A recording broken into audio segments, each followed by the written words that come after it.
मंत्री जी द्वारा जवाब भी मिला है, लेकिन ये संतोषजनक नहीं है। जैसे मेरा सवाल था इसमें, क्या जिला सहकारी केंद्रीय बैंक शाखा डोंगरगढ़ के प्रस्ताव के आधार पर पंजीयक सहकारी संस्थाएं द्वारा दिनांक 24/8/2023 को भवन निर्माण की अनुमति दी गई? इन्होंने कहा हाँ। और कितनी राशि तो इन्होंने की स्वीकृति की गई है कहा गया, तो उसमें कहा 39 लाख की स्वीकृति दी गई। और उस जगहों पे अतिक्रमण है, उसे क्यों नहीं हटाया गया? ये भी मेरा क्वेश्चन था। तो इनका ये भी जवाब आया है कि अतिक्रमण होने का कारण शाखा भवन निर्माण हेतु अन्यत्र भूमि आवंटित करने हेतु कलेक्टर जिला राजनांदगांव से मांग किया गया है और वो जमीन को नहीं हटाएगा। मेरा इसमें सवाल ये है, क्या मंत्री जी यह बताने की कष्ट करेंगे कि जिला सहकारी केंद्रीय बैंक राजनांदगांव शाखा द्वारा कितनी भूपाटक राशि पटाया गया था इस अतिक्रमण वाली जगह के लिए, और प्रक्रिया जब पूर्ण हो चुकी थी तो कितनी राशि का राशि पूर्ण पटाया गया है, इसका बताया जाए।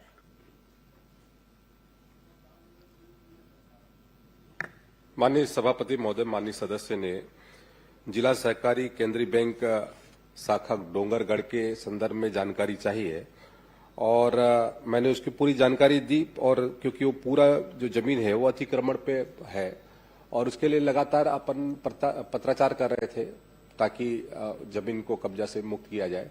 वर्तमान में जो जमीन वहां पर उपलब्धता की दृष्टि से हमारी कोशिश जारी है कि जल्द से जल्द ये जो भवन का निर्माण हो सके ताकि वहां के लोगों को सुविधाएं मिले। पूर्व में जो जमीन दिया गया था वो भी जो वहां पे अध्यक्ष रहे वो उनके ही जमीन के नजदीक में उनको कहते हैं वो किया गया था, तो वहां पर पार्किंग की सुविधा और बाकी सुविधाएं व्यवस्थित नहीं हो पा रही थी। तो इसके लिए भी हम लगातार चर्चा कर रहे हैं क्योंकि बैंक का मामला है, तो इसलिए वहां तत्काल उनको उनके सुविधा के हिसाब से वो जमीन उपलब्ध कराने का निर्णय भी। आदरणीय के जो भूमि है, जिस जगह पे भू अर्जन के लिए भूपाटक की जो प्रक्रिया होती है, उसकी राशि बैंक के द्वारा सहकारी केंद्रीय बैंक राजनांदगांव के द्वारा उसका भू राशि दिया गया। उसके बाद उसके भूमि पूजन हो चुका, उसके बाद उसमें आज टेंडर भी लग चुका है और उसके बाद आज जब आदेश प्रक्रिया के तहत वर्क ऑर्डर हो चुका है, उसके बाद भी आप कह रहे हैं कि वो जगह सही नहीं है। तो फिर पिछले समय में भूमि पूजन हुआ, 2 साल के अवधि में आपने एक ठेला 2-4 ठेले हैं उसको नहीं हटवा पाए। मतलब सरकार इतनी कमजोर हो चुकी है कि अतिक्रमण नहीं हटा के आप वहां पे बैंक को सीधे सीधे जो किसान का बैंक है उसे आप नहीं बनाना चाह रहे हैं, जिसका स्वीकृति भी मिल चुका है। 39 लाख का जो आप ही ने कहा है, क्यों नहीं हटाया गया? क्यों आज तक के लंबित है ये? महोदय, ये जो स्वीकृति है लगभग 2023 का है सभापति महोदय, और इसके लिए लगातार प्रक्रिया चल रही थी। और वर्तमान में जो स्थल है वहां पर पार्किंग की सुविधा और जो अन्य सुविधाएं होनी चाहिए वो उसके लिए उपयुक्त स्थिति नहीं है। इसलिए कलेक्टर से चर्चा करके उसके संदर्भ में अलग जहां पर अच्छी जमीन हो इसके संदर्भ में अपन चर्चा कर रहे हैं। बार बार महोदय जी कह रहे हैं मंत्री जी कि पार्किंग की सुविधा, ये सारी चीजों को पहले देखा गया, तभी वहां पे वर्क ऑर्डर निकला, तभी वहां का टेंडर हुआ, तभी भूमि पूजन हुआ। अब ये सब होने के बाद आज वो किराए से संचालित है, वो भी भारतीय जनता पार्टी के एक नेता के रिश्तेदार के घर पे। तो ये आपत्तिजनक है, ये आपत्तिजनक है। आपत्तिजनक नहीं, इसका पूरा मेरे पास आप कहे तो मैं विलोपित कर दिया जाए। पे रख सकती हूँ। ये वर्क ऑर्डर है और उसका एक कॉपी कौन किराएदार है, कौन क्या है, वो किराएदार संबद्धता क्या है? सुनिए, नई विधेयक सदस्य हैं, नाम लेने के पहले प्रमाण मैंने नाम नहीं लिया, मैंने अभी नाम नहीं लिया। आपने मैंने किसी पार्टी को जो उल्लेख कैसे कर प्रक्रिया दिया? ये आरोप हुई है वो बता रही हूँ मैं कि आज ये बता दीजिए कि वो किसका कब्जा है, वो तो बताएंगे मंत्री जी। मैं आपसे नहीं पूछ रहा हूँ। हाँ ठीक है ना, वो सुधार दिया ना। हाँ, मैं वो बस थोड़ा सा मदद कर दिया। मेरे ख्याल से आपकी मदद की कब्जा किसका ये बता दे, उनको नाम बताया कब्जा। उनको बोलने दीजिएगा। वो कल माननीय भूपेश बघेल जी के पूछने के कारण और बहिर्गमन के कारण वो एक विद्यावती जी का प्रश्न लैप्स हो गया, पूरा टाइम ले लेते हैं। बाकी कांग्रेस के सदस्य इससे असंतुष्ट है बहुत। अच्छा सभापति महोदय, अभी समय कौन ले? आप टाइम नहीं लेते हैं, बाकी लोग लेते हैं टाइम। पूरा सदन में सच आप ही का टाइम चल रहा है। आप प्रश्न कर लीजिए। सभापति जी, मैंने किसी का नाम नहीं लिया। इसमें यही कहा गया है कि यहाँ जब वर्क ऑर्डर हो चुका था, टेंडर लग चुका था, उसके बाद भूमि पूजन की प्रक्रिया हो गई थी, उसके बाद भी आज वहां पे ये कार्य संपन्न नहीं है और अतिक्रमण की बात बार बार करके 2 साल से इसे किराए से चलाया जा रहा है। और जब सामने ये बात आई, जब मेरा ध्यानाकर्षण लगा, प्रश्न करें जी मैं कर रही हूँ, ध्यानाकर्षण लगा, उसके बाद जब पता चला कि ये एक निजी व्यक्ति को लाभ देने के लिए, सीधे लाभ देने के लिए आज सरकार ने इसे किराए पे चला रहा है। तो ये मेरा सवाल था कि क्या किसानों का ये बैंक, किसानों के लिए जो बनाया जाता है ये बैंक, उस बैंक की भूमि पूजन कराएगी, फिर आवंटित भी हो गया, फिर आज काहे के लिए लंबित है? मैं यही जानना चाहती हूँ। मंत्री जी। मतलब मैंने अपने उत्तर में कहा कि वो जो जमीन है वहां पर पर्याप्त, आज के दृष्टिकोण से वहां पर पार्क, आपने कोई आवंटित, जो कोई भी जगह आवंटन किया, किराए से चलाया जा रहा है, जबकि इसकी राशि सैंक्शन है, स्वीकृत है। किराए, अब जब भवन नहीं है तो किराए से चलाया जा रहा है। और तो 2 साल में आपने अभी तक के आपने अतिक्रमण नहीं हटा जब पाए, भवन नहीं है तो किराए में चलाइए। अब आप कहेंगे कि किराए में भी मत चलाइए, तो वो तो तय वहां पे कलेक्टर के माध्यम से। यही मेरा सवाल है कि 2 साल में आपने वो जगह को क्यों, या तो आपने उस जगह को अतिक्रमण हटाते या फिर कोई पे कलेक्टर महोदय द्वारा आवंटन कर दिया जाता जगह को, लेकिन ना ही जगह का आवंटन हुआ है और ना ही वहां से अतिक्रमण हटा है। मतलब इसमें सीधी सीधी बात सामने आ रही है, जो कि मैंने कहा भारतीय जनता पार्टी के नेता के रिश्तेदार को लाभ पहुंचाने के, मैं इसमें गलत बात है ये। गलत बात नहीं, रिश्तेदार आखिर कोई ना कोई किसी रिश्तेदार होगा ही, तो ये बात नहीं करती। इसमें ये थोड़ी ना है, नाम नहीं लिया और जो नियम के तहत में है वो किया जा रहा है। सभापति जी, पार्टी का नाम है, मैंने उसको योग्य करने के लिए पहले बोल दिया था। आदरणीय सभापति जी, ये बार बार यही बात को मैं कहना चाहूंगी, किसानों का शेयर जिससे आज सहकारी केंद्रीय बैंक का संचालन होता है, उसके बाद उसका भवन निर्माण किया जाता है ताकि किसानों को कोई असुविधा न हो। अब जब बैंक उस जगह को खरीद चुकी है, उसके बाद आज वो जगह को हम ये कह रहे हैं कि वहाँ पे पार्किंग की सुविधा नहीं है और उसके बाद उसको अतिक्रमण हटाया नहीं जा रहा है, ये कैसी बात हुई? प्रश्न मेरा यही है कि आज कब तक हटेगा ये अतिक्रमण और कब तक नया भवन बनेगा? सम्मानीय सभापति महोदय, जल्द से जल्द बनेगा। ठीक, आप नहीं, आप मुझे समय दीजिए जी। माननीय सभापति महोदय, ये आपको बैंक बनाने के लिए कितनी जमीन की आवश्यकता है और पार्किंग के लिए कितनी जगह की आवश्यकता है और वहां पे कितना जमीन आपको अलॉट हुआ है? जो आप कमी पर डे बता रहे हैं पार्किंग के लिए, तो सवाल इस बात का है कि आपको जमीन कितने की है, आवश्यकता कितने की है और कितना अलॉटमेंट हुआ है और अतिक्रमण कितने में है?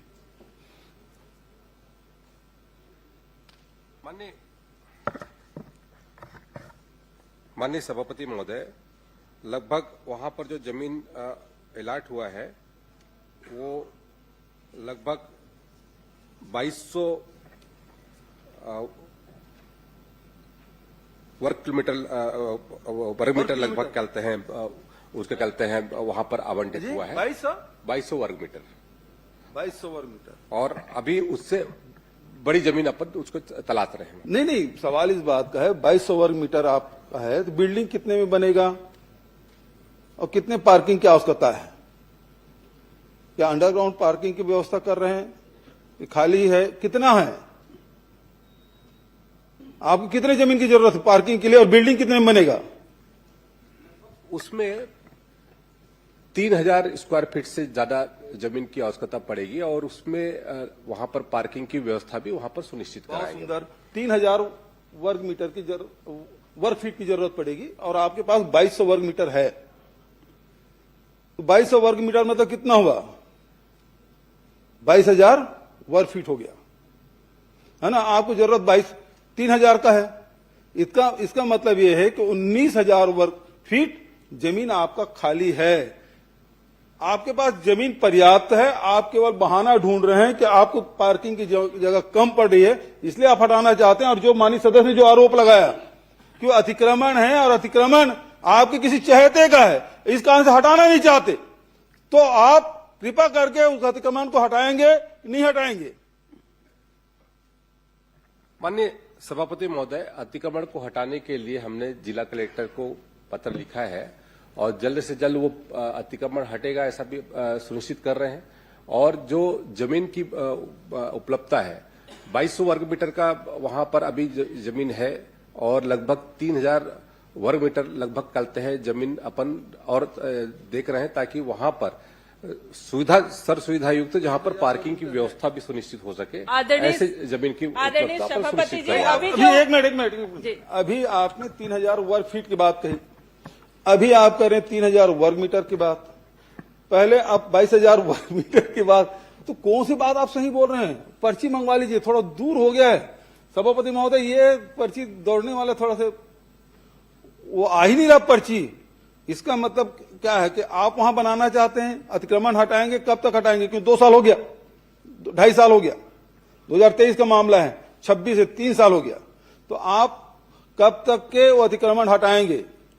समय कलेक्टर को निर्देश करेंगे कि कलेक्टर को निर्देश भी नहीं कर सकते, जैसे देवांगन जी ने कहा हम कलेक्टर को आदेश नहीं कर सकते, तो यहां उसी प्रकार का आप जवाब देंगे कि आप हटवा रहे हैं, और कब तक हटवाएंगे तिथि बताइए।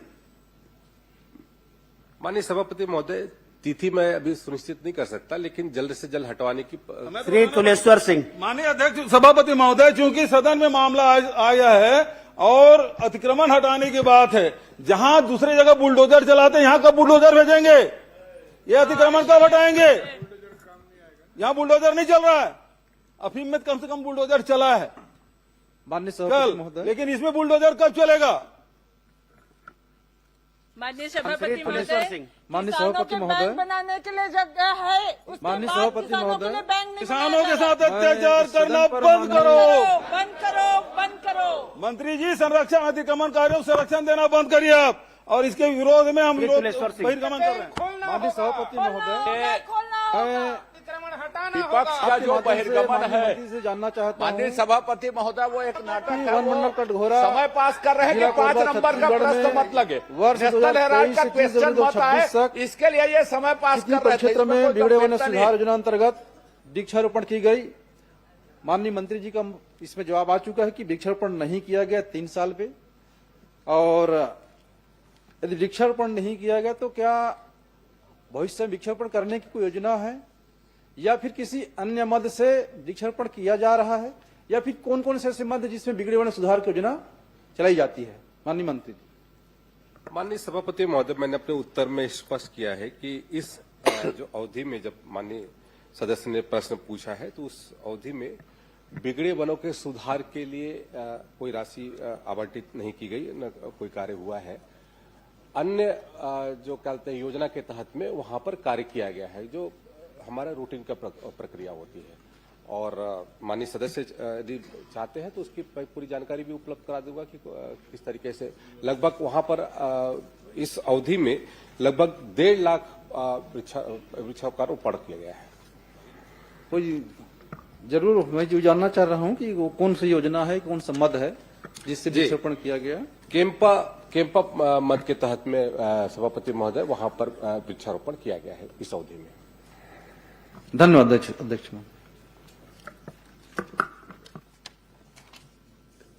श्री ओंकार साहू। माननीय सभापति महोदय, आपके माध्यम से मैं जानना चाहूंगा कि फिटनेस परमिट एवं ओवरलोड संबंधित प्रकरणों की कार्रवाई के बारे में जानकारी चाहा है, और उत्तर में आया है कि निरंक आया है कि प्रदेश में विगत 3 वर्षों में व्यावसायिक वाहनों को बिना भौतिक परीक्षण फिटनेस प्रमाण पत्र जारी किया गया है। तो ठीक है, लेकिन खा नंबर में मैं जानकारी चाहा कि ओवरलोडिंग में कितने प्रकरण हैं, क्योंकि मंत्री महोदय द्वारा जानकारी मिली है ये 77,810 प्रकरण, लेकिन ये मैं पॉइंट पे मांगा हूं, पॉइंट टू पॉइंट। तो ओवरलोडिंग में कितना है ये बताने के कष्ट करेंगे।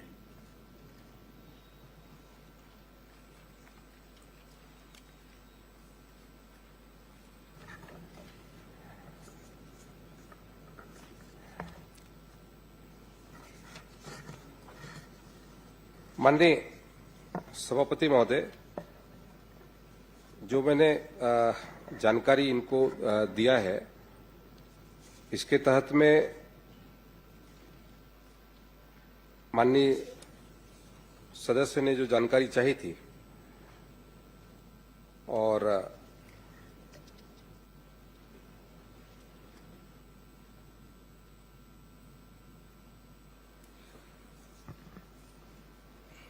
ओवरलोड के अरे दौड़ लगाओ भाई, इधर दौड़ लगाए।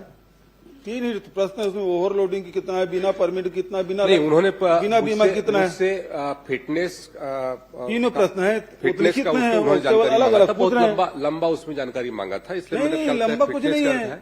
और ओवरलोडिंग के उसकी जानकारी होगा तो मैं अलग से उपलब्ध करा दूंगा। मैंने फिटनेस का भी रखा हुआ है। अरे भाई इसमें लिखित है, ओवरलोडिंग कितना है, बिना परमिट कितना है, बिना बीमा के कितना है, ये तो लिखित में प्रश्न है।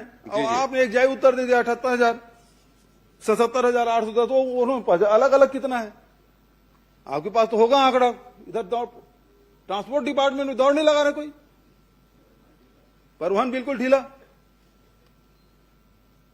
मैं इसकी अलग से उसकी जानकारी उपलब्ध करा दूंगा अध्यक्ष महोदय, सभापति लिखित उत्तर नहीं दे रहे सभापति महोदय, या तो इसके अलग अलग समय निर्धारित कर दीजिए। ये पूरी जानकारी मैंने दिया है, एग्जाइट मैंने दिया हुआ है। इन्होंने अलग से पूछा है कि ओवरलोडिंग का कितना मामला है। नहीं, मैं तो प्रदेश को पूछा हूँ, आपको जिला वाइज देना चाहिए, लेकिन यहाँ पे तो जवाब में तो कुछ आया नहीं है। लेकिन अभी आपका पहला तो मिला नहीं है, बिना परमिट वाला भी बता दो अगर है तो आपके पास।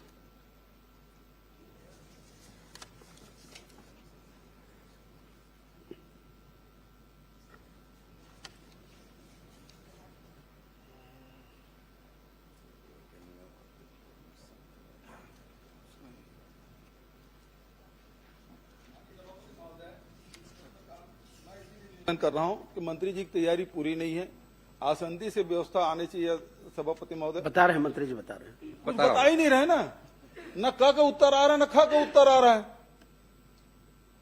भाई बिना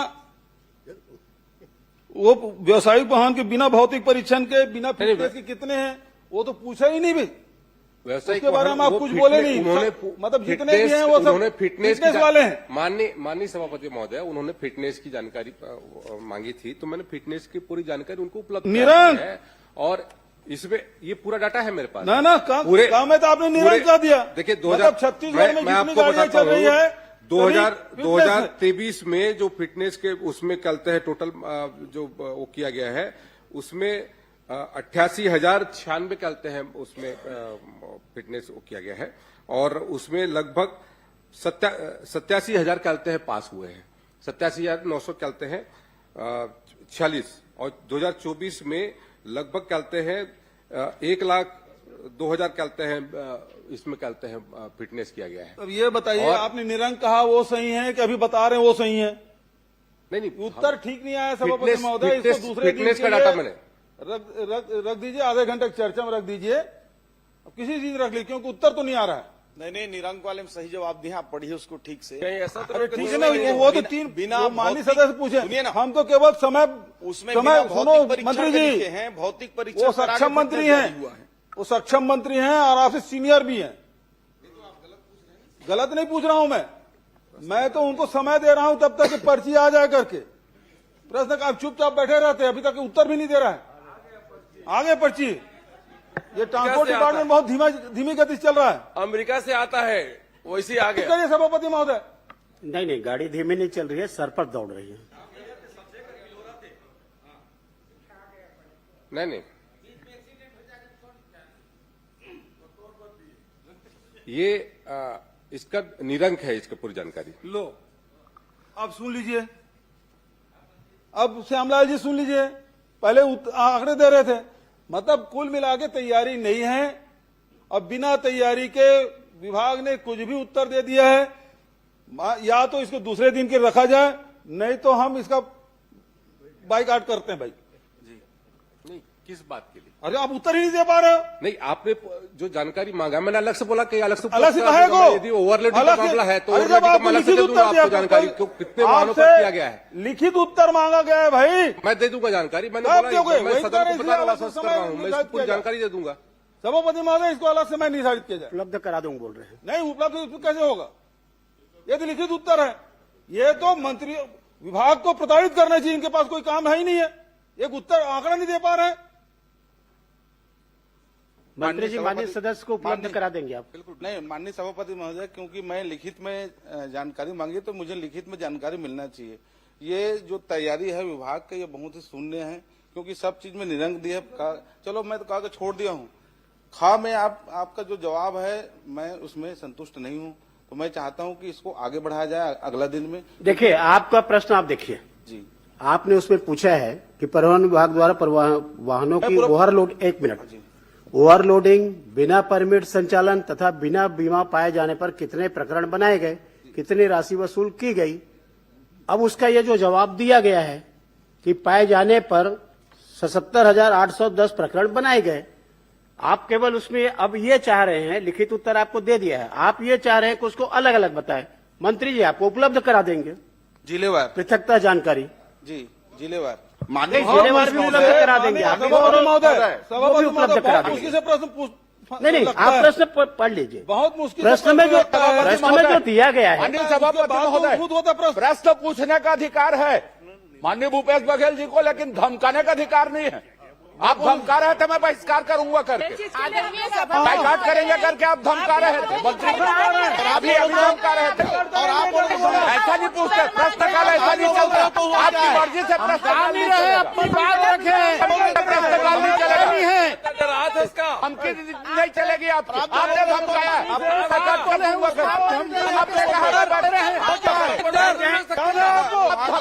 मंत्री जी को ऐसा धमकी नहीं दी है, आपको बाइकआउट किए थे, आपको बाइकआउट किए थे, याद है? धमकी दी, अभी धमकी दी आपने, धमकी नहीं दिया, आपने धमकी दी, बात नहीं, बात रखने का अधिकार है सभापति। आप बैठ जाए, आप भी बैठिए, आप भी बैठिए, आप बैठिए, सब बैठिए। आपको कौन सी जानकारी चाहिए? माननीय आप बैठिए, आप भी बैठिए। नहीं भूपेश बघेल जी, आपसे बात कर रहा हूँ। माननीय मंत्री जी थे, इनका बाइकआउट किए थे, भूल गए आप? मंत्री जी, अब आप मंत्री जी नहीं दे रहे, मौन धारण टाइप का लग रहा है। सुना नहीं, कुछ नहीं लग रहा है। आप होगा, बैठिए, क्या होगा? आप बैठिए ना। आप राम कुमार जी, माननीय सदस्य आप बैठे। आपने जो पूछा मैंने आपको पढ़ के बताया। आप जो बोल रहे हो ना लिखित में उसका जवाब आया है, मैंने आपको पढ़ के बताया है। आपने जो प्रश्न किया है उसको पढ़ लीजिए। और आपने उसमें पृथकता जानकारी नहीं मांगी है, आपने जो मांगी है जानकारी मंत्री जी ने उसका जवाब दिया है, यही मैं आपको बोला हूं। और इसलिए उसमें अंतिम प्रश्न और कुछ करना है तो कर लीजिए, उसके बाद आगे बढ़ते हैं। सभापति महोदय, क्योंकि मैंने पॉइंट टू पॉइंट मांगा है। भाई आप पढ़िए, पॉइंट टू पॉइंट मैं पढ़ देता हूं, एक बार मैं पढ़ता हूं आपको। जी, उक्त अवधि में परिवहन विभाग द्वारा वाहनों की ओवरलोडिंग, बिना परमिट संचालन एवं बिना बीमा पाए जाने पर कितने प्रकरण बनाए गए तथा कितनी राशि वसूल की गई। अब आप पढ़िए। उक्त अवधि में ओवरलोडिंग, बिना परमिट संचालन एवं बिना बीमा पाए जाने पर 77,810 प्रकरण बनाए गए। उसकी राशि भी दी गई है कि कितना उसमें। आपने जो पूछा मंत्री ने वही, आप इसमें आप मेरे को ये बताइए, आप जो पूछे अभी, आप जो अभी पूछे, तो मैंने कहा मंत्री जी को जानकारी लेकर के आपको उपलब्ध कराएं। नहीं, माननीय सदस्य को जानकारी चाहिए, इससे बाइकाट अलग करके देना है। मैंने पूरे प्रदेश का दिया, पूरा प्रदेश का हुआ है 77,810। ये तो बेहद दुर्भाग्यजनक है। विभाग में कोई कंट्रोल मंत्री जी का नहीं है, अभी तक के उत्तर नहीं आ पाया है, और नहीं आ पाया इसलिए हम लोग बहिर्गमन कर रहे हैं। भाई माननीय सभापति श्री कुंवर सिंह निषाद,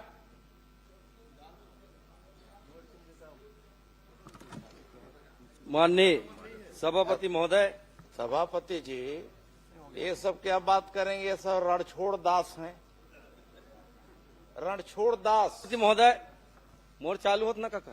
तो यूं छोड़ वो नहीं तुम मन छोड़ के भाग। अरे तुम तो जा भाई तो बहिर्गमन में नाम कट गई टिकटों कट नेताजी के पीछे रहो, टिकट पानी है तो हाँ। बहिर्गमन करो। जेल ला चिंता हुई ना तेवन पाछू पाछू घूमे, मोलापन कर्म पे भरोसा है, मोलापन कर्म पे भरोसा है। ठीक, धीरे धीरे उमन के निपटा। माननीय सभापति महोदय, आज प्रदेश के यशस्वी मुख्यमंत्री जी से सवाल पूछने का सौभाग्य मिला। मैं बहुत बहुत धन्यवाद देता हूं।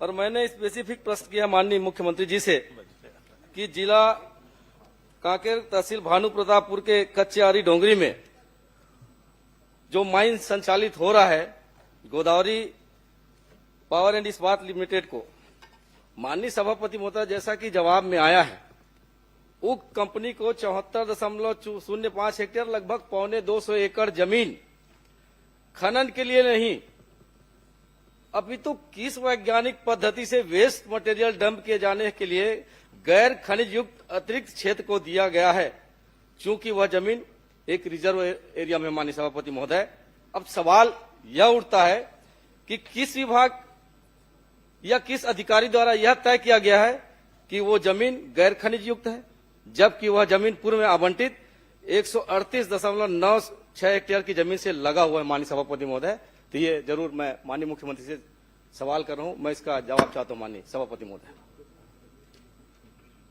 माननीय सभापति महोदय, माननीय सदस्य के प्रश्न के जवाब में मैं बताना चाहूंगा कि इनके समय जब इनकी सरकार थी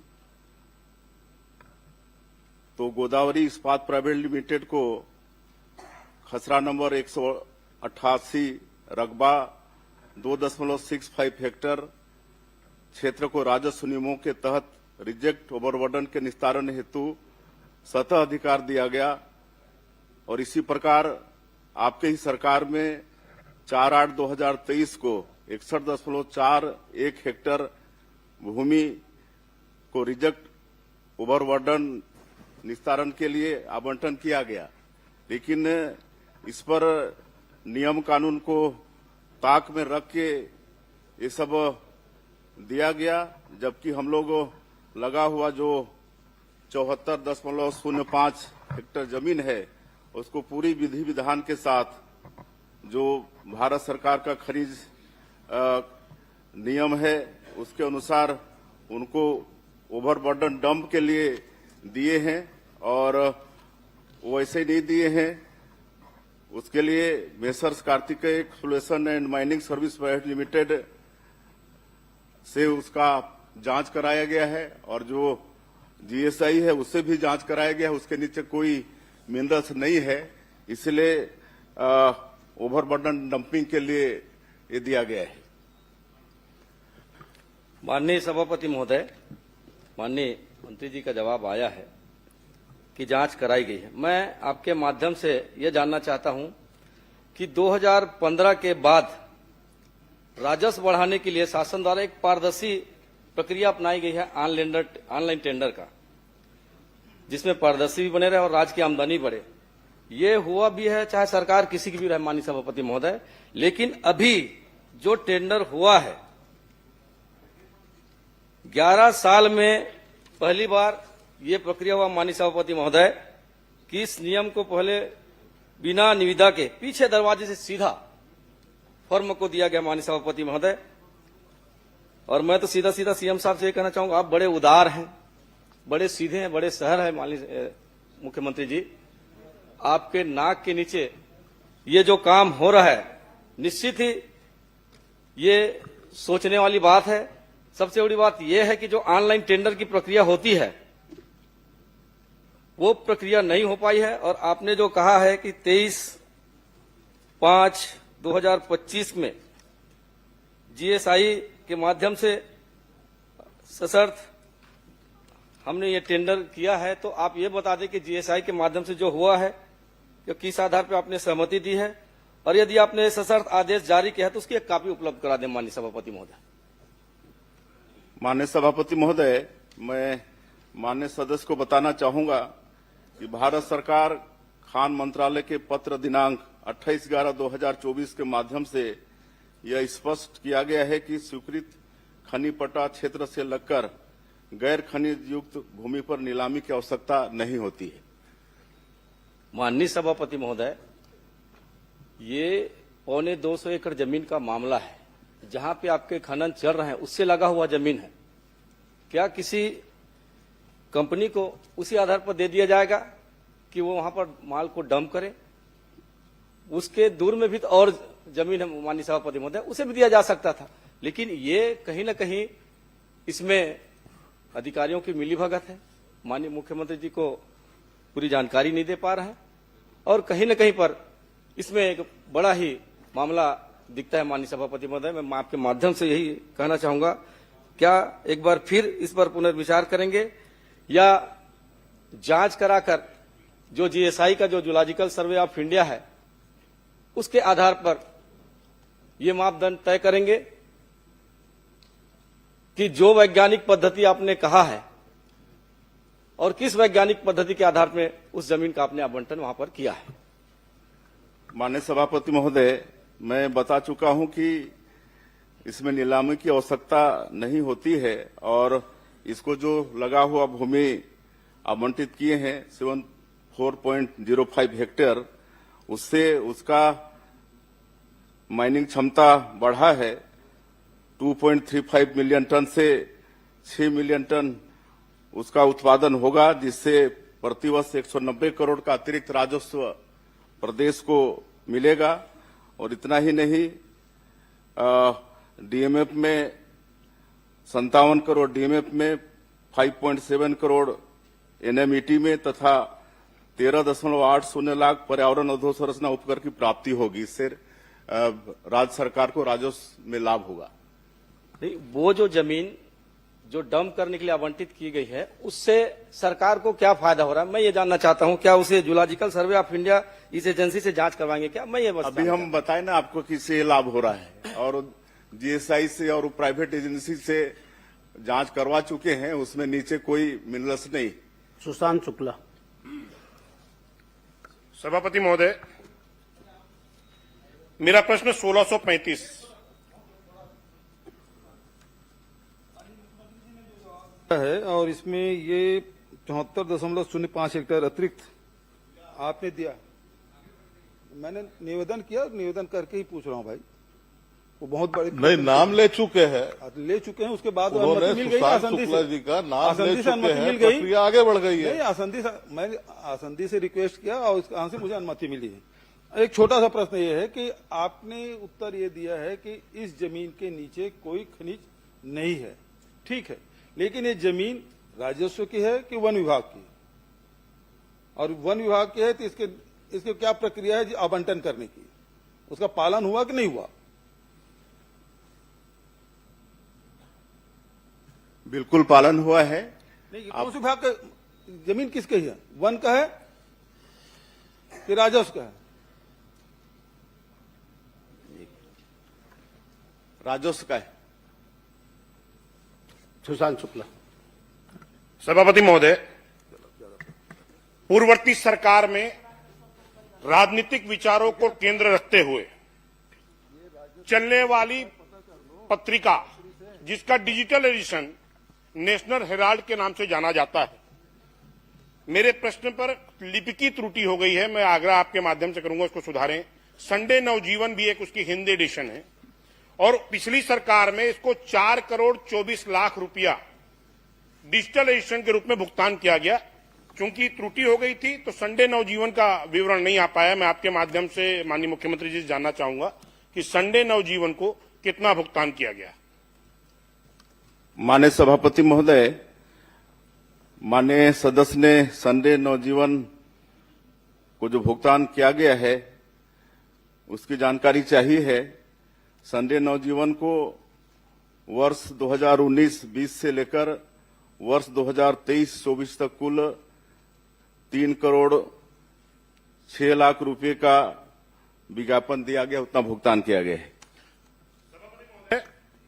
मैं आपके माध्यम से प्रश्न में पूछा था कि संबंधित दोनों मीडिया संस्थानों के स्वामी प्रबंधकर्ता यानी ओनर, ट्रस्ट और कंपनी कौन है, इसका विवरण के रूप में सिर्फ एक नाम मीडिया प्रबंधकर्ता के रूप में जवाब में आया है। मैं आपके माध्यम से जानना चाहता हूं कि क्या शासन के पास संबंधित प्रकाशन के स्वामित्व, ट्रस्ट या उससे अन्य जानकारी उपलब्ध है क्या? अगर है तो वो दे दें।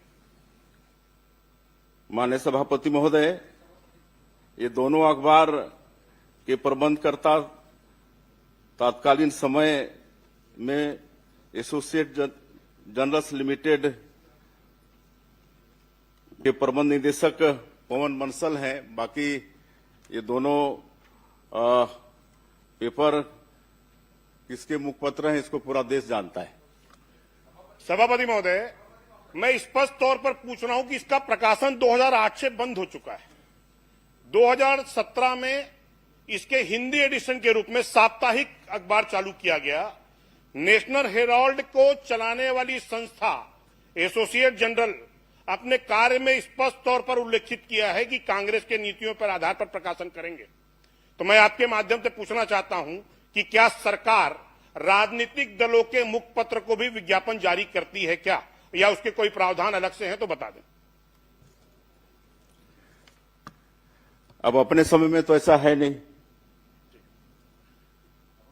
सभापति महोदय, यहीं पर एक विषय है, तो मैं आपके माध्यम से मांग करता हूं कि संबंधित तत्कालीन समय में ऐसे समाचार पत्र जो किसी राजनीतिक दल की विचारों धाराओं पर आधारित प्रकाशन करते हैं, उसको राशि आवंटित करने वाले अधिकारियों के विरुद्ध कार्रवाई सुनिश्चित करेंगे क्या?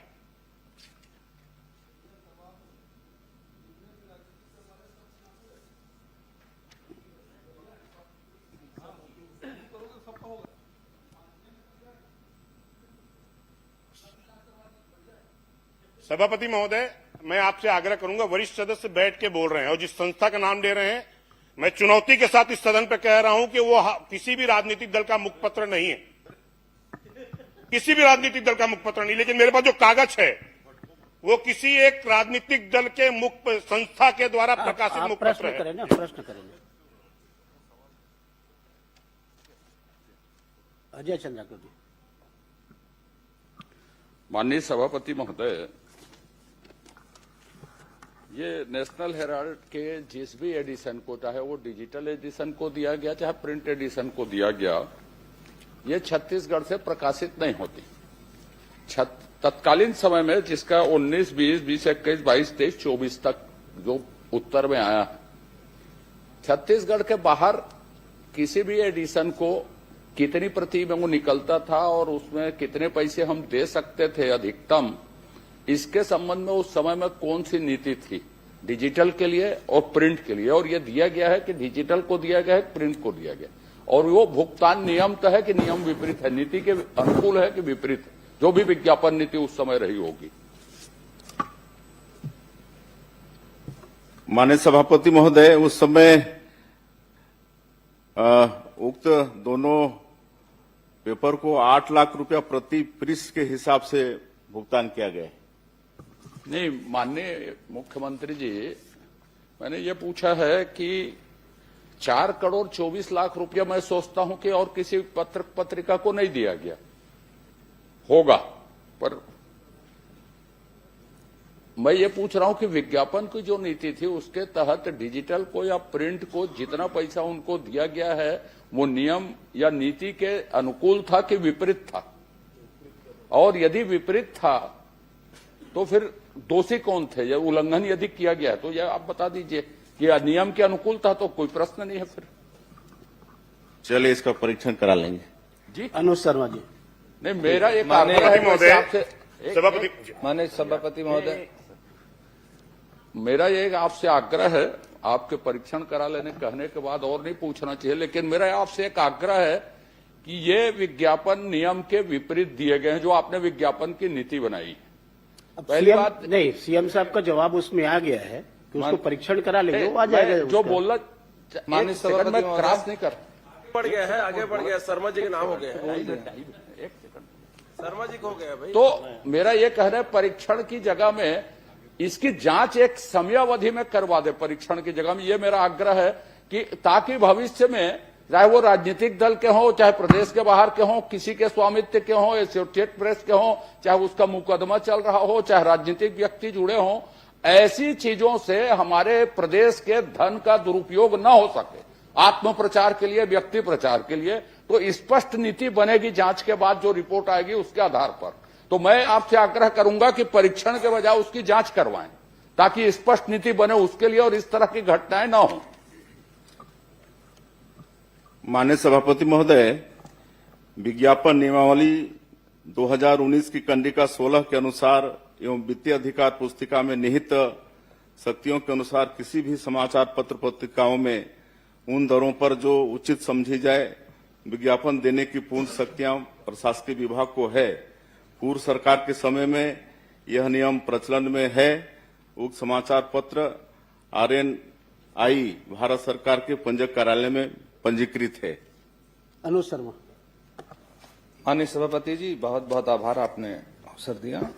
मैं माननीय मुख्यमंत्री जी से मैंने एक जानकारी चाही थी आपके माध्यम से धरसींवा विधानसभा क्षेत्र में स्थापित क्रेशर मशीनों की जांच के संबंध में।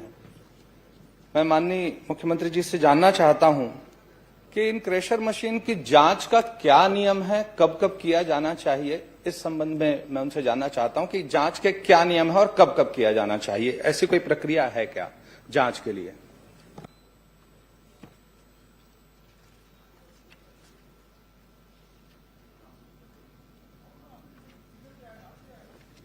माननीय मुख्यमंत्री जी,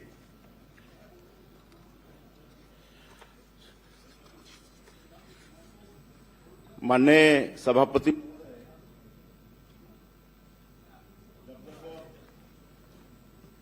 शिकायत मिली है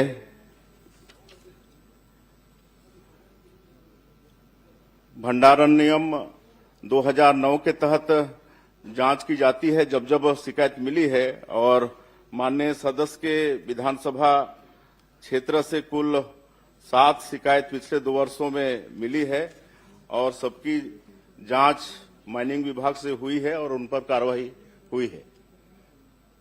माननीय सभापति महोदय, कुल मिलाकर 2018 से लेकर 2026 तक 10 बार जांच की गई है और इस 10 बार की जांच में 6 जांच ऐसी पाई गई जिसमें कोई अनियमितता नहीं थी। केवल 4 संस्थाओं के विरुद्ध कार्रवाई हुई है और इसमें सबसे बड़ी बात यह रहती है माननीय सभापति महोदय, जिसमें सरकारी खजाने का बहुत बड़ा नुकसान होता है। जितने की अनुमति होती है, जितने का बिजली बिल आता है, जितने का उत्खनन होता है, उतने की रॉयल्टी नहीं पटाई जाती है, जिससे प्रदेश के खजाने में बहुत बड़ा नुकसान होता है। मैं माननीय मुख्यमंत्री जी से एक अनुरोध करता हूं और उनसे एक मांग करता हूं कि क्या जिस अनुपात में बिजली का बिल उन संस्थानों में आया है, जिस अनुपात में माइनिंग की गई है और जिस अनुपात में रॉयल्टी पटाई गई है, उसके आधार पे जांच कराएंगे क्या? और मैं बता भी देता हूं, ऐसे एक नहीं कई संस्थान है जिसकी शिकायत आई है। ओशियान अंत्रोज Dondekala, Balaji stone crusher Dondekala, Mohan stone Lalpur, Vinayak mining Matiya, Bhavna stone Seri Khedi, Vimla infrastructure लिमी देवरी, दीपक अग्रवाल देवरी। ऐसे मेरे पास पूरी लाइन है जिसकी शिकायत आई है।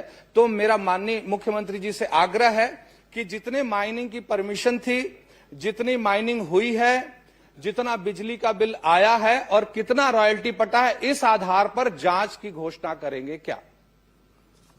माननीय सभापति महोदय, जैसे मैंने कहा कि जहां से भी शिकायत आई है उस पर जांच हुई है और जो सही पाए गए हैं उन पर कार्रवाई हुई है और उनसे समझौता राशि भी वसूल किया गया है। माननीय सभापति महोदय, इसमें अभी तक 6 सालों में 2,70,000 रुपए का अर्थदंड लगा है, सिर्फ 2,70,000 का। मेरा बस इतना आग्रह है माननीय मुख्यमंत्री जी से, क्योंकि इसमें प्रदेश के खजाने में पैसा आना है रॉयल्टी का। ये रॉयल्टी की चोरी का मामला है कि बिजली बिल के अनुपात में जितना उत्खनन हुआ है उस आधार पे जांच कराएंगे क्या? मैं माननीय मुख्यमंत्री जी को मैं मांग कर रहा हूं, उसके आधार पे जांच की घोषणा कर दें बस। होगी तो आप दे देंगे, लिख के जांच करा लेंगे। श्रीमती संगीता माननीय सभापति जी, माननीय भूपेश बघेल जी के बार बार बहिर्गमन से नेता प्रतिपक्ष जी थक गए हैं, नाराज हो गए हैं, अस्वस्थ हो गए हैं कि सदन से चले गए हैं। आप एक व्यवस्था दीजिए कि प्रश्नकाल के बाद संसदीय कार्य मंत्री का इस विषय में वक्तव्य आए। सदन चिंतित है, नेता प्रतिपक्ष जी बार-बार से परेशान हो गए हैं। नेताजी न इसमें एक थके व्यवस्था हैं न दीजिए परेशान है। संसदीय कार्य मंत्री जी का बयान है, नेता प्रतिपक्ष जी आखिर है कहाँ? नाराज होके गए हैं, हाउस चल रहा है, बार-बार उसको चला देते हैं, जबरदस्ती ले जाते हैं। तो सदन में इसमें संसदीय कार्य मंत्री का वक्तव्य आना चाहिए। समय खराब कर रहे हैं, मुझे समय चाहिए।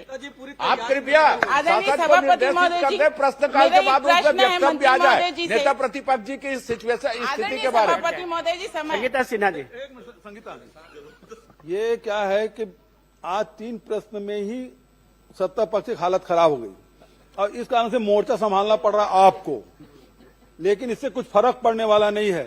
नेताजी पे पूरा विश्वास कुछ मिलने वाला भी नहीं। और इसमें वक्तव्य आना चाहिए संसदीय कार्य मंत्री का। आखिर नेता प्रतिपक्ष को परेशान किया जा रहा है, प्रश्न वो करने है दीजिए। कहाँ? नाराज होके चले गए हैं, थक गए हैं, क्या है? संगीता सिन्हा जी, ले लिया गया, उसमें बयान आना किया जा रहा है। राजस्व न्यायालयों के द्वारा किन नेता प्रतिपक्ष दबाव महसूस कर रहे हैं। प्रश्नकाल अरे मुख्यमंत्री और संसदीय कार्य मंत्री के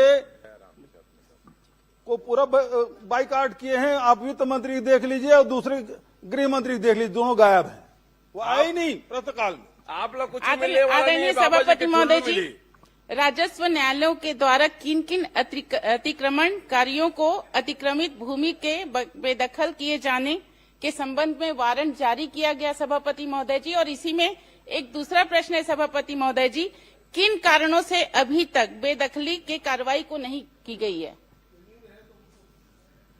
मैं हाजिर हूँ भाई चंद्राकर जी, मैं हाजिर हूँ, आप चिंता न करें।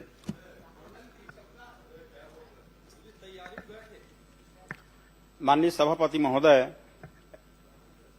माननीय विधायक ने अपने विधानसभा क्षेत्र संजारी बालोद के अतिक्रमण के संबंध में 1 जनवरी 2023 से लेकर के 31 जनवरी 2026 तक के अपने ग्रामीण क्षेत्र और नगरीय निकाय के शासकीय भूमि पे अतिक्रमण, अवैध निर्माण की शिकायत के संबंध में बहुत विस्तार से जानकारी चाहिए है।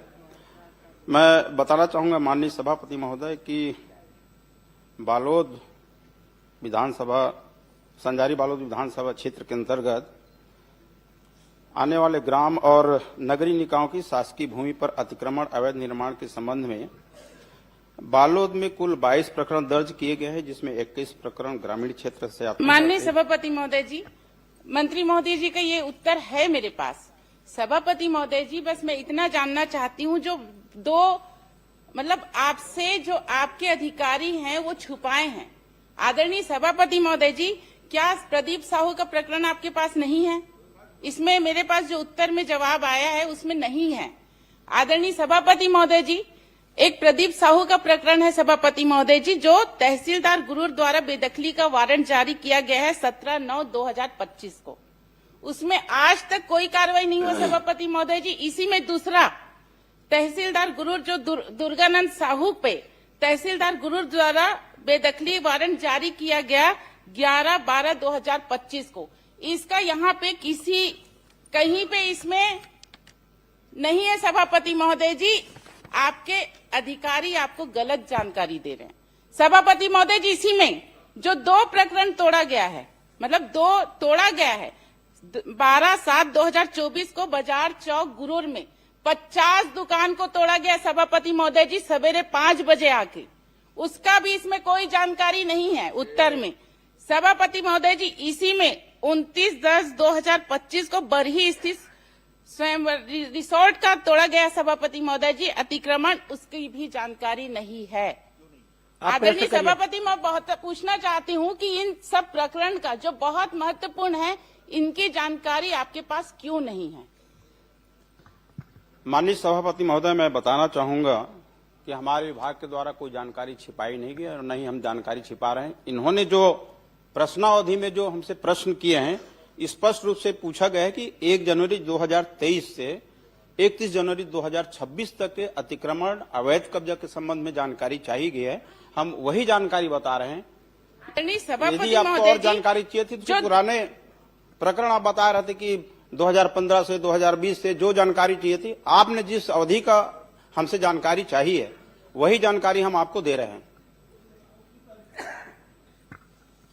आदरणीय सभापति महोदय जी, जो मैं घटनाक्रम बता रही हूँ वो 17/9/2025 का ही वारंट जारी हुआ है। इसके पास मेरे पास तहसीलदार का आदेश कॉपी है, एसडीएम का आदेश कॉपी है, कलेक्टर का आदेश कॉपी है, कमिश्नर का आदेश कॉपी है, बेदखली वारंट का सभी चीज लाई हूँ सभापति महोदय जी।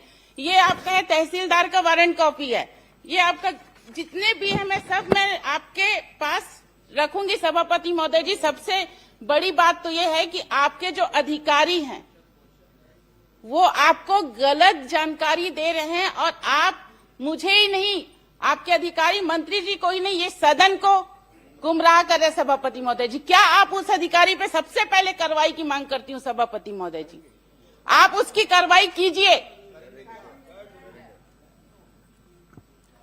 माननीय सभापति महोदय, जैसे मैं बताया कि 31 जनवरी 2023 से 31 जनवरी 2026 तक हमारे पास अतिक्रमण कार्यों की पूरी सूची है। और जैसा माननीय विधायक बता रहे हैं कि इस 2025 की घटना है और यदि इसमें हमारे सूची में नहीं आया है तो मैं जो नाम आप दे रहे हैं उसको मैं चेक कराऊंगा, जांच कराऊंगा। अगर हमारे सूची में सम्मिलित नहीं है तो क्यों सूची नहीं सम्मिलित नहीं है उस पर अपन कार्रवाई करेंगे, हम आपको आश्वासन दे रहे हैं। यदि सूची में शामिल नहीं है और इस बीच की घटना का है 1 जनवरी 2023 से 31 जनवरी 2026 तक के बीच की घटना है जो आप बता रहे हैं, वो अगर हमारी सूची में शामिल नहीं है और आप बता रहे हैं कि है तो हम उस पर कार्रवाई करेंगे कि ये सूची में शामिल क्यों नहीं है। चलिए राजेश आदरणीय सभापति महोदय क्या जांच कर देंगे, कार्रवाई कर देंगे, क्या बचा है? शामिल नहीं है, मैं मानने को तैयार हूँ सभापति महोदय जी। ये दोनों प्रकरण मोह कब तक तोड़ देंगे अवैध वाला को? वारंट जारी हो चुका है, सभी कॉपी मेरे पास है, सभी कॉपी मैं आपके पटल पे रख दूंगी। आप उसको कब तक तोड़वाएंगे उसको आदेश कीजिए, कार्रवाई करेंगे।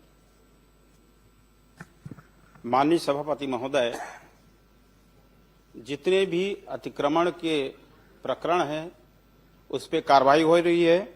आपके संजारी बालोद विधानसभा में ही कुल 260 प्रकरण दर्ज किए गए सभापति महोदय जी, मैं बता रहा हूँ, आपको बता रहा हूँ, उसी में आऊंगा मैं। हटाएंगे समय कम है सभापति महोदय जी, मैं समय की सीमा को देखते हुए मैं मांग कर रही हूँ। समय सीमा इसमें बताई नहीं जा सकती। प्रकरण चल रहा है, कई को नोटिस दिए हैं, वारंट जारी किए हैं हटाने का और 113 अतिक्रमण हटाए भी हैं और 111 प्रक्रियाधीन हैं और 36 प्रकरण जो है न्यायालय में प्रक्रियाधीन है। और जितना जल्द हो सके हम अतिक्रमणकारी को या अवैध कब्जा को हम मुक्त कराएंगे, हटाएंगे उसको। समय सीमा देखिए राजेश सभापति महोदय, ये न्यायालयीन प्रक्रिया है और न्यायालयीन प्रक्रिया में समय सीमा राजेश संभव नहीं होता। सभापति महोदय जी, मेरे पास सब कुछ है सभापति महोदय जी। सभापति महोदय जी, निवेदन है सभापति महोदय जी, इसमें प्लीज। माननीय सभापति महोदय, मैं माननीय मंत्री राजेश उच्च शिक्षा से ये पूछना चाहता हूं कि महासमुंद जिला के अंतर्गत तेंदुकोना के महाविद्यालय स्वीकृत हुई है, स्वीकृति 2 बार स्वीकृत हुई माननीय सभापति महोदय। और आखिरी में माननीय मंत्री जी, मैं पूछना चाहता हूं कि आपने तेंदुकोना महाविद्यालय की स्वीकृति को 2 बार स्वीकृति के बाद तीसरे बार आप ये निरस्त करते हैं। आपके जवाब में आए हैं कि अप्राय कारणों से निरस्त की जाती है। ये कब से अप्राय कारण क्या है, इसको थोड़ा मेरे को बताइए आप। माननीय सभापति महोदय, पहले तो मैं माननीय विधायक जी को बधाई देता हूं कि आपके महाविद्यालय का टेंडर भी हो गया है, भूमि पूजन भी हो गया है, पर लेट क्यों हुआ उसके बारे में जानकारी माननीय मंत्री जी बता रहा हूं। टेंडर ओपन हो गए तो डेट बता दीजिए और टेंडर कब लगा है बता दीजिए। आप बता देते हैं, आपको बता देते हैं। माननीय सभापति महोदय, लोक निर्माण विभाग कार्यपालन अभियंता के द्वारा इनकी टेंडर प्रक्रिया पूरी कर ली गई है और ये 6/2/2026 को संबंधित जो ठेकेदार हैं अशोक चंद्राकर जी, माननीय मंत्री जी समय कम है, आप जानकारी गलत दे रहे हैं। वो टेंडर निरस्त हो चुका है। गलत जानकारी पर कार्रवाई करेंगे क्या? ये टेंडर निरस्त हो चुका है। आपको अशोक चंद्राकर टेंडर निरस्त हो चुका है, कार्रवाई करेंगे क्या गलत जानकारी के लिए? ये कैसे चली आए भाई? आप इसकी जांच कराएंगे? इसका हम परीक्षण करेंगे, उसके बाद फिर नहीं, अगर टेंडर निरस्त हो गए हैं तो आप कार्रवाई का आश्वासन दीजिए, कार्रवाई करेंगे क्या? ये कैसे चली आए भाई साहब? ये 6/2 अभी लेटेस्ट 6/2/2026 को जारी हुआ है। अशोक चंद्राकर का टेंडर निरस्त हो चुका है, जिसको आप टेंडर अभी 6/2 को बता दीजिए ना, 6/2 को बता दीजिए। नहीं, उस जानकारी को बताइए ना। एक मिनट, अरे सुनो तो, आपका कॉलेज बनना चाहिए ना। नहीं, अब वो सवाल 6/2 उस को बात बता पे रहे नहीं हैं है। तो बता दीजिए उसको। सभापति महोदय, दूसरी बात ये, तो इसमें मैं आश्वासन चाहूंगा, 6/2 को बता शिलान्यास की नीति क्या है? किनको किनको बुलाया गया था? जो जनप्रतिनिधि नहीं है वो 4 करोड़ के बिल्डिंग में शिलालेख में उनका नाम अंकित हो रहा है। प्रोटोकॉल नियम पूर्व में क्षेत्रीय विधायक को बुलाया जाता था, वर्तमान में है कि नहीं, आप बताइए। लोकतंत्र की हत्या है। आप कार्रवाई करेंगे क्या? प्रोटोकॉल नीति के सब जगह यही है। तो इनके लिए कोई ऐसा नियमावली तो मैं नहीं पढ़ा हूं कि शिलान्यास और लोकार्पण के लिए किसको किसको बिल्कुल बुलाना है। माननीय मंत्री जी, आप सदन में गलत जानकारी दे रहे हैं। सामान्य प्रशासन से मंगाइए आप। सभापति महोदय जी, यही है डबल इंजन है। चुने हुए जनप्रतिनिधि ताक में रख करके जो गांव में हार के किंदा तिगरे फोटो छपा थे, अब विधायक के अपमान होते। ये डबल इंजन है। ये आप मैंने कथनी करने के फर्क है। देखा लोकतंत्र ला, बाबा साहब के कानून ला आपन नहीं माना। माननीय मंत्री जी, मेरा 2 ही सवाल है। गलत जानकारी दिया गया है, टेंडर निरस्त हो गए हैं, जिसको आप टेंडर मिला है बता रहे हैं। दूसरा, जो प्रोटोकॉल की पालन नहीं किया गया है, उस अधिकारी के ऊपर आप कार्रवाई करेंगे क्या? माननीय सभापति महोदय, जिस प्रोटोकॉल की बात कर रहे हैं माननीय विधायक, तो पूर्व की सरकार में भी इस तरह की घटना घटित हुई है, जहां पे सत्ता पक्ष लोग हैं। अभी तो आप हैं मंत्री जी, आप बताइए ना, पूर्व में क्यों जा रहे हैं? अभी बताइए, वर्तमान बताइए। मंत्री जी, टेंडर की गलत जानकारी आई है, उसमें कार्रवाई करेंगे क्या? इसको हम ये अभी फरवरी का है, 6 तारीख का। नहीं मंत्री जी, आप स्वयं सदन के रिकॉर्ड में है, अशोक चंद्राकर ठेकेदार को टेंडर मिला है बताए हैं। वही बता रहा हूँ। तो अशोक चंद्राकर, मैं तो बोल रहा हूँ टेंडर निरस्त हो गए। इनको 12 महीने टेंडर निरस्त हो गए। माननीय मंत्री जी, टेंडर निरस्त हो चुका है। जिस ठेकेदार का आप नाम ले रहे हो, आप निरस्त होने की जानकारी दे रहे हैं, तो हम एक बार इसको जांच करेंगे। मैं पेपर उपलब्ध करा दूंगा आपको। हाँ जी, धन्यवाद। तो कार्रवाई करेंगे ना गलत जानकारी का? परीक्षण करेंगे, कार्रवाई करेंगे। आप दिलाइए। धन्यवाद सभापति। समाप्त प्रश्नकाल।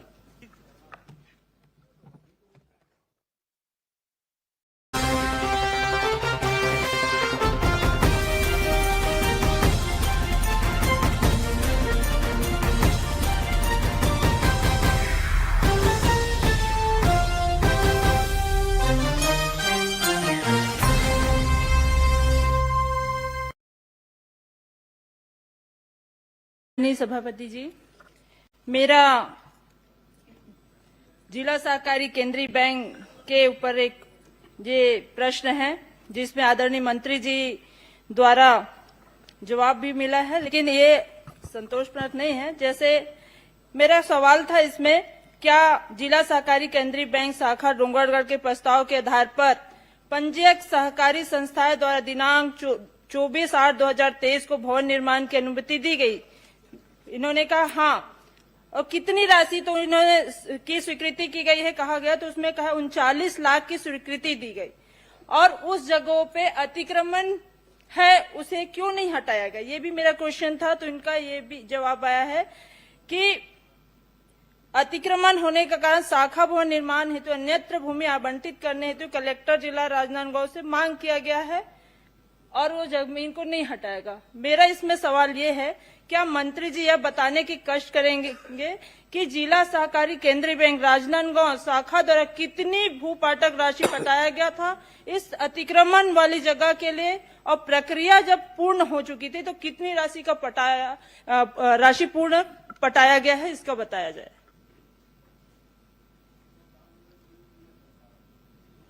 माननीय सभापति महोदय, माननीय सदस्य ने जिला सहकारी केंद्रीय बैंक शाखा डोंगरगढ़ के संदर्भ में जानकारी चाहिए और मैंने उसकी पूरी जानकारी दी, और क्योंकि वो पूरा जो जमीन है वो अतिक्रमण पे है और उसके लिए लगातार अपन पत्राचार कर रहे थे ताकि जमीन को कब्जा से मुक्त किया जाए।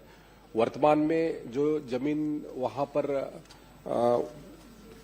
उपलब्धता की दृष्टि से हमारी कोशिश जारी है कि जल्द से जल्द ये जो भवन का निर्माण हो सके ताकि वहां के लोगों को सुविधाएं मिले। पूर्व में जो जमीन दिया गया था वो भी जो वहां पे अध्यक्ष रहे वो उनके ही जमीन के नजदीक में उनको कहते हैं वो किया गया था, तो वहां पर पार्किंग की सुविधा और बाकी सुविधाएं व्यवस्थित नहीं हो पा रही थी। तो इसके लिए भी हम लगातार चर्चा कर रहे हैं क्योंकि बैंक का मामला है, तो इसलिए वहां तत्काल उनको उनके सुविधा के हिसाब से वो जमीन उपलब्ध कराने का निर्णय भी। आदरणीय के जो भूमि है, जिस जगह पे भू अर्जन के लिए भूपाटक की जो प्रक्रिया होती है उसकी राशि बैंक के द्वारा सहकारी केंद्रीय बैंक राजनांदगांव के द्वारा उसका भू राशि दिया गया। उसके बाद उसके भूमि पूजन हो चुका, उसके बाद उसमें आज टेंडर भी लग चुका है और उसके बाद आज जब आदेश प्रक्रिया के तहत वर्क ऑर्डर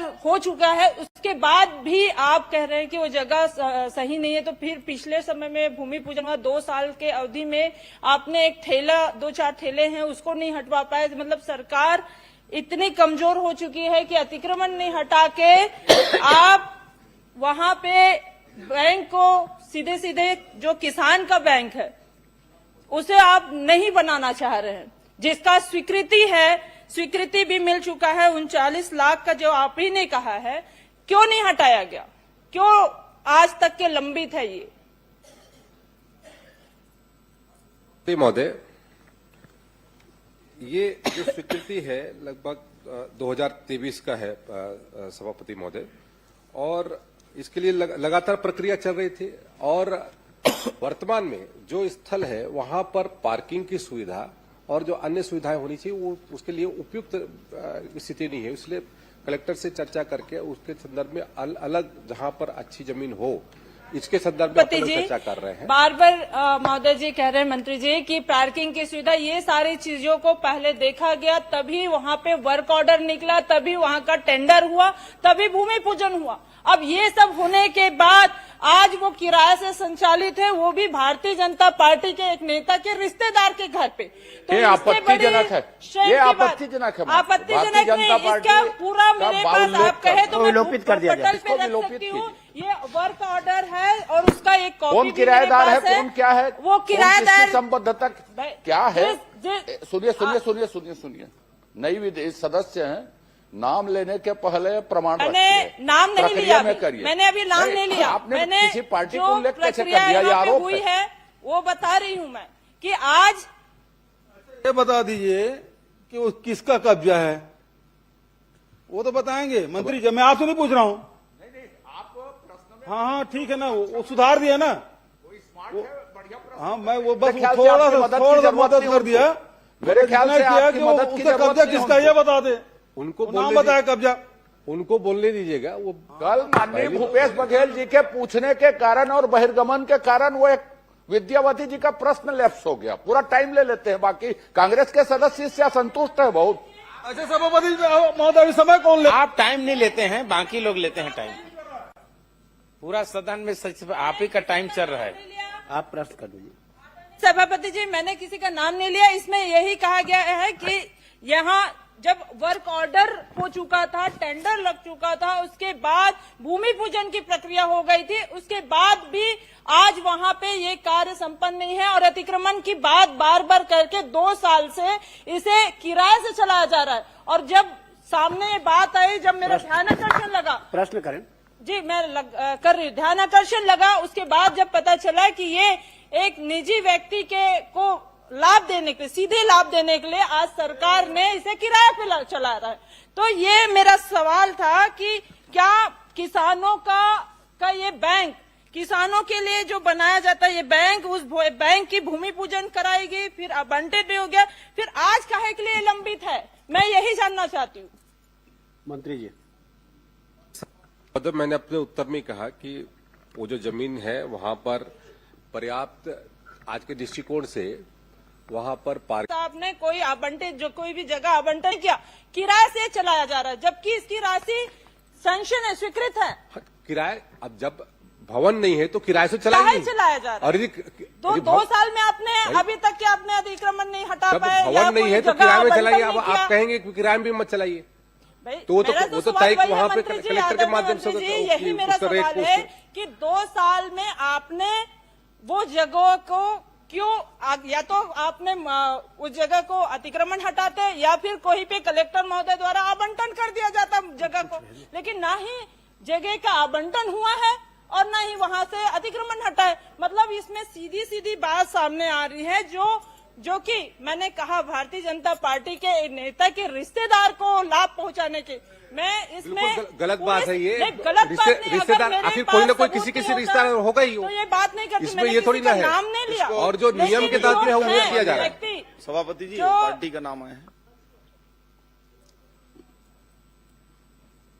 मैंने उसको योग्य करने के लिए पहले बोल दिया था। आदरणीय सभापति जी, ये बार यही बात को मैं कहना चाहूंगी, किसानों का शेयर जिससे आज सहकारी केंद्रीय बैंक का संचालन होता है, उसके बाद उसका भवन निर्माण किया जाता है ताकि किसानों को कोई असुविधा ना हो।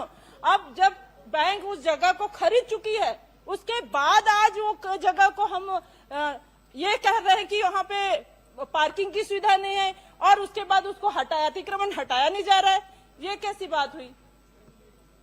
प्रश्न मेरा यही है कि आज कब तक हटेगा ये अतिक्रमण और कब तक नया भवन बनेगा? सम्मानीय सभापति महोदय, जल्द से जल्द बनेगा।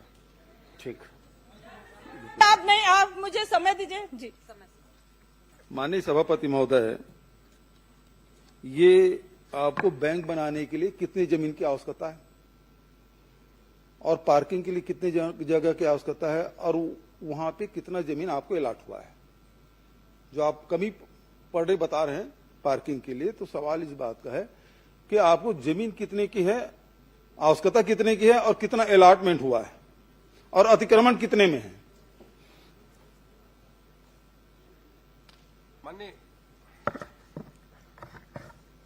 माननीय सभापति महोदय, लगभग वहां पर जो जमीन अलाट हुआ है वो लगभग 2200 वर्ग मीटर लगभग कहते हैं, उसके कहते हैं वहां पर आवंटित हुआ है 2200 वर्ग मीटर। 2200 वर्ग मीटर, और अभी उससे बड़ी जमीन अपन उसको तलाश रहे हैं। नहीं, सवाल इस बात का है, 2200 वर्ग मीटर आपका है तो बिल्डिंग कितने में बनेगा और कितने पार्किंग की आवश्यकता है?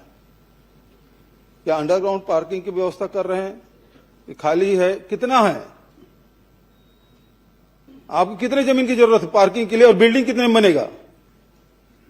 उसमें 3000 स्क्वायर फीट से ज्यादा जमीन की आवश्यकता पड़ेगी, और उसमें वहां पर पार्किंग की व्यवस्था भी वहां पर सुनिश्चित कराएंगे। सुंदर, 3000 वर्ग मीटर की वर्ग फीट की जरूरत पड़ेगी, और आपके पास 2200 वर्ग मीटर है, तो 2200 वर्ग मीटर मतलब कितना हुआ?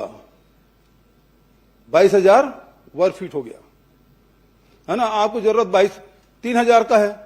इसका मतलब यह है कि 19000 वर्ग फीट जमीन आपका खाली है। आपके पास जमीन पर्याप्त है, आप केवल बहाना ढूंढ रहे हैं कि आपको पार्किंग की जगह कम पड़ रही है, इसलिए आप हटाना चाहते हैं। और जो माननीय सदस्य ने जो आरोप लगाया कि वो अतिक्रमण है और अतिक्रमण आपके किसी चहेते का है, इस कारण से हटाना नहीं चाहते, तो आप कृपा करके उस अतिक्रमण को हटाएंगे, नहीं हटाएंगे? माननीय सभापति महोदय, अतिक्रमण को हटाने के लिए हमने जिला कलेक्टर को पत्र लिखा है, और जल्द से जल्द वो अतिक्रमण हटेगा ऐसा भी सुनिश्चित कर रहे हैं।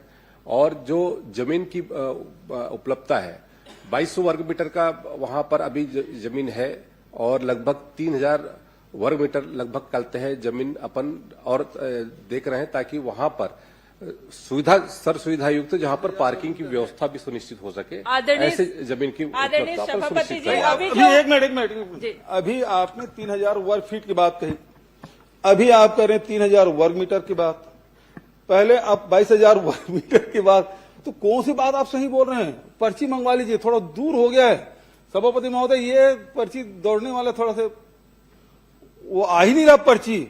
इसका मतलब क्या है कि आप वहां बनाना चाहते हैं, अतिक्रमण हटाएंगे, कब तक हटाएंगे? क्योंकि 2 साल हो गया, 2.5 साल हो गया, 2023 का मामला है, 26 से 3 साल हो गया, तो आप कब तक के वो अतिक्रमण हटाएंगे? समय कलेक्टर को निर्देश करेंगे कि कलेक्टर को निर्देश भी नहीं कर सकते, जैसे देवांगन जी ने कहा हम कलेक्टर को आदेश नहीं कर सकते, तो यहां उसी प्रकार का आप जवाब देंगे कि आप हटवा रहे हैं, और कब तक हटवाएंगे तिथि बताइए। माननीय सभापति महोदय, तिथि मैं अभी सुनिश्चित नहीं कर सकता, लेकिन जल्द से जल्द हटवाने की श्री तुलेश्वर सिंह। माननीय अध्यक्ष सभापति महोदय, चूंकि सदन में मामला आया है और अतिक्रमण हटाने की बात है, जहां दूसरी जगह बुलडोजर चलाते हैं यहां कब बुलडोजर भेजेंगे? ये अतिक्रमण कब हटाएंगे? यहां बुलडोजर नहीं चल रहा है, अफीम में कम से कम बुलडोजर चला है माननीय सभापति कल, महोदय, लेकिन इसमें बुलडोजर कब चलेगा? माननीय सभापति तुलेश्वर महोदय, सिंह। माननीय किसानों सभापति के महोदय, बैंक बनाने के लिए जगह है, उसके माननीय बाद सभापति किसानों के महोदय, लिए बैंक नहीं किसानों के बनाया साथ अत्याचार सदन करना पर बंद करो। बंद करो, बंद करो। मंत्री जी, संरक्षण अतिक्रमणकारियों को संरक्षण देना बंद करिए आप, और इसके विरोध में हम तुलेश्वर सिंह। बहिर्गमन कर रहे हैं। माननीय सभापति महोदय, खोलना विपक्ष का जो बहिर्गमन है, से जानना चाहता माननीय हूँ सभापति महोदय, वो एक नाटक है, वन मंडल कटघोरा समय पास कर रहे हैं कि जिला 5 कोरबा नंबर का छत्तीसगढ़ प्रश्न में मत लगे, वर्ष नेशनल हेराल्ड का 2023 क्वेश्चन मत आए, 2026 तक इसके लिए ये समय पास कितनी कर रहे थे। क्षेत्र इसमें में कोई बिगड़े वन गंभीरता नहीं। सुधार योजना अंतर्गत वृक्षारोपण की गई। माननीय मंत्री जी का इसमें जवाब आ चुका है कि वृक्षारोपण नहीं किया गया 3 साल पे, और यदि वृक्षारोपण नहीं किया गया तो क्या भविष्य में वृक्षारोपण करने की कोई योजना है, या फिर किसी अन्य मद से वृक्षारोपण किया जा रहा है, या फिर कौन कौन से ऐसे मद जिसमें बिगड़े वन सुधार की योजना चलाई जाती है? माननीय मंत्री जी। माननीय सभापति महोदय, मैंने अपने उत्तर में स्पष्ट किया है कि इस जो अवधि में जब माननीय सदस्य ने प्रश्न पूछा है तो उस अवधि में बिगड़े वनों के सुधार के लिए कोई राशि आवंटित नहीं की गई, न कोई कार्य हुआ है। अन्य जो कहते हैं योजना के तहत में वहां पर कार्य किया गया है, जो हमारा रूटीन का प्रक्रिया होती है, और माननीय सदस्य यदि चाहते हैं तो उसकी पूरी जानकारी भी उपलब्ध करा दूंगा कि किस तरीके से लगभग वहां पर इस अवधि में लगभग 1.5 लाख वृक्षारोपण किया गया है। कोई जरूर मैं जो जानना चाह रहा हूं कि वो कौन सी योजना है, कौन सा मद है जिससे वृक्षारोपण किया गया? केम्पा मद के तहत में सभापति महोदय वहां पर वृक्षारोपण किया गया है इस अवधि में। धन्यवाद अध्यक्ष महोदय। श्री ओंकार साहू। माननीय सभापति महोदय, आपके माध्यम से मैं जानना चाहूंगा कि फिटनेस परमिट एवं ओवरलोड संबंधित प्रकरणों की कार्रवाई के बारे में जानकारी चाहा है, और उत्तर में आया है कि निरंक आया है कि प्रदेश में विगत 3 वर्षों में व्यावसायिक वाहनों को बिना भौतिक परीक्षण फिटनेस प्रमाण पत्र जारी किया गया है। तो ठीक है, लेकिन खा नंबर में मैं जानकारी चाहा कि ओवरलोडिंग में कितने प्रकरण हैं, क्योंकि मंत्री महोदय द्वारा जानकारी मिली है कि 77,810 प्रकरण, लेकिन ये मैं पॉइंट पे मांगा हूं, पॉइंट टू पॉइंट, तो ओवरलोडिंग में कितना है ये बताने के कष्ट करेंगे।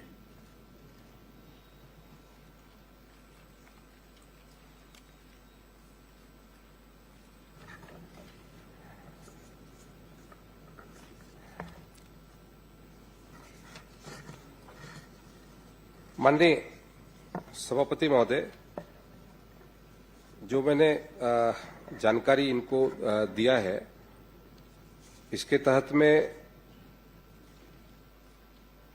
माननीय सदस्य ने जो जानकारी चाहिए थी और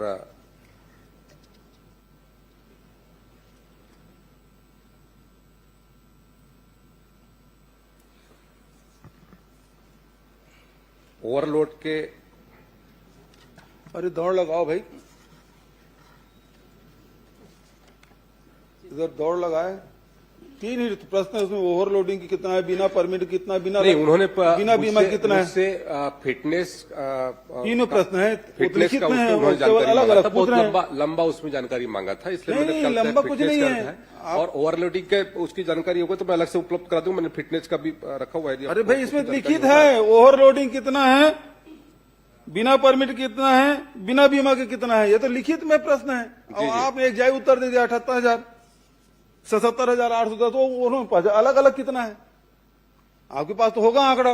इधर दौड़, ट्रांसपोर्ट डिपार्टमेंट में दौड़ नहीं लगा रहे कोई, परिवहन बिल्कुल ढीला।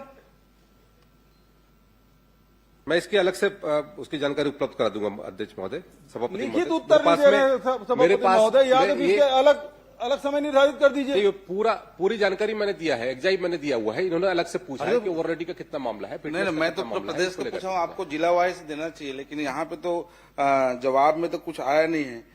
लेकिन अभी आपका पहला तो मिला नहीं है, बिना परमिट वाला भी बता दो अगर है तो आपके पास।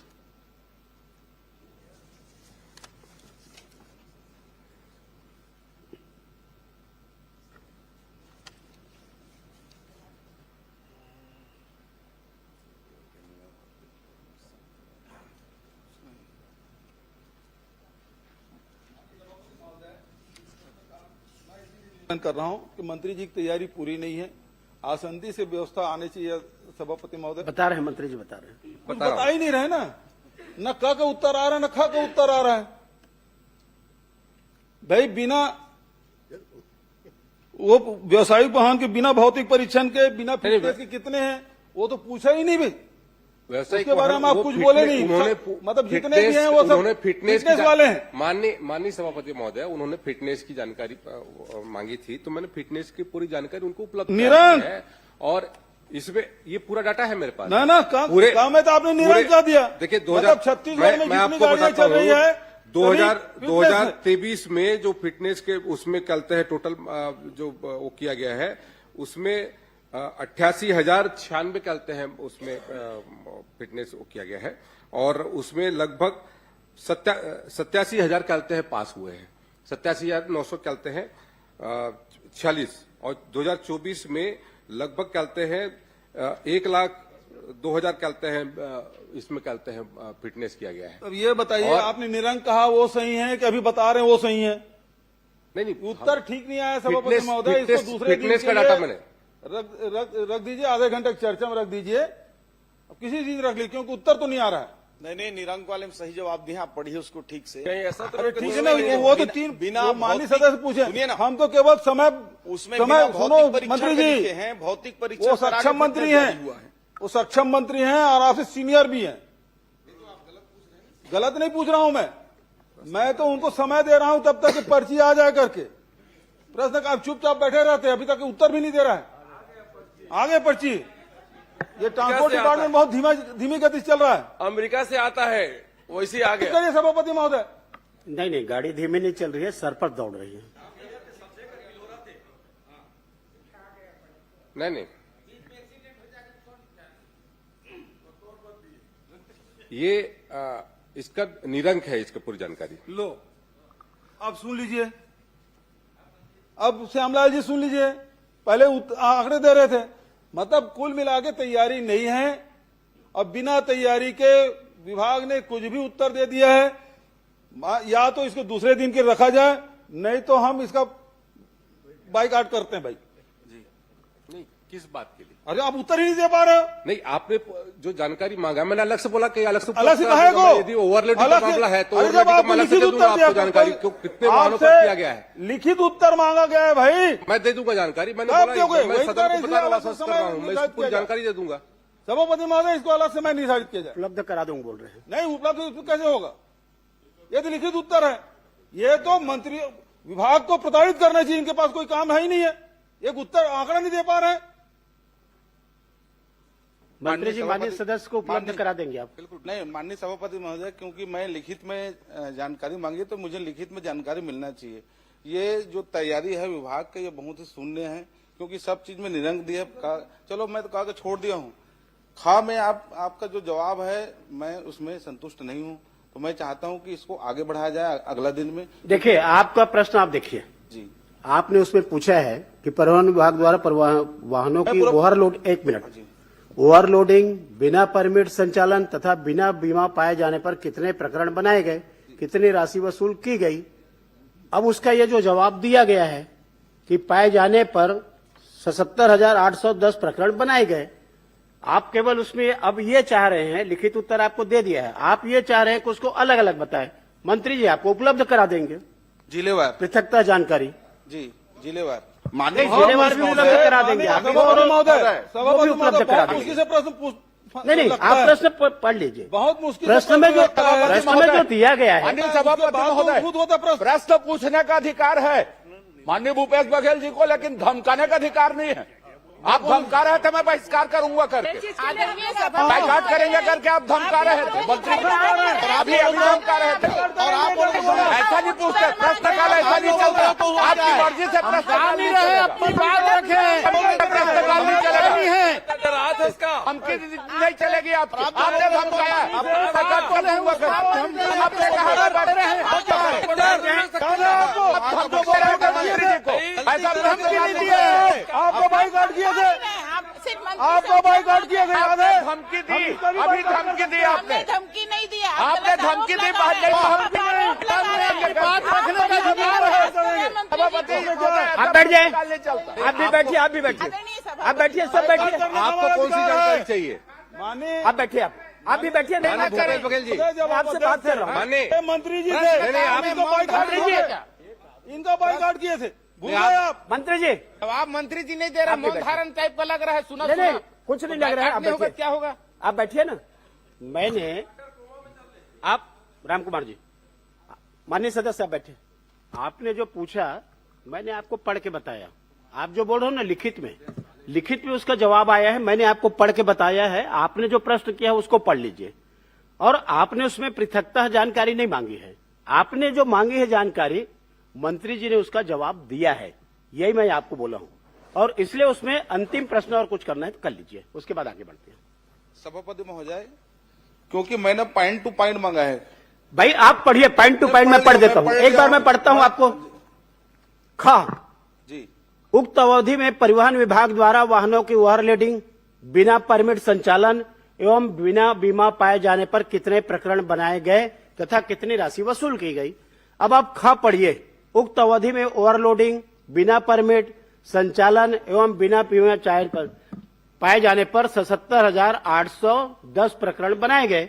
उसकी राशि भी दी गई है कि कितना उसमें। आपने जो पूछा मंत्री ने वही, आप इसमें आप मेरे को ये बताइए, आप जो पूछे अभी, आप जो अभी पूछे तो मैंने कहा मंत्री जी को जानकारी लेकर के आपको उपलब्ध कराए। नहीं, माननीय सभापति को जानकारी चाहिए, इसलिए बाइकाट अलग करके देना है।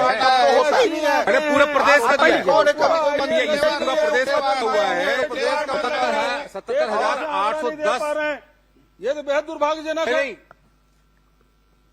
विभाग में कोई कंट्रोल मंत्री जी का नहीं है, अभी तक के उत्तर नहीं आ पाया है, और नहीं आ पाया इसलिए हम लोग बहिर्गमन कर रहे हैं। भाई माननीय सभापति श्री कुंवर सिंह निषाद,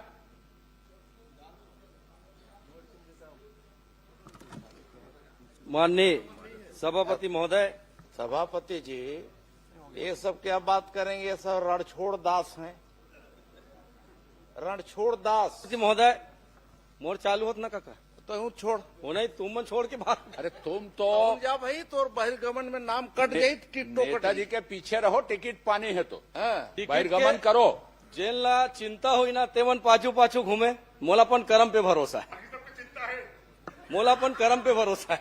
ठीक, धीरे धीरे उमन के निपटा। माननीय सभापति महोदय, आज प्रदेश के यशस्वी मुख्यमंत्री जी से सवाल पूछने का सौभाग्य मिला, मैं बहुत बहुत धन्यवाद देता हूं।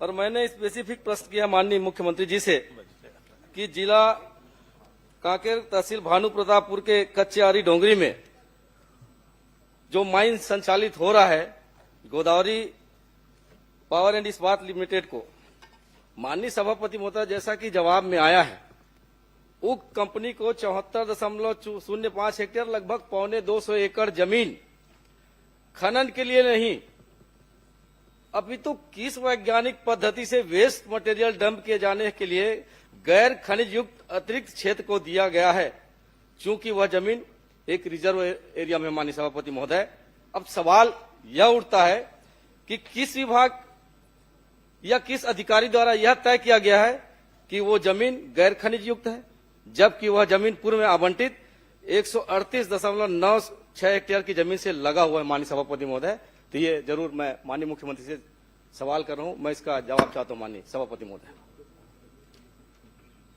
माननीय सभापति महोदय, माननीय सदस्य के प्रश्न के जवाब में मैं बताना चाहूंगा कि इनके समय जब इनकी सरकार थी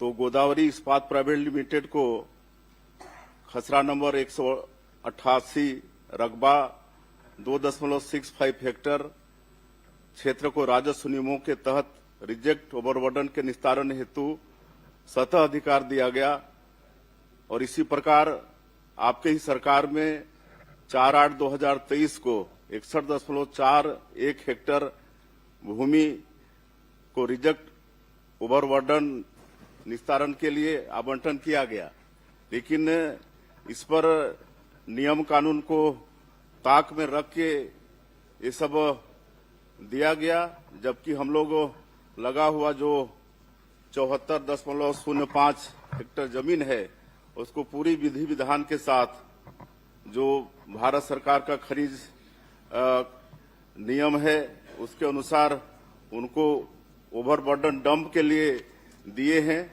और वो ऐसे नहीं दिए हैं। उसके लिए messrs Kartikeya exploration and mining service private limited से उसका जांच कराया गया है और जो जीएसआई है उससे भी जांच कराया गया है, उसके नीचे कोई मिनरल्स नहीं है, इसलिए ओवरबर्डन डंपिंग के लिए ये दिया गया है। माननीय सभापति महोदय, माननीय मंत्री जी का जवाब आया है कि जांच कराई गई है। मैं आपके माध्यम से यह जानना चाहता हूं कि 2015 के बाद राजस्व बढ़ाने के लिए शासन द्वारा एक पारदर्शी प्रक्रिया अपनाई गई है ऑनलाइन टेंडर का, जिसमें पारदर्शी भी बने रहे और राज्य की आमदनी बढ़े। ये हुआ भी है चाहे सरकार किसी की भी रहे माननीय सभापति महोदय, लेकिन अभी जो टेंडर हुआ है 11 साल में पहली बार ये प्रक्रिया हुआ माननीय सभापति महोदय कि इस नियम को पहले बिना निविदा के पीछे दरवाजे से सीधा फर्म को दिया गया माननीय सभापति महोदय। और मैं तो सीधा सीधा सीएम साहब से ये कहना चाहूंगा, आप बड़े उदार हैं, बड़े सीधे हैं, बड़े सहर हैं माननीय मुख्यमंत्री जी। आपके नाक के नीचे ये जो काम हो रहा है निश्चित ही ये सोचने वाली बात है। सबसे बड़ी बात यह है कि जो ऑनलाइन टेंडर की प्रक्रिया होती है वो प्रक्रिया नहीं हो पाई है और आपने जो कहा है कि 23/5/2025 में जीएसआई के माध्यम से सशर्त हमने ये टेंडर किया है, तो आप ये बता दें कि जीएसआई के माध्यम से जो हुआ है कि किस आधार पर आपने सहमति दी है और यदि आपने सशर्त आदेश जारी किया है तो उसकी एक कॉपी उपलब्ध करा दें माननीय सभापति महोदय। माननीय सभापति महोदय, मैं माननीय सदस्य को बताना चाहूंगा कि भारत सरकार खान मंत्रालय के पत्र दिनांक 28/11/2024 के माध्यम से यह स्पष्ट किया गया है कि स्वीकृत खनिज पट्टा क्षेत्र से लगकर गैर खनिज युक्त भूमि पर नीलामी की आवश्यकता नहीं होती है। माननीय सभापति महोदय, ये 250 एकड़ जमीन का मामला है, जहां पे आपके खनन चल रहे हैं उससे लगा हुआ जमीन है। क्या किसी कंपनी को उसी आधार पर दे दिया जाएगा कि वो वहां पर माल को डंप करे? उसके दूर में भी तो और जमीन है माननीय सभापति महोदय, उसे भी दिया जा सकता था, लेकिन ये कहीं ना कहीं इसमें अधिकारियों की मिलीभगत है। माननीय मुख्यमंत्री जी को पूरी जानकारी नहीं दे पा रहे हैं और कहीं न कहीं पर इसमें एक बड़ा ही मामला दिखता है माननीय सभापति महोदय। मैं आपके माध्यम से यही कहना चाहूंगा, क्या एक बार फिर इस पर पुनर्विचार करेंगे या जांच कराकर जो जीएसआई का जो जूलॉजिकल सर्वे ऑफ इंडिया है उसके आधार पर ये मापदंड तय करेंगे कि जो वैज्ञानिक पद्धति आपने कहा है और किस वैज्ञानिक पद्धति के आधार में उस जमीन का आपने आवंटन वहां पर किया है। माननीय सभापति महोदय, मैं बता चुका हूं कि इसमें नीलामी की आवश्यकता नहीं होती है और इसको जो लगा हुआ भूमि आवंटित किए हैं 74.05 हेक्टेयर, उससे उसका माइनिंग क्षमता बढ़ा है 2.35 मिलियन टन से 6 मिलियन टन उसका उत्पादन होगा, जिससे प्रतिवर्ष 190 करोड़ का अतिरिक्त राजस्व प्रदेश को मिलेगा। और इतना ही नहीं, डीएमएफ में 57 करोड़, डीएमएफ में 5.7 करोड़, एनएमईटी में तथा 13.80 लाख पर्यावरण अधोसंरचना उपकर की प्राप्ति होगी। इससे राज्य सरकार को राजस्व में लाभ होगा। नहीं, वो जो जमीन जो डंप करने के लिए आवंटित की गई है उससे सरकार को क्या फायदा हो रहा है, मैं ये जानना चाहता हूं। क्या उसे जूलॉजिकल सर्वे ऑफ इंडिया इस एजेंसी से जांच करवाएंगे क्या? मैं ये बस अभी हम बताएं ना आपको किससे लाभ हो रहा है, और जीएसआई से और प्राइवेट एजेंसी से जांच करवा चुके हैं, उसमें नीचे कोई मिनरल्स नहीं। सुशांत शुक्ला। सभापति महोदय, मेरा प्रश्न 1635 है और इसमें ये 74.05 हेक्टेयर अतिरिक्त आपने दिया।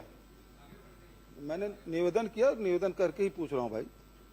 वो बहुत बड़े नहीं, नाम ले चुके हैं, उसके बाद उन्होंने अनुमति मिल गई, सुशांत आसंदी शुक्ला से जी का नाम ले आसंदी से चुके अनुमति हैं, मिल गई, प्रक्रिया आगे बढ़ गई है। नहीं, मैंने आसंदी से रिक्वेस्ट किया और उसके से मुझे अनुमति मिली है। एक छोटा सा प्रश्न ये है कि आपने उत्तर ये दिया है कि इस जमीन के नीचे कोई खनिज नहीं है, ठीक है, लेकिन ये जमीन राजस्व की है कि वन विभाग की? और वन विभाग की है तो इसके क्या प्रक्रिया है आवंटन करने की? उसका पालन हुआ कि नहीं हुआ? बिल्कुल पालन हुआ है। नहीं, कौन से विभाग का जमीन किसके है? वन का है कि राजस्व का है? राजस्व का है। सुशांत शुक्ला। सभापति महोदय, पूर्ववर्ती सरकार में राजनीतिक विचारों को केंद्र रखते हुए चलने वाली पत्रिका जिसका डिजिटल एडिशन नेशनल हेराल्ड के नाम से जाना जाता है, मेरे प्रश्न पर लिपिकी त्रुटि हो गई है। मैं आग्रह आपके माध्यम से करूंगा उसको सुधारें। संडे नवजीवन भी एक उसकी हिंदी एडिशन है और पिछली सरकार में इसको 4 करोड़ 24 लाख रुपया डिजिटल एडिशन के रूप में भुगतान किया गया। चूंकि त्रुटि हो गई थी तो संडे नवजीवन का विवरण नहीं आ पाया। मैं आपके माध्यम से माननीय मुख्यमंत्री जी से जानना चाहूंगा कि संडे नवजीवन को कितना भुगतान किया गया। माननीय सभापति महोदय, माननीय सदस्य ने संडे नवजीवन को जो भुगतान किया गया है उसकी जानकारी चाहिए है। संडे नवजीवन को वर्ष 2019-20 से लेकर वर्ष 2023-24 तक कुल 3 करोड़ 6 लाख रुपए का विज्ञापन दिया गया, उतना भुगतान किया गया है। मैं आपके माध्यम से प्रश्न में पूछा था कि संबंधित दोनों मीडिया संस्थानों के स्वामी प्रबंधकर्ता यानी ओनर, ट्रस्ट और कंपनी कौन है, इसका विवरण के रूप में सिर्फ एक नाम मीडिया प्रबंधकर्ता के रूप में जवाब में आया है। मैं आपके माध्यम से जानना चाहता हूं कि क्या शासन के पास संबंधित प्रकाशन के स्वामित्व, ट्रस्ट या उससे अन्य जानकारी उपलब्ध है क्या? अगर है तो वो दे दें। माननीय सभापति महोदय, ये दोनों अखबार के प्रबंधकर्ता तत्कालीन समय में एसोसिएट जर्नल्स लिमिटेड के प्रबंध निदेशक पवन बंसल हैं। बाकी ये दोनों पेपर किसके मुखपत्र हैं इसको पूरा देश जानता है। सभापति महोदय, मैं स्पष्ट तौर पर पूछ रहा हूं कि इसका प्रकाशन 2008 से बंद हो चुका है। 2017 में इसके हिंदी एडिशन के रूप में साप्ताहिक अखबार चालू किया गया। नेशनल हेराल्ड को चलाने वाली संस्था एसोसिएट जनरल अपने कार्य में स्पष्ट तौर पर उल्लेखित किया है कि कांग्रेस के नीतियों पर आधार पर प्रकाशन करेंगे। तो मैं आपके माध्यम से पूछना चाहता हूं कि क्या सरकार राजनीतिक दलों के मुखपत्र को भी विज्ञापन जारी करती है क्या, या उसके कोई प्रावधान अलग से हैं तो बता दें। अब अपने समय में तो ऐसा है नहीं।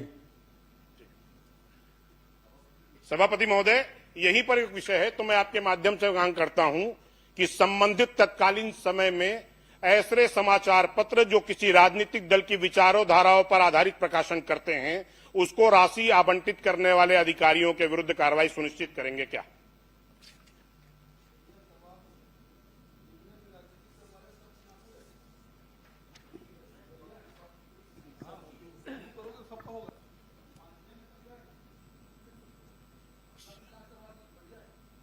सभापति महोदय, मैं आपसे आग्रह करूंगा, वरिष्ठ सदस्य बैठ के बोल रहे हैं और जिस संस्था का नाम ले रहे हैं, मैं चुनौती के साथ इस सदन पर कह रहा हूं कि वो किसी भी राजनीतिक दल का मुखपत्र नहीं है, किसी भी राजनीतिक दल का मुखपत्र नहीं। लेकिन मेरे पास जो कागज है वो किसी एक राजनीतिक दल के मुख संस्था के द्वारा प्रकाशित मुखपत्र है। प्रश्न करें।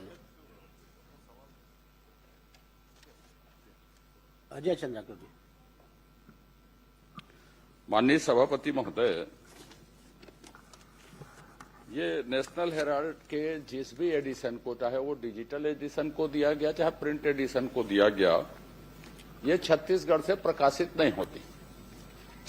तत्कालीन समय में जिसका 19, 20, 21, 22, 23, 24 तक जो उत्तर में आया है, छत्तीसगढ़ के बाहर किसी भी एडिशन को कितनी प्रति में वो निकलता था और उसमें कितने पैसे हम दे सकते थे अधिकतम, इसके संबंध में उस समय में कौन सी नीति थी डिजिटल के लिए और प्रिंट के लिए, और ये दिया गया है कि डिजिटल को दिया गया है, प्रिंट को दिया गया, और वो भुगतान नियम तो है कि नियम विपरीत है, नीति के अनुकूल है कि विपरीत है, जो भी विज्ञापन नीति उस समय रही होगी।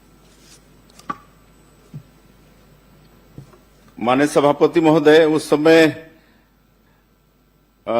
उक्त दोनों पेपर को 8 लाख रुपया प्रति पृष्ठ के हिसाब से भुगतान किया गया। नहीं माननीय मुख्यमंत्री जी, मैंने ये पूछा है कि 4 करोड़ 24 लाख रुपया मैं सोचता हूं कि और किसी पत्रिका को नहीं दिया गया होगा, पर मैं ये पूछ रहा हूं कि विज्ञापन की जो नीति थी उसके तहत डिजिटल को या प्रिंट को जितना पैसा उनको दिया गया है वो नियम या नीति के अनुकूल था कि विपरीत था, और यदि विपरीत था तो फिर दोषी कौन थे, या उल्लंघन यदि किया गया तो यह आप बता दीजिए कि नियम के अनुकूल था तो कोई प्रश्न नहीं है। फिर चलिए इसका परीक्षण करा लेंगे जी। अनुज शर्मा जी। नहीं, मेरा एक आग्रह है माननीय सभापति महोदय, मेरा ये आपसे आग्रह है, आपके परीक्षण करा लेने कहने के बाद और नहीं पूछना चाहिए, लेकिन मेरा आपसे एक आग्रह है कि ये विज्ञापन नियम के विपरीत दिए गए हैं जो आपने विज्ञापन की नीति बनाई। पहली बात नहीं, सीएम साहब का जवाब उसमें आ गया है कि उसको परीक्षण करा लेंगे, वो आ जाएगा। जो बोलना माननीय सभापति मैं क्रॉस नहीं कर बढ़ गया है, आगे बढ़ गया, शर्मा जी के नाम हो गया है, शर्मा जी को हो गया भाई। तो मेरा ये कहना है परीक्षण की जगह में इसकी जांच एक समयावधि में करवा दे, परीक्षण की जगह में, ये मेरा आग्रह है कि ताकि भविष्य में चाहे वो राजनीतिक दल के हों, चाहे प्रदेश के बाहर के हों, किसी के स्वामित्व के हों, एसोसिएट प्रेस के हों, चाहे उसका मुकदमा चल रहा हो, चाहे राजनीतिक व्यक्ति जुड़े हों, ऐसी चीजों से हमारे प्रदेश के धन का दुरुपयोग न हो सके, आत्म प्रचार के लिए, व्यक्ति प्रचार के लिए, तो स्पष्ट नीति बनेगी जांच के बाद जो रिपोर्ट आएगी उसके आधार पर। तो मैं आपसे आग्रह करूंगा कि परीक्षण के बजाय उसकी जांच करवाएं ताकि स्पष्ट नीति बने उसके लिए और इस तरह की घटनाएं न हो।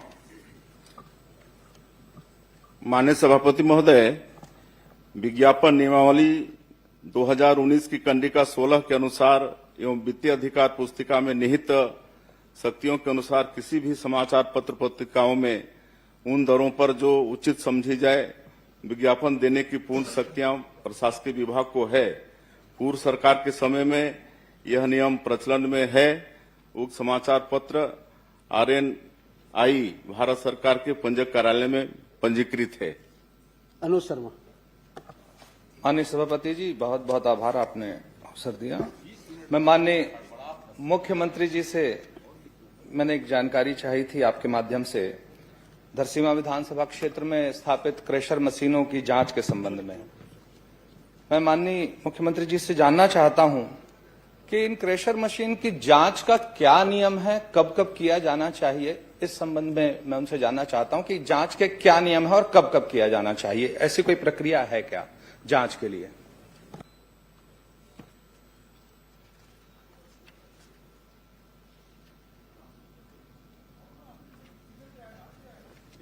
माननीय मुख्यमंत्री जी।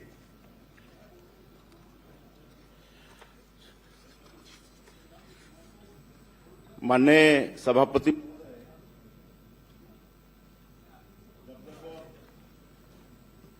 शिकायत मिली है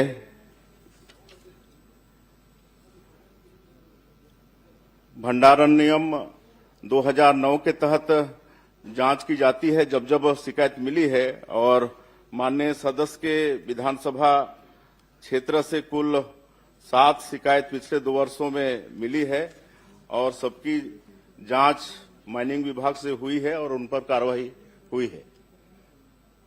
माननीय सभापति महोदय, कुल मिलाकर 2018 से लेकर 2026 तक 10 बार जांच की गई है और इस 10 बार की जांच में 6 जांच ऐसी पाई गई जिसमें कोई अनियमितता नहीं थी।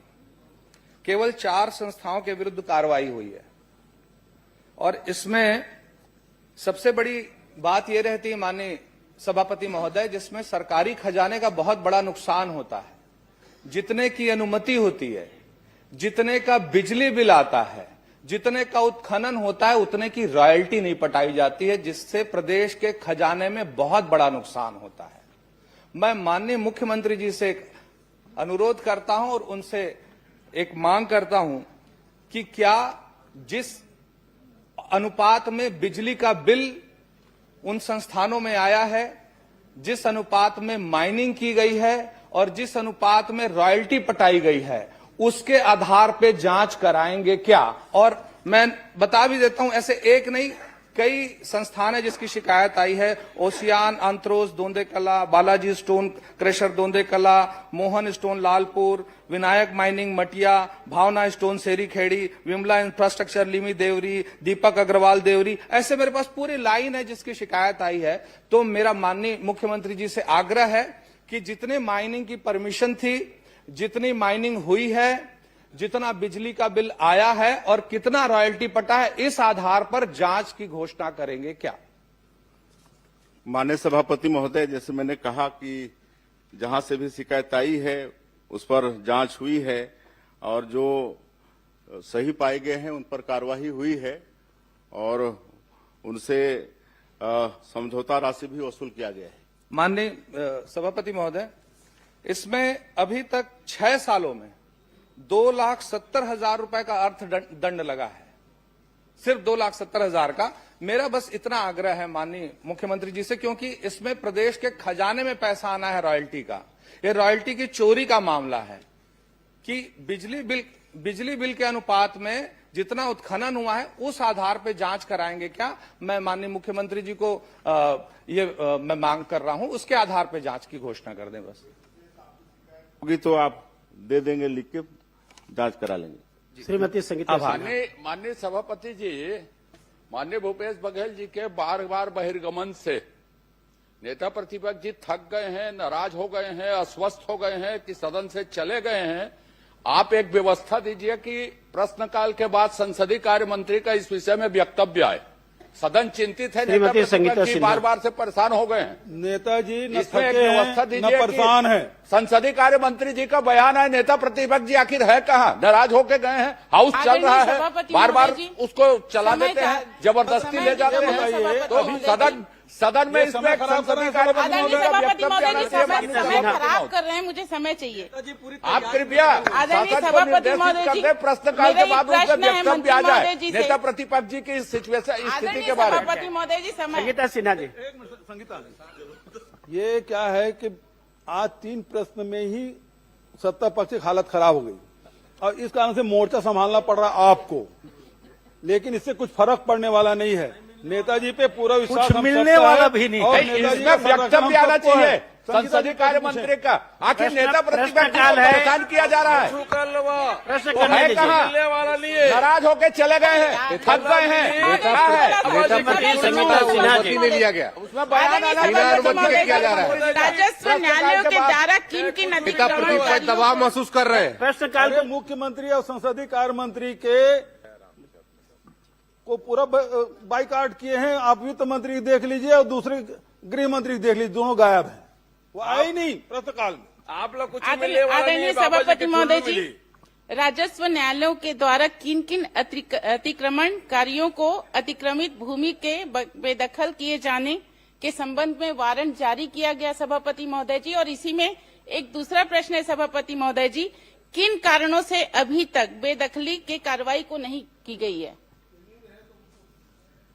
मैं हाजिर हूँ भाई चंद्राकर जी, मैं हाजिर हूँ, आप चिंता न करें।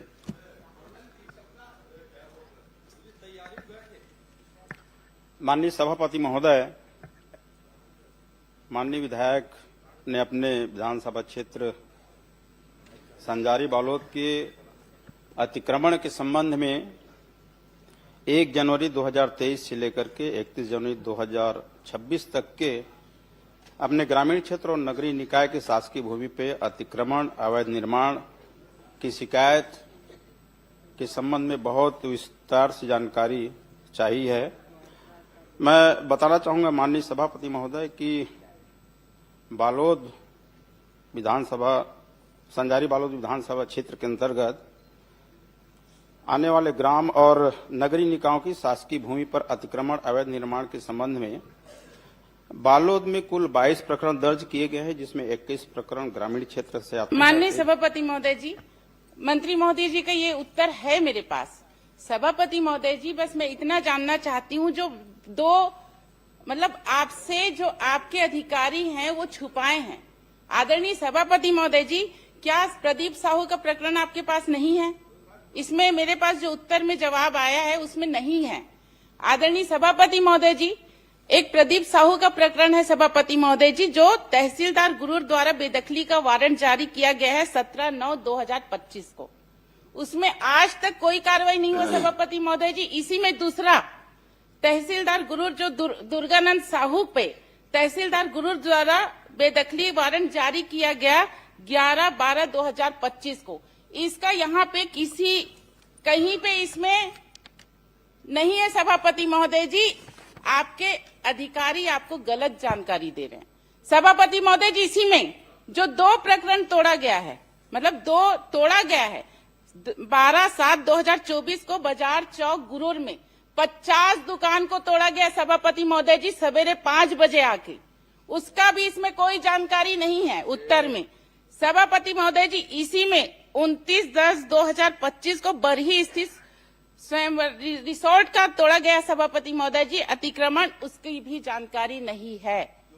आदरणीय सभापति, मैं बहुत पूछना चाहती हूँ कि इन सब प्रकरण का जो बहुत महत्वपूर्ण है, इनकी जानकारी आपके पास क्यों नहीं है? माननीय सभापति महोदय, मैं बताना चाहूंगा कि हमारे विभाग के द्वारा कोई जानकारी छिपाई नहीं गई और न ही हम जानकारी छिपा रहे हैं। इन्होंने जो प्रश्नावधि में जो हमसे प्रश्न किए हैं, स्पष्ट रूप से पूछा गया है कि 1 जनवरी 2023 से 31 जनवरी 2026 तक के अतिक्रमण, अवैध कब्जा के संबंध में जानकारी चाहिए गई है। हम वही जानकारी बता रहे हैं। यदि आपको और जानकारी चाहिए थी तो पुराने प्रकरण आप बता रहे थे कि 2015 से 2020 से जो जानकारी चाहिए थी, आपने जिस अवधि का हमसे जानकारी चाहिए वही जानकारी हम आपको दे रहे हैं।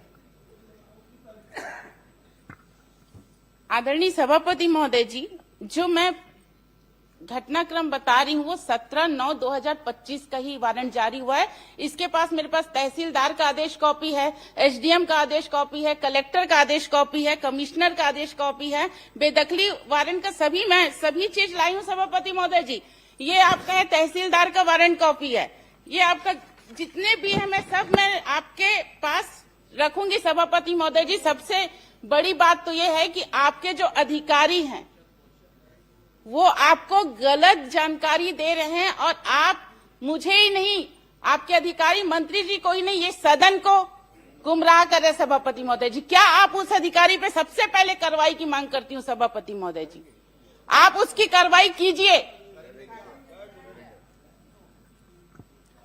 माननीय सभापति महोदय, जैसे मैं बताया कि 31 जनवरी 2023 से 31 जनवरी 2026 तक हमारे पास अतिक्रमण कार्यों की पूरी सूची है, और जैसा माननीय विधायक बता रहे हैं कि इस 2025 की घटना है, और यदि इसमें हमारे सूची में नहीं आया है तो मैं जो नाम आप दे रहे हैं उसको मैं चेक कराऊंगा, जांच कराऊंगा। अगर हमारे सूची में सम्मिलित नहीं है तो क्यों सूची नहीं सम्मिलित नहीं है उस पर अपन कार्रवाई करेंगे, हम आपको आश्वासन दे रहे हैं। यदि सूची में शामिल नहीं है और इस बीच की घटना का है 1 जनवरी 2023 से 31 जनवरी 2026 तक के बीच की घटना है जो आप बता रहे हैं, वो अगर हमारे सूची में शामिल नहीं है और आप बता रहे हैं कि है तो हम उस पर कार्रवाई करेंगे कि ये सूची में शामिल क्यों नहीं है। चलिए राजेश आदरणीय सभापति महोदय हो गया जी, ठीक सर, है। और क्या है, जांच कर सभापति महोदय, देंगे, ठीक है, कार्रवाई कर इसमें देंगे, क्या शामिल बचा नहीं है, शामिल नहीं है, मैं मानने को तैयार हूँ सभापति महोदय जी। ये दोनों प्रकरण मोह कब तक तोड़ देंगे अवैध वाला को? वारंट जारी हो चुका है, सभी कॉपी मेरे पास है, सभी कॉपी मैं आपके पटल पे रख दूंगी। आप उसको कब तक तोड़वाएंगे उसको आदेश कीजिए, कार्रवाई करेंगे। माननीय सभापति महोदय, जितने भी अतिक्रमण के प्रकरण हैं उस पर कार्रवाई हो रही है।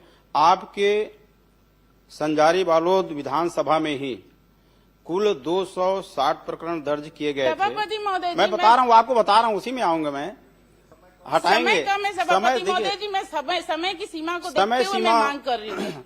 समय सीमा इसमें बताई नहीं जा सकती। प्रकरण चल रहा है, कई को नोटिस दिए हैं, वारंट जारी किए हैं हटाने का, और 113 अतिक्रमण हटाए भी हैं और 111 प्रक्रियाधीन हैं, और 36 प्रकरण जो है न्यायालय में प्रक्रियाधीन है। और जितना जल्द हो सके हम अतिक्रमणकारी को या अवैध कब्जा को हम मुक्त कराएंगे, हटाएंगे उसको। समय सीमा देखिए राजेश सभापति महोदय, ये न्यायालयीन प्रक्रिया है और न्यायालयीन प्रक्रिया में समय सीमा राजेश संभव नहीं होता। सभापति महोदय जी, मेरे पास द्वारकाधीश यादव सब कुछ है सभापति महोदय जी। सभापति महोदय द्वारकाधीश यादव, निवेदन है सभापति महोदय जी, इसमें प्लीज। माननीय सभापति महोदय, मैं माननीय मंत्री राजेश उच्च शिक्षा से ये पूछना चाहता हूं कि महासमुंद जिला के अंतर्गत तेंदुकोना के महाविद्यालय स्वीकृत हुई है, स्वीकृति 2 बार स्वीकृत हुई माननीय सभापति महोदय। और आखिरी में माननीय मंत्री जी, मैं पूछना चाहता हूं कि आपने तेंदुकोना महाविद्यालय की स्वीकृति को 2 बार स्वीकृति के बाद तीसरे बार आप ये निरस्त करते हैं। आपके जवाब में आए हैं कि अप्राय कारणों से निरस्त की जाती है। ये कब से अप्राय कारण क्या है, इसको थोड़ा मेरे को बताइए आप। माननीय सभापति महोदय, पहले तो मैं माननीय विधायक जी को बधाई देता हूं कि आपके महाविद्यालय का टेंडर भी हो गया है, भूमि पूजन भी हो गया है, पर लेट क्यों हुआ उसके बारे में जानकारी माननीय मंत्री जी बता रहा हूं। टेंडर ओपन हो गए तो डेट बता दीजिए और टेंडर कब लगा है बता दीजिए। आप बता देते हैं, आपको बता देते हैं। माननीय सभापति महोदय, लोक निर्माण विभाग कार्यपालन अभियंता के द्वारा इनकी टेंडर प्रक्रिया पूरी कर ली गई है और ये 6/2/2026 को संबंधित जो ठेकेदार हैं अशोक चंद्राकर जी। माननीय मंत्री जी, समय कम है, आप जानकारी गलत दे रहे हैं। वो टेंडर निरस्त हो चुका है, गलत जानकारी पर कार्रवाई करेंगे क्या? ये टेंडर निरस्त हो चुका है। आपको अशोक चंद्राकर टेंडर निरस्त हो चुका है, कार्रवाई करेंगे क्या गलत जानकारी के लिए? ये कैसे चली आए भाई? आप इसकी जांच कराएंगे?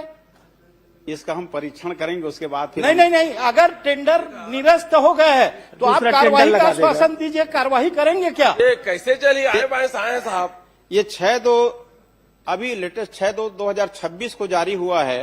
अशोक चंद्राकर का टेंडर निरस्त हो चुका है, जिसको आप टेंडर अभी दिया 6 गया को है, बता पता है? दीजिए ना, 6 को बता दीजिए। नहीं नहीं, उस जानकारी को बताइए ना। एक मिनट, अरे सुनो तो, आपका कॉलेज बनना चाहिए ना। नहीं नहीं, अब वो सवाल 6 उस को बात बता से रहे नहीं हैं तो है। बता दीजिए उसको। सभापति महोदय, दूसरी बात ये, तो इसमें मैं आश्वासन चाहूंगा, 6 को बता शिलान्यास की नीति क्या है, किनको किनको बुलाया गया था। जो जनप्रतिनिधि नहीं है वो 4 करोड़ के बिल्डिंग में शिलालेख में उनका नाम अंकित हो रहा है। प्रोटोकॉल नियम पूर्व में क्षेत्रीय विधायक को बुलाया जाता था, वर्तमान में है कि नहीं, आप बताइए। लोकतंत्र का हत्या है। आप कार्रवाई करेंगे क्या प्रोटोकॉल नीति के? सब जगह यही है। तो इनके लिए कोई ऐसा नियमावली तो मैं नहीं पढ़ा हूं कि शिलान्यास और लोकार्पण के लिए किसको किसको बिल्कुल है। माननीय मंत्री जी, आप सदन में गलत जानकारी दे रहे हैं। सामान्य प्रशासन से मंगाइए आप। सभापति महोदय जी, यही है डबल इंजन है। चुने हुए जनप्रतिनिधि ताक में रख करके जो गांव में हार के किंदा तिकरे फोटो छपाते, अब विधायक के अपमान होते। ये डबल इंजन है। ये आप मैंने कथनी करने के फर्क है। देखा लोकतंत्र ला, बाबा साहब के कानून ला आपन नहीं माना। माननीय मंत्री जी, मेरा 2 ही सवाल है। गलत जानकारी दिया गया है, टेंडर निरस्त हो गए हैं, जिसको आप टेंडर मिला है बता रहे हैं। दूसरा, जो प्रोटोकॉल की पालन नहीं किया गया है उस अधिकारी के ऊपर आप कार्रवाई करेंगे क्या? माननीय सभापति महोदय, जिस प्रोटोकॉल की बात कर रहे हैं माननीय विधायक, तो पूर्व की सरकार में भी इस तरह की घटना घटित हुई है, जहां पे सत्ता पक्ष लोग हैं। अभी तो आप हैं मंत्री जी, आप बताइए ना, इनका भी उदाहरण बताइए, वर्तमान बताइए। मंत्री जी, टेंडर की गलत जानकारी आई है, उसमें कार्रवाई करेंगे क्या?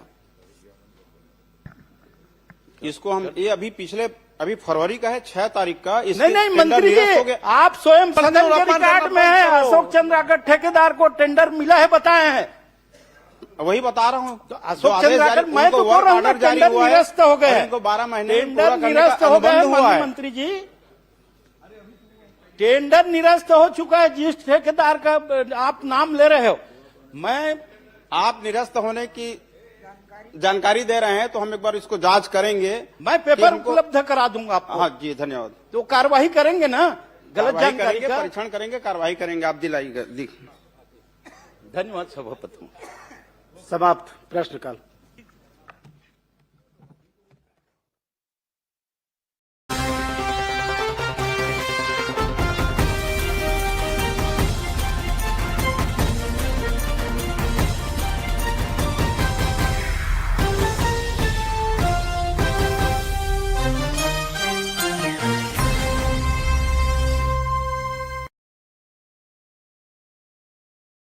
नहीं सभापति जी, मेरा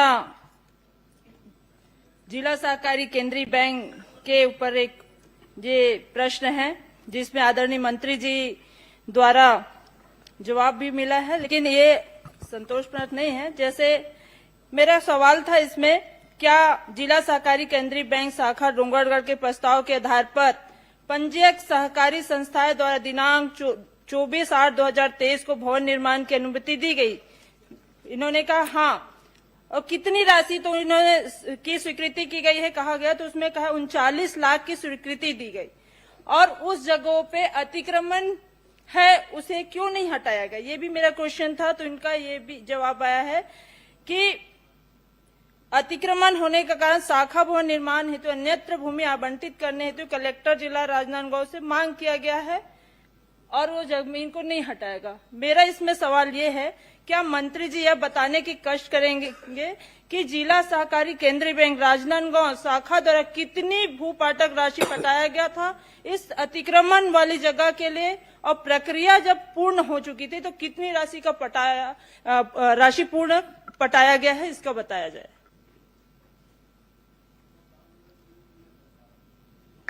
माननीय सभापति महोदय, माननीय सदस्य ने जिला सहकारी केंद्रीय बैंक शाखा डोंगरगढ़ के संदर्भ में जानकारी चाहिए और मैंने उसकी पूरी जानकारी दी। और क्योंकि वो पूरा जो जमीन है वो अतिक्रमण पे है और उसके लिए लगातार अपन पत्राचार कर रहे थे ताकि जमीन को कब्जा से मुक्त किया जाए।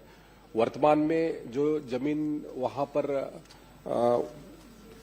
उपलब्धता की दृष्टि से हमारी कोशिश जारी है कि जल्द से जल्द ये जो भवन का निर्माण हो सके ताकि वहां के लोगों को सुविधाएं मिले। पूर्व में जो जमीन दिया गया था वो भी जो वहां पे अध्यक्ष रहे वो उनके ही जमीन के नजदीक में उनको कहते हैं वो किया गया था, तो वहां पर पार्किंग की सुविधा और बाकी सुविधाएं व्यवस्थित नहीं हो पा रही थी। तो इसके लिए भी हम लगातार चर्चा कर रहे हैं, क्योंकि बैंक का मामला है, तो इसलिए वहां तत्काल उनको उनके सुविधा के हिसाब से वो जमीन उपलब्ध कराने का निर्णय भी आदरणीय के जो भूमि है, जिस जगह पे भू अर्जन के लिए भू पटक की जो प्रक्रिया होती है, उसकी राशि बैंक के द्वारा सहकारी केंद्रीय बैंक राजनांदगांव के द्वारा उसका भू राशि दिया गया। उसके बाद उसके भूमि पूजन हो चुका, उसके बाद उसमें आज टेंडर भी लग चुका है, और उसके बाद आज जब आदेश प्रक्रिया के तहत वर्क ऑर्डर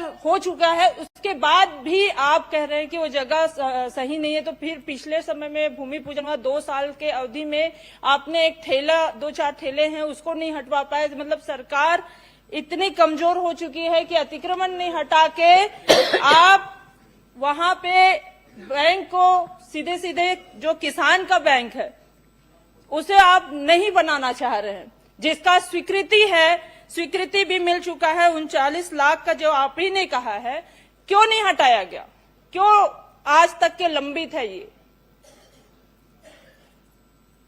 महोदय,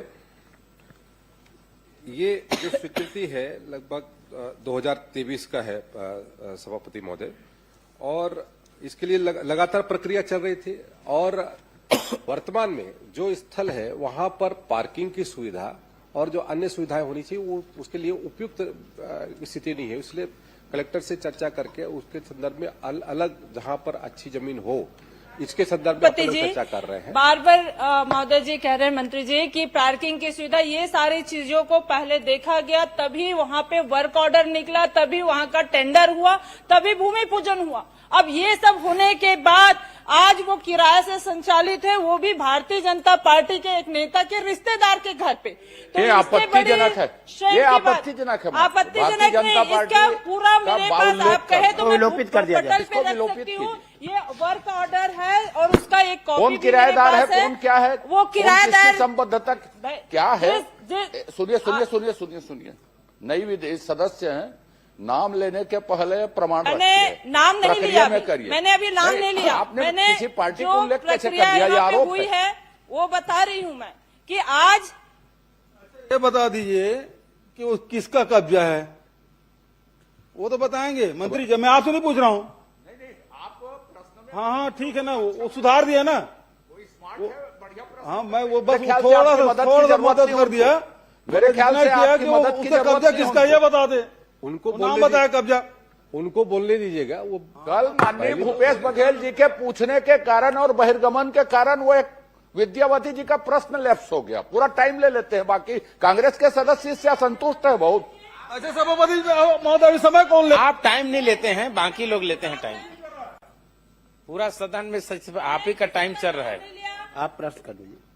सभापति जी, मैंने किसी का नाम नहीं लिया। इसमें यही कहा गया है कि यहाँ जब वर्क ऑर्डर हो चुका था, टेंडर लग चुका था, उसके बाद भूमि पूजन की प्रक्रिया हो गई थी, उसके बाद भी आज वहां पे ये कार्य संपन्न नहीं है, और अतिक्रमण की बात बार बार करके 2 साल से इसे किराए से चलाया जा रहा है। और जब सामने बात आई, जब मेरा ध्यान आकर्षण लगा, प्रश्न करें जी मैं कर रही हूँ, ध्यान आकर्षण लगा, उसके बाद जब पता चला कि ये एक निजी व्यक्ति को लाभ देने के लिए, सीधे लाभ देने के लिए आज सरकार ने इसे किराए पे चला रहा है। तो ये मेरा सवाल था कि क्या किसानों का ये बैंक, किसानों के लिए जो बनाया जाता है ये बैंक, उस बैंक की भूमि पूजन कराएगी, फिर आवंटित भी हो गया, फिर आज काहे के लिए लंबित है? मैं यही जानना चाहती हूँ। मंत्री जी, मैंने अपने उत्तर में कहा कि वो जो जमीन है वहां पर पर्याप्त, आज के दृष्टिकोण से वहां पर आपने कोई आवंटित, जो कोई भी जगह आवंटन किया, किराए से चलाया जा रहा है, जबकि इसकी राशि सैंक्शन है, स्वीकृत है। किराए, अब जब भवन नहीं है तो किराए से चलाया जा रहा है। और तो 2 साल में आपने अभी तक के आपने अतिक्रमण नहीं हटा पाए, भवन नहीं है तो किराए में चलाइए। अब आप कहेंगे कि किराए में भी मत चलाइए, तो वो तो तय वहां पे कलेक्टर के माध्यम से। यही मेरा सवाल है कि 2 साल में आपने वो जगहों को या तो आपने उस जगह को अतिक्रमण हटाते या फिर कोई पे कलेक्टर महोदय द्वारा आवंटन कर दिया जाता जगह को, लेकिन ना ही जगह का आवंटन हुआ है और ना ही वहां से अतिक्रमण हटा है। मतलब इसमें सीधी सीधी बात सामने आ रही है जो कि मैंने कहा भारतीय जनता पार्टी के नेता के रिश्तेदार को लाभ पहुंचाने के। मैं इसमें गलत बात है ये। गलत बात नहीं, रिश्तेदार आखिर कोई ना कोई किसी रिश्तेदार होगा ही, तो ये बात नहीं करती। इसमें ये थोड़ी ना है, नाम नहीं लिया और जो नियम के तहत है वो किया जा रहा है। सभापति जी, जो पार्टी का नाम है, मैंने उसको अगर करने के लिए पहले बोल दिया था। आदरणीय सभापति जी, ये बार यही बात को मैं कहना चाहूंगी, किसानों का शेयर जिससे आज सहकारी केंद्रीय बैंक का संचालन होता है, उसके बाद उसको भवन निर्माण किया जाता है ताकि किसानों को कोई असुविधा न हो। अब जब बैंक उस जगह को खरीद चुकी है, उसके बाद आज वो जगह को हम ये कह रहे हैं कि वहाँ पे पार्किंग की सुविधा नहीं है और उसके बाद उसको अतिक्रमण हटाया नहीं जा रहा है, ये कैसी बात हुई? प्रश्न मेरा यही है कि आज कब तक हटेगा ये अतिक्रमण और कब तक नया भवन बनेगा? सम्मानीय सभापति महोदय, जल्द से जल्द बनेगा। ठीक। आप मुझे समय दीजिए जी। माननीय सभापति महोदय, ये आपको बैंक बनाने के लिए कितनी जमीन की आवश्यकता है और पार्किंग के लिए कितनी जगह की आवश्यकता है और वहां पे कितना जमीन आपको अलाट हुआ है? जो आप कमी पर डे बता रहे हैं पार्किंग के लिए, तो सवाल इस बात का है कि आपको जमीन कितने की है, आवश्यकता कितने की है और कितना अलाटमेंट हुआ है और अतिक्रमण कितने में है?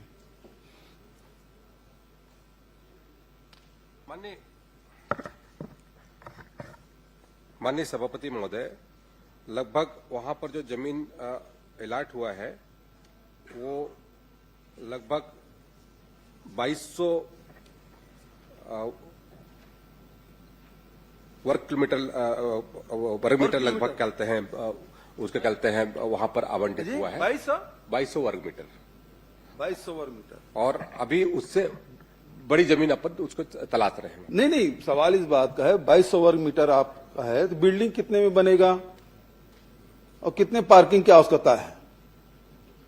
क्या अंडरग्राउंड पार्किंग की व्यवस्था कर रहे हैं? खाली है, कितना है? आपको कितने जमीन की जरूरत है पार्किंग के लिए और बिल्डिंग कितने में बनेगा? उसमें 3000 स्क्वायर फीट से ज्यादा जमीन की आवश्यकता पड़ेगी और उसमें वहां पर पार्किंग की व्यवस्था भी वहां पर सुनिश्चित कराएंगे। सुंदर। 3000 वर्ग मीटर की वर्ग फीट की जरूरत पड़ेगी और आपके पास 2200 वर्ग मीटर है, तो 2200 वर्ग मीटर मतलब कितना हुआ? 22000 वर्ग फीट हो गया, है ना? आपको जरूरत 3000 का है। इसका मतलब यह है कि 19000 वर्ग फीट जमीन आपका खाली है। आपके पास जमीन पर्याप्त है, आप केवल बहाना ढूंढ रहे हैं कि आपको पार्किंग की जगह कम पड़ रही है, इसलिए आप हटाना चाहते हैं। और जो माननीय सदस्य ने जो आरोप लगाया कि वो अतिक्रमण है और अतिक्रमण आपके किसी चहेते का है, इस कारण से हटाना नहीं चाहते, तो आप कृपा करके उस अतिक्रमण को हटाएंगे, नहीं हटाएंगे? माननीय सभापति महोदय, अतिक्रमण को हटाने के लिए हमने जिला कलेक्टर को पत्र लिखा है और जल्द से जल्द वो अतिक्रमण हटेगा ऐसा भी सुनिश्चित कर रहे हैं। और जो जमीन की उपलब्धता है 2200 वर्ग मीटर का वहां पर अभी जमीन है और लगभग 3000 वर्ग मीटर लगभग कहते हैं जमीन अपन और देख रहे हैं ताकि वहां पर सुविधा युक्त जहां पर पार्किंग की व्यवस्था भी सुनिश्चित हो सके, ऐसे जमीन की उपलब्धता पर सुनिश्चित करें। अभी एक मिनट, अभी आपने 3000 वर्ग फीट की बात कही, अभी आप कह रहे हैं 3000 वर्ग मीटर की बात, पहले आप 22000 वर्ग मीटर की बात, तो कौन सी बात आप सही बोल रहे हैं? पर्ची मंगवा लीजिए, थोड़ा दूर हो गया है सभापति महोदय, ये पर्ची दौड़ने वाला थोड़ा सा वो आ ही नहीं रहा पर्ची। इसका मतलब क्या है कि आप वहां बनाना चाहते हैं, अतिक्रमण हटाएंगे, कब तक हटाएंगे? क्योंकि 2 साल हो गया, 2.5 साल हो गया, 2023 का मामला है, 26 से 3 साल हो गया, तो आप कब तक के वो अतिक्रमण हटाएंगे? समय कलेक्टर को निर्देश करेंगे कि कलेक्टर को निर्देश भी नहीं कर सकते, जैसे देवांगन जी ने कहा, हम कलेक्टर को आदेश नहीं कर सकते, तो यहां उसी प्रकार के आप जवाब देंगे कि आप हटवा रहे हैं, और कब तक हटवाएंगे तिथि बताइए। माननीय सभापति महोदय, तिथि मैं अभी सुनिश्चित नहीं कर सकता, लेकिन जल्द से जल्द हटवाने की श्री तुलेश्वर सिंह। माननीय अध्यक्ष सभापति महोदय, चूंकि सदन में मामला आया है और अतिक्रमण हटाने की बात है, जहां दूसरी जगह बुलडोजर चलाते हैं, यहां कब बुलडोजर भेजेंगे? ये अतिक्रमण कब हटाएंगे? यहां बुलडोजर नहीं चल रहा है, अफीम में कम से कम बुलडोजर चला है माननीय सभापति कल, महोदय, लेकिन इसमें बुलडोजर कब चलेगा? माननीय सभापति महोदय, माननीय सभापति महोदय, बनाने के लिए जगह है, माननीय सभापति महोदय, किसानों के साथ अत्याचार करना बंद करो, बंद करो, बंद करो। मंत्री जी, संरक्षण अतिक्रमणकारियों को संरक्षण देना बंद करिए आप, और इसके विरोध में हम बहिर्गमन कर रहे हैं। माननीय सभापति महोदय, विपक्ष का जो बहिर्गमन है, से जानना चाहता हूँ, माननीय सभापति महोदय, वो एक नाटक है, वन मंडल कटघोरा समय पास कर रहे हैं कि 5 नंबर का प्रश्न मत लगे, नेशनल हेराल्ड का क्वेश्चन मत आए, इसके लिए ये समय पास कर रहे थे। क्षेत्र में बिगड़े वन सुधार योजना अंतर्गत वृक्षारोपण की गई। माननीय मंत्री जी का इसमें जवाब आ चुका है कि वृक्षारोपण नहीं किया गया 3 साल पे, और यदि वृक्षारोपण नहीं किया गया तो क्या भविष्य में वृक्षारोपण करने की कोई योजना है, या फिर किसी अन्य मद से वृक्षारोपण किया जा रहा है, या फिर कौन कौन से ऐसे मद जिसमें बिगड़े वन सुधार की योजना चलाई जाती है? माननीय मंत्री जी। माननीय सभापति महोदय, मैंने अपने उत्तर में स्पष्ट किया है कि इस जो अवधि में जब माननीय सदस्य ने प्रश्न पूछा है, तो उस अवधि में बिगड़े वनों के सुधार के लिए कोई राशि आवंटित नहीं की गई, न कोई कार्य हुआ है। अन्य जो कहते हैं योजना के तहत में वहां पर कार्य किया गया है, जो हमारा रूटीन का प्रक्रिया होती है, और माननीय सदस्य यदि चाहते हैं तो उसकी पूरी जानकारी भी उपलब्ध करा दूंगा कि किस तरीके से लगभग वहां पर इस अवधि में लगभग 1.5 लाख वृक्षारोपण किया गया है। कोई जरूर, मैं जो जानना चाह रहा हूं कि वो कौन सी योजना है, कौन सा मद है जिससे वृक्षारोपण किया गया?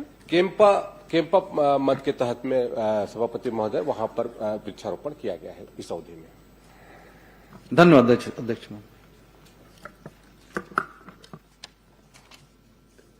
श्री ओंकार साहू।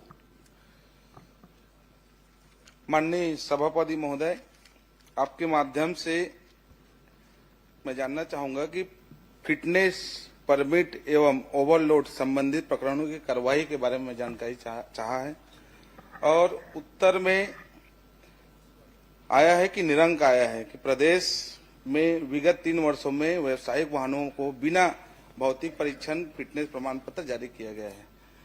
तो ठीक है, लेकिन खा नंबर में मैं जानकारी चाहा कि ओवरलोडिंग में कितने प्रकरण हैं, क्योंकि मंत्री महोदय द्वारा जानकारी मिली है कि 77,810 प्रकरण, लेकिन ये मैं पॉइंट पे मांगा हूं, पॉइंट टू पॉइंट।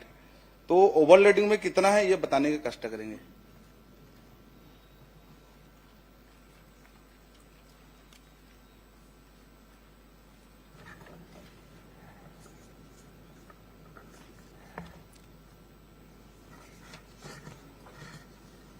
माननीय सभापति महोदय, जो मैंने जानकारी इनको दिया है, इसके तहत में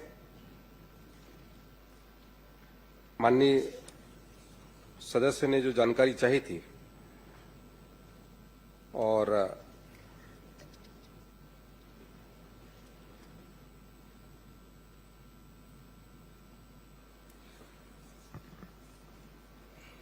ओवरलोड के, अरे दौड़ लगाओ भाई,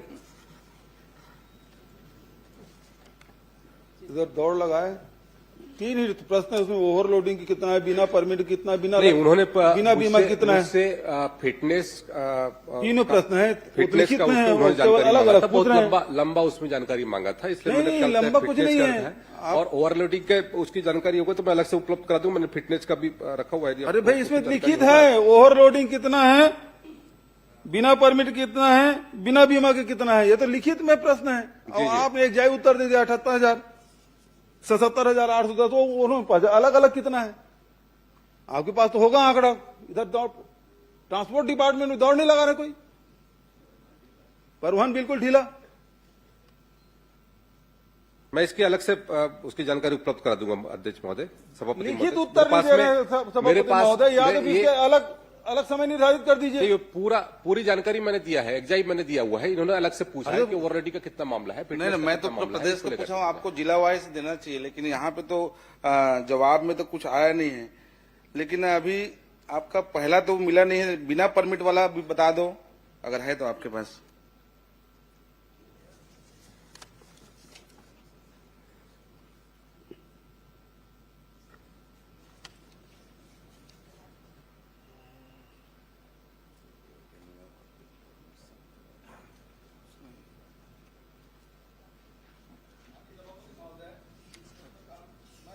कर रहा हूं कि मंत्री जी की तैयारी पूरी नहीं है, आसंदी से व्यवस्था आनी चाहिए। सभापति महोदय बता रहे हैं, मंत्री जी बता रहे हैं। कुछ बता ही नहीं रहे ना, न क का उत्तर आ रहा है न ख का उत्तर आ रहा है। भाई बिना वो व्यवसायिक वाहन के बिना भौतिक परीक्षण के बिना फिटनेस के कितने हैं वो तो पूछा ही नहीं भाई। उसके बारे में आप कुछ बोले नहीं, मतलब जितने भी हैं वो सब फिटनेस वाले हैं। माननीय सभापति महोदय, उन्होंने फिटनेस की जानकारी मांगी थी, तो मैंने फिटनेस की पूरी जानकारी उनको उपलब्ध कराई है।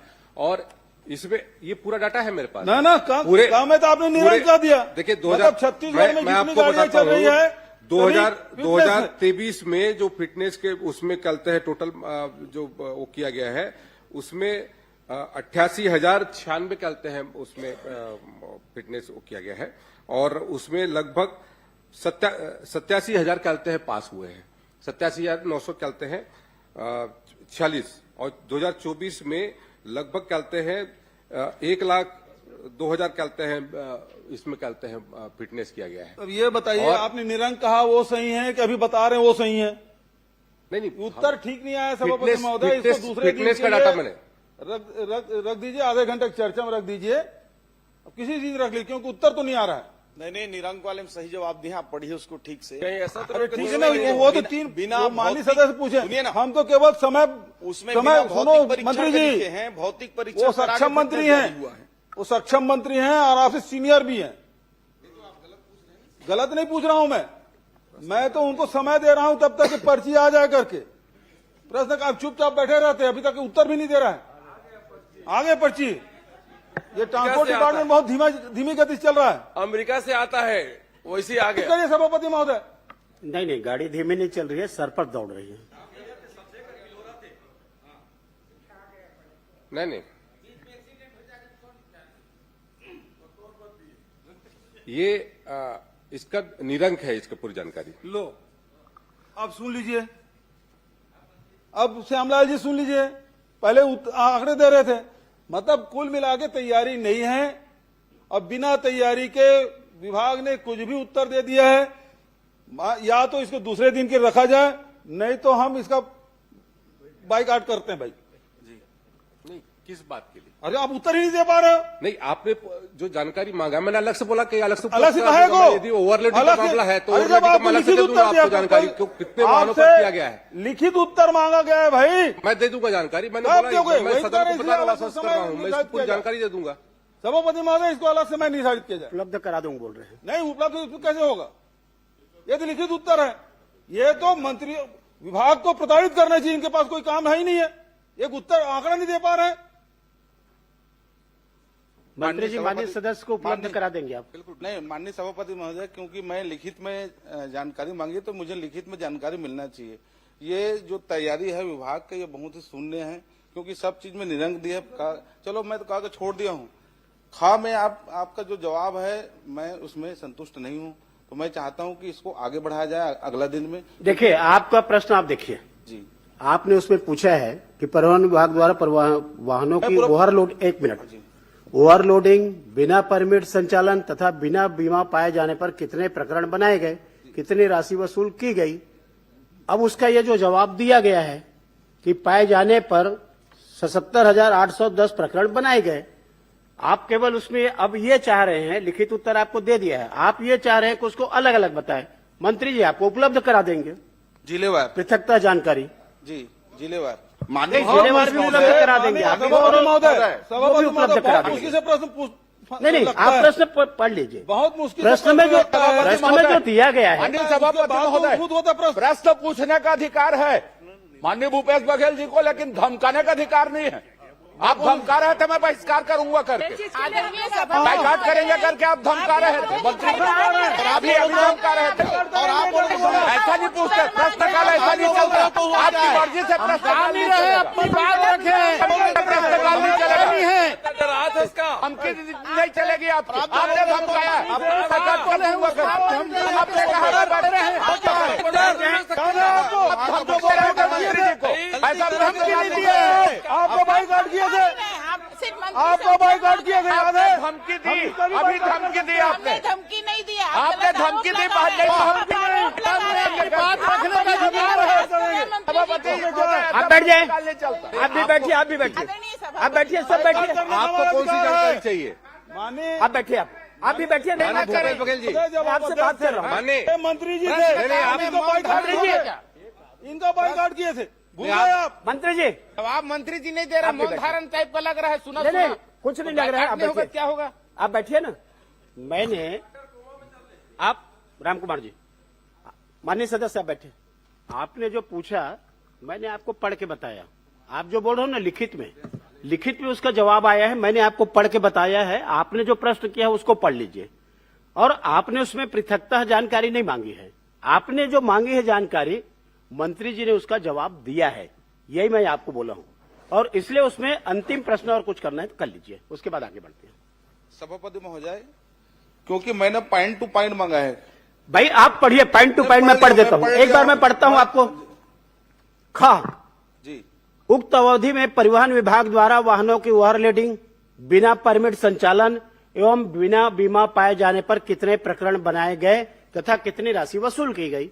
अब आप पढ़िए। उक्त अवधि में ओवरलोडिंग, बिना परमिट संचालन एवं बिना बीमा पाए जाने पर 77,810 प्रकरण बनाए गए। उसकी राशि भी दी गई है कि कितना उसमें। आपने जो पूछा मंत्री ने वही आप इसमें आप मेरे को ये बताइए, आप जो पूछे अभी, आप जो अभी पूछे, तो मैंने कहा मंत्री जी को जानकारी लेकर के आपको उपलब्ध कराए। नहीं, माननीय सदस्य को जानकारी चाहिए, इससे बाइकाट अलग करके देना है। अरे पूरा प्रदेश का दिया है, इसे पूरा प्रदेश का हुआ है। 77,810। ये तो बेहद दुर्भाग्यजनक है। विभाग में कोई कंट्रोल मंत्री जी का नहीं है, अभी तक के उत्तर नहीं आ पाया है और नहीं आ पाया, इसलिए हम लोग बहिर्गमन कर रहे हैं। भाई माननीय सभापति श्री कुंवर सिंह निषाद,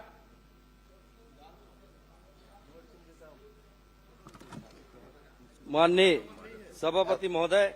सभापति जी, ये सब क्या बात करेंगे? ये सब रणछोड़ दास हैं, रणछोड़ दास। महोदय मोर चालू होत ना काका, तो छोड़ वो नहीं, तुम छोड़ के बात। अरे तुम तो जा भाई, तो बहिर्गमन में नाम कट गई, टिकटों नेताजी के पीछे रहो, टिकट पानी है तो टिकट बहिर्गमन के करो। जेलला चिंता हुई ना तेवन पाछू पाछू घूमे। मोलापन कर्म पे भरोसा है, मोलापन कर्म पे भरोसा है। ठीक, धीरे धीरे उमन के निपटा। माननीय सभापति महोदय, आज प्रदेश के यशस्वी मुख्यमंत्री जी से सवाल पूछने का सौभाग्य मिला। मैं बहुत बहुत धन्यवाद देता हूं। और मैंने स्पेसिफिक प्रश्न किया माननीय मुख्यमंत्री जी से कि जिला कांकेर तहसील भानु प्रतापपुर के कच्चेआरी डोंगरी में जो माइन संचालित हो रहा है गोदावरी पावर एंड इस्पात लिमिटेड को, माननीय सभापति महोदय, जैसा कि जवाब में आया है, उक्त कंपनी को 74.05 हेक्टेयर लगभग 250 एकड़ जमीन खनन के लिए नहीं अपितु किस वैज्ञानिक पद्धति से वेस्ट मटेरियल डंप किए जाने के लिए गैर खनिज युक्त अतिरिक्त क्षेत्र को दिया गया है, चूंकि वह जमीन एक रिजर्व एरिया में। माननीय सभापति महोदय, अब सवाल यह उठता है कि किस विभाग या किस अधिकारी द्वारा यह तय किया गया है कि वो जमीन गैर खनिज युक्त है, जबकि वह जमीन पूर्व में आवंटित 138.96 हेक्टेयर की जमीन से लगा हुआ है। माननीय सभापति महोदय, तो ये जरूर मैं माननीय मुख्यमंत्री से सवाल कर रहा हूं, मैं इसका जवाब चाहता हूं माननीय सभापति महोदय। माननीय सभापति महोदय,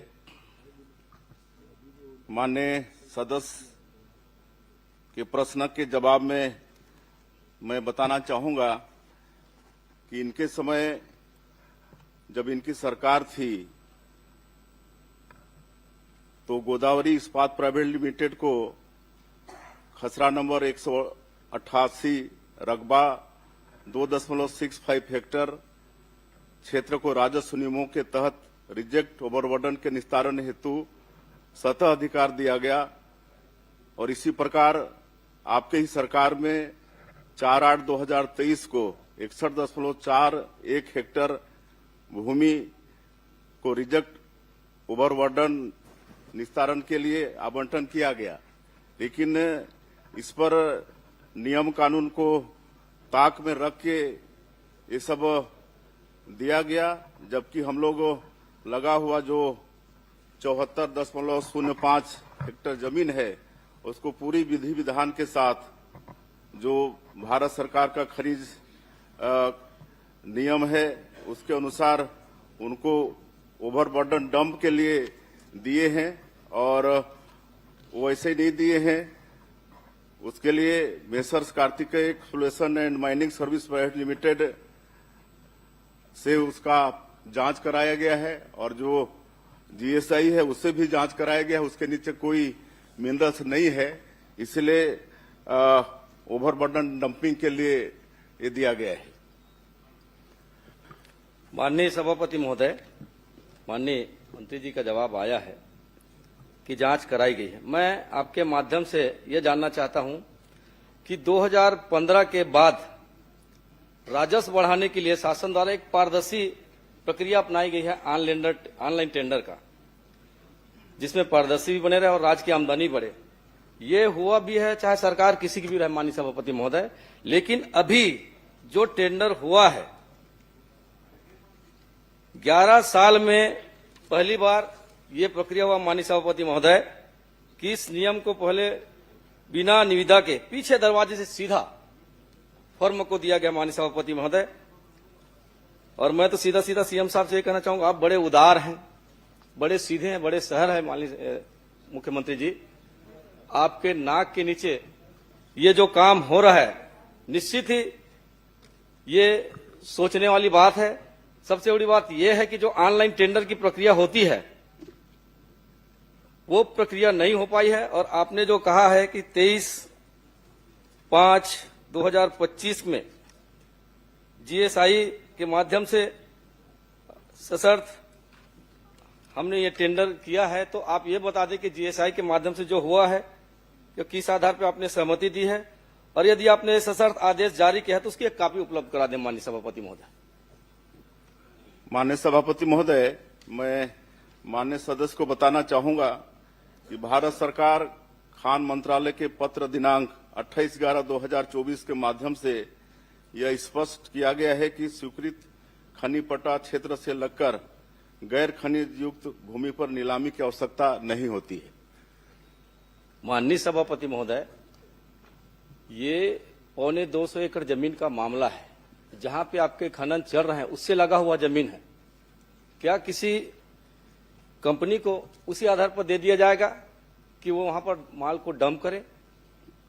उसके दूर में भी तो और जमीन है माननीय सभापति महोदय, उसे भी दिया जा सकता था, लेकिन ये कहीं न कहीं इसमें अधिकारियों की मिलीभगत है। माननीय मुख्यमंत्री जी को पूरी जानकारी नहीं दे पा रहे हैं और कहीं न कहीं पर इसमें एक बड़ा ही मामला दिखता है। माननीय सभापति महोदय, मैं आपके माध्यम से यही कहना चाहूंगा, क्या एक बार फिर इस पर पुनर्विचार करेंगे या जांच कराकर जो जीएसआई का जो जूलॉजिकल सर्वे ऑफ इंडिया है उसके आधार पर ये मापदंड तय करेंगे कि जो वैज्ञानिक पद्धति आपने कहा है और किस वैज्ञानिक पद्धति के आधार में उस जमीन का आपने आवंटन वहां पर किया है? माननीय सभापति महोदय, मैं बता चुका हूं कि इसमें नीलामी की आवश्यकता नहीं होती है और इसको जो लगा हुआ भूमि आवंटित किए हैं 74.05 हेक्टेयर, उससे उसका माइनिंग क्षमता बढ़ा है 2.35 मिलियन टन से 6 मिलियन टन उसका उत्पादन होगा, जिससे प्रतिवर्ष 190 करोड़ का अतिरिक्त राजस्व प्रदेश को मिलेगा और इतना ही नहीं, डीएमएफ में 57 करोड़, डीएमएफ में 5.7 करोड़, एनएमईटी में तथा 13.80 लाख पर्यावरण अधोसंरचना उपकर की प्राप्ति होगी। इससे राज्य सरकार को राजस्व में लाभ होगा। नहीं, वो जो जमीन जो डंप करने के लिए आवंटित की गई है उससे सरकार को क्या फायदा हो रहा है, मैं ये जानना चाहता हूं। क्या उसे जूलॉजिकल सर्वे ऑफ इंडिया इस एजेंसी से जांच करवाएंगे क्या? मैं ये अभी हम बताए ना आपको कि इससे लाभ हो रहा है, और जीएसआई से और प्राइवेट एजेंसी से जांच करवा चुके हैं, उसमें नीचे कोई मिनरल्स नहीं। सुशांत शुक्ला। सभापति महोदय, मेरा प्रश्न 1635 है और इसमें ये 74.05 हेक्टेयर अतिरिक्त आपने दिया। मैंने निवेदन किया, निवेदन करके ही पूछ रहा हूं भाई। वो बहुत बड़ी नहीं, नाम ले चुके हैं, ले चुके हैं, उसके बाद उन्होंने अनुमति मिल गई सुशांत आसंदी शुक्ला से। जी का नाम ले आसंदी से चुके अनुमति हैं, मिल गई, प्रक्रिया आगे बढ़ गई है। नहीं, आसंदी से मैंने आसंदी से रिक्वेस्ट किया और वहां से मुझे अनुमति मिली है। एक छोटा सा प्रश्न ये है कि आपने उत्तर ये दिया है कि इस जमीन के नीचे कोई खनिज नहीं है, ठीक है, लेकिन ये जमीन राजस्व की है कि वन विभाग की? और वन विभाग की है तो इसके क्या प्रक्रिया है आवंटन करने की? उसका पालन हुआ कि नहीं हुआ? बिल्कुल पालन हुआ है। नहीं, कौन से विभाग का जमीन किसकी है? वन का है कि राजस्व का है? राजस्व का है। सुशांत शुक्ला। सभापति महोदय, पूर्ववर्ती सरकार में राजनीतिक विचारों को केंद्र रखते हुए चलने वाली पत्रिका जिसका डिजिटल एडिशन नेशनल हेराल्ड के नाम से जाना जाता है, मेरे प्रश्न पर लिपिकी त्रुटि हो गई है। मैं आग्रह आपके माध्यम से करूंगा उसको सुधारें। संडे नवजीवन भी एक उसकी हिंदी एडिशन है और पिछली सरकार में इसको 4 करोड़ 24 लाख रुपया डिजिटल एडिशन के रूप में भुगतान किया गया। चूंकि त्रुटि हो गई थी तो संडे नवजीवन का विवरण नहीं आ पाया। मैं आपके माध्यम से माननीय मुख्यमंत्री जी से जानना चाहूंगा कि संडे नवजीवन को कितना भुगतान किया गया। माननीय सभापति महोदय, माननीय सदस्य ने संडे नवजीवन को जो भुगतान किया गया है उसकी जानकारी चाहिए है। संडे नवजीवन को वर्ष 2019-20 से लेकर वर्ष 2023-24 तक कुल 3 करोड़ 6 लाख रुपए का विज्ञापन दिया गया, उतना भुगतान किया गया है।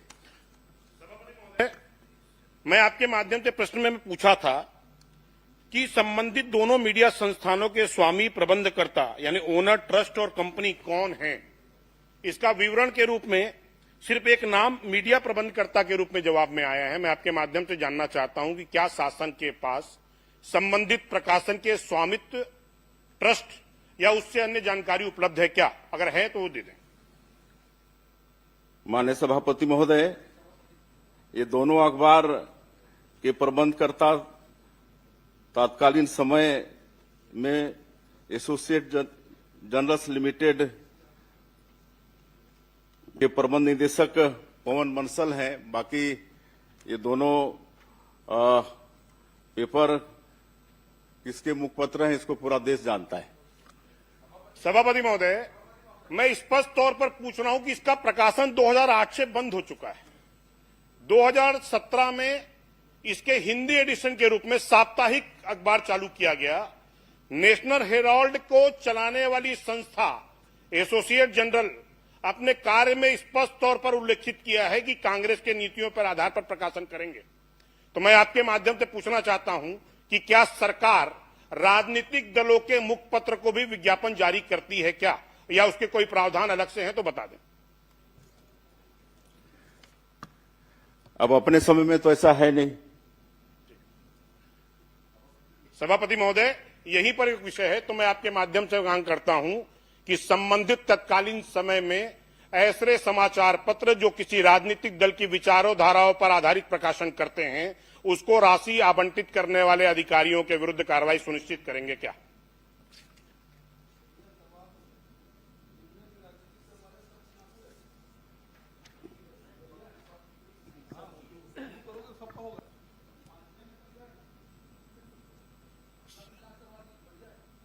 सभापति महोदय, मैं आपसे आग्रह करूंगा, वरिष्ठ सदस्य बैठ के बोल रहे हैं और जिस संस्था का नाम ले रहे हैं, मैं चुनौती के साथ इस सदन पर कह रहा हूं कि वो किसी भी राजनीतिक दल का मुखपत्र नहीं है, किसी भी राजनीतिक दल का मुखपत्र नहीं। लेकिन मेरे पास जो कागज है वो किसी एक राजनीतिक दल के मुख संस्था के द्वारा प्रकाशित मुखपत्र प्रश्न है। करें ना, प्रश्न करें ना।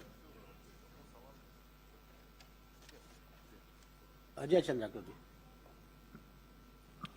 माननीय सभापति महोदय,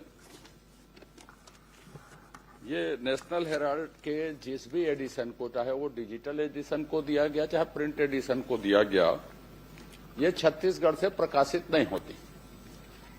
तत्कालीन समय में जिसका 19, 20, 21, 22, 23, 24 तक जो उत्तर में आया है, छत्तीसगढ़ के बाहर किसी भी एडिशन को कितनी प्रति में वो निकलता था और उसमें कितने पैसे हम दे सकते थे अधिकतम, इसके संबंध में उस समय में कौन सी नीति थी डिजिटल के लिए और प्रिंट के लिए, और ये दिया गया है कि डिजिटल को दिया गया है, प्रिंट को दिया गया, और वो भुगतान नियम तय है कि नियम विपरीत है, नीति के अनुकूल है कि विपरीत है, जो भी विज्ञापन नीति उस समय रही होगी। माननीय सभापति महोदय, उस समय उक्त दोनों पेपर को 8 लाख रुपया प्रति पृष्ठ के हिसाब से भुगतान किया गया है। नहीं माननीय मुख्यमंत्री जी, मैंने ये पूछा है कि 4 करोड़ 24 लाख रुपया मैं सोचता हूं कि और किसी पत्रिका को नहीं दिया गया होगा, पर मैं ये पूछ रहा हूं कि विज्ञापन की जो नीति थी उसके तहत डिजिटल को या प्रिंट को जितना पैसा उनको दिया गया है वो नियम या नीति के अनुकूल था कि विपरीत था, और यदि विपरीत था तो फिर दोषी कौन थे, या उल्लंघन यदि किया गया है तो यह आप बता दीजिए कि नियम के अनुकूल था तो कोई प्रश्न नहीं है। फिर चलिए इसका परीक्षण करा लेंगे जी। अनुज शर्मा जी।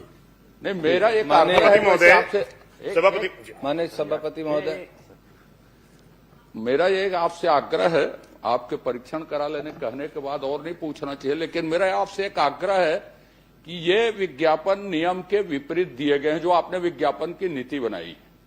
पहली बात नहीं, सीएम साहब का जवाब उसमें आ गया है कि उसको परीक्षण करा लेंगे, वो आ जाएगा। जो बोलना माननीय सभापति मैं क्रॉस नहीं कर बढ़ गया है, आगे बढ़ गया, शर्मा जी के नाम हो गया, एक सेकंड, शर्मा जी को हो गया भाई। तो मेरा ये कहना है परीक्षण की जगह में इसकी जांच एक समयावधि में करवा दे, परीक्षण की जगह में, ये मेरा आग्रह है कि ताकि भविष्य में चाहे वो राजनीतिक दल के हों, चाहे प्रदेश के बाहर के हों, किसी के स्वामित्व के हों, एसोसिएट प्रेस के हों, चाहे उसका मुकदमा चल रहा हो, चाहे राजनीतिक व्यक्ति जुड़े हों, ऐसी चीजों से हमारे प्रदेश के धन का दुरुपयोग न हो सके, आत्म प्रचार के लिए, व्यक्ति प्रचार के लिए, तो स्पष्ट नीति बनेगी जांच के बाद जो रिपोर्ट आएगी उसके आधार पर।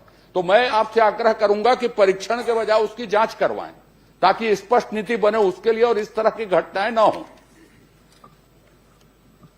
माननीय सभापति महोदय, विज्ञापन नियमावली 2019 की कंडिका 16 के अनुसार एवं वित्तीय अधिकार पुस्तिका में निहित शक्तियों के अनुसार किसी भी समाचार पत्र पत्रिकाओं में उन दरों पर जो उचित समझी जाए विज्ञापन देने की पूर्ण शक्तियां प्रशासकीय विभाग को है। पूर्व सरकार के समय में यह नियम प्रचलन में है। उक्त समाचार पत्र RNI भारत सरकार के पंजीयक कार्यालय में पंजीकृत है। अनुज शर्मा। माननीय सभापति जी, बहुत बहुत आभार, आपने अवसर दिया। मैं माननीय मुख्यमंत्री जी से मैंने एक जानकारी चाही थी आपके माध्यम से, धरसींवा विधानसभा क्षेत्र में स्थापित क्रेशर मशीनों की जांच के संबंध में। मैं माननीय मुख्यमंत्री जी से जानना चाहता हूं कि इन क्रेशर मशीन की जांच का क्या नियम है, कब कब किया जाना चाहिए, इस संबंध में मैं उनसे जानना चाहता हूं कि जांच के क्या नियम है और कब कब किया जाना चाहिए, ऐसी कोई प्रक्रिया है क्या जांच के लिए?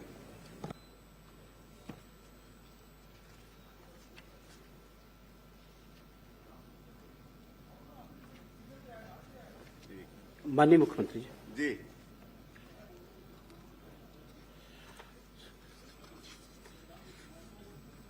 माननीय सभापति,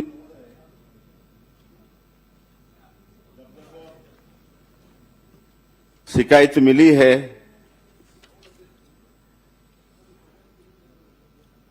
भंडारण नियम 2009 के तहत जांच की जाती है जब जब शिकायत मिली है, और माननीय सदस्य के विधानसभा क्षेत्र से कुल 7 शिकायत पिछले 2 वर्षों में मिली है और सबकी जांच माइनिंग विभाग से हुई है और उन पर कार्रवाई हुई है। माननीय सभापति महोदय, कुल मिलाकर 2018 से लेकर 2026 तक 10 बार जांच की गई है और इस 10 बार की जांच में 6 जांच ऐसी पाई गई जिसमें कोई अनियमितता नहीं थी। केवल 4 संस्थाओं के विरुद्ध कार्रवाई हुई है और इसमें सबसे बड़ी बात यह रहती है माननीय सभापति महोदय, जिसमें सरकारी खजाने का बहुत बड़ा नुकसान होता है। जितने की अनुमति होती है, जितने का बिजली बिल आता है, जितने का उत्खनन होता है, उतने की रॉयल्टी नहीं पटाई जाती है, जिससे प्रदेश के खजाने में बहुत बड़ा नुकसान होता है। मैं माननीय मुख्यमंत्री जी से अनुरोध करता हूं और उनसे एक मांग करता हूं कि क्या जिस अनुपात में बिजली का बिल उन संस्थानों में आया है, जिस अनुपात में माइनिंग की गई है और जिस अनुपात में रॉयल्टी पटाई गई है, उसके आधार पे जांच कराएंगे क्या? और मैं बता भी देता हूं, ऐसे एक नहीं कई संस्थान है जिसकी शिकायत आई है। Ocean, अंत्रोज Dondekala, Balaji stone crusher Dondekala, Mohan stone Lalpur, Vinayak mining Matiya, Bhavna stone Seri Khedi, Vimla infrastructure लिमी देवरी, दीपक अग्रवाल देवरी, ऐसे मेरे पास पूरी लाइन है जिसकी शिकायत आई है। तो मेरा माननीय मुख्यमंत्री जी से आग्रह है कि जितने माइनिंग की परमिशन थी, जितनी माइनिंग हुई है, जितना बिजली का बिल आया है और कितना रॉयल्टी पटा है, इस आधार पर जांच की घोषणा करेंगे क्या?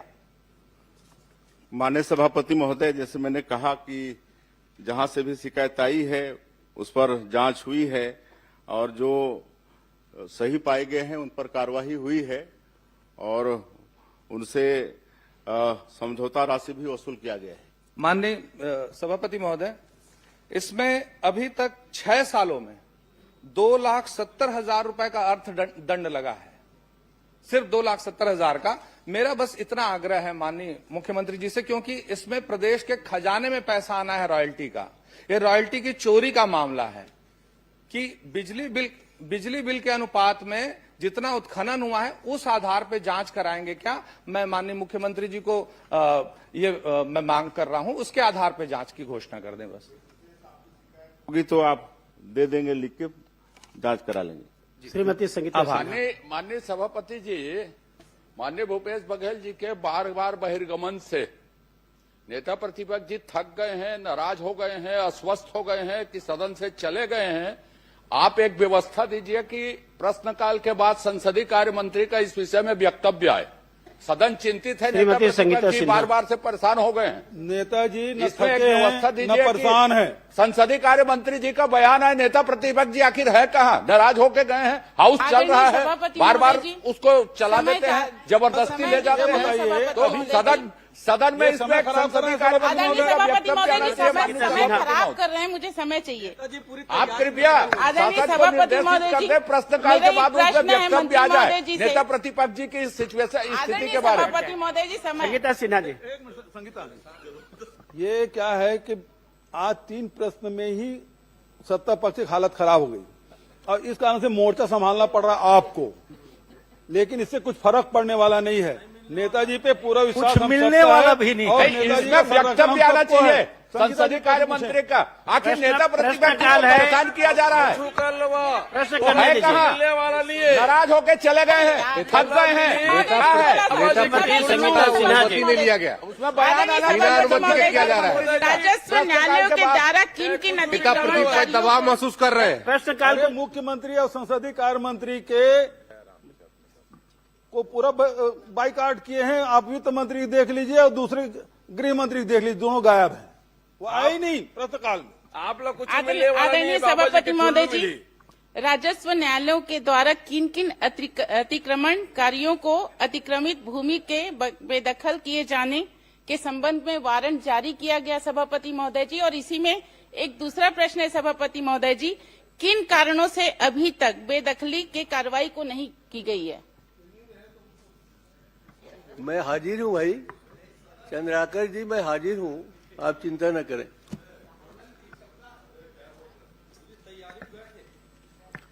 माननीय सभापति महोदय, माननीय विधायक ने अपने विधानसभा क्षेत्र संजारी बालोद के अतिक्रमण के संबंध में 1 जनवरी 2023 से लेकर के 31 जनवरी 2026 तक के अपने ग्रामीण क्षेत्र और नगरीय निकाय के शासकीय भूमि पे अतिक्रमण, अवैध निर्माण की शिकायत के संबंध में बहुत विस्तार से जानकारी चाहिए है। मैं बताना चाहूंगा माननीय सभापति महोदय कि बालोद विधानसभा, संजारी बालोद विधानसभा क्षेत्र के अंतर्गत आने वाले ग्राम और नगरीय निकायों की शासकीय भूमि पर अतिक्रमण, अवैध निर्माण के संबंध में बालोद में कुल 22 प्रकरण दर्ज किए गए हैं, जिसमें 21 प्रकरण ग्रामीण क्षेत्र से आते हैं। माननीय सभापति महोदय जी, मंत्री महोदय जी का ये उत्तर है मेरे पास। सभापति महोदय जी, बस मैं इतना जानना चाहती हूँ, जो दो मतलब आपसे जो आपके अधिकारी हैं वो छुपाए हैं। आदरणीय सभापति महोदय जी, क्या प्रदीप साहू का प्रकरण आपके पास नहीं है? इसमें मेरे पास जो उत्तर में जवाब आया है उसमें नहीं है। आदरणीय सभापति महोदय जी, एक प्रदीप साहू का प्रकरण है सभापति महोदय जी, जो तहसीलदार गुरूर द्वारा बेदखली का वारंट जारी किया गया है 17/9/2025 को। उसमें आज तक कोई कार्रवाई नहीं हुई सभापति महोदय जी। इसी में दूसरा तहसीलदार गुरूर जो दुर्गानंद साहू पे तहसीलदार गुरूर द्वारा बेदखली वारंट जारी किया गया 11/12/2025 को, इसका यहाँ पे कहीं पे इसमें नहीं है सभापति महोदय जी। आपके अधिकारी आपको गलत जानकारी दे रहे हैं सभापति महोदय जी। इसी में जो 2 प्रकरण तोड़ा गया है, मतलब 2 तोड़ा गया है 12/7/2024 को बाजार चौक गुरूर में 50 दुकान को तोड़ा गया सभापति महोदय जी, सवेरे 5 बजे आके। उसका भी इसमें कोई जानकारी नहीं है उत्तर में सभापति महोदय जी। इसी में 29/10/2025 को बरही स्थित स्वयं रिसोर्ट का तोड़ा गया सभापति महोदय जी, अतिक्रमण, उसकी भी जानकारी नहीं है। आदरणीय सभापति, मैं बहुत पूछना चाहती हूँ कि इन सब प्रकरण का जो बहुत महत्वपूर्ण है, इनकी जानकारी आपके पास क्यों नहीं है? माननीय सभापति महोदय, मैं बताना चाहूंगा कि हमारे विभाग के द्वारा कोई जानकारी छिपाई नहीं गई और नहीं हम जानकारी छिपा रहे हैं। इन्होंने जो प्रश्नावधि में जो हमसे प्रश्न किए हैं, स्पष्ट रूप से पूछा गया है कि 1 जनवरी 2023 से 31 जनवरी 2026 तक के अतिक्रमण, अवैध कब्जा के संबंध में जानकारी चाहिए गई है। हम वही जानकारी बता रहे हैं। यदि आपको और जानकारी चाहिए थी तो पुराने प्रकरण आप बता रहे थे कि 2015 से 2020 से जो जानकारी चाहिए थी, आपने जिस अवधि का हमसे जानकारी चाहिए वही जानकारी हम आपको दे रहे हैं। आदरणीय सभापति महोदय जी, जो मैं घटनाक्रम बता रही हूँ वो 17/9/2025 का ही वारंट जारी हुआ है। इसके पास मेरे पास तहसीलदार का आदेश कॉपी है, एसडीएम का आदेश कॉपी है, कलेक्टर का आदेश कॉपी है, कमिश्नर का आदेश कॉपी है, बेदखली वारंट का सभी चीज लाई हूँ सभापति महोदय जी। ये आपका है तहसीलदार का वारंट कॉपी है, ये आपका जितने भी है मैं आपके पास रखूंगी सभापति महोदय जी। सबसे बड़ी बात तो ये है कि आपके जो अधिकारी हैं वो आपको गलत जानकारी दे रहे हैं, और आप मुझे ही नहीं, आपके अधिकारी मंत्री जी को ही नहीं, ये सदन को गुमराह कर रहे सभापति महोदय जी। क्या आप उस अधिकारी पे सबसे पहले कार्रवाई की मांग करती हूँ सभापति महोदय जी, आप उसकी कार्रवाई कीजिए। माननीय सभापति महोदय, जैसे मैं बताया कि 31 जनवरी 2023 से 31 जनवरी 2026 तक हमारे पास अतिक्रमण कार्यों की पूरी सूची है, और जैसा माननीय विधायक बता रहे हैं कि इस 2025 की घटना है, और यदि इसमें हमारे सूची में नहीं आया है तो मैं जो नाम आप दे रहे हैं उसको मैं चेक कराऊंगा, जांच कराऊंगा। अगर हमारे सूची में सम्मिलित नहीं है तो क्यों सूची नहीं सम्मिलित नहीं है उस पर अपन कार्रवाई करेंगे, हम आपको आश्वासन दे रहे हैं। यदि सूची में शामिल नहीं है और इस बीच की घटना का है, 1 जनवरी 2023 से 31 जनवरी 2026 तक के बीच की घटना है जो आप बता रहे हैं, वो अगर हमारे सूची में शामिल नहीं है और आप बता रहे हैं कि है, तो हम उस पर कार्रवाई करेंगे कि ये सूची में शामिल क्यों नहीं है। चलिए राजेश, आदरणीय सभापति महोदय, ठीक है, जांच कर देंगे, कार्रवाई कर देंगे, क्या बचा है? शामिल नहीं है, मैं मानने को तैयार हूं सभापति महोदय जी। ये दोनों प्रकरण मोह कब तक तोड़ देंगे अवैध वाला को? वारंट जारी हो चुका है, सभी कॉपी मेरे पास है, सभी कॉपी मैं आपके पटल पे रख दूंगी। आप उसको कब तक तोड़वाएंगे उसको आदेश कीजिए, कार्रवाई करेंगे। माननीय सभापति महोदय, जितने भी अतिक्रमण के प्रकरण हैं उस पे कार्रवाई हो रही है। आपके संजारी बालोद विधानसभा में ही कुल 260 प्रकरण दर्ज किए गए थे। सभापति महोदय जी, मैं बता रहा हूँ, आपको बता रहा हूँ, उसी में आऊंगा मैं। हटाएंगे समय कम है सभापति महोदय जी, मैं समय की सीमा को देखते हुए मैं मांग कर रही हूँ। समय सीमा इसमें बताई नहीं जा सकती। प्रकरण चल रहा है, कई को नोटिस दिए हैं, वारंट जारी किए हैं हटाने का, और 113 अतिक्रमण हटाए भी हैं और 111 प्रक्रियाधीन हैं और 36 प्रकरण जो है न्यायालय में प्रक्रियाधीन है। और जितना जल्द हो सके हम अतिक्रमणकारी को या अवैध कब्जा को हम मुक्त कराएंगे, हटाएंगे उसको। समय सीमा देखिए राजेश सभापति महोदय, ये न्यायालयीन प्रक्रिया है और न्यायालयीन प्रक्रिया में समय सीमा राजेश संभव नहीं होता। सभापति महोदय जी, मेरे पास द्वारकाधीश यादव, सब कुछ है सभापति महोदय जी। सभापति महोदय द्वारकाधीश यादव, निवेदन है सभापति महोदय जी, इसमें प्लीज। माननीय सभापति महोदय, मैं माननीय मंत्री राजेश उच्च शिक्षा से ये पूछना चाहता हूं कि महासमुंद जिला के अंतर्गत तेंदुकोना के महाविद्यालय स्वीकृत हुई है, स्वीकृति 2 बार स्वीकृत हुई माननीय सभापति महोदय। और आखिरी में माननीय मंत्री जी, मैं पूछना चाहता हूं कि आपने तेंदुकोना महाविद्यालय की स्वीकृति को 2 बार स्वीकृति के बाद तीसरे बार आप ये निरस्त करते हैं। आपके जवाब में आए हैं कि अप्राय कारणों से निरस्त की जाती है। ये कब से अप्राय कारण क्या है, इसको थोड़ा मेरे को बताइए आप। माननीय सभापति महोदय, पहले तो मैं माननीय विधायक जी को बधाई देता हूं कि आपके महाविद्यालय का टेंडर भी हो गया है, भूमि पूजन भी हो गया है, पर लेट क्यों हुआ उसके बारे में जानकारी माननीय मंत्री जी बता रहा हूं। टेंडर ओपन हो गए तो डेट बता दीजिए और टेंडर कब लगा है बता दीजिए। आप बता देते हैं, आपको बता देते हैं। माननीय सभापति महोदय,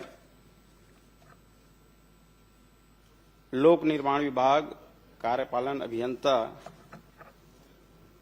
के द्वारा इनकी टेंडर प्रक्रिया पूरी कर ली गई है और ये 6/2/2026 को संबंधित जो ठेकेदार हैं अशोक चंद्राकर जी। माननीय मंत्री जी, समय कम है, आप जानकारी गलत दे रहे हैं। वो टेंडर निरस्त हो चुका है, गलत जानकारी पर कार्रवाई करेंगे क्या? ये टेंडर निरस्त हो चुका है। आपको अशोक चंद्राकर टेंडर निरस्त हो चुका है, कार्रवाई करेंगे क्या गलत जानकारी के लिए? ये कैसे चली आए भाई? आप इसकी जांच कराएंगे? इसका हम परीक्षण करेंगे, उसके बाद फिर नहीं, अगर टेंडर निरस्त हो गए हैं तो आप कार्रवाई का आश्वासन दीजिए, कार्रवाई करेंगे क्या? ये कैसे चली आए भाई साहब? ये 6/2 अभी लेटेस्ट 6/2/2026 को जारी हुआ है। अशोक चंद्राकर का टेंडर निरस्त हो चुका है, जिसको आप टेंडर अभी 6/2 को बता दीजिए ना, 6/2 को बता दीजिए। नहीं, उस जानकारी को बताइए ना। एक मिनट, अरे सुनो तो, आपका कॉलेज बनना चाहिए ना। नहीं, अब वो सवाल 6/2 उस को बात बता से रहे नहीं हैं है। तो बता दीजिए। सभापति महोदय, दूसरी बात ये तो इसमें मैं आश्वासन चाहूंगा, 6/2 को शिलान्यास की नीति क्या है? किनको किनको बुलाया गया था? जो जनप्रतिनिधि नहीं है वो 4 करोड़ के बिल्डिंग में शिलालेख में उनका नाम अंकित हो रहा है। प्रोटोकॉल नियम पूर्व में क्षेत्रीय विधायक को बुलाया जाता था, वर्तमान में है कि नहीं, आप बताइए। लोकतंत्र का हत्या है। आप कार्रवाई करेंगे क्या? प्रोटोकॉल नीति के सब जगह यही है। तो इनके लिए कोई ऐसा नियमावली तो मैं नहीं पढ़ा हूं कि शिलान्यास और लोकार्पण के लिए किसको किसको बिल्कुल है। माननीय मंत्री जी, आप सदन में गलत जानकारी दे रहे हैं। सामान्य प्रशासन से मंगाइए आप। सभापति महोदय जी, यही डबल इंजन है। चुने हुए जनप्रतिनिधि ताक में रख करके जो गांव में हार के किंदा तिकरे फोटो छपाते, अब विधायक के अपमान होते, ये डबल इंजन है, ये आपण कथनी करने के फर्क है। देखा लोकतंत्र ला बाबा साहब के कानून ला आपण नहीं माना। माननीय मंत्री जी, मेरा दो ही सवाल है। गलत जानकारी दिया गया है, टेंडर निरस्त हो गए हैं, जिसको आप टेंडर मिला है बता रहे हैं। दूसरा, जो प्रोटोकॉल की पालन नहीं किया गया है उस अधिकारी के ऊपर आप कार्रवाई करेंगे क्या?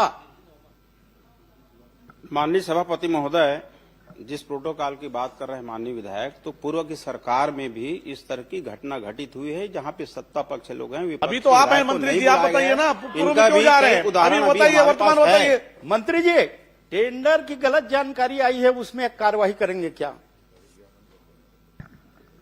इसको हम ये अभी फरवरी का है, 6 तारीख का। नहीं मंत्री जी, आप स्वयं सदन के रिकॉर्ड में है, अशोक चंद्राकर ठेकेदार को टेंडर मिला है बताए हैं। वही बता रहा हूँ। तो अशोक चंद्राकर, मैं तो बोल रहा हूँ टेंडर निरस्त हो गए, इनको 12 महीने टेंडर निरस्त हो गए। मंत्री जी,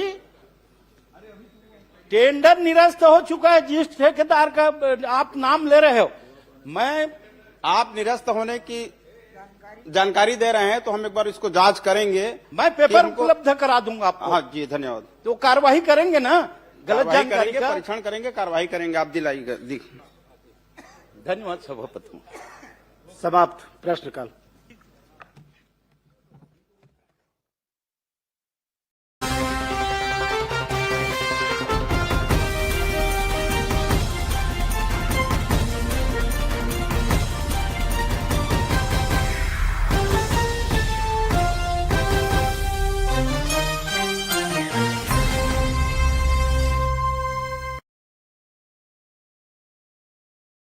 सभापति जी, मेरा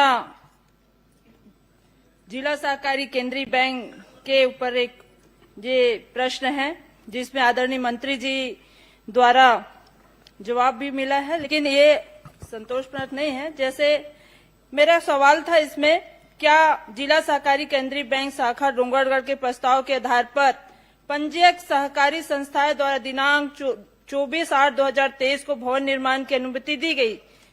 इन्होंने कहा हाँ। और कितनी राशि तो इन्होंने की स्वीकृति की गई है कहा गया, तो उसमें कहा 39 लाख की स्वीकृति दी गई। और उस जगहों पे अतिक्रमण है, उसे क्यों नहीं हटाया गया? ये भी मेरा क्वेश्चन था। तो इनका ये भी जवाब आया है कि अतिक्रमण होने का कारण शाखा भवन निर्माण हेतु अन्यत्र भूमि आवंटित करने हेतु कलेक्टर जिला राजनांदगांव से मांग किया गया है और वो जमीन को नहीं हटाएगा। मेरा इसमें सवाल ये है, क्या मंत्री जी यह बताने की कष्ट करेंगे कि जिला सहकारी केंद्रीय बैंक राजनांदगांव शाखा द्वारा कितनी भूपाटक राशि पटाया गया था इस अतिक्रमण वाली जगह के लिए, और प्रक्रिया जब पूर्ण हो चुकी थी तो कितनी राशि का राशि पूर्ण पटाया गया है, इसका बताया जाए।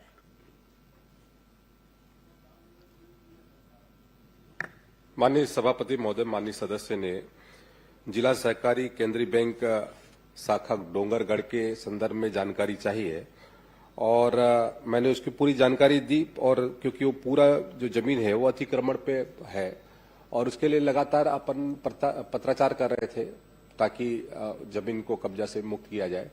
वर्तमान में जो जमीन वहां पर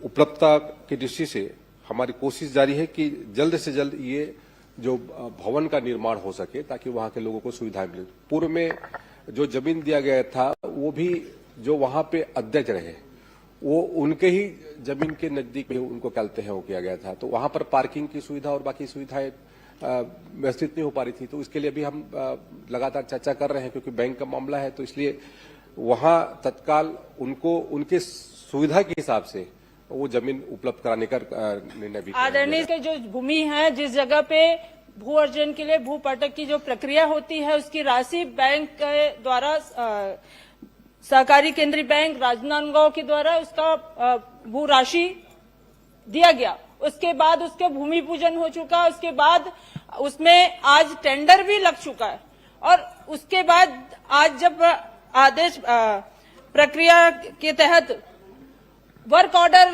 हो चुका है, उसके बाद भी आप कह रहे हैं कि वो जगह सही नहीं है। तो फिर पिछले समय में भूमि पूजन हुआ 2 साल के अवधि में आपने एक ठेला 2-4 ठेले हैं उसको नहीं हटवा पाए। मतलब सरकार इतनी कमजोर हो चुकी है कि अतिक्रमण नहीं हटा के आप वहां पे बैंक को सीधे सीधे जो किसान का बैंक है उसे आप नहीं बनाना चाह रहे हैं, जिसका स्वीकृति भी मिल चुका है। 39 लाख का जो आप ही ने कहा है, क्यों नहीं हटाया गया? क्यों आज तक के लंबित है ये? महोदय, ये जो स्वीकृति है लगभग 2023 का है सभापति महोदय, और इसके लिए लगातार प्रक्रिया चल रही थी। और वर्तमान में जो स्थल है वहां पर पार्किंग की सुविधा और जो अन्य सुविधाएं होनी चाहिए वो उसके लिए उपयुक्त स्थिति नहीं है। इसलिए कलेक्टर से चर्चा करके उसके संदर्भ में अलग जहां पर अच्छी जमीन हो, इसके संदर्भ में चर्चा कर रहे हैं। बार बार महोदय जी कह रहे हैं, मंत्री जी, कि पार्किंग की सुविधा, ये सारी चीजों को पहले देखा गया, तभी वहां पे वर्क ऑर्डर निकला, तभी वहां का टेंडर हुआ, तभी भूमि पूजन हुआ। अब ये सब होने के बाद आज वो किराए से संचालित है, वो भी भारतीय जनता पार्टी के एक नेता के रिश्तेदार के घर पे। तो ये आपत्तिजनक है, ये आपत्तिजनक है। आपत्तिजनक नहीं, इसका पूरा मेरे पास आप कहे तो मैं विलोपित कर दिया जाए। इसको विलोपित कीजिए। ये वर्क ऑर्डर है और उसका एक कॉपी कौन किराएदार है, कौन क्या है, वो किराएदार संबद्धता क्या है? सुनिए, नई विधेयक सदस्य हैं, नाम लेने के पहले प्रमाण मैंने नाम नहीं लिया, मैंने अभी नाम नहीं लिया। आपने मैंने किसी पार्टी को जो उल्लेख कैसे कर प्रक्रिया दिया? ये यहाँ पे आरोप हुई है। है वो बता रही हूँ मैं कि आज ये बता दीजिए कि वो किसका कब्जा है, वो तो बताएंगे मंत्री जी। मैं आपसे नहीं पूछ रहा हूँ।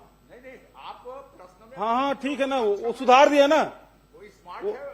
हाँ, मैं वो बस थोड़ा सा मदद कर दिया। मेरे ख्याल से आपकी कि मदद की उसका कब्जा किसका ये बता दे।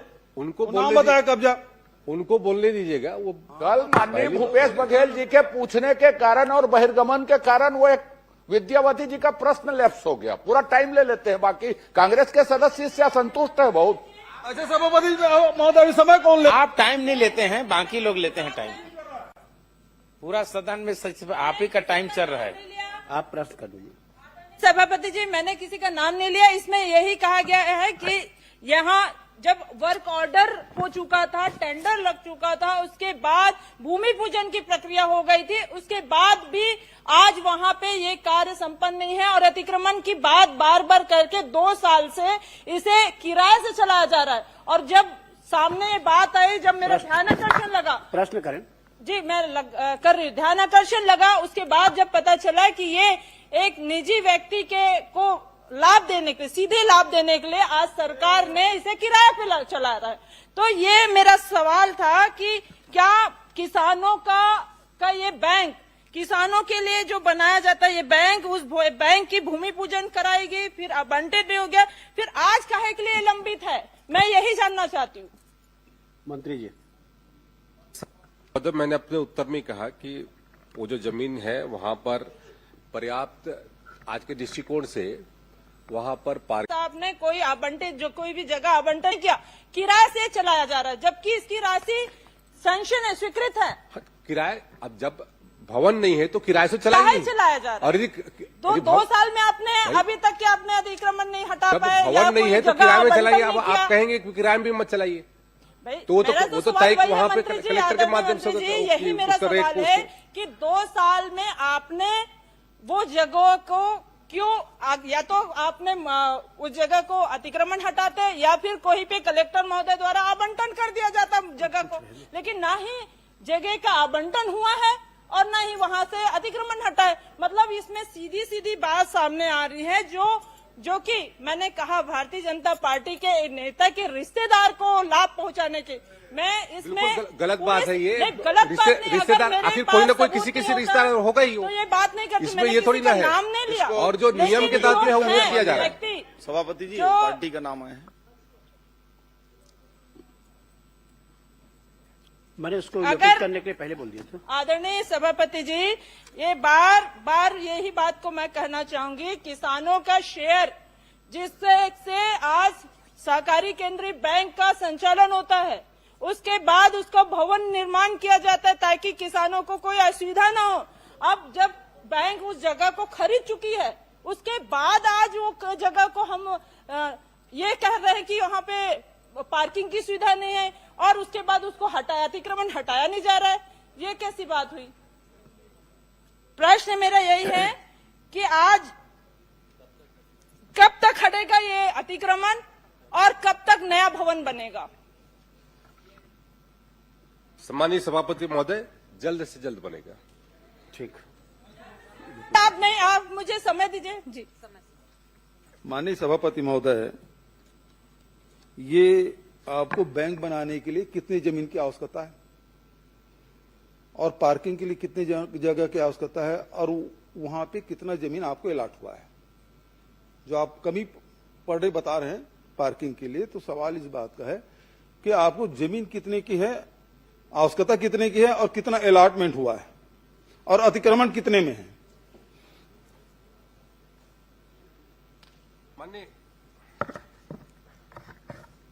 माननीय सभापति महोदय, लगभग वहां पर जो जमीन अलॉट हुआ है वो लगभग 2200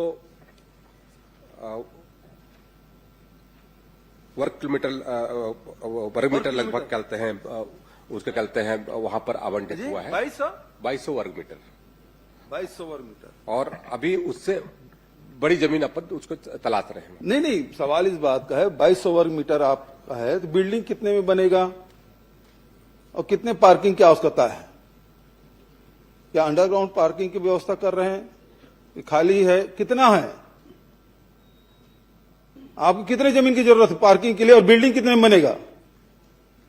उसमें 3000 स्क्वायर फीट से ज्यादा जमीन की आवश्यकता पड़ेगी और उसमें वहां पर पार्किंग की व्यवस्था भी वहां पर सुनिश्चित कराएंगे। सुंदर। 3000 वर्ग मीटर की वर्ग फीट की जरूरत पड़ेगी और आपके पास 2200 वर्ग मीटर है, तो 2200 वर्ग मीटर मतलब कितना हुआ?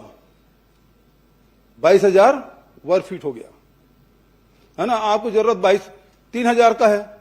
इसका मतलब यह है कि 19000 वर्ग फीट जमीन आपका खाली है। आपके पास जमीन पर्याप्त है, आप केवल बहाना ढूंढ रहे हैं कि आपको पार्किंग की जगह कम पड़ रही है, इसलिए आप हटाना चाहते हैं। और जो माननीय सदस्य ने जो आरोप लगाया कि वो अतिक्रमण है और अतिक्रमण आपके किसी चहेते का है, इस कारण से हटाना नहीं चाहते, तो आप कृपा करके उस अतिक्रमण को हटाएंगे, नहीं हटाएंगे? माननीय सभापति महोदय, अतिक्रमण को हटाने के लिए हमने जिला कलेक्टर को पत्र लिखा है और जल्द से जल्द वो अतिक्रमण हटेगा ऐसा भी सुनिश्चित कर रहे हैं। और जो जमीन की उपलब्धता है 2200 वर्ग मीटर का वहां पर अभी जमीन है और लगभग 3000 वर्ग मीटर लगभग कहते हैं जमीन अपन और देख रहे हैं, ताकि वहां पर सुविधा युक्त जहां पर पार्किंग की व्यवस्था भी सुनिश्चित हो सके, ऐसे जमीन की उपलब्धता पर सुनिश्चित करें। अभी एक मिनट, अभी आपने 3000 वर्ग फीट की बात कही, अभी आप कर रहे हैं 3000 वर्ग मीटर की बात, पहले आप 22000 वर्ग मीटर की बात, तो कौन सी बात आप सही बोल रहे हैं? पर्ची मंगवा लीजिए, थोड़ा दूर हो गया है सभापति महोदय, ये पर्ची दौड़ने वाला थोड़ा सा वो आ ही नहीं रहा पर्ची। इसका मतलब क्या है कि आप वहां बनाना चाहते हैं, अतिक्रमण हटाएंगे, कब तक हटाएंगे? क्योंकि 2 साल हो गया, 2.5 साल हो गया, 2023 का मामला है, 26 से 3 साल हो गया, तो आप कब तक के वो अतिक्रमण हटाएंगे? समय कलेक्टर को निर्देश करेंगे कि कलेक्टर को निर्देश भी नहीं कर सकते, जैसे देवांगन जी ने कहा हम कलेक्टर को आदेश नहीं कर सकते, तो यहां उसी प्रकार के आप जवाब देंगे कि आप हटवा रहे हैं और कब तक हटवाएंगे, तिथि बताइए। माननीय सभापति महोदय, तिथि मैं अभी सुनिश्चित नहीं कर सकता, लेकिन जल्द से जल्द हटवाने की श्री तुलेश्वर सिंह। माननीय अध्यक्ष सभापति महोदय, चूंकि सदन में मामला आया है और अतिक्रमण हटाने की बात है, जहां दूसरी जगह बुलडोजर चलाते हैं, यहां कब बुलडोजर भेजेंगे? ये अतिक्रमण कब हटाएंगे? यहां बुलडोजर नहीं चल रहा है, अफीम में कम से कम बुलडोजर चला है माननीय सभापति महोदय, लेकिन इसमें बुलडोजर कब चलेगा? माननीय सभापति महोदय, माननीय सभापति महोदय, बनाने के लिए जगह है, माननीय सभापति महोदय, किसानों के साथ अत्याचार करना बंद करो, बंद करो, बंद करो। मंत्री जी, संरक्षण अतिक्रमणकारियों को संरक्षण देना बंद करिए आप, और इसके विरोध में हम बहिर्गमन कर रहे हैं। माननीय सभापति महोदय, खोलना होगा, अतिक्रमण हटा कराना विपक्ष का जो बहिर्गमन है, मंत्री से जानना चाहता माननीय हूँ सभापति महोदय, वो एक नाटक है। वन मंडल कटघोरा समय पास कर रहे हैं कि 5 नंबर का प्रश्न मत लगे, नेशनल हेराल्ड का क्वेश्चन मत आए, इसके लिए ये समय पास कर रहे थे। क्षेत्र में बिगड़े वन सुधार योजना अंतर्गत वृक्षारोपण की गई। माननीय मंत्री जी का इसमें जवाब आ चुका है कि वृक्षारोपण नहीं किया गया 3 साल पे, और यदि वृक्षारोपण नहीं किया गया तो क्या भविष्य में वृक्षारोपण करने की कोई योजना है, या फिर किसी अन्य मद से वृक्षारोपण किया जा रहा है, या फिर कौन कौन से ऐसे मद जिसमें बिगड़े वन सुधार की योजना चलाई जाती है? माननीय मंत्री जी। माननीय सभापति महोदय, मैंने अपने उत्तर में स्पष्ट किया है कि इस जो अवधि में जब माननीय सदस्य ने प्रश्न पूछा है तो उस अवधि में बिगड़े वनों के सुधार के लिए कोई राशि आवंटित नहीं की गई, न कोई कार्य हुआ है। अन्य जो कहते हैं योजना के तहत में वहां पर कार्य किया गया है, जो हमारा रूटीन का प्रक्रिया होती है। और माननीय सदस्य यदि चाहते हैं तो उसकी पूरी जानकारी भी उपलब्ध करा दूंगा कि किस तरीके से लगभग वहां पर इस अवधि में लगभग 1.5 लाख वृक्षारोपण किया गया है। कोई जरूर मैं जो जानना चाह रहा हूं कि वो कौन सी योजना है, कौन सा मद है जिससे वृक्षारोपण किया गया? केम्पा मद के तहत में सभापति महोदय वहां पर वृक्षारोपण किया गया है इस अवधि में। धन्यवाद अध्यक्ष।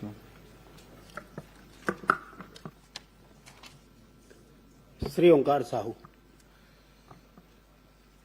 माननीय सभापति महोदय, आपके माध्यम से मैं जानना चाहूंगा कि फिटनेस परमिट एवं ओवरलोड संबंधित प्रकरणों की कार्रवाई के बारे में जानकारी चाहा है, और उत्तर में आया है कि निरंक आया है कि प्रदेश में विगत 3 वर्षों में व्यावसायिक वाहनों को बिना भौतिक परीक्षण फिटनेस प्रमाण पत्र जारी किया गया है। तो ठीक है, लेकिन खा नंबर में मैं जानकारी चाहा कि ओवरलोडिंग में कितने प्रकरण हैं, क्योंकि मंत्री महोदय द्वारा जानकारी मिली है कि 77,810 प्रकरण, लेकिन ये मैं पॉइंट पे मांगा हूं, पॉइंट टू पॉइंट। तो ओवरलोडिंग में कितना है ये बताने का कष्ट करेंगे।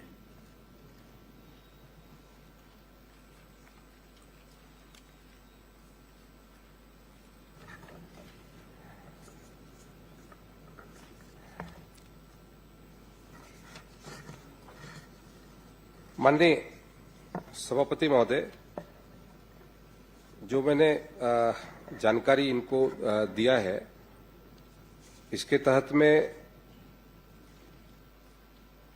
माननीय सदस्य ने जो जानकारी चाहिए थी और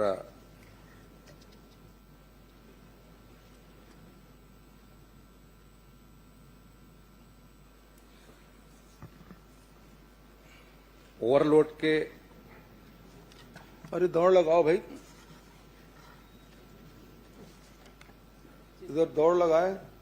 3 ही प्रश्न है उसमें, ओवरलोडिंग की कितना है, बिना परमिट कितना, बिना नहीं, उन्होंने बिना बीमा कितना है, फिटनेस तीनों प्रश्न है, फिटनेस का उन्होंने जानकारी मांगा था, बहुत लंबा उसमें जानकारी मांगा था, इसलिए मैंने कहा लंबा कुछ नहीं है। और ओवरलोडिंग के उसकी जानकारी होगा तो मैं अलग से उपलब्ध करा दूंगा। मैंने फिटनेस का भी रखा हुआ है। अरे भाई, इसमें लिखित है ओवरलोडिंग कितना है, बिना परमिट कितना है, बिना बीमा के कितना है, ये तो लिखित में प्रश्न है। और आपने एक जाय उत्तर दे दिया 78,000, 77,810, तो उन्होंने अलग अलग कितना है आपके पास तो होगा आंकड़ा। इधर दौड़, ट्रांसपोर्ट डिपार्टमेंट में दौड़ नहीं लगा रहे कोई, परिवहन बिल्कुल ढीला। मैं इसकी अलग से उसकी जानकारी उपलब्ध करा दूंगा अध्यक्ष महोदय। सभापति लिखित उत्तर नहीं दे रहे सभापति महोदय, या तो इसके अलग समय निर्धारित कर दीजिए। ये पूरी जानकारी मैंने दिया है, एग्जाइट मैंने दिया हुआ है। इन्होंने अलग से पूछा है कि ओवरलोडिंग का कितना मामला है। नहीं, मैं तो प्रदेश को पूछा हूँ, आपको जिला वाइज देना चाहिए, लेकिन यहाँ पे तो जवाब में तो कुछ आया नहीं है। लेकिन अभी आपका पहला तो मिला नहीं है, बिना परमिट वाला भी बता दो अगर है तो आपके पास।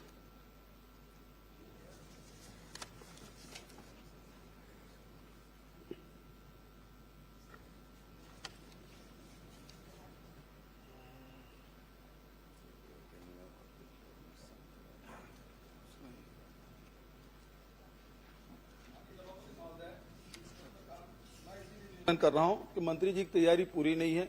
आसंदी से व्यवस्था आनी चाहिए सभापति महोदय। बता रहे हैं मंत्री जी, बता रहे हैं। कुछ बता ही नहीं रहे ना, न क का उत्तर आ रहा है न ख का उत्तर आ रहा है। भाई बिना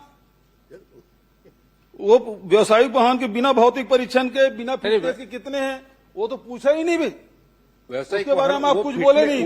मतलब जितने भी हैं वो सब फिटनेस वाले हैं। माननीय सभापति महोदय, उन्होंने फिटनेस की जानकारी मांगी थी, तो मैंने फिटनेस की पूरी जानकारी उनको उपलब्ध कराई है और इसमें ये पूरा डाटा है मेरे पास। ना पूरे काम है तो आपने निरंक कर दिया। देखिए मतलब छत्तीसगढ़ में जितनी गाड़ियां चल रही है 2023 में जो फिटनेस के उसमें चलते हैं टोटल जो वो किया गया है उसमें 88,096 चलते हैं, उसमें फिटनेस वो किया गया है और उसमें लगभग 87,000 चलते हैं पास हुए हैं, 87,900 चलते हैं 46 और 2024 में लगभग चलते हैं 1,02,000 चलते हैं, इसमें चलते हैं फिटनेस किया गया है। अब ये बताइए आपने निरंक कहा वो सही है कि अभी बता रहे हैं वो सही है? नहीं उत्तर ठीक नहीं आया सभापति महोदय। इसको दूसरे फिटनेस का डाटा मैंने रख दीजिए, आधे घंटे की चर्चा में रख दीजिए। अब किसी चीज रख ली क्योंकि उत्तर तो नहीं आ रहा है।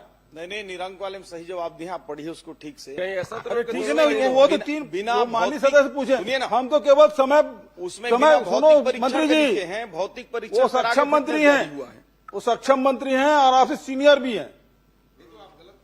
गलत नहीं पूछ रहा हूं मैं तो उनको समय दे रहा हूं तब तक कि पर्ची आ जाए करके।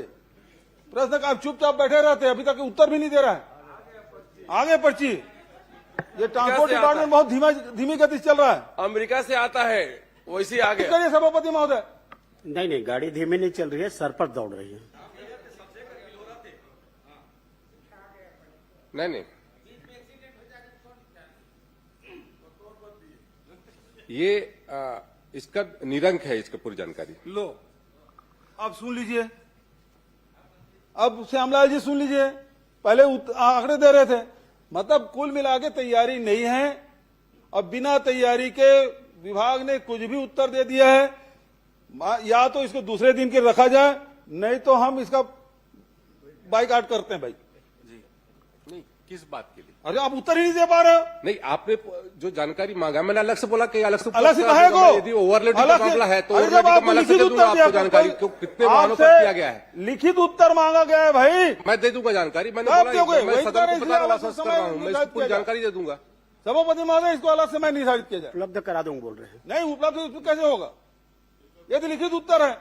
ये तो मंत्री विभाग को प्रताड़ित करना चाहिए, इनके पास कोई काम है ही नहीं है। एक उत्तर आंकड़ा नहीं दे पा रहे हैं। मंत्री जी माननीय सदस्य को उपलब्ध करा देंगे आप? बिल्कुल नहीं माननीय सभापति महोदय, क्योंकि मैं लिखित में जानकारी मांगी तो मुझे लिखित में जानकारी मिलना चाहिए। ये जो तैयारी है विभाग का ये बहुत ही शून्य है, क्योंकि सब चीज में निरंक दिया। चलो मैं तो कहा छोड़ दिया हूँ। खा में आपका जो जवाब है मैं उसमें संतुष्ट नहीं हूँ, तो मैं चाहता हूँ कि इसको आगे बढ़ाया जाए अगला दिन में। देखिए आपका प्रश्न आप देखिए जी, आपने उसमें पूछा है कि परिवहन विभाग द्वारा वाहनों की ओवरलोड, 1 मिनट, ओवरलोडिंग, बिना परमिट संचालन तथा बिना बीमा पाए जाने पर कितने प्रकरण बनाए गए, कितनी राशि वसूल की गई। अब उसका ये जो जवाब दिया गया है कि पाए जाने पर 77,810 प्रकरण बनाए गए। आप केवल उसमें अब ये चाह रहे हैं, लिखित उत्तर आपको दे दिया है, आप ये चाह रहे हैं कि उसको अलग अलग बताएं। मंत्री जी आपको उपलब्ध करा देंगे जिलेवार पृथकता जानकारी। जी जिलेवार जिलेवार भी उपलब्ध करा देंगे आप, उपलब्ध करा देंगे। नहीं आप प्रश्न पढ़ लीजिए। बहुत मुश्किल प्रश्न में जो दिया गया है। माननीय सभापति महोदय, प्रश्न पूछने का अधिकार है माननीय भूपेश बघेल जी को, लेकिन धमकाने का अधिकार नहीं है। आप धमका रहे थे मैं बहिष्कार करूंगा करके, बाइकाट करेंगे करके आप धमका रहे थे मंत्री, अभी धमका रहे थे। और आप ऐसा नहीं पूछते, प्रश्नकाल ऐसा नहीं चलता। आपकी मर्जी से प्रश्नकाल नहीं रहे, अपनी बात रखें, प्रश्नकाल नहीं चलेगा, धमकी नहीं चलेगी आपकी। आपने धमकाया, आपने कहा बढ़ रहे हैं, ऐसा धमकी नहीं दिए, आपको बाइकाट किया। आपको बाइकआउट किया था, याद है? धमकी दी, अभी धमकी दी आपने। धमकी नहीं दिया, आपने धमकी दी, बात नहीं, धमकी नहीं। बात रखने का अधिकार है सभापति महोदय। आप बैठ जाए, चलता। आप भी बैठिए, आप भी बैठिए, आप बैठिए, सब बैठिए। आपको कौन सी जानकारी चाहिए? माननीय आप बैठिए, आप भी बैठिए। नहीं माननीय भूपेश बघेल जी, आपसे बात कर रहा हूँ। माननीय मंत्री जी नहीं, आप इनको बाइकआउट किए थे, इनको बाइकआउट किए थे, भूल गए आप? मंत्री जी, आप मंत्री जी नहीं दे रहे, मौन धारण टाइप का लग रहा है। सुना नहीं नहीं, कुछ नहीं लग रहा है। आप होगा, बैठिए, क्या होगा? आप बैठिए ना। मैंने आप राम कुमार जी, माननीय सदस्य, आप बैठे। आपने जो पूछा मैंने आपको पढ़ के बताया। आप जो बोल रहे हो ना लिखित में उसका जवाब आया है, मैंने आपको पढ़ के बताया है। आपने जो प्रश्न किया है उसको पढ़ लीजिए। और आपने उसमें पृथकतः जानकारी नहीं मांगी है, आपने जो मांगी है जानकारी मंत्री जी ने उसका जवाब दिया है, यही मैं आपको बोला हूं। और इसलिए उसमें अंतिम प्रश्न और कुछ करना है तो कर लीजिए, उसके बाद आगे बढ़ते हैं।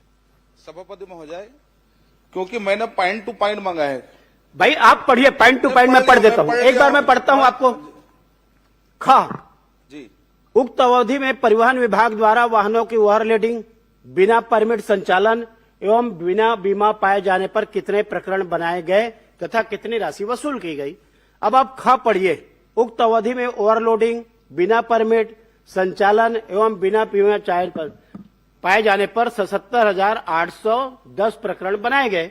उसकी राशि भी दी गई है कि कितना उसमें। आपने जो पूछा मंत्री ने वही आप इसमें आप मेरे को ये बताइए, आप जो पूछे अभी, आप जो अभी पूछे, तो मैंने कहा मंत्री जी को जानकारी लेकर के आपको उपलब्ध कराए। नहीं, माननीय सदस्य को जानकारी चाहिए, इससे बाइफरकेट अलग करके देना है। मैंने पूरे प्रदेश का दिया है, इसे पूरा प्रदेश का हुआ है। 77,810। ये तो बेहद दुर्भाग्यजनक है। विभाग में कोई कंट्रोल मंत्री जी का नहीं है, अभी तक के उत्तर नहीं आ पाया है और नहीं आ पाया, इसलिए हम लोग बहिर्गमन कर रहे हैं। भाई माननीय सभापति श्री कुंवर सिंह निषाद,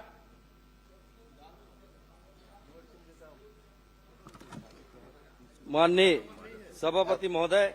सभापति जी, ये सब क्या बात करेंगे? ये सब रणछोड़ दास हैं, रणछोड़ दास। महोदय मोर चालू होत ना काका, तो हूँ छोड़ हो नहीं, तुम छोड़ के बात। अरे तुम तो जा भाई, तो बहिर्गमन में नाम कट गई, नेताजी के पीछे रहो, टिकट पानी है तो बहिर्गमन करो। जेल ला चिंता हुई ना, तेवन पाछू पाछू घूमे। मोलापन कर्म पे भरोसा है, मोलापन कर्म पे भरोसा है। ठीक, धीरे धीरे उमन के निपटा। माननीय सभापति महोदय, आज प्रदेश के यशस्वी मुख्यमंत्री जी से सवाल पूछने का सौभाग्य मिला। मैं बहुत बहुत धन्यवाद देता हूं।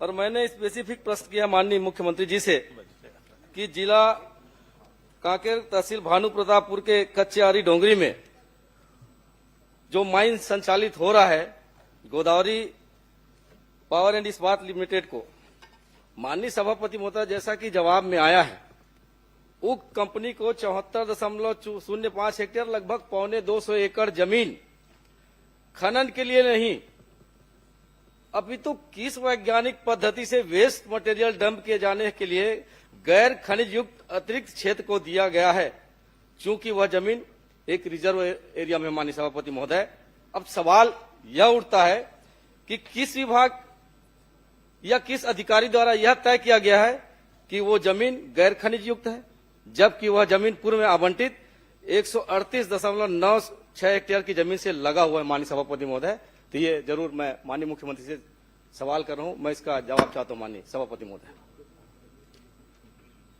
माननीय सभापति महोदय, माननीय सदस्य के प्रश्न के जवाब में मैं बताना चाहूंगा कि इनके समय जब इनकी सरकार थी तो गोदावरी इस्पात प्राइवेट लिमिटेड को खसरा नंबर 188 रकबा 2.65 हेक्टेयर क्षेत्र को राजस्व नियमों के तहत रिजेक्ट ओवरबर्डन के निस्तारण हेतु सतह अधिकार दिया गया। और इसी प्रकार आपके ही सरकार में 4/8/2023 को 61.41 हेक्टेयर भूमि को रिजेक्ट ओवरबर्डन निस्तारण के लिए आवंटन किया गया, लेकिन इस पर नियम कानून को ताक में रख के ये सब दिया गया, जबकि हम लोग लगा हुआ जो 74.05 हेक्टेयर जमीन है उसको पूरी विधि विधान के साथ जो भारत सरकार का खरीद नियम है उसके अनुसार उनको ओवरबर्डन डंप के लिए दिए हैं, और वैसे नहीं दिए हैं। उसके लिए messrs Kartikeya exploration and mining service private limited से उसका जांच कराया गया है, और जो जीएसआई है उससे भी जांच कराया गया है। उसके नीचे कोई मिनरल्स नहीं है, इसलिए ओवरबर्डन डंपिंग के लिए ये दिया गया है। माननीय सभापति महोदय, माननीय मंत्री जी का जवाब आया है कि जांच कराई गई है। मैं आपके माध्यम से यह जानना चाहता हूं कि 2015 के बाद राजस्व बढ़ाने के लिए शासन द्वारा एक पारदर्शी प्रक्रिया अपनाई गई है ऑनलाइन टेंडर का, जिसमें पारदर्शी भी बने रहे और राज्य की आमदनी बढ़े। ये हुआ भी है, चाहे सरकार किसी की भी रहे माननीय सभापति महोदय। लेकिन अभी जो टेंडर हुआ है 11 साल में पहली बार ये प्रक्रिया हुआ माननीय सभापति महोदय कि इस नियम को पहले बिना निविदा के पीछे दरवाजे से सीधा फर्म को दिया गया माननीय सभापति महोदय। और मैं तो सीधा सीधा सीएम साहब से ये कहना चाहूंगा, आप बड़े उदार हैं, बड़े सीधे हैं, बड़े सहर हैं माननीय मुख्यमंत्री जी। आपके नाक के नीचे ये जो काम हो रहा है निश्चित ही ये सोचने वाली बात है। सबसे बड़ी बात यह है कि जो ऑनलाइन टेंडर की प्रक्रिया होती है वो प्रक्रिया नहीं हो पाई है, और आपने जो कहा है कि 23/5/2025 में जीएसआई के माध्यम से सशर्त हमने ये टेंडर किया है, तो आप ये बता दें कि जीएसआई के माध्यम से जो हुआ है कि किस आधार पर आपने सहमति दी है, और यदि आपने सशर्त आदेश जारी किया है तो उसकी एक कॉपी उपलब्ध करा दें माननीय सभापति महोदय। माननीय सभापति महोदय, मैं माननीय सदस्य को बताना चाहूंगा कि भारत सरकार खान मंत्रालय के पत्र दिनांक 28/11/2024 के माध्यम से यह स्पष्ट किया गया है कि स्वीकृत खनि पट्टा क्षेत्र से लगकर गैर खनिज युक्त भूमि पर नीलामी की आवश्यकता नहीं होती है। माननीय सभापति महोदय, ये 250 एकड़ जमीन का मामला है, जहां पे आपके खनन चल रहे हैं उससे लगा हुआ जमीन है। क्या किसी कंपनी को उसी आधार पर दे दिया जाएगा कि वो वहां पर माल को डंप करे? उसके दूर में भी तो और जमीन है माननीय सभापति महोदय, उसे भी दिया जा सकता था। लेकिन ये कहीं ना कहीं इसमें अधिकारियों की मिलीभगत है, माननीय मुख्यमंत्री जी को पूरी जानकारी नहीं दे पा रहे हैं, और कहीं न कहीं पर इसमें एक बड़ा ही मामला दिखता है माननीय सभापति महोदय। मैं आपके माध्यम से यही कहना चाहूंगा, क्या एक बार फिर इस पर पुनर्विचार करेंगे या जांच कराकर जो जीएसआई का जो जूलॉजिकल सर्वे ऑफ इंडिया है उसके आधार पर ये मापदंड तय करेंगे कि जो वैज्ञानिक पद्धति आपने कहा है और किस वैज्ञानिक पद्धति के आधार में उस जमीन का आपने आवंटन वहां पर किया है। माननीय सभापति महोदय, मैं बता चुका हूं कि इसमें नीलामी की आवश्यकता नहीं होती है, और इसको जो लगा हुआ भूमि आवंटित किए हैं 74.05 हेक्टेयर, उससे उसका माइनिंग क्षमता बढ़ा है 2.35 मिलियन टन से 6 मिलियन टन उसका उत्पादन होगा, जिससे प्रतिवर्ष 190 करोड़ का अतिरिक्त राजस्व प्रदेश को मिलेगा। और इतना ही नहीं, डीएमएफ में 57 करोड़, डीएमएफ में 5.7 करोड़, एनएमईटी में तथा 13.80 लाख पर्यावरण अधोसंरचना उपकर की प्राप्ति होगी। इससे राज्य सरकार को राजस्व में लाभ होगा। नहीं, वो जो जमीन जो डंप करने के लिए आवंटित की गई है उससे सरकार को क्या फायदा हो रहा है, मैं ये जानना चाहता हूं। क्या उसे जूलॉजिकल सर्वे ऑफ इंडिया इस एजेंसी से जांच करवाएंगे क्या? मैं ये अभी हम बताए ना आपको कि इससे लाभ हो रहा है, और जीएसआई से और प्राइवेट एजेंसी से जांच करवा चुके हैं, उसमें नीचे कोई मिनरल्स नहीं। सुशांत शुक्ला। सभापति महोदय, मेरा प्रश्न 1635।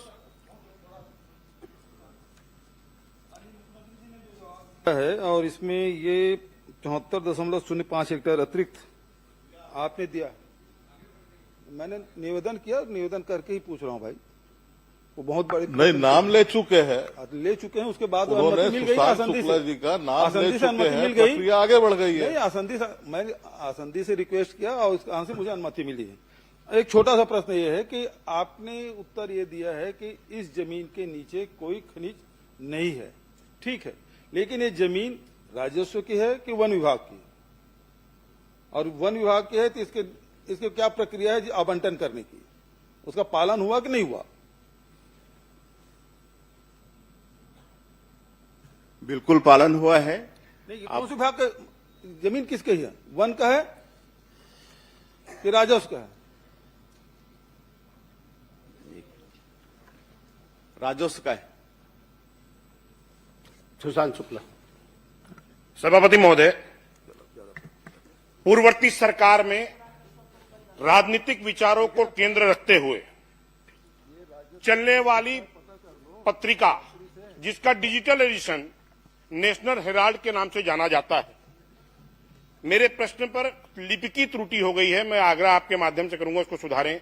संडे नवजीवन भी एक उसकी हिंदी एडिशन है और पिछली सरकार में इसको 4,24,00,000 रुपया डिजिटल एडिशन के रूप में भुगतान किया गया। चूंकि त्रुटि हो गई थी तो संडे नवजीवन का विवरण नहीं आ पाया। मैं आपके माध्यम से माननीय मुख्यमंत्री जी से जानना चाहूंगा कि संडे नवजीवन को कितना भुगतान किया गया। माननीय सभापति महोदय, माननीय सदस्य ने संडे नवजीवन को जो भुगतान किया गया है उसकी जानकारी चाहिए है। संडे नवजीवन को वर्ष 2019-20 से लेकर वर्ष 2023-24 तक कुल 3,06,00,000 रुपए का विज्ञापन दिया गया, उतना भुगतान किया गया है। मैं आपके माध्यम से प्रश्न में पूछा था कि संबंधित दोनों मीडिया संस्थानों के स्वामी प्रबंधकर्ता यानी ओनर, ट्रस्ट और कंपनी कौन है, इसका विवरण के रूप में सिर्फ एक नाम मीडिया प्रबंधकर्ता के रूप में जवाब में आया है। मैं आपके माध्यम से जानना चाहता हूं कि क्या शासन के पास संबंधित प्रकाशन के स्वामित्व, ट्रस्ट या उससे अन्य जानकारी उपलब्ध है क्या? अगर है तो वो दे दें। माननीय सभापति महोदय, ये दोनों अखबार के प्रबंधकर्ता तत्कालीन समय में एसोसिएट जर्नल्स लिमिटेड के प्रबंध निदेशक पवन बंसल हैं। बाकी ये दोनों पेपर किसके मुखपत्र हैं इसको पूरा देश जानता है। सभापति महोदय, मैं स्पष्ट तौर पर पूछ रहा हूं कि इसका प्रकाशन 2008 से बंद हो चुका है। 2017 में इसके हिंदी एडिशन के रूप में साप्ताहिक अखबार चालू किया गया। नेशनल हेराल्ड को चलाने वाली संस्था एसोसिएट जनरल अपने कार्य में स्पष्ट तौर पर उल्लेखित किया है कि कांग्रेस के नीतियों पर आधार पर प्रकाशन करेंगे। तो मैं आपके माध्यम से पूछना चाहता हूं कि क्या सरकार राजनीतिक दलों के मुखपत्र को भी विज्ञापन जारी करती है क्या, या उसके कोई प्रावधान अलग से हैं तो बता दें। अब अपने समय में तो ऐसा है नहीं। सभापति महोदय, यहीं पर एक विषय है, तो मैं आपके माध्यम से मांग करता हूं कि संबंधित तत्कालीन समय में ऐसे समाचार पत्र जो किसी राजनीतिक दल की विचारों धाराओं पर आधारित प्रकाशन करते हैं, उसको राशि आवंटित करने वाले अधिकारियों के विरुद्ध कार्रवाई सुनिश्चित करेंगे क्या?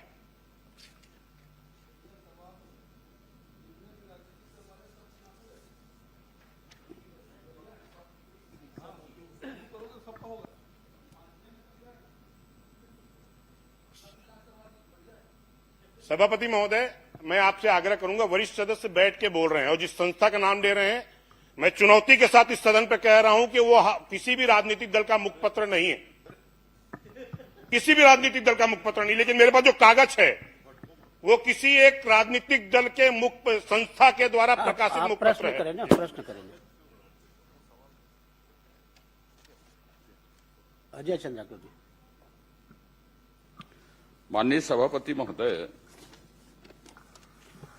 ये नेशनल हेराल्ड के जिस भी एडिशन को, चाहे वो डिजिटल एडिशन को दिया गया चाहे प्रिंट एडिशन को दिया गया, ये छत्तीसगढ़ से प्रकाशित नहीं होती।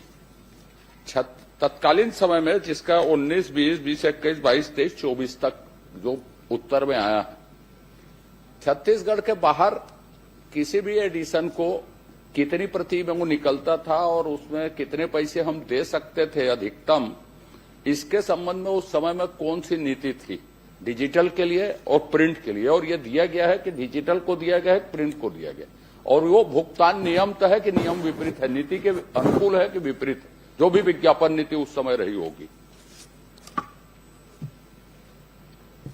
माननीय सभापति महोदय, उस समय उक्त दोनों पेपर को 8 लाख रुपया प्रति पृष्ठ के हिसाब से भुगतान किया गया है। नहीं माननीय मुख्यमंत्री जी, मैंने ये पूछा है कि 4 करोड़ 24 लाख रुपया मैं सोचता हूं कि और किसी पत्रिका को नहीं दिया गया होगा, पर मैं ये पूछ रहा हूं कि विज्ञापन की जो नीति थी उसके तहत डिजिटल को या प्रिंट को जितना पैसा उनको दिया गया है वो नियम या नीति के अनुकूल था कि विपरीत था, और यदि विपरीत था तो फिर दोषी कौन थे, या उल्लंघन यदि किया गया तो यह आप बता दीजिए कि नियम के अनुकूल था तो कोई प्रश्न नहीं है। फिर चलिए इसका परीक्षण करा लेंगे। जी अनुज शर्मा जी। नहीं, मेरा एक आग्रह है माननीय सभापति महोदय, मेरा एक आपसे आग्रह है, आपके परीक्षण करा लेने कहने के बाद और नहीं पूछना चाहिए, लेकिन मेरा आपसे एक आग्रह है कि ये विज्ञापन नियम के विपरीत दिए गए हैं जो आपने विज्ञापन की नीति बनाई। पहली बात नहीं, सीएम साहब का जवाब उसमें आ गया है कि उसको परीक्षण करा लेंगे, वो आ जाएगा। जो बोलना माननीय सभापति मैं क्रॉस नहीं कर बढ़ गया है, आगे बढ़ गया, शर्मा जी का नाम हो गया है, शर्मा जी को हो गया भाई। तो मेरा ये कहना है परीक्षण की जगह में इसकी जांच एक समयावधि में करवा दे, परीक्षण की जगह में, ये मेरा आग्रह है कि ताकि भविष्य में चाहे वो राजनीतिक दल के हों, चाहे प्रदेश के बाहर के हों, किसी के स्वामित्व के हों, एसोसिएट प्रेस के हों, चाहे उसका मुकदमा चल रहा हो, चाहे राजनीतिक व्यक्ति जुड़े हों, ऐसी चीजों से हमारे प्रदेश के धन का दुरुपयोग न हो सके, आत्म प्रचार के लिए, व्यक्ति प्रचार के लिए, तो स्पष्ट नीति बनेगी जांच के बाद जो रिपोर्ट आएगी उसके आधार पर। तो मैं आपसे आग्रह करूंगा कि परीक्षण के बजाय उसकी जांच करवाएं ताकि स्पष्ट नीति बने उसके लिए और इस तरह की घटनाएं न हो।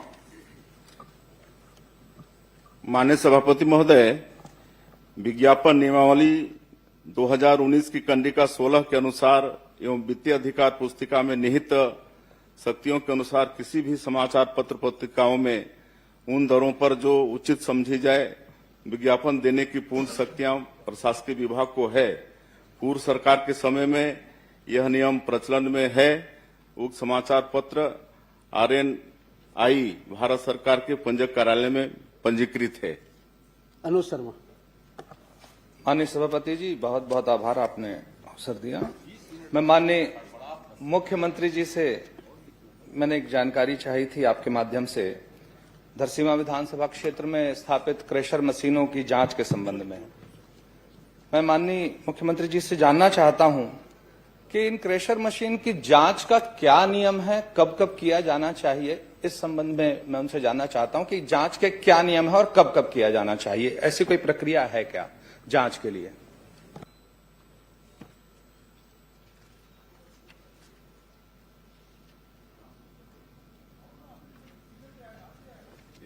माननीय मुख्यमंत्री जी।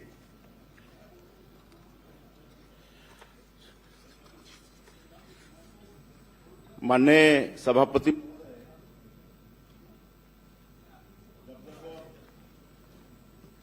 शिकायत मिली है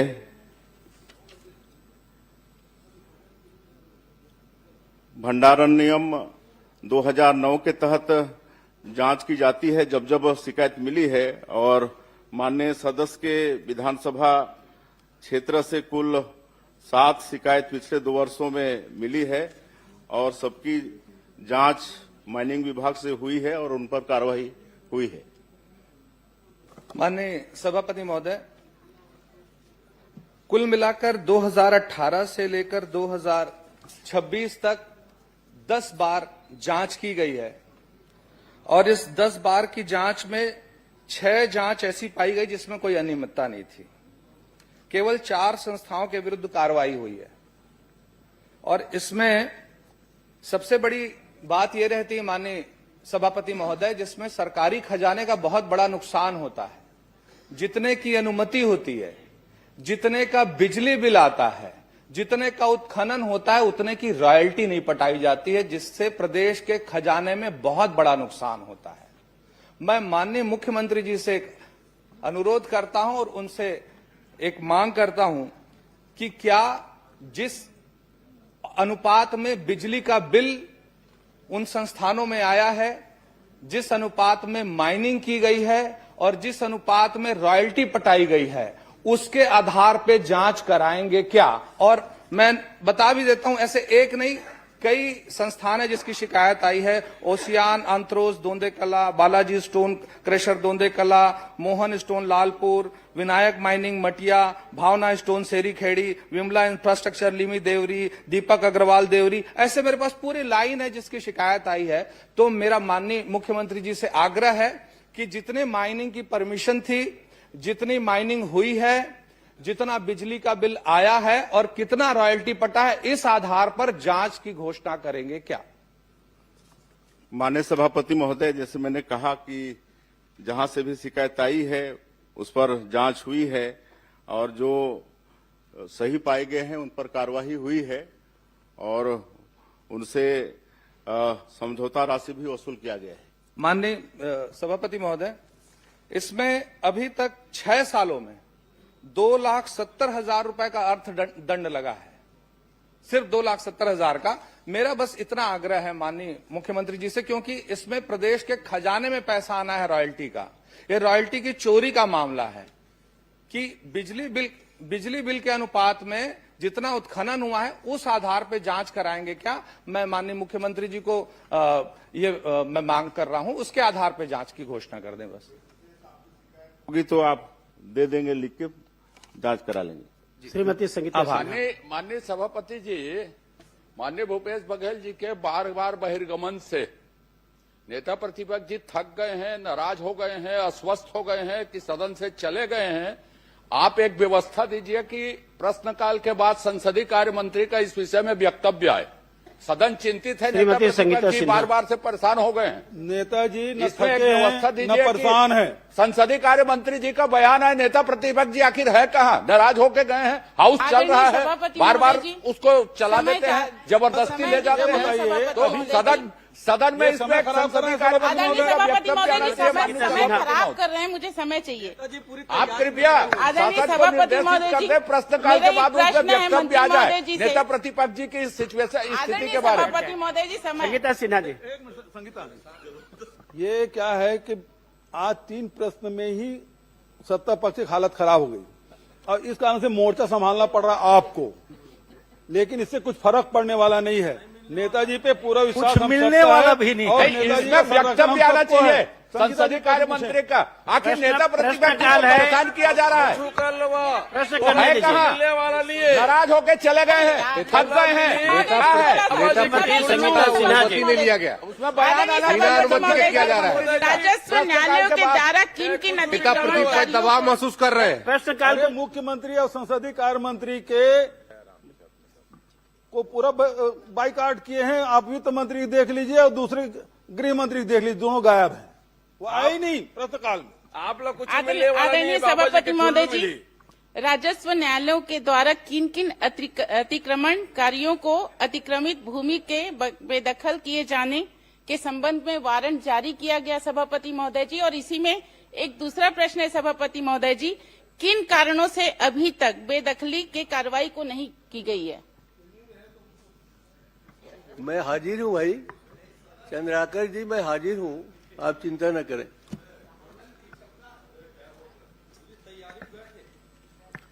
माननीय सभापति महोदय, माननीय विधायक ने अपने विधानसभा क्षेत्र संजारी बालोद के अतिक्रमण के संबंध में 1 जनवरी 2023 से लेकर के 31 जनवरी 2026 तक के अपने ग्रामीण क्षेत्र और नगरीय निकाय के शासकीय भूमि पे अतिक्रमण, अवैध निर्माण की शिकायत के संबंध में बहुत विस्तार से जानकारी चाहिए है।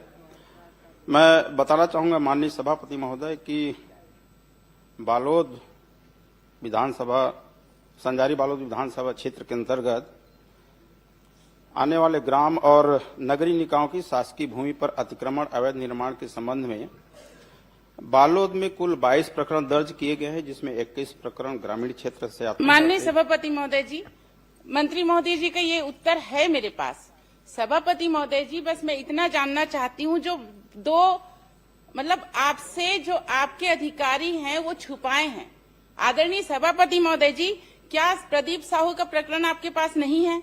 इसमें मेरे पास जो उत्तर में जवाब आया है उसमें नहीं है। आदरणीय सभापति महोदय जी, एक प्रदीप साहू का प्रकरण है सभापति महोदय जी, जो तहसीलदार गुरूर द्वारा बेदखली का वारंट जारी किया गया है 17/9/2025 को। उसमें आज तक कोई कार्रवाई नहीं हुआ सभापति महोदय जी। इसी में दूसरा तहसीलदार गुरूर जो दुर्गानंद साहू पे तहसीलदार गुरूर द्वारा बेदखली वारंट जारी किया गया 11/12/2025 को, इसका यहाँ पे कहीं पे इसमें नहीं है सभापति महोदय जी। आपके अधिकारी आपको गलत जानकारी दे रहे हैं सभापति महोदय जी। इसी में जो 2 प्रकरण तोड़ा गया है, मतलब 2 तोड़ा गया है 12/7/2024 को बाजार चौक गुरूर में 50 दुकान को तोड़ा गया सभापति महोदय जी, सवेरे 5 बजे आके। उसका भी इसमें कोई जानकारी नहीं है उत्तर में सभापति महोदय जी। इसी में 29/10/2025 को बरही स्थित स्वयं रिसोर्ट का तोड़ा गया सभापति महोदय जी, अतिक्रमण उसकी भी जानकारी नहीं है। आदरणीय सभापति, मैं बहुत पूछना चाहती हूँ कि इन सब प्रकरण का जो बहुत महत्वपूर्ण है, इनकी जानकारी आपके पास क्यों नहीं है? माननीय सभापति महोदय, मैं बताना चाहूंगा कि हमारे विभाग के द्वारा कोई जानकारी छिपाई नहीं गई और नहीं हम जानकारी छिपा रहे हैं। इन्होंने जो प्रश्नावधि में जो हमसे प्रश्न किए हैं, स्पष्ट रूप से पूछा गया है कि 1 जनवरी 2023 से 31 जनवरी 2026 तक के अतिक्रमण अवैध कब्जा के संबंध में जानकारी चाहिए गई है। हम वही जानकारी बता रहे हैं। यदि आपको और जानकारी चाहिए थी तो पुराने प्रकरण आप बता रहे थे कि 2015 से 2020 से जो जानकारी चाहिए थी, आपने जिस अवधि का हमसे जानकारी चाहिए वही जानकारी हम आपको दे रहे हैं। आदरणीय सभापति महोदय जी, जो मैं घटनाक्रम बता रही हूँ वो 17/9/2025 का ही वारंट जारी हुआ है। इसके पास मेरे पास तहसीलदार का आदेश कॉपी है, एसडीएम का आदेश कॉपी है, कलेक्टर का आदेश कॉपी है, कमिश्नर का आदेश कॉपी है, बेदखली वारंट का मैं सभी चीज लाई हूँ सभापति महोदय जी।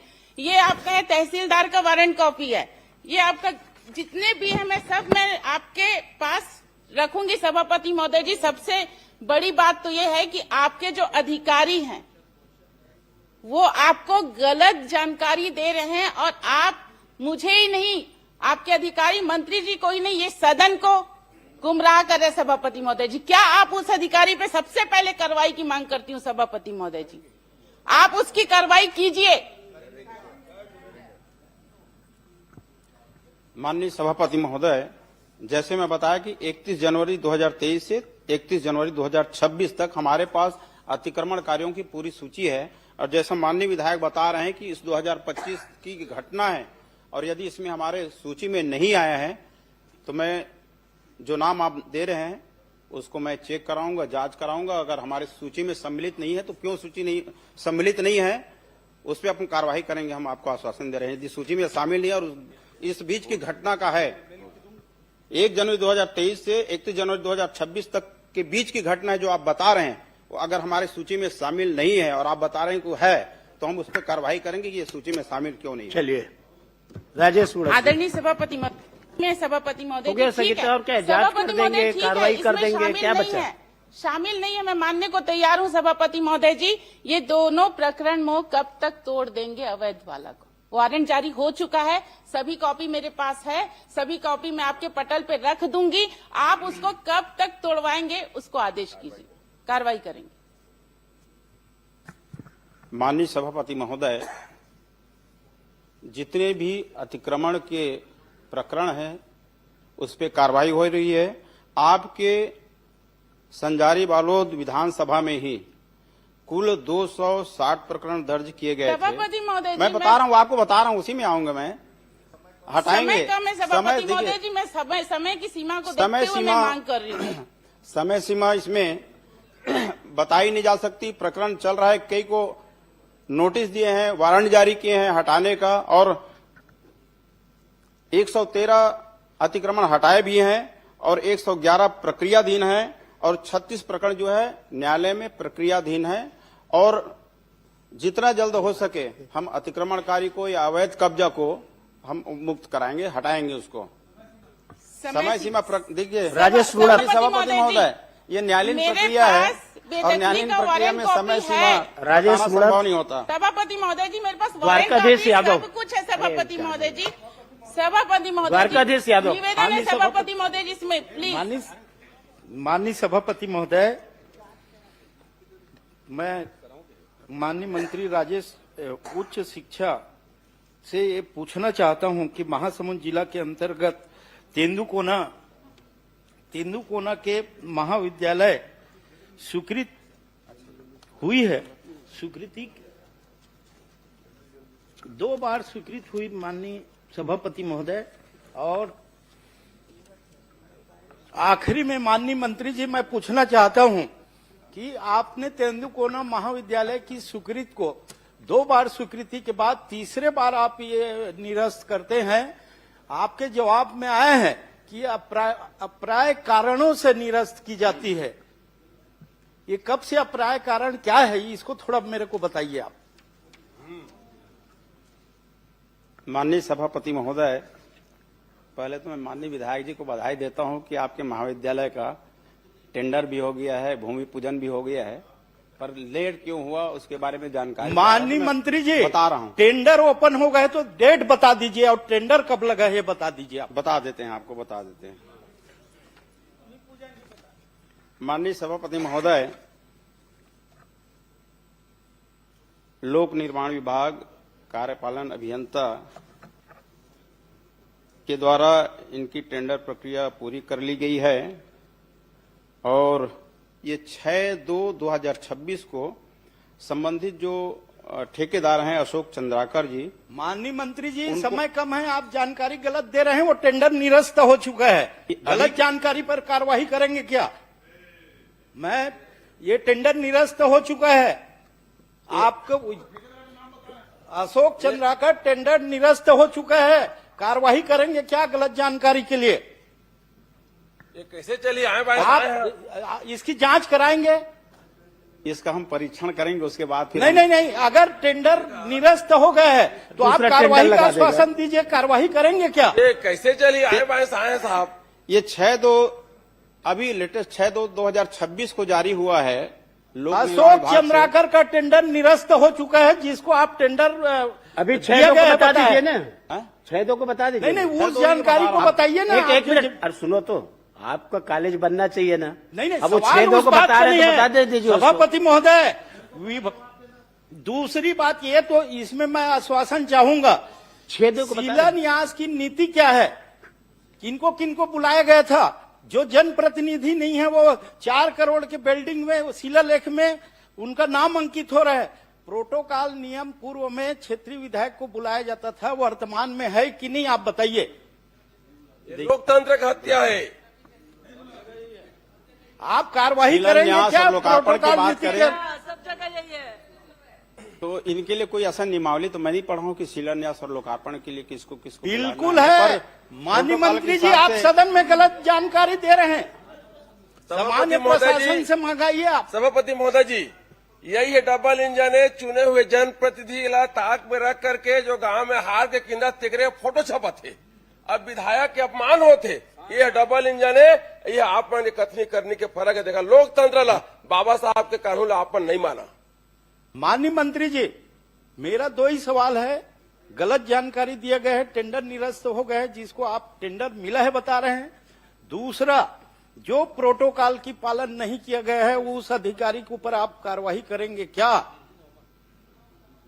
माननीय सभापति महोदय, जिस प्रोटोकॉल की बात कर रहे हैं माननीय विधायक, तो पूर्व की सरकार में भी इस तरह की घटना घटित हुई है जहां पे सत्ता पक्ष लोग हैं। अभी तो आप हैं मंत्री जी, आप बताइए ना, पूर्व में क्यों जा रहे हैं? अभी बताइए, वर्तमान बताइए। मंत्री जी, टेंडर की गलत जानकारी आई है, उसमें कार्रवाई करेंगे क्या? इसको हम ये अभी फरवरी का है 6 तारीख का। नहीं मंत्री जी, आप स्वयं सदन के रिकॉर्ड में है, अशोक चंद्राकर ठेकेदार को टेंडर मिला है बताए हैं। वही बता रहा हूँ। तो अशोक चंद्राकर, मैं तो बोल रहा हूँ टेंडर निरस्त हो गए, इनको 12 महीने टेंडर निरस्त हो गए माननीय मंत्री जी, टेंडर निरस्त हो चुका है। जिस ठेकेदार का आप नाम ले रहे हो, आप निरस्त होने की जानकारी दे रहे हैं तो हम एक बार इसको जांच करेंगे। मैं पेपर उपलब्ध करा दूंगा आपको। हाँ जी, धन्यवाद। तो कार्रवाई करेंगे ना, गलत जानकारी का परीक्षण करेंगे, कार्रवाई करेंगे। आप दिलाइएगा। धन्यवाद सभापति। समाप्त प्रश्नकाल।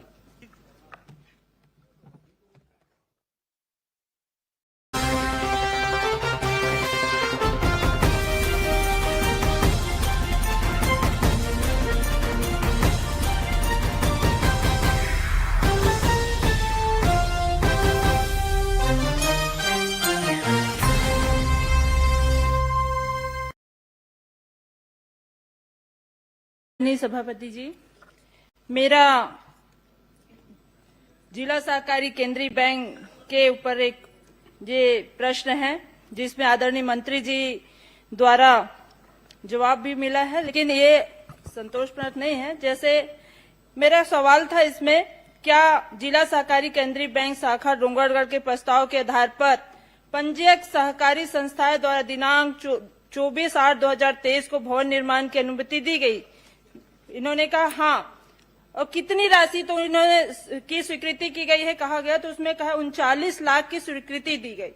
और उस जगहों पे अतिक्रमण है, उसे क्यों नहीं हटाया गया? ये भी मेरा क्वेश्चन था। तो इनका ये भी जवाब आया है कि अतिक्रमण होने का कारण शाखा भवन निर्माण हेतु अन्यत्र भूमि आवंटित करने हेतु कलेक्टर जिला राजनांदगांव से मांग किया गया है और वो जमीन को नहीं हटाएगा। मेरा इसमें सवाल ये है, क्या मंत्री जी यह बताने की कष्ट करेंगे कि जिला सहकारी केंद्रीय बैंक राजनांदगांव शाखा द्वारा कितनी भूपाटक राशि पटाया गया था इस अतिक्रमण वाली जगह के लिए, और प्रक्रिया जब पूर्ण हो चुकी थी तो कितनी राशि का राशि पूर्ण पटाया गया है, इसका बताया जाए।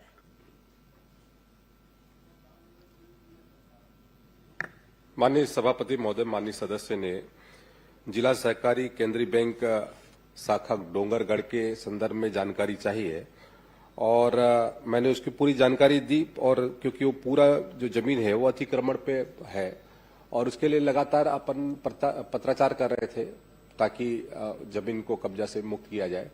वर्तमान में जो जमीन वहां पर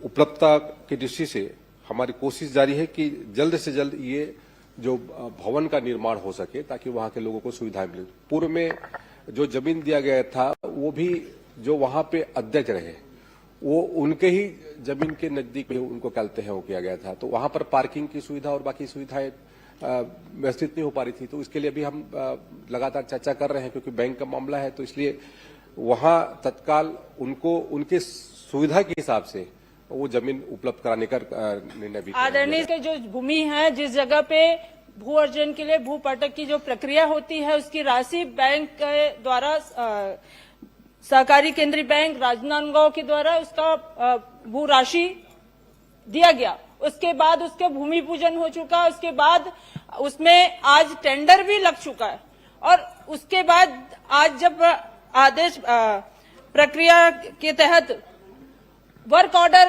हो चुका है, उसके बाद भी आप कह रहे हैं कि वो जगह सही नहीं है। तो फिर पिछले समय में भूमि पूजन हुआ, 2 साल के अवधि में आपने एक ठेला 2-4 ठेले हैं उसको नहीं हटवा पाए। मतलब सरकार इतनी कमजोर हो चुकी है कि अतिक्रमण नहीं हटा के आप वहां पे बैंक को सीधे सीधे जो किसान का बैंक है उसे आप नहीं बनाना चाह रहे हैं, जिसका स्वीकृति भी मिल चुका है। 39 लाख का जो आप ही ने कहा है, क्यों नहीं हटाया गया? क्यों आज तक के लंबित है ये? महोदय,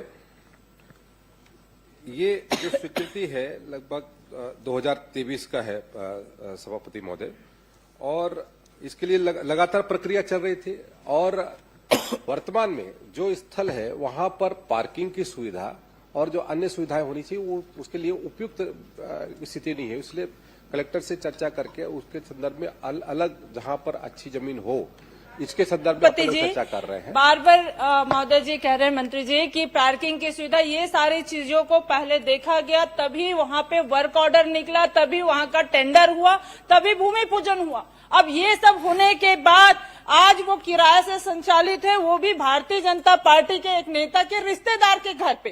तो ये आपत्तिजनक है, ये आपत्तिजनक है, आपत्तिजनक नहीं, इसका पूरा मेरे पास आप कहे तो मैं विलोपित कर दिया जाए। पटल पे रख सकती हूँ। ये वर्क ऑर्डर है और उसका एक कॉपी कौन किराएदार है, कौन क्या है, वो किराएदार संबद्धता क्या है। सुनिए, नई सदस्य हैं, नाम लेने के पहले प्रमाण मैंने नाम नहीं लिया, मैंने अभी नाम नहीं लिया, आपने मैंने किसी पार्टी जो को उल्लेख कैसे कर प्रक्रिया दिया, ये यहाँ पे आरोप हुई है। है वो बता रही हूँ मैं कि आज ये बता दीजिए कि वो किसका कब्जा है, वो तो बताएंगे मंत्री जी। मैं आपसे नहीं पूछ रहा हूँ। हाँ ठीक है ना, वो सुधार दिया ना, हाँ मैं वो बस थोड़ा सा मदद कर दिया। मेरे ख्याल से आपकी मदद की उसका कब्जा किसका ये बता दे, उनको नाम बताया कब्जा, उनको बोलने दीजिएगा। वो कल माननीय भूपेश बघेल जी के पूछने के कारण और बहिर्गमन के कारण वो एक विद्यावती जी का प्रश्न लैप्स हो गया। पूरा टाइम ले लेते हैं, बाकी कांग्रेस के सदस्य इससे असंतुष्ट है बहुत। अच्छा सभापति महोदय समय कौन ले, आप टाइम नहीं लेते हैं, बाकी लोग लेते हैं टाइम। पूरा सदन में सच आप ही का टाइम चल रहा है। आप प्रश्न कर दीजिए। सभापति जी, मैंने किसी का नाम नहीं लिया। इसमें यही कहा गया है कि यहाँ जब वर्क ऑर्डर हो चुका था, टेंडर लग चुका था, उसके बाद भूमि पूजन की प्रक्रिया हो गई थी, उसके बाद भी आज वहां पे ये कार्य संपन्न नहीं है और अतिक्रमण की बात बार बार करके 2 साल से इसे किराए से चलाया जा रहा है। और जब सामने बात आई, जब मेरा ध्यानाकर्षण लगा, प्रश्न करें जी मैं कर रही हूँ, ध्यानाकर्षण लगा, उसके बाद जब पता चला कि ये एक निजी व्यक्ति को लाभ देने के लिए, सीधे लाभ देने के लिए आज सरकार ने इसे किराए पे चला रहा है। तो ये मेरा सवाल था कि क्या किसानों का ये बैंक, किसानों के लिए जो बनाया जाता है ये बैंक, उस बैंक की भूमि पूजन कराएगी, फिर आवंटित भी हो गया, फिर आज काहे के लिए लंबित है, मैं यही जानना चाहती हूँ। मंत्री जी, मैंने अपने उत्तर में कहा कि वो जो जमीन है वहां पर पर्याप्त आज के दृष्टिकोण से वहां पर पार्क आपने कोई आवंटित, जो कोई भी जगह आवंटन किया, किराए से चलाया जा रहा है, जबकि इसकी राशि सैंक्शन है, स्वीकृत है। किराए, अब जब भवन नहीं है तो किराए से चलाया जा रहा है। और तो 2 साल में आपने अभी तक के आपने अतिक्रमण नहीं हटा पाए, भवन नहीं है तो किराए में चलाइए। अब आप कहेंगे कि किराए में भी मत चलाइए, तो वो तो तय वहां पे कलेक्टर के माध्यम से यही मेरा सवाल है कि 2 साल में आपने वो जगह को क्यों, या तो आपने उस जगह को अतिक्रमण हटाते या फिर कोई पे कलेक्टर महोदय द्वारा आवंटन कर दिया जाता जगह को, लेकिन ना ही जगह का आवंटन हुआ है और ना ही वहां से अतिक्रमण हटा है। मतलब इसमें सीधी सीधी बात सामने आ रही है, जो कि मैंने कहा भारतीय जनता पार्टी के नेता के रिश्तेदार को लाभ पहुंचाने के, मैं इसमें गलत बात है। ये गलत बात नहीं, रिश्तेदार आखिर कोई ना कोई किसी रिश्तेदार होगा ही, तो ये बात नहीं करती, इसमें ये थोड़ी ना है, नाम नहीं लिया और जो नियम के तहत में वो किया जा रहा है। सभापति जी पार्टी का नाम है, मैंने उसको विलोपित करने के लिए पहले बोल दिया था। आदरणीय सभापति जी, ये बार बार यही बात को मैं कहना चाहूंगी, किसानों का शेयर जिससे आज सहकारी केंद्रीय बैंक का संचालन होता है, उसके बाद उसका भवन निर्माण किया जाता है ताकि किसानों को कोई असुविधा न हो। अब जब बैंक उस जगह को खरीद चुकी है, उसके बाद आज वो जगह को हम ये कह रहे हैं कि वहाँ पे पार्किंग की सुविधा नहीं है और उसके बाद उसको अतिक्रमण हटाया नहीं जा रहा है, ये कैसी बात हुई? प्रश्न मेरा यही है कि आज कब तक हटेगा ये अतिक्रमण और कब तक नया भवन बनेगा? सम्मानीय सभापति महोदय, जल्द से जल्द बनेगा। ठीक, आप नहीं, आप मुझे समय दीजिए जी। माननीय सभापति महोदय, ये आपको बैंक बनाने के लिए कितनी जमीन की आवश्यकता है और पार्किंग के लिए कितनी जगह की आवश्यकता है और वहां पे कितना जमीन आपको अलाट हुआ है। जो आप कमी पर डे बता रहे हैं पार्किंग के लिए, तो सवाल इस बात का है कि आपको जमीन कितने की है, आवश्यकता कितने की है और कितना अलाटमेंट हुआ है और अतिक्रमण कितने में है।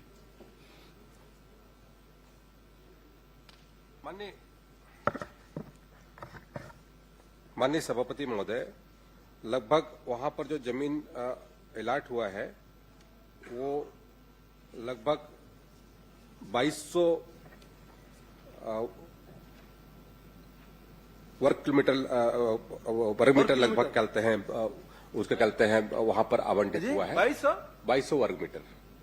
2200 वर्ग मीटर। और अभी उससे बड़ी जमीन अपन उसको तलाश रहे हैं। नहीं, सवाल इस बात का है 2200 वर्ग मीटर आपका है तो बिल्डिंग कितने में बनेगा और कितने पार्किंग की आवश्यकता है। क्या अंडरग्राउंड पार्किंग की व्यवस्था कर रहे हैं, खाली है, कितना है, आपको कितने जमीन की जरूरत है पार्किंग के लिए और बिल्डिंग कितने में बनेगा। उसमें 3000 स्क्वायर फीट से ज्यादा जमीन की आवश्यकता पड़ेगी और उसमें वहां पर पार्किंग की व्यवस्था भी वहां पर सुनिश्चित कराएंगे। सुंदर 3000 वर्ग मीटर की वर्ग फीट की जरूरत पड़ेगी और आपके पास 2200 वर्ग मीटर है, तो 2200 वर्ग मीटर मतलब कितना हुआ, 22000 वर्ग फीट हो गया, है ना। आपको जरूरत 3000 का है, इसका मतलब यह है कि 19000 वर्ग फीट जमीन आपका खाली है। आपके पास जमीन पर्याप्त है, आप केवल बहाना ढूंढ रहे हैं कि आपको पार्किंग की जगह कम पड़ रही है, इसलिए आप हटाना चाहते हैं। और जो माननीय सदस्य ने जो आरोप लगाया कि वो अतिक्रमण है और अतिक्रमण आपके किसी चहेते का है, इस कारण से हटाना नहीं चाहते, तो आप कृपा करके उस अतिक्रमण को हटाएंगे नहीं हटाएंगे। माननीय सभापति महोदय, अतिक्रमण को हटाने के लिए हमने जिला कलेक्टर को पत्र लिखा है और जल्द से जल्द वो अतिक्रमण हटेगा ऐसा भी सुनिश्चित कर रहे हैं। और जो जमीन की उपलब्धता है 2200 वर्ग मीटर का वहां पर अभी जमीन है और लगभग 3000 वर्ग मीटर लगभग कहते हैं जमीन अपन और देख रहे हैं, ताकि वहां पर सुविधा युक्त जहां पर पार्किंग की व्यवस्था भी सुनिश्चित हो सके, ऐसे जमीन की उपलब्धता पर सुनिश्चित करें। अभी एक मिनट अभी आपने 3000 वर्ग फीट की बात कही, अभी आप कर रहे हैं 3000 वर्ग मीटर की बात, पहले आप 22000 वर्ग मीटर की बात, तो कौन सी बात आप सही बोल रहे हैं। पर्ची मंगवा लीजिए, थोड़ा दूर हो गया है सभापति महोदय, ये पर्ची दौड़ने वाले थोड़ा से वो आ ही नहीं रहा पर्ची। इसका मतलब क्या है कि आप वहां बनाना चाहते हैं, अतिक्रमण हटाएंगे, कब तक हटाएंगे, क्योंकि 2 साल हो गया, 2.5 साल हो गया, 2023 का मामला है, 26 से 3 साल हो गया, तो आप कब तक के वो अतिक्रमण हटाएंगे। समय कलेक्टर को निर्देश करेंगे कि कलेक्टर को निर्देश भी नहीं कर सकते, जैसे देवांगन जी ने कहा हम कलेक्टर को आदेश नहीं कर सकते, तो यहां उसी प्रकार का आप जवाब देंगे कि आप हटवा रहे हैं और कब तक हटवाएंगे, तिथि बताइए। माननीय सभापति महोदय, तिथि मैं अभी सुनिश्चित नहीं कर सकता, लेकिन जल्द से जल्द हटवाने की। श्री तुलेश्वर सिंह। माननीय अध्यक्ष सभापति महोदय, चूंकि सदन में मामला आया है और अतिक्रमण हटाने की बात है, जहां दूसरी जगह बुलडोजर चलाते हैं, यहां कब बुलडोजर भेजेंगे, ये अतिक्रमण कब हटाएंगे। यहां बुलडोजर नहीं चल रहा है, अफीम में कम से कम बुलडोजर चला है माननीय सभापति महोदय, लेकिन इसमें बुलडोजर कब चलेगा। माननीय सभापति महोदय, माननीय सभापति महोदय, बनाने के लिए जगह है, माननीय सभापति महोदय, किसानों के साथ अत्याचार करना बंद करो, बंद करो, बंद करो। मंत्री जी, संरक्षण अतिक्रमणकारियों को संरक्षण देना बंद करिए आप, और इसके विरोध में हम बहिर्गमन कर रहे हैं। माननीय सभापति महोदय, विपक्ष का जो बहिर्गमन है, से जानना चाहता माननीय हूं, सभापति महोदय, वो एक नाटक है, वन मंडल कटघोरा समय पास कर रहे हैं कि 5 नंबर का प्रश्न मत लगे, नेशनल हेराल्ड का क्वेश्चन मत आए, इसके लिए ये समय पास कर रहे थे। क्षेत्र में बिगड़े वन सुधार योजना अंतर्गत वृक्षारोपण की गई। माननीय मंत्री जी का इसमें जवाब आ चुका है कि वृक्षारोपण नहीं किया गया 3 साल पे, और यदि वृक्षारोपण नहीं किया गया तो क्या भविष्य में वृक्षारोपण करने की कोई योजना है, या फिर किसी अन्य मद से वृक्षारोपण किया जा रहा है, या फिर कौन कौन से ऐसे मद जिसमें बिगड़े वन सुधार की योजना चलाई जाती है। माननीय मंत्री जी। माननीय सभापति महोदय, मैंने अपने उत्तर में स्पष्ट किया है कि इस जो अवधि में जब माननीय सदस्य ने प्रश्न पूछा है तो उस अवधि में बिगड़े वनों के सुधार के लिए कोई राशि आवंटित नहीं की गई, न कोई कार्य हुआ है। अन्य जो कहते हैं योजना के तहत में वहां पर कार्य किया गया है, जो हमारा रूटीन का प्रक्रिया होती है। और माननीय सदस्य यदि चाहते हैं तो उसकी पूरी जानकारी भी उपलब्ध करा दूंगा कि किस तरीके से लगभग वहां पर इस अवधि में लगभग 1.5 लाख वृक्षारोपण किया गया है। कोई जरूर मैं जो जानना चाह रहा हूं कि वो कौन सी योजना है, कौन सा मद है जिससे वृक्षारोपण किया गया? केम्पा मद के तहत में सभापति महोदय वहां पर वृक्षारोपण किया गया है इस अवधि में। धन्यवाद अध्यक्ष। श्री ओंकार साहू।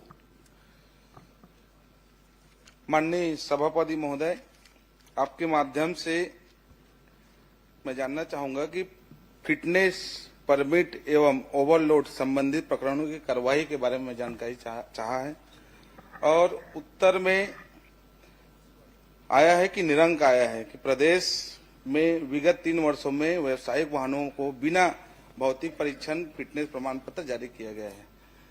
तो ठीक है, लेकिन खा नंबर में मैं जानकारी चाहा कि ओवरलोडिंग में कितने प्रकरण हैं, क्योंकि मंत्री महोदय द्वारा जानकारी मिली है कि 77,810 प्रकरण, लेकिन ये मैं पॉइंट पे मांगा हूं, पॉइंट टू पॉइंट। तो ओवरलोडिंग में कितना है ये बताने का कष्ट करेंगे।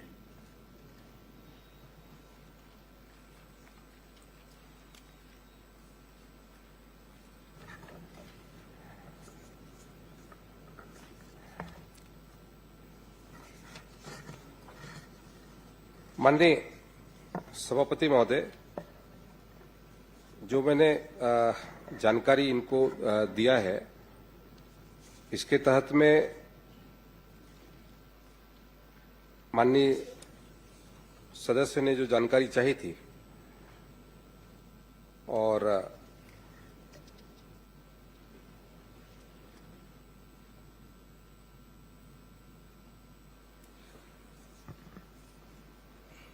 ओवरलोड के अरे दौड़ लगाओ भाई,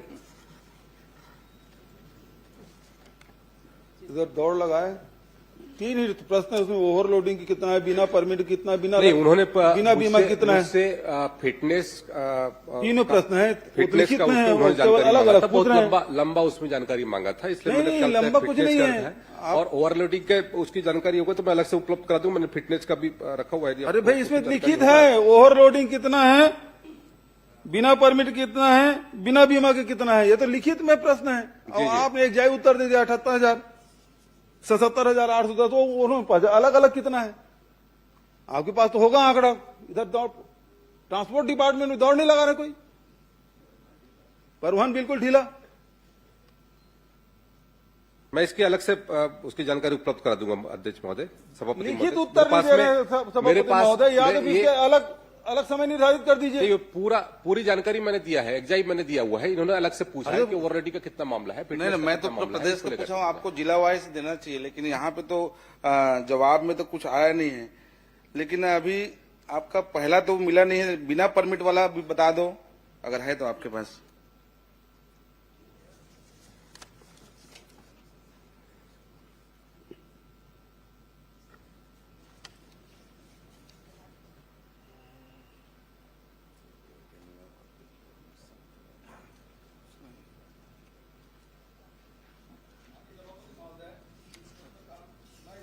कर रहा हूं कि मंत्री जी की तैयारी पूरी नहीं है, आसंदी से व्यवस्था आनी चाहिए।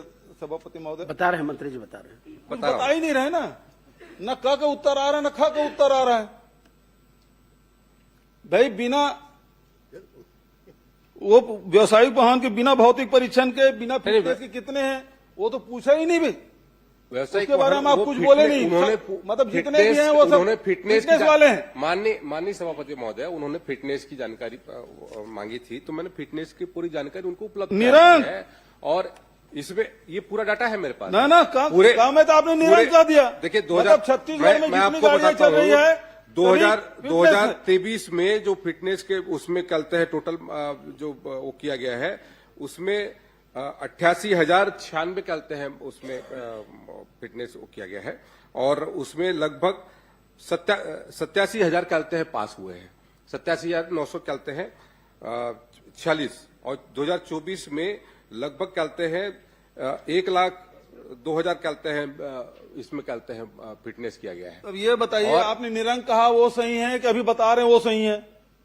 नहीं उत्तर ठीक नहीं आया सभापति महोदय। इसको दूसरे फिटनेस का डाटा मैंने रख दीजिए, आधे घंटे की चर्चा में रख दीजिए, अब किसी चीज रख ली क्योंकि उत्तर तो नहीं आ रहा है। नहीं निरंक वाले में सही जवाब दिया, आप पढ़िए उसको ठीक से। ऐसा तो ठीक है ना, वो तो तीन बिना माननीय सदस्य पूछे, हम तो केवल समय सुनो मंत्री जी हैं, भौतिक परीक्षा वो सक्षम मंत्री हैं, वो सक्षम मंत्री हैं और आपसे सीनियर भी हैं। गलत नहीं पूछ रहा हूं मैं तो उनको समय दे रहा हूं तब तक कि पर्ची आ जाए करके। प्रश्न का आप चुपचाप बैठे रहते, अभी तक उत्तर भी नहीं दे रहा है। आगे पर्ची, ये ट्रांसपोर्ट डिपार्टमेंट बहुत धीमी गति से चल रहा है। अमेरिका से आता है वैसे आ गया। करिए सभापति महोदय। नहीं गाड़ी धीमी नहीं चल रही है, सर पर दौड़ रही है। नहीं ये इसका निरंक है, इसका पूरी जानकारी लो। अब सुन लीजिए, अब श्यामलाल जी सुन लीजिए, पहले आंकड़े दे रहे थे, मतलब कुल मिला के तैयारी नहीं है और बिना तैयारी के विभाग ने कुछ भी उत्तर दे दिया है। या तो इसको दूसरे दिन के रखा जाए, नहीं तो हम इसका बाइकआउट करते हैं भाई। नहीं, किस बात के लिए? अरे आप उत्तर ही नहीं दे पा रहे हो। नहीं, आपने जो जानकारी मांगा मैंने अलग से बोला कि अलग से कहे को यदि ओवरलोड का मामला है तो अलग से दे दूंगा आपको जानकारी, कितने वाहनों पर किया गया है। लिखित उत्तर मांगा गया है भाई, मैं दे दूंगा जानकारी। मैंने बोला मैं सदन को बताने वाला कर रहा हूँ, मैं इसकी पूरी जानकारी दे दूंगा। सभापति महोदय इसको अलग से मैं निर्धारित किया जाए। उपलब्ध करा दूंगा बोल रहे हैं। नहीं उपलब्ध कैसे होगा, ये तो लिखित उत्तर है। ये तो मंत्री विभाग को प्रताड़ित करना चाहिए, इनके पास कोई काम है ही नहीं है, एक उत्तर आंकड़ा नहीं दे पा रहे हैं। मंत्री जी माननीय सदस्य को उपलब्ध करा देंगे आप? नहीं माननीय सभापति महोदय, क्योंकि मैं लिखित में जानकारी मांगी तो मुझे लिखित में जानकारी मिलना चाहिए। ये जो तैयारी है विभाग का ये बहुत ही शून्य है, क्योंकि सब चीज में निरंक दिया। चलो मैं तो कहा छोड़ दिया हूँ, मैं आपका जो जवाब है मैं उसमें संतुष्ट नहीं हूँ, तो मैं चाहता हूँ कि इसको आगे बढ़ाया जाए अगला दिन में। देखिए आपका प्रश्न आप देखिए जी, आपने उसमें पूछा है कि परिवहन विभाग द्वारा वाहनों की ओवरलोड, 1 मिनट, ओवरलोडिंग, बिना परमिट संचालन तथा बिना बीमा पाए जाने पर कितने प्रकरण बनाए गए, कितनी राशि वसूल की गई। अब उसका ये जो जवाब दिया गया है कि पाए जाने पर 77,810 प्रकरण बनाए गए, आप केवल उसमें अब ये चाह रहे हैं, लिखित उत्तर आपको दे दिया है, आप ये चाह रहे हैं कि उसको अलग अलग बताएं। मंत्री जी आपको उपलब्ध करा देंगे जिलेवार पृथकता जानकारी। जी, जिलेवार जिलेवार भी उपलब्ध करा देंगे आप, वो भी उपलब्ध करा देंगे।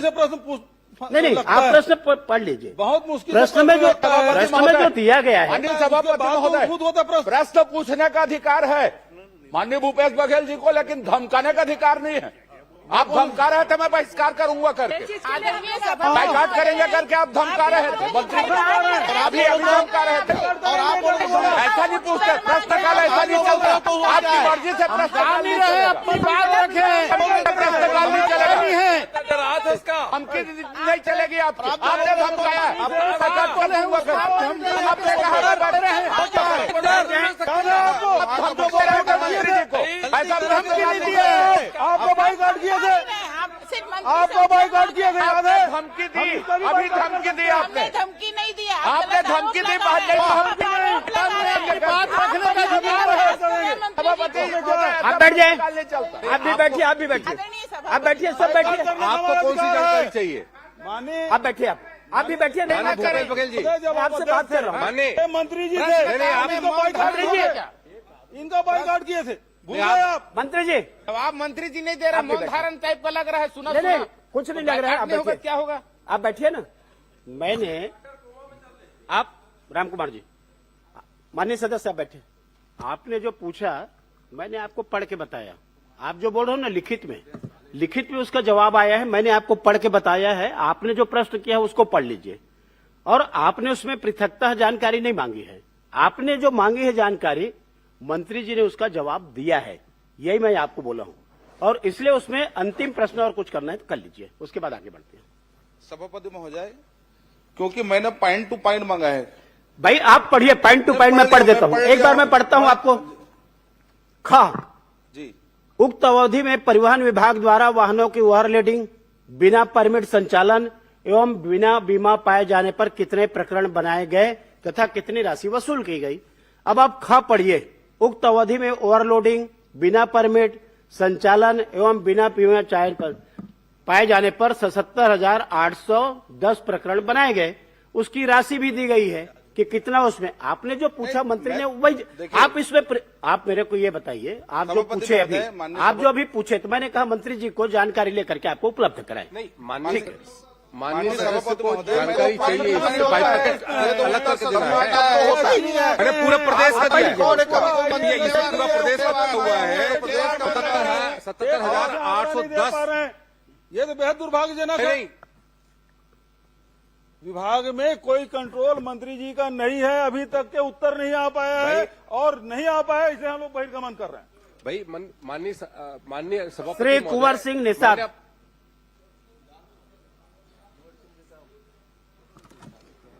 माननीय सभापति महोदय, सभापति जी, ये सब क्या बात करेंगे, ये सब रणछोड़ दास हैं, रणछोड़ दास। महोदय मोर चालू होत ना काका, तो यूं छोड़ हो नहीं, तुम मन छोड़ के बात। अरे तुम तो जा भाई, तो बहिर्गमन में नाम कट गई, नेताजी के पीछे रहो, टिकट पानी है तो टिकट बहिर्गमन के करो।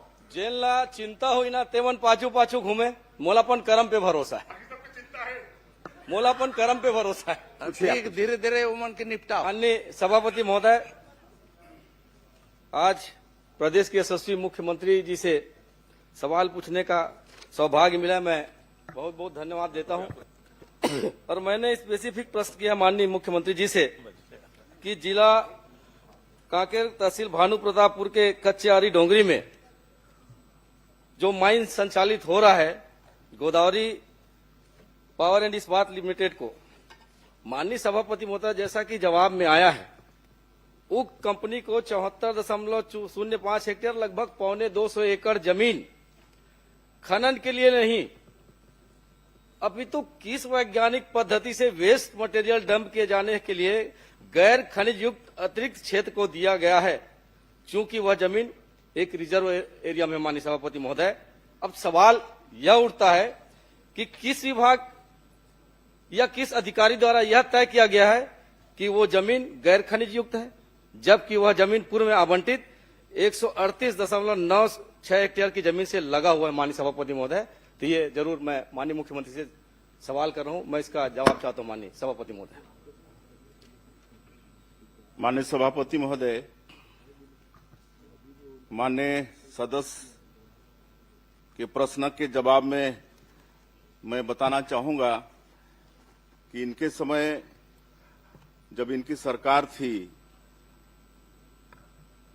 तो गोदावरी इस्पात प्राइवेट लिमिटेड को खसरा नंबर 188 रकबा 2.65 हेक्टेयर क्षेत्र को राजस्व नियमों के तहत रिजेक्ट ओवरबर्डन के निस्तारण हेतु सतह अधिकार दिया गया और इसी प्रकार आपके ही सरकार में 4/8/2023 को 61.41 हेक्टेयर भूमि को रिजेक्ट ओवरबर्डन निस्तारण के लिए आवंटन किया गया, लेकिन इस पर नियम कानून को ताक में रख के ये सब दिया गया, जबकि हम लोग लगा हुआ जो 74.05 हेक्टेयर जमीन है उसको पूरी विधि विधान के साथ जो भारत सरकार का खनिज नियम है उसके अनुसार उनको ओवरबर्डन डंप के लिए दिए हैं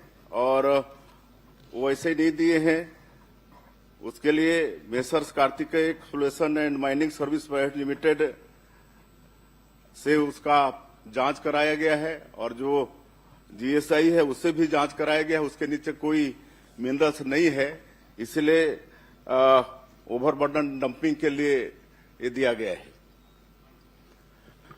माननीय सभापति महोदय, माननीय मंत्री जी का जवाब आया है कि जांच कराई गई है। मैं आपके माध्यम से यह जानना चाहता हूं कि 2015 के बाद राजस्व बढ़ाने के लिए शासन द्वारा एक पारदर्शी प्रक्रिया अपनाई गई है ऑनलाइन टेंडर का, जिसमें पारदर्शी भी बने रहे और राज्य की आमदनी बढ़े।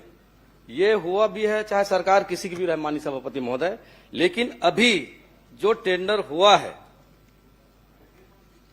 11 साल में पहली बार ये प्रक्रिया हुआ माननीय सभापति महोदय कि इस नियम को पहले बिना निविदा के पीछे दरवाजे से सीधा फर्म को दिया गया माननीय सभापति महोदय। और मैं तो सीधा सीधा सीएम साहब से ये कहना चाहूंगा, आप बड़े उदार हैं, बड़े सीधे हैं, बड़े सहर हैं माननीय मुख्यमंत्री जी। आपके नाक के नीचे ये जो काम हो रहा है निश्चित ही ये सोचने वाली बात है। सबसे बड़ी बात यह है कि जो ऑनलाइन टेंडर की प्रक्रिया होती है वो प्रक्रिया नहीं हो पाई है। और आपने जो कहा है कि 23/5/2025 में जीएसआई के माध्यम से सशर्त हमने ये टेंडर किया है, तो आप ये बता दें कि जीएसआई के माध्यम से जो हुआ है कि किस आधार पर आपने सहमति दी है, और यदि आपने सशर्त आदेश जारी किया है तो उसकी एक कॉपी उपलब्ध करा दें माननीय सभापति महोदय। माननीय सभापति महोदय, मैं माननीय सदस्य को बताना चाहूंगा कि भारत सरकार खान मंत्रालय के पत्र दिनांक 28/11/2024 के माध्यम से यह स्पष्ट किया गया है कि स्वीकृत खनि पट्टा क्षेत्र से लगकर गैर खनिज युक्त भूमि पर नीलामी की आवश्यकता नहीं होती है। माननीय सभापति महोदय, ये 250 एकड़ जमीन का मामला है, जहां पे आपके खनन चल रहे हैं उससे लगा हुआ जमीन है। क्या किसी कंपनी को उसी आधार पर दे दिया जाएगा कि वो वहां पर माल को डंप करे? उसके दूर में भी तो और जमीन है माननीय सभापति महोदय, उसे भी दिया जा सकता था। लेकिन ये कहीं ना कहीं इसमें अधिकारियों की मिलीभगत है, माननीय मुख्यमंत्री जी को पूरी जानकारी नहीं दे पा रहे हैं, और कहीं न कहीं पर इसमें एक बड़ा ही मामला दिखता है माननीय सभापति महोदय। मैं आपके माध्यम से यही कहना चाहूंगा, क्या एक बार फिर इस पर पुनर्विचार करेंगे या जांच कराकर जो जीएसआई का जो जूलॉजिकल सर्वे ऑफ इंडिया है उसके आधार पर ये मापदंड तय करेंगे कि जो वैज्ञानिक पद्धति आपने कहा है और किस वैज्ञानिक पद्धति के आधार पर उस जमीन का आपने आवंटन वहां पर किया है। माननीय सभापति महोदय, मैं बता चुका हूं कि इसमें नीलामी की आवश्यकता नहीं होती है, और इसको जो लगा हुआ भूमि आवंटित किए हैं 74.05 हेक्टेयर, उससे उसका माइनिंग क्षमता बढ़ा है 2.35 मिलियन टन से 6 मिलियन टन उसका उत्पादन होगा, जिससे प्रतिवर्ष 190 करोड़ का अतिरिक्त राजस्व प्रदेश को मिलेगा। और इतना ही नहीं, डीएमएफ में 57 करोड़, डीएमएफ में 5.7 करोड़, एनएमईटी में तथा 13.80 लाख पर्यावरण अधोसंरचना उपकर की प्राप्ति होगी। इससे राज्य सरकार को राजस्व में लाभ होगा। नहीं, वो जो जमीन जो डंप करने के लिए आवंटित की गई है उससे सरकार को क्या फायदा हो रहा है, मैं ये जानना चाहता हूं। क्या उसे जूलॉजिकल सर्वे ऑफ इंडिया इस एजेंसी से जांच करवाएंगे क्या? मैं ये बस अभी हम बताएं ना आपको किससे लाभ हो रहा है, और जीएसआई से और प्राइवेट एजेंसी से जांच करवा चुके हैं, उसमें नीचे कोई मिनरल्स नहीं। सुशांत शुक्ला।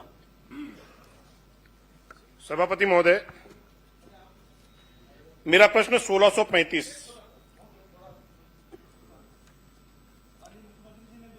है, और इसमें ये 74.05 हेक्टेयर अतिरिक्त आपने दिया। मैंने निवेदन किया, निवेदन करके ही पूछ रहा हूं भाई। वो बहुत बड़ी नहीं, नाम ले चुके हैं, ले चुके हैं, उसके बाद उन्होंने अनुमति मिल गई, सुशांत आसंदी शुक्ला से जी का नाम ले आसंदी से चुके अनुमति हैं, मिल गई, प्रक्रिया आगे बढ़ गई है। नहीं, आसंदी से मैंने आसंदी से रिक्वेस्ट किया और वहां से मुझे अनुमति मिली है। एक छोटा सा प्रश्न ये है कि आपने उत्तर ये दिया है कि इस जमीन के नीचे कोई खनिज नहीं है, ठीक है, लेकिन ये जमीन राजस्व की है कि वन विभाग की? और वन विभाग की है तो इसके क्या प्रक्रिया है आवंटन करने की? उसका पालन हुआ कि नहीं हुआ? बिल्कुल पालन हुआ है, नहीं, कौन से विभाग का जमीन किसकी है? वन का है कि राजस्व का है? राजस्व का है। सुशांत शुक्ला।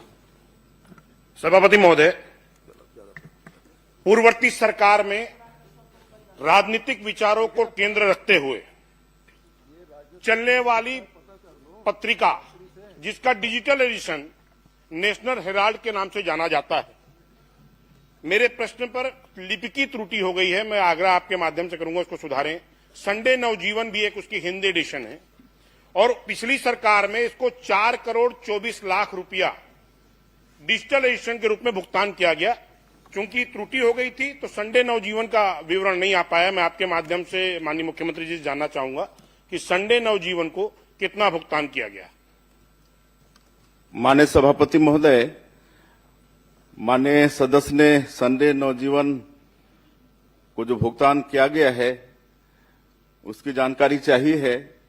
संडे नवजीवन को वर्ष 2019-20 से लेकर वर्ष 2023-24 तक कुल 3 करोड़ 6 लाख रुपए का विज्ञापन दिया गया, उतना भुगतान किया गया है।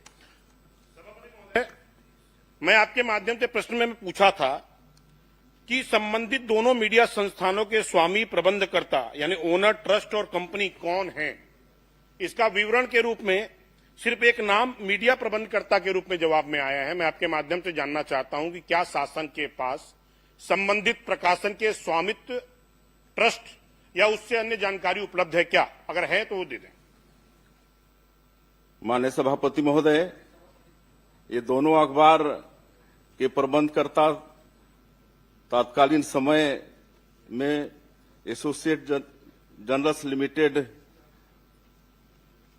के प्रबंध निदेशक पवन बंसल हैं। बाकी ये दोनों पेपर किसके मुखपत्र हैं इसको पूरा देश जानता है। सभापति महोदय, मैं स्पष्ट तौर पर पूछ रहा हूं कि इसका प्रकाशन 2008 से बंद हो चुका है। 2017 में इसके हिंदी एडिशन के रूप में साप्ताहिक अखबार चालू किया गया। नेशनल हेराल्ड को चलाने वाली संस्था एसोसिएट जनरल अपने कार्य में स्पष्ट तौर पर उल्लेखित किया है कि कांग्रेस के नीतियों पर आधार पर प्रकाशन करेंगे। तो मैं आपके माध्यम से पूछना चाहता हूं कि क्या सरकार राजनीतिक दलों के मुखपत्र को भी विज्ञापन जारी करती है क्या, या उसके कोई प्रावधान अलग से हैं तो बता दें। अब अपने समय में तो ऐसा है नहीं। सभापति महोदय, यहीं पर एक विषय है तो मैं आपके माध्यम से मांग करता हूं कि संबंधित तत्कालीन समय में ऐसे समाचार पत्र जो किसी राजनीतिक दल की विचारों धाराओं पर आधारित प्रकाशन करते हैं उसको राशि आवंटित करने वाले अधिकारियों के विरुद्ध कार्रवाई सुनिश्चित करेंगे क्या?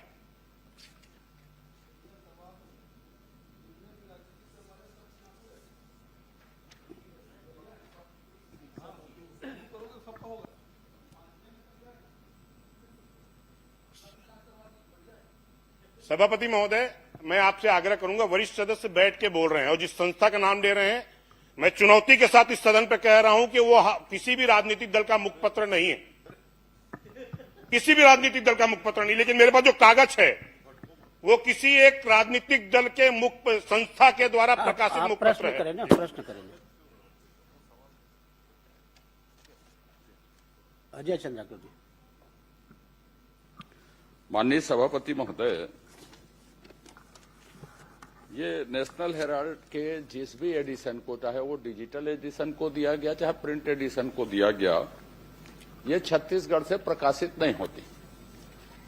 तत्कालीन समय में जिसका 19, 20, 21, 22, 23, 24 तक जो उत्तर में आया है, छत्तीसगढ़ के बाहर किसी भी एडिशन को कितनी प्रति में वो निकलता था और उसमें कितने पैसे हम दे सकते थे अधिकतम, इसके संबंध में उस समय में कौन सी नीति थी डिजिटल के लिए और प्रिंट के लिए, और ये दिया गया है कि डिजिटल को दिया गया है, प्रिंट को दिया गया, और वो भुगतान नियम तो है कि नियम विपरीत है, नीति के अनुकूल है कि विपरीत, जो भी विज्ञापन नीति उस समय रही होगी। माननीय सभापति महोदय, उस समय उक्त दोनों पेपर को 8 लाख रुपया प्रति पृष्ठ के हिसाब से भुगतान किया गया है। नहीं, माननीय मुख्यमंत्री जी, मैंने ये पूछा है कि 4 करोड़ 24 लाख रुपया मैं सोचता हूं कि और किसी पत्रिका को नहीं दिया गया होगा, पर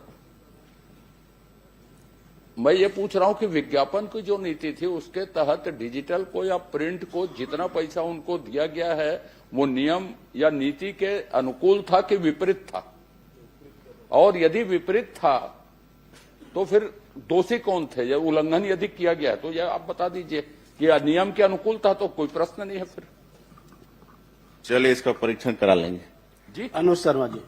नहीं, मेरा एक आग्रह है माननीय सभापति महोदय, मेरा एक आपसे आग्रह है, आपके परीक्षण करा लेने कहने के बाद और नहीं पूछना चाहिए, लेकिन मेरा आपसे एक आग्रह है कि ये विज्ञापन नियम के विपरीत दिए गए हैं जो आपने विज्ञापन की नीति बनाई। पहली बात नहीं, सीएम साहब का जवाब उसमें आ गया है कि उसको परीक्षण करा लेंगे, वो आ जाएगा। जो बोलना माननीय सभापति मैं महोदय, क्रॉस नहीं कर बढ़ गया है, आगे बढ़ गया, शर्मा जी के नाम हो गए हैं, शर्मा जी को हो गया भाई। तो मेरा ये कहना है परीक्षण की जगह में इसकी जांच एक समयावधि में करवा दे। परीक्षण की जगह में ये मेरा आग्रह है कि ताकि भविष्य में चाहे वो राजनीतिक दल के हों, चाहे प्रदेश के बाहर के हों, किसी के स्वामित्व के हों, एसोसिएटेड प्रेस के हों, चाहे उसका मुकदमा चल रहा हो, चाहे राजनीतिक व्यक्ति जुड़े हों, ऐसी चीजों से हमारे प्रदेश के धन का दुरुपयोग न हो सके, आत्म प्रचार के लिए, व्यक्ति प्रचार के लिए। तो स्पष्ट नीति बनेगी जांच के बाद, जो रिपोर्ट आएगी उसके आधार पर। तो मैं आपसे आग्रह करूंगा कि परीक्षण के बजाय उसकी जांच करवाएं ताकि स्पष्ट नीति बने उसके लिए और इस तरह की घटनाएं न हो। माननीय सभापति महोदय, विज्ञापन नियमावली 2019 की कंडिका 16 के अनुसार एवं वित्तीय अधिकार पुस्तिका में निहित शक्तियों के अनुसार किसी भी समाचार पत्र पत्रिकाओं में उन दरों पर जो उचित समझी जाए विज्ञापन देने की पूर्ण शक्तियां प्रशासकीय विभाग को है। पूर्व सरकार के समय में यह नियम प्रचलन में है। उक्त समाचार पत्र RNI भारत सरकार के पंजीयक कार्यालय में पंजीकृत है। अनुज शर्मा। माननीय सभापति जी, बहुत बहुत आभार, आपने अवसर दिया। मैं माननीय मुख्यमंत्री जी से मैंने एक जानकारी चाही थी आपके माध्यम से, धरसींवा विधानसभा क्षेत्र में स्थापित क्रेशर मशीनों की जांच के संबंध में। मैं माननीय मुख्यमंत्री जी से जानना चाहता हूं कि इन क्रेशर मशीन की जांच का क्या नियम है, कब कब किया जाना चाहिए। इस संबंध में मैं उनसे जानना चाहता हूं कि जांच के क्या नियम है और कब कब किया जाना चाहिए। ऐसी कोई प्रक्रिया है क्या जांच के लिए?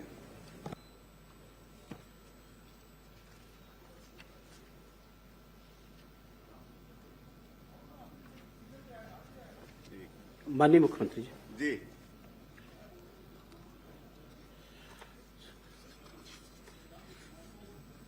माननीय सभापति,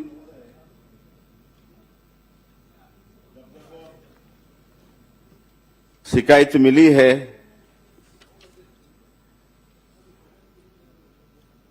भंडारण नियम 2009 के तहत जांच की जाती है जब जब शिकायत मिली है, और माननीय सदस्य के विधानसभा क्षेत्र से कुल 7 शिकायत पिछले 2 वर्षों में मिली है और सबकी जांच माइनिंग विभाग से हुई है और उन पर कार्रवाई हुई है। माननीय सभापति महोदय, कुल मिलाकर 2018 से लेकर 2026 तक 10 बार जांच की गई है और इस 10 बार की जांच में 6 जांच ऐसी पाई गई जिसमें कोई अनियमितता नहीं थी। केवल 4 संस्थाओं के विरुद्ध कार्रवाई हुई है और इसमें सबसे बड़ी बात यह रहती है माननीय सभापति महोदय, जिसमें सरकारी खजाने का बहुत बड़ा नुकसान होता है। जितने की अनुमति होती है, जितने का बिजली बिल आता है, जितने का उत्खनन होता है, उतने की रॉयल्टी नहीं पटाई जाती है, जिससे प्रदेश के खजाने में बहुत बड़ा नुकसान होता है। मैं माननीय मुख्यमंत्री जी से एक अनुरोध करता हूं और उनसे एक मांग करता हूं कि क्या जिस अनुपात में बिजली का बिल उन संस्थानों में आया है, जिस अनुपात में माइनिंग की गई है और जिस अनुपात में रॉयल्टी पटाई गई है, उसके आधार पे जांच कराएंगे क्या? और मैं बता भी देता हूं, ऐसे एक नहीं कई संस्थान है जिसकी शिकायत आई है। ओशियान अंत्रोज Dondekala, Balaji stone crusher Dondekala, Mohan stone Lalpur, Vinayak mining Matiya, Bhavna stone Seri Khedi, Vimla infrastructure लिमी देवरी, दीपक अग्रवाल देवरी, ऐसे मेरे पास पूरी लाइन है जिसकी शिकायत आई है।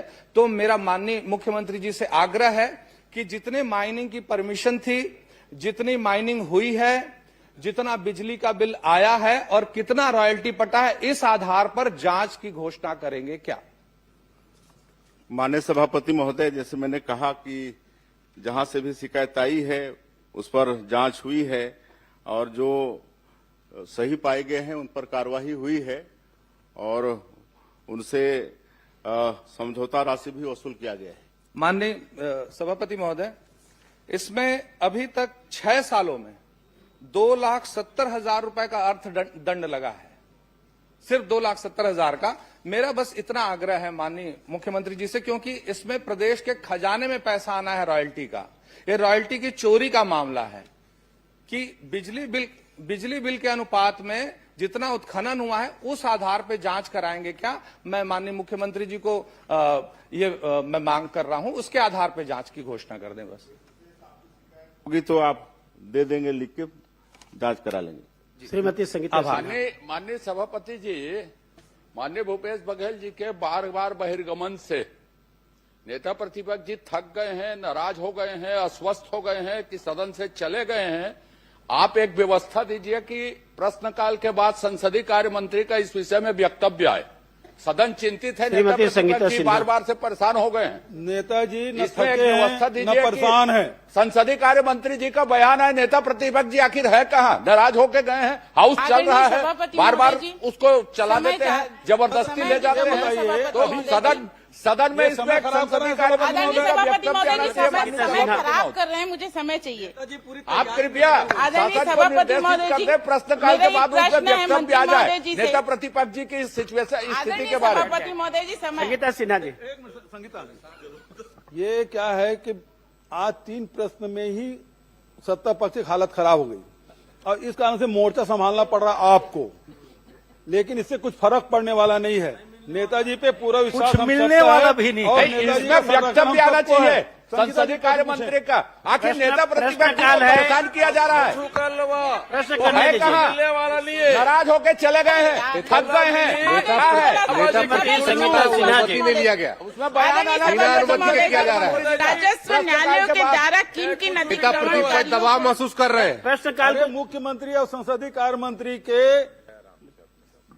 को पूरा बाइकाट किए हैं। आप वित्त मंत्री देख लीजिए और दूसरे गृह मंत्री देख लीजिए, दोनों गायब हैं, वो आए ही नहीं प्रश्नकाल में। आप लोग कुछ आदरणीय सभापति महोदय जी, राजस्व न्यायालयों के द्वारा किन किन अतिक्रमणकारियों को अतिक्रमित भूमि के बेदखल किए जाने के संबंध में वारंट जारी किया गया सभापति महोदय जी? और इसी में एक दूसरा प्रश्न है सभापति महोदय जी, किन कारणों से अभी तक बेदखली के कार्रवाई को नहीं की गई है? मैं हाजिर हूं भाई चंद्राकर जी, मैं हाजिर हूं, आप चिंता न करें।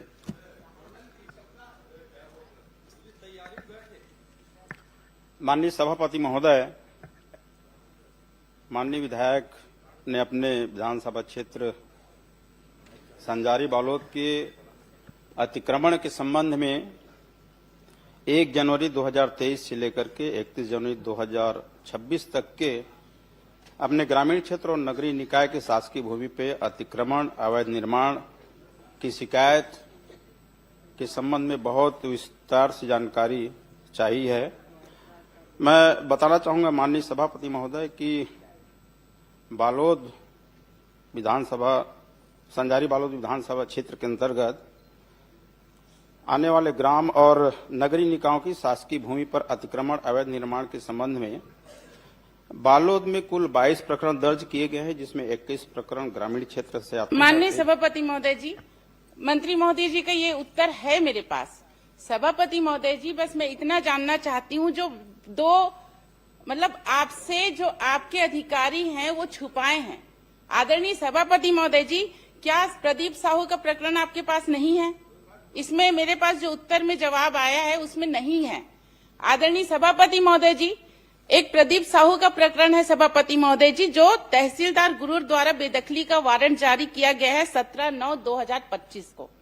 उसमें आज तक कोई कार्रवाई नहीं हुआ सभापति महोदय जी। इसी में दूसरा तहसीलदार गुरूर जो दुर्गानंद साहू पे तहसीलदार गुरूर द्वारा बेदखली वारंट जारी किया गया 11/12/2025 को। इसका यहाँ पे कहीं पे इसमें नहीं है सभापति महोदय जी।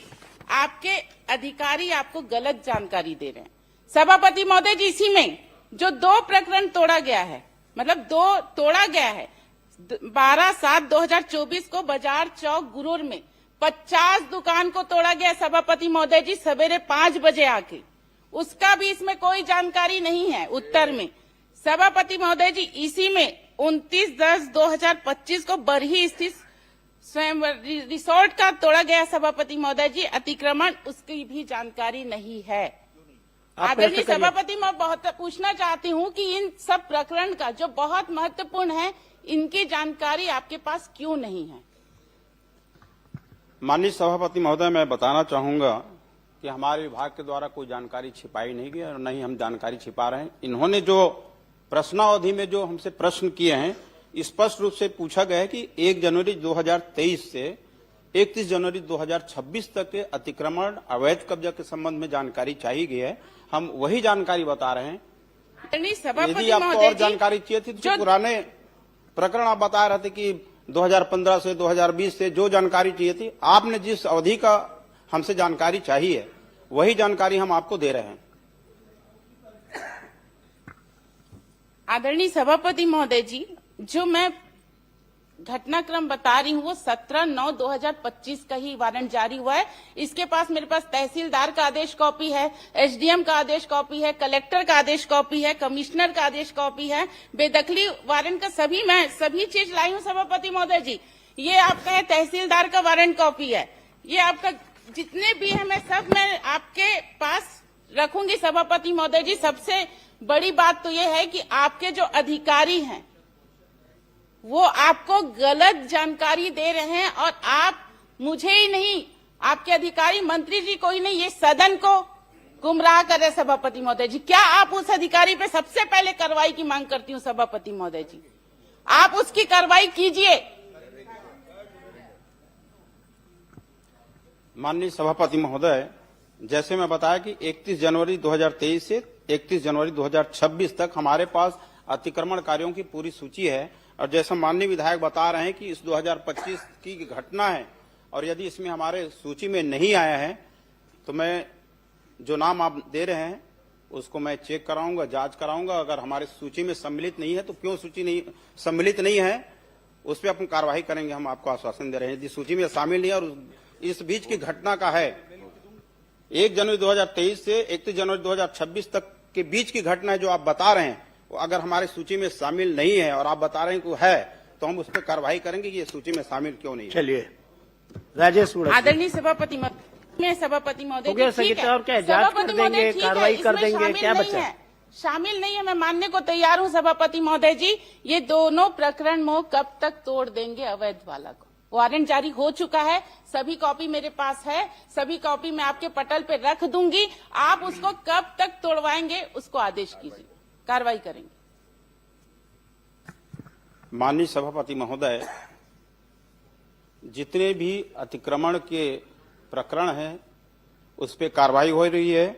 आपके संजारी बालोद विधानसभा में ही कुल 260 प्रकरण दर्ज किए गए सभापति महोदय जी, मैं बता रहा हूँ, आपको बता रहा हूँ, उसी में आऊंगा मैं।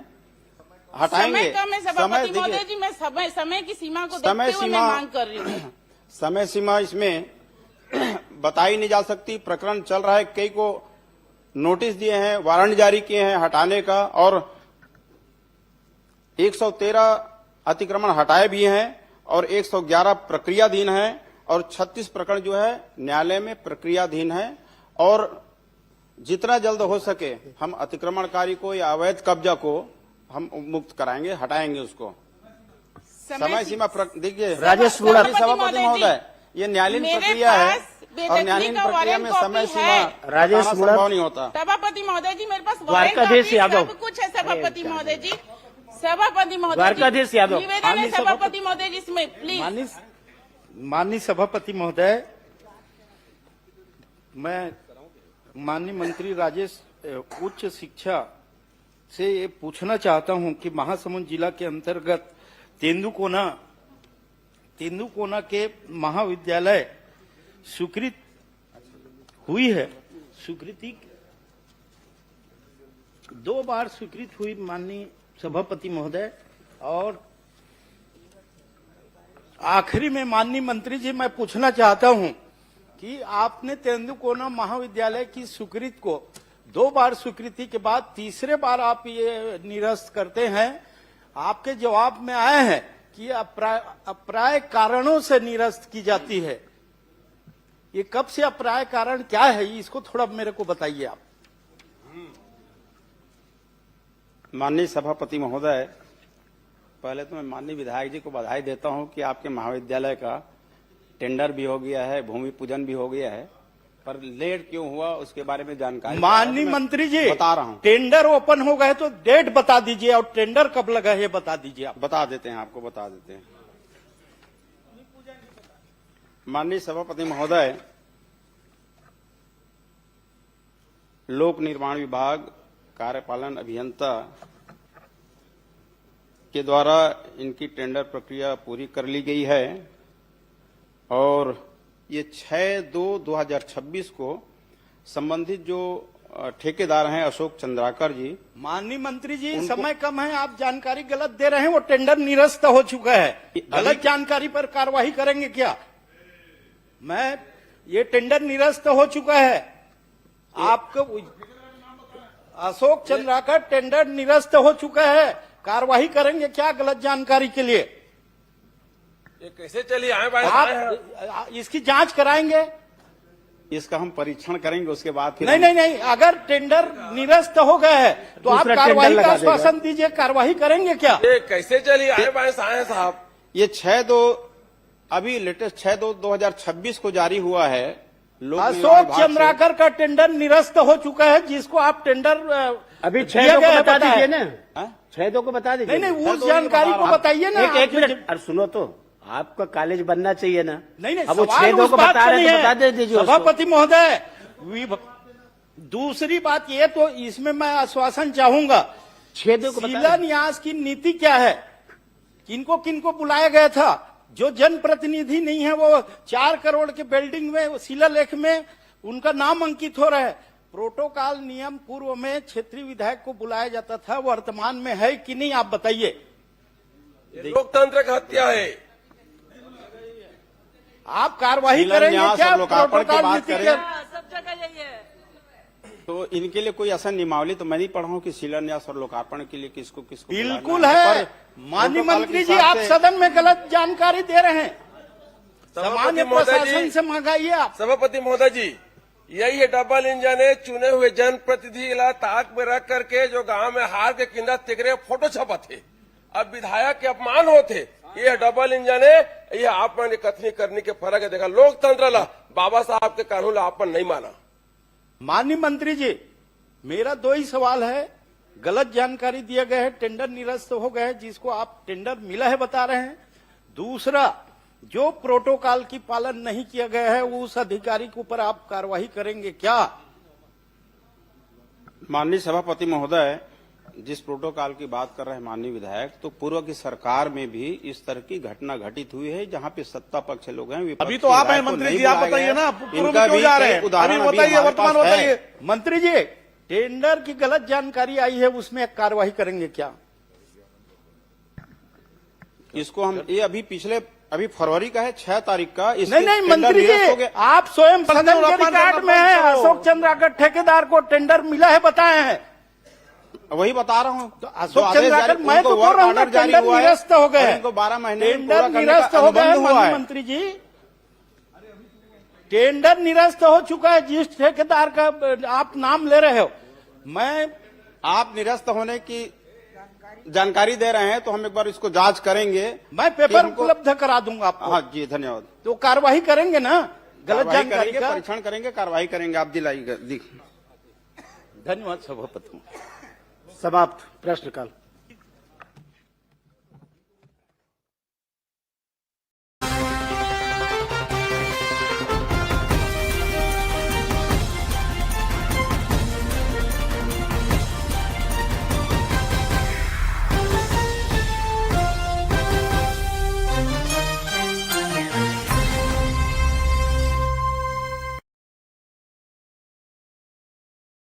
नहीं सभापति जी, मेरा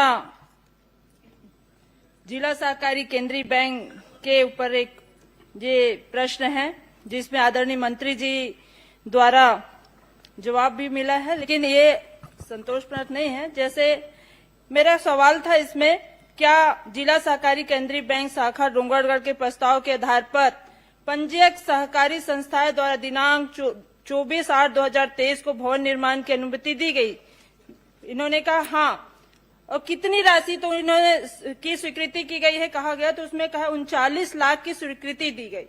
और उस जगहों पे अतिक्रमण है, उसे क्यों नहीं हटाया गया? ये भी मेरा क्वेश्चन था। तो इनका ये भी जवाब आया है कि अतिक्रमण होने का कारण शाखा भवन निर्माण हेतु अन्यत्र भूमि आवंटित करने हेतु कलेक्टर जिला राजनांदगांव से मांग किया गया है और वो जमीन को नहीं हटाएगा। मेरा इसमें सवाल ये है, क्या मंत्री जी यह बताने की कष्ट करेंगे कि जिला सहकारी केंद्रीय बैंक राजनांदगांव शाखा द्वारा कितनी भूपाटक राशि पटाया गया था इस अतिक्रमण वाली जगह के लिए, और प्रक्रिया जब पूर्ण हो चुकी थी तो कितनी राशि का राशि पूर्ण पटाया गया है, इसका बताया जाए।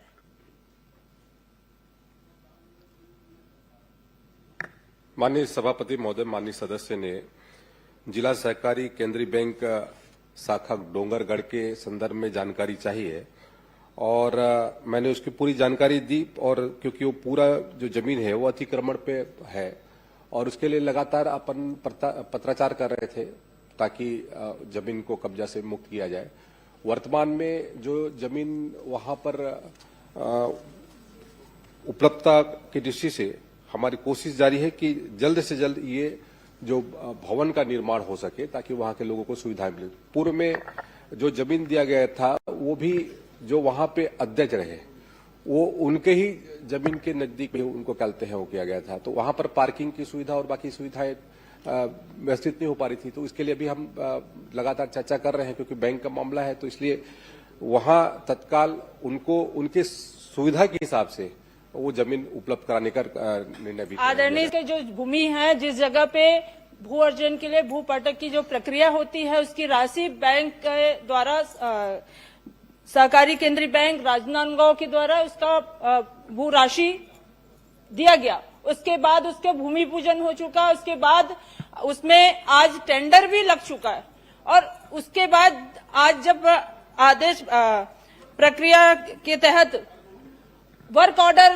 हो चुका है, उसके बाद भी आप कह रहे हैं कि वो जगह सही नहीं है। तो फिर पिछले समय में भूमि पूजन हुआ, 2 साल के अवधि में आपने एक ठेला 2-4 ठेले हैं उसको नहीं हटवा पाए। मतलब सरकार इतनी कमजोर हो चुकी है कि अतिक्रमण नहीं हटा के आप वहां पे बैंक को सीधे सीधे जो किसान का बैंक है उसे आप नहीं बनाना चाह रहे हैं, जिसका स्वीकृति भी मिल चुका है। 39 लाख का जो आप ही ने कहा है, क्यों नहीं हटाया गया? क्यों आज तक के लंबित है ये? महोदय, ये जो स्वीकृति है लगभग 2023 का है सभापति महोदय, और इसके लिए लगातार प्रक्रिया चल रही थी और वर्तमान में जो स्थल है वहां पर पार्किंग की सुविधा और जो अन्य सुविधाएं होनी चाहिए वो उसके लिए उपयुक्त स्थिति नहीं है। इसलिए कलेक्टर से चर्चा करके उसके संदर्भ में अलग जहां पर अच्छी जमीन हो इसके संदर्भ में अपन चर्चा कर रहे हैं। बार बार महोदय जी कह रहे हैं मंत्री जी की पार्किंग की सुविधा, ये सारी चीजों को पहले देखा गया, तभी वहां पे वर्क ऑर्डर निकला, तभी वहां का टेंडर हुआ, तभी भूमि पूजन हुआ। अब ये सब होने के बाद आज वो किराए से संचालित है, वो भी भारतीय जनता पार्टी के एक नेता के रिश्तेदार के घर पे। तो ये आपत्तिजनक है, ये आपत्तिजनक है। आपत्तिजनक नहीं, इसका पूरा मेरे पास आप कहे तो मैं विलोपित कर दिया जाए। पटल पे रख सकती हूँ। ये वर्क ऑर्डर है और उसका एक कॉपी कौन किराएदार है, कौन क्या है, वो किराएदार संबद्धता क्या है? सुनिए, नई सदस्य हैं, नाम लेने के पहले प्रमाण मैंने नाम नहीं लिया, मैंने अभी नाम नहीं लिया। आपने मैंने किसी पार्टी जो को उल्लेख कैसे कर दिया? ये आरोप हुई है वो बता रही हूँ मैं कि आज ये बता दीजिए कि वो किसका कब्जा है, वो तो बताएंगे मंत्री जी। मैं आपसे नहीं पूछ रहा हूँ। हाँ ठीक है ना, वो सुधार दिया ना। हाँ मैं वो बस थोड़ा सा मदद कर दिया मेरे ख्याल से किया आपकी कि वो मदद की उसका जरूरत कब्जा नहीं किसका हमको। ये बता दे, उनको नाम बोलने बताया कब्जा। उनको बोलने दीजिएगा। वो कल माननीय भूपेश बघेल जी के पूछने के कारण और बहिर्गमन के कारण वो एक विद्यावती जी का प्रश्न लैप्स हो गया। पूरा टाइम ले लेते हैं, बाकी कांग्रेस के सदस्य इससे असंतुष्ट है बहुत। अच्छा सभापति महोदय समय कौन ले? आप टाइम नहीं लेते हैं, बाकी लोग लेते हैं टाइम। पूरा सदन में सच आप ही का टाइम चल रहा है। आप प्रश्न कर दीजिए। सभापति जी, मैंने किसी का नाम नहीं लिया। इसमें यही कहा गया है कि यहाँ जब वर्क ऑर्डर हो चुका था, टेंडर लग चुका था, उसके बाद भूमि पूजन की प्रक्रिया हो गई थी, उसके बाद भी आज वहां पे ये कार्य संपन्न नहीं है और अतिक्रमण की बात बार बार करके 2 साल से इसे किराए से चलाया जा रहा है। और जब सामने ये बात आई, जब मेरा ध्यानाकर्षण लगा, प्रश्न करें। जी मैं कर रही हूँ, ध्यानाकर्षण लगा, उसके बाद जब पता चला कि ये एक निजी व्यक्ति को लाभ देने के लिए, सीधे लाभ देने के लिए आज सरकार ने इसे किराए पे चला रहा है। तो ये मेरा सवाल था कि क्या किसानों का ये बैंक, किसानों के लिए जो बनाया जाता है ये बैंक, उस बैंक की भूमि पूजन कराएगी, फिर आवंटित भी हो गया, फिर आज काहे के लिए लंबित है? मैं यही जानना चाहती हूँ। मंत्री जी, मतलब मैंने अपने उत्तर में कहा कि वो जो जमीन है वहां पर पर्याप्त, आज के दृष्टिकोण से वहां पर पार्क आपने कोई आवंटित, जो कोई भी जगह आवंटन किया, किराए से चलाया जा रहा है, जबकि इसकी राशि सैंक्शन है, स्वीकृत है। किराए, अब जब भवन नहीं है तो किराए से काहे चलाएंगे। चलाया जा रहा है? और दो साल में आपने अभी तक के आपने अतिक्रमण नहीं हटा जब पाए, भवन नहीं है तो किराए में चलाइए। अब आप कहेंगे कि किराए में भी मत चलाइए, तो वो तो तय वहां पे कलेक्टर के माध्यम से यही मेरा सवाल है कि 2 साल में आपने वो जगह को क्यों, या तो आपने उस जगह को अतिक्रमण हटाते या फिर कोई पे कलेक्टर महोदय द्वारा आवंटन कर दिया जाता जगह को, लेकिन ना ही जगह का आवंटन हुआ है और ना ही वहां से अतिक्रमण हटा है। मतलब इसमें सीधी सीधी बात सामने आ रही है, जो कि मैंने कहा भारतीय जनता पार्टी के नेता के रिश्तेदार को लाभ पहुंचाने के, मैं इसमें गलत बात है ये। गलत बात नहीं, रिश्तेदार आखिर कोई ना कोई किसी रिश्तेदार होगा ही, तो ये बात नहीं करती। इसमें ये थोड़ी ना है, नाम नहीं लिया और जो नियम के तहत में है वो किया जा रहा है। सभापति जी पार्टी का नाम है, मैंने उसको योग्य करने के लिए पहले बोल दिया था। आदरणीय सभापति जी, ये बार बार यही बात को मैं कहना चाहूंगी, किसानों का शेयर जिससे आज सहकारी केंद्रीय बैंक का संचालन होता है, उसके बाद उसका भवन निर्माण किया जाता है ताकि किसानों को कोई असुविधा न हो। अब जब बैंक उस जगह को खरीद चुकी है, उसके बाद आज वो जगह को हम ये कह रहे हैं कि वहाँ पे पार्किंग की सुविधा नहीं है और उसके बाद उसको अतिक्रमण हटाया नहीं जा रहा है, ये कैसी बात हुई? प्रश्न मेरा यही है कि आज कब तक हटेगा ये अतिक्रमण और कब तक नया भवन बनेगा? सम्मानीय सभापति महोदय, जल्द से जल्द बनेगा। ठीक, आप मुझे समय दीजिए जी। माननीय सभापति महोदय, ये आपको बैंक बनाने के लिए कितनी जमीन की आवश्यकता है और पार्किंग के लिए कितनी जगह की आवश्यकता है और वहां पे कितना जमीन आपको अलाट हुआ है? जो आप कमी पर डे बता रहे हैं पार्किंग के लिए, तो सवाल इस बात का है कि आपको जमीन कितने की है, आवश्यकता कितने की है और कितना अलाटमेंट हुआ है और अतिक्रमण कितने में है?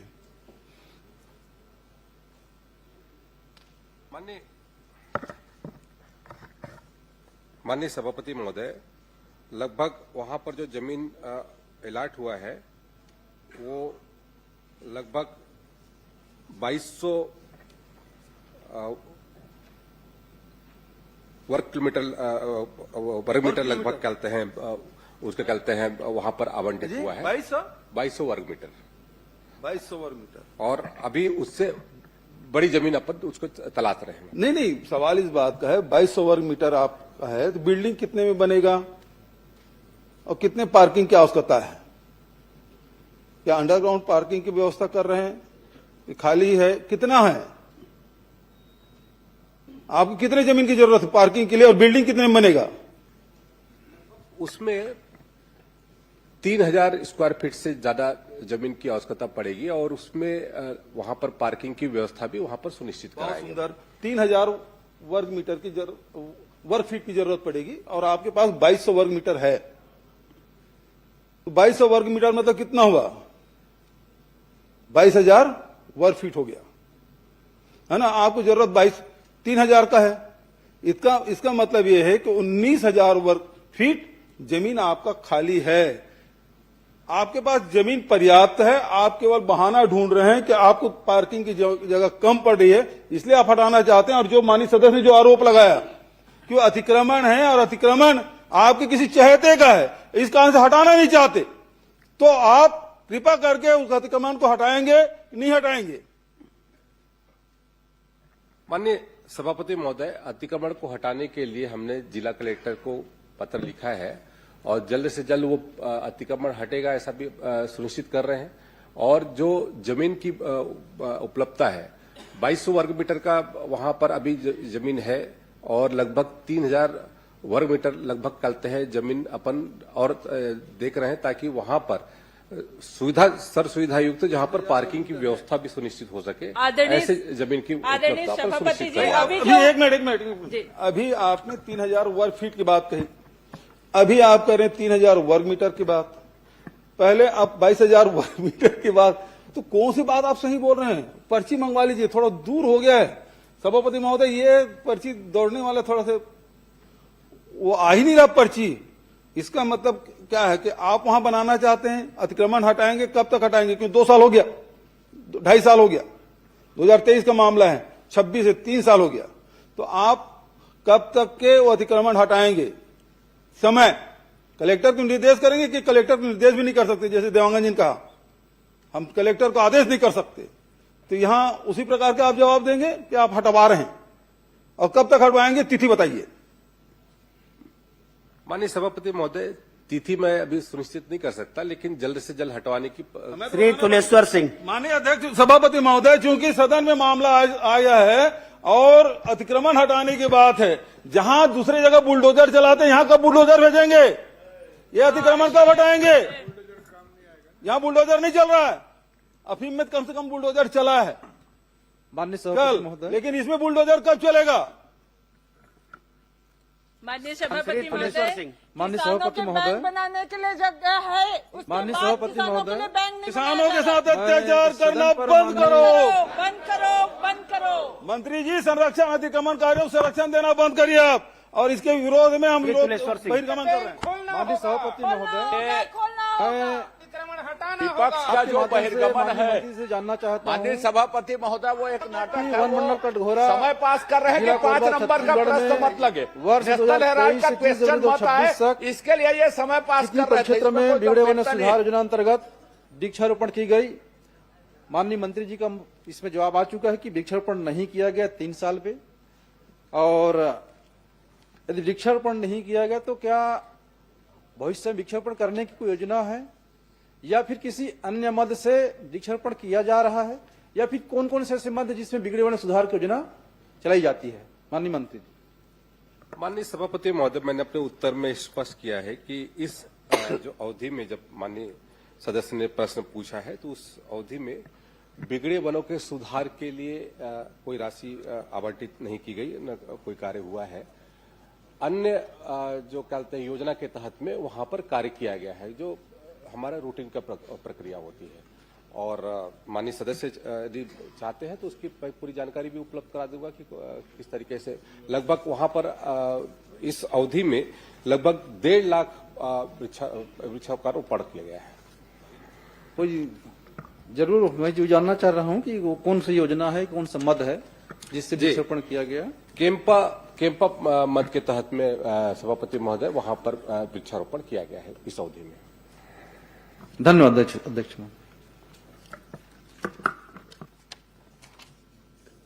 श्री ओंकार साहू। माननीय सभापति महोदय, आपके माध्यम से मैं जानना चाहूंगा कि फिटनेस परमिट एवं ओवरलोड संबंधित प्रकरणों की कार्रवाई के बारे में जानकारी चाहा है, और उत्तर में आया है कि निरंक आया है कि प्रदेश में विगत 3 वर्षों में व्यावसायिक वाहनों को बिना भौतिक परीक्षण फिटनेस प्रमाण पत्र जारी किया गया है।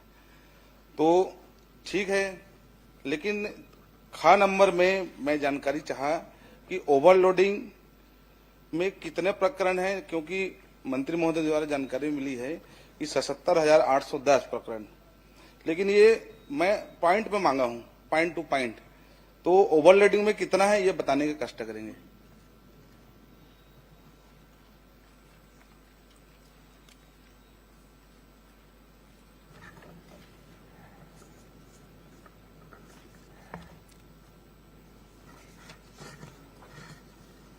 माननीय सभापति महोदय, जो मैंने जानकारी इनको दिया है, इसके तहत में माननीय सदस्य ने जो जानकारी चाहिए थी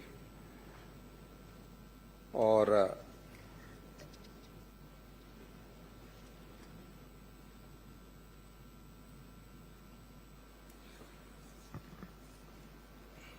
ओवरलोड के, अरे दौड़ लगाओ भाई, इधर दौड़ लगाए। तीन ही प्रश्न है उसमें, ओवरलोडिंग की कितना है, बिना परमिट कितना, बिना नहीं, उन्होंने बिना बीमा कितना है, मुझसे फिटनेस तीनों प्रश्न है, फिटनेस का उसमें उन्होंने जानकारी मांगा था, बहुत लंबा उसमें जानकारी मांगा था, इसलिए मैंने कल लंबा कुछ नहीं है। और ओवरलोडिंग के उसकी जानकारी होगा तो मैं अलग से उपलब्ध करा दूं। मैंने फिटनेस का भी रखा हुआ है। अरे भाई इसमें लिखित है ओवरलोडिंग कितना है, बिना परमिट कितना है, बिना बीमा के कितना है, ये तो लिखित में प्रश्न है। और आपने एक जाय उत्तर दे दिया 78,000, 77,810, तो उन्होंने अलग अलग कितना है, आपके पास तो होगा आंकड़ा। इधर दौड़, ट्रांसपोर्ट डिपार्टमेंट में दौड़ नहीं लगा रहे कोई, परिवहन बिल्कुल ढीला। मैं इसकी अलग से उसकी जानकारी उपलब्ध करा दूंगा अध्यक्ष महोदय, सभापति लिखित उत्तर नहीं दे रहे सभापति महोदय, या तो बीच अलग अलग समय निर्धारित कर दीजिए। ये पूरी जानकारी मैंने दिया है, एग्जाइट मैंने दिया हुआ है। इन्होंने अलग से पूछा है कि ओवरलोडिंग का कितना मामला है। नहीं, मैं तो प्रदेश को पूछा हूँ, आपको जिला वाइज देना चाहिए, लेकिन यहाँ पे तो जवाब में तो कुछ आया नहीं है। लेकिन अभी आपका पहला तो मिला नहीं है, बिना परमिट वाला भी बता दो अगर है तो आपके पास।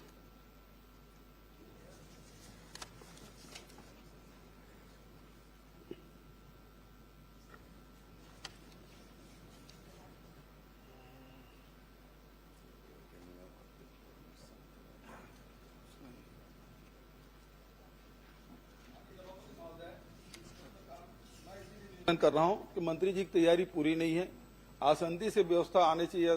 सभापति महोदय बता रहे हैं, मंत्री जी बता रहे हैं, बता ही नहीं रहे ना, न क का उत्तर आ रहा है न ख का उत्तर आ रहा है।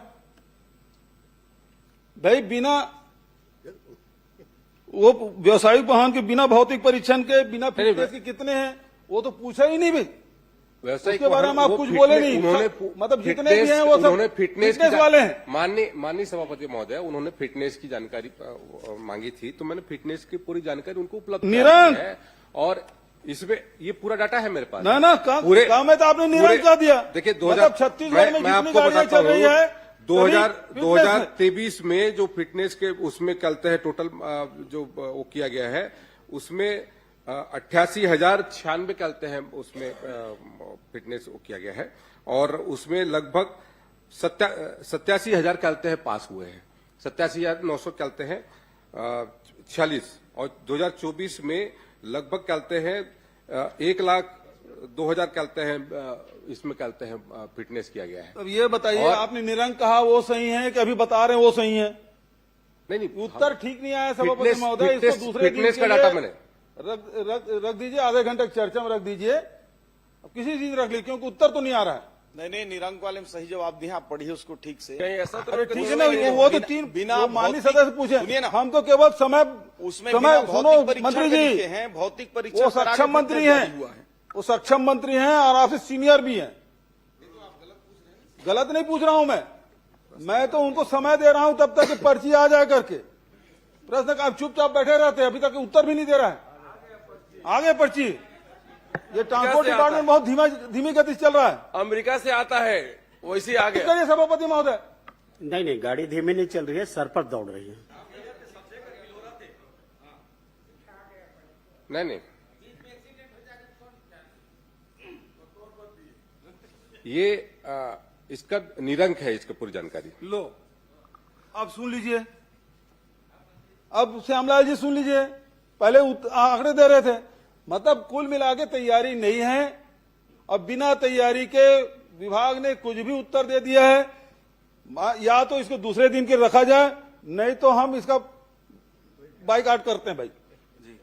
नहीं, किस बात के लिए? अरे आप उत्तर ही नहीं दे पा रहे हो। नहीं, आपने जो जानकारी मांगा, मैंने अलग से बोला कि अलग से कहे को यदि ओवरलोडिंग का मामला है तो ओवरलोडिंग अलग से दे दूंगा आपको जानकारी, कितने वाहनों पर किया गया है। लिखित उत्तर मांगा गया है भाई, मैं दे दूंगा जानकारी। मैंने आप बोला दोगे? मैं वही सदन तो को नहीं, बताने वाला इसलिए कर रहा हूँ, मैं इसकी पूरी जानकारी दे दूंगा। सभापति महोदय, इसको अलग से मैं निर्धारित किया जाए। उपलब्ध करा दूंगा बोल रहे हैं। नहीं, उपलब्ध कैसे होगा? ये तो लिखित उत्तर है। ये तो मंत्री विभाग को प्रताड़ित करना चाहिए, इनके पास कोई काम है ही नहीं है। एक उत्तर आंकड़ा नहीं दे पा रहे हैं। मंत्री जी माननीय सदस्य को उपलब्ध करा देंगे आप? बिल्कुल नहीं माननीय सभापति महोदय, क्योंकि मैं लिखित में जानकारी मांगी तो मुझे लिखित में जानकारी मिलना चाहिए। ये जो तैयारी है विभाग का, ये बहुत ही शून्य है, क्योंकि सब चीज में निरंक दिया। चलो मैं तो कहा के छोड़ दिया हूँ। में आपका जो जवाब है मैं उसमें संतुष्ट नहीं हूँ, तो मैं चाहता हूँ कि इसको आगे बढ़ाया जाए अगला दिन में। देखिए, आपका प्रश्न आप देखिए जी, आपने उसमें पूछा है कि परिवहन विभाग द्वारा वाहनों की ओवरलोड, एक मिनट, ओवरलोडिंग, बिना परमिट संचालन तथा बिना बीमा पाए जाने पर कितने प्रकरण बनाए गए, कितनी राशि वसूल की गई। अब उसका ये जो जवाब दिया गया है कि पाए जाने पर 77,810 प्रकरण बनाए गए, आप केवल उसमें अब ये चाह रहे हैं, लिखित उत्तर आपको दे दिया है, आप ये चाह रहे हैं कि उसको अलग अलग बताएं। मंत्री जी आपको उपलब्ध करा देंगे जिलेवार पृथकता जानकारी। जी, जिलेवार जिलेवार भी उपलब्ध करा देंगे आप, वो भी उपलब्ध करा देंगे। नहीं, आप प्रश्न पढ़ लीजिए। बहुत मुश्किल प्रश्न में जो दिया गया है, माननीय सभापति महोदय, प्रश्न पूछने का अधिकार है माननीय भूपेश बघेल जी को, लेकिन धमकाने का अधिकार नहीं है। आप धमका रहे थे, मैं बहिष्कार करूंगा करके, बाइकआउट करेंगे करके आप धमका रहे थे मंत्री, अभी धमका रहे थे। और आप ऐसा नहीं पूछते, प्रश्न काल ऐसा नहीं चलता, आपकी मर्जी से प्रश्न काल नहीं रहे, अपनी बात रखें, प्रश्न काल नहीं चलेगा, धमकी नहीं चलेगी आपकी। आपने धमकाया, बाइकआउट करूंगा करके, आपने कहा बढ़ रहे हैं, मंत्री जी को ऐसा धमकी नहीं दिए, आपको बाइकआउट किया थे, आपको बाइकआउट किया था, याद है? धमकी दी, अभी धमकी दी आपने, धमकी नहीं दिया, आपने धमकी दी, बात रखने का अधिकार है। आप बैठ जाए, आप भी बैठिए, आप भी बैठिए, आप बैठिए, सब बैठिए। आपको कौन सी जानकारी चाहिए? माननीय आप बैठिए, आप भी बैठिए। नहीं भूपेश बघेल जी, आपसे बात कर रहा हूँ। माननीय मंत्री जी थे, इनका बाइकआउट किए थे, भूल गए आप? मंत्री जी, आप मंत्री जी नहीं दे रहे, मौन धारण टाइप का लग रहा है, सुना नहीं, कुछ नहीं लग रहा है। आप बैठिए, क्या होगा? आप बैठिए ना। मैंने, आप राम कुमार जी, माननीय सदस्य आप बैठे, आपने जो पूछा मैंने आपको पढ़ के बताया। आप जो बोल रहे हो ना लिखित में उसका जवाब आया है, मैंने आपको पढ़ के बताया है। आपने जो प्रश्न किया है उसको पढ़ लीजिए। और आपने उसमें पृथकता जानकारी नहीं मांगी है, आपने जो मांगी है जानकारी, मंत्री जी ने उसका जवाब दिया है, यही मैं आपको बोला हूं। और इसलिए उसमें अंतिम प्रश्न और कुछ करना है तो कर लीजिए, उसके बाद आगे बढ़ते हैं। सभापति महोदय, क्योंकि मैंने पॉइंट टू पॉइंट मांगा है। भाई आप पढ़िए, पॉइंट टू पॉइंट मैं पढ़ देता हूं, एक बार मैं पढ़ता हूं आपको। जी, उक्त अवधि में परिवहन विभाग द्वारा वाहनों की ओवरलोडिंग, बिना परमिट संचालन एवं बिना बीमा पाए जाने पर कितने प्रकरण बनाए गए तथा कितनी राशि वसूल की गई। अब आप पढ़िए, उक्त अवधि में ओवरलोडिंग, बिना परमिट संचालन एवं बिना बीमा पाए जाने पर 77,810 प्रकरण बनाए गए। उसकी राशि भी दी गई है कि कितना उसमें। आपने जो पूछा मंत्री ने वही, आप इसमें आप मेरे को ये बताइए, आप जो पूछे अभी, आप जो अभी पूछे, तो मैंने कहा मंत्री जी को जानकारी लेकर के आपको उपलब्ध कराएं। नहीं, माननीय सदस्य को जानकारी चाहिए, इसलिए बाइक अलग करके देना है। अरे पूरे प्रदेश का पूरा प्रदेश का हुआ है 77,810। ये तो बेहद दुर्भाग्यजनक है। विभाग में कोई कंट्रोल मंत्री जी का नहीं है, अभी तक के उत्तर नहीं आ पाया है, और नहीं आ पाया इसलिए हम लोग बहिर्गमन कर रहे हैं। भाई माननीय सभापति श्री कुंवर सिंह निषाद,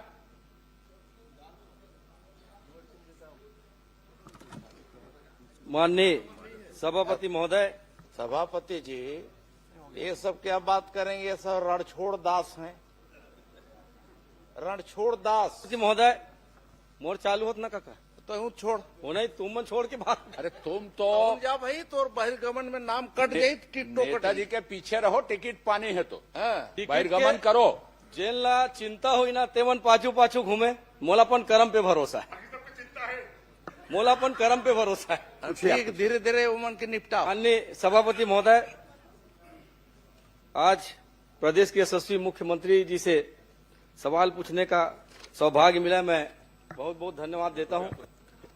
और मैंने स्पेसिफिक प्रश्न किया माननीय मुख्यमंत्री जी से कि जिला कांकेर तहसील भानु प्रतापपुर के कच्चेआरी डोंगरी में जो माइन संचालित हो रहा है गोदावरी पावर एंड इस्पात लिमिटेड को, माननीय सभापति महोदय जैसा कि जवाब में आया है, उक्त कंपनी को 74.05 हेक्टेयर लगभग 250 एकड़ जमीन खनन के लिए नहीं अपितु किस वैज्ञानिक पद्धति से वेस्ट मटेरियल डंप किए जाने के लिए गैर खनिज युक्त अतिरिक्त क्षेत्र को दिया गया है, चूंकि वह जमीन एक रिजर्व एरिया में। माननीय सभापति महोदय, अब सवाल यह उठता है कि किस विभाग या किस अधिकारी द्वारा यह तय किया गया है कि वो जमीन गैर खनिज युक्त है, जबकि वह जमीन पूर्व में आवंटित 138.96 हेक्टेयर की जमीन से लगा हुआ है। माननीय सभापति महोदय, तो ये जरूर मैं माननीय मुख्यमंत्री से सवाल कर रहा हूं, मैं इसका जवाब चाहता हूं माननीय सभापति महोदय। माननीय सभापति महोदय, माननीय सदस्य के प्रश्न के जवाब में मैं बताना चाहूंगा कि इनके समय जब इनकी सरकार थी तो गोदावरी इस्पात प्राइवेट लिमिटेड को खसरा नंबर 188 रकबा 2.65 हेक्टेयर क्षेत्र को राजस्व नियमों के तहत रिजेक्ट ओवरबर्डन के निस्तारण हेतु सतह अधिकार दिया गया। और इसी प्रकार आपके ही सरकार में 4/8/2023 को 61.41 हेक्टेयर भूमि को रिजेक्ट ओवरबर्डन निस्तारण के लिए आवंटन किया गया, लेकिन इस पर नियम कानून को ताक में रख के ये सब दिया गया, जबकि हम लोग लगा हुआ जो 74.05 हेक्टेयर जमीन है उसको पूरी विधि विधान के साथ जो भारत सरकार का खनिज नियम है उसके अनुसार उनको ओवरबर्डन डंप के लिए दिए हैं, और वो ऐसे नहीं दिए हैं। उसके लिए messrs Kartikeya exploration and mining service private limited से उसका जांच कराया गया है, और जो जीएसआई है उससे भी जांच कराया गया है, उसके नीचे कोई मिनरल्स नहीं है, इसलिए ओवरबर्डन डंपिंग के लिए ये दिया गया है।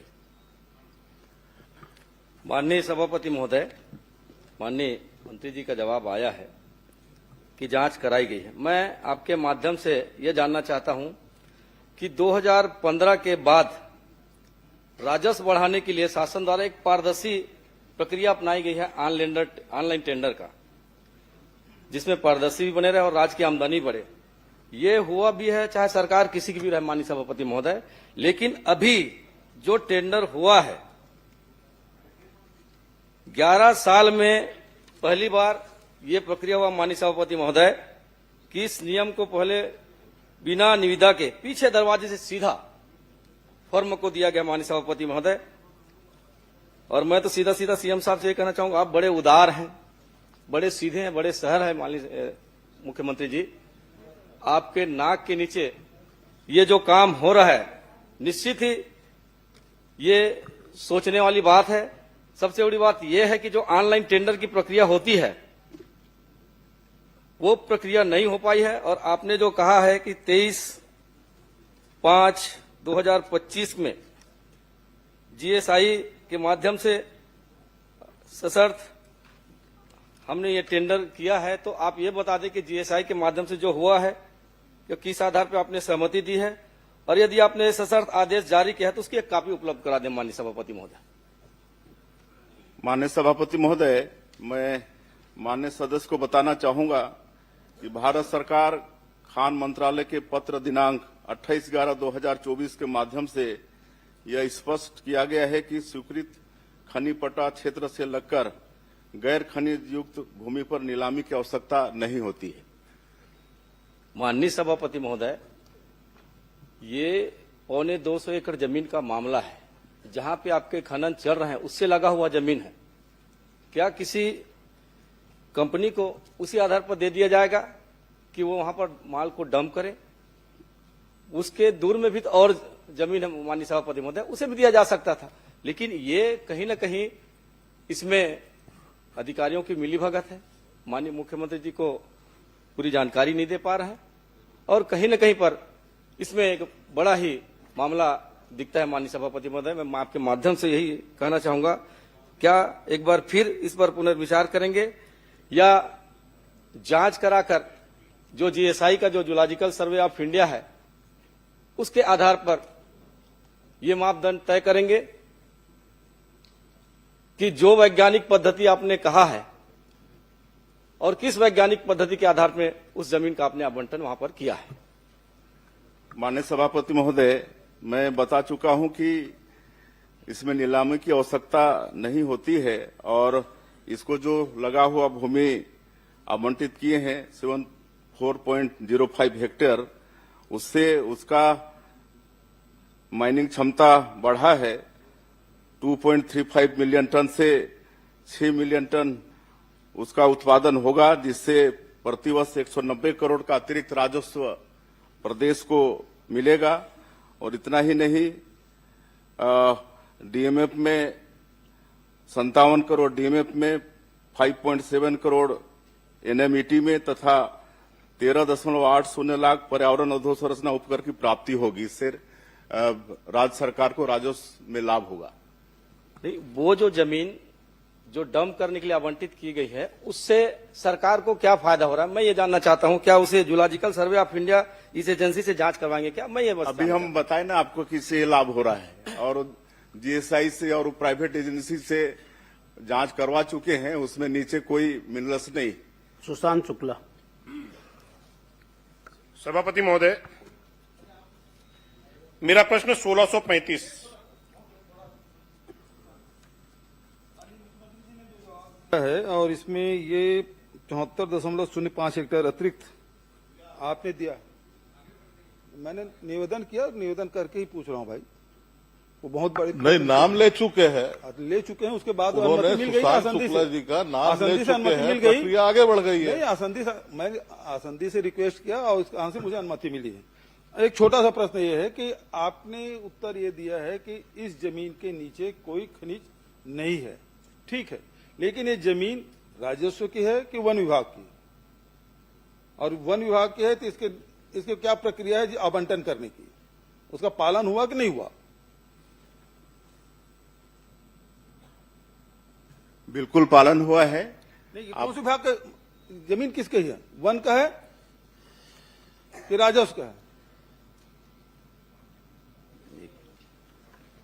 राजस्व का है। सुशांत शुक्ला।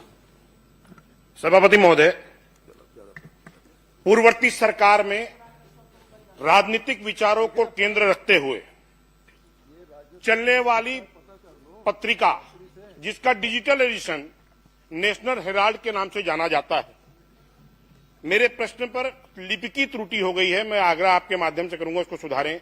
संडे नवजीवन भी एक उसकी हिंदी एडिशन है और पिछली सरकार में इसको 4 करोड़ 24 लाख रुपया डिजिटल एडिशन के रूप में भुगतान किया गया।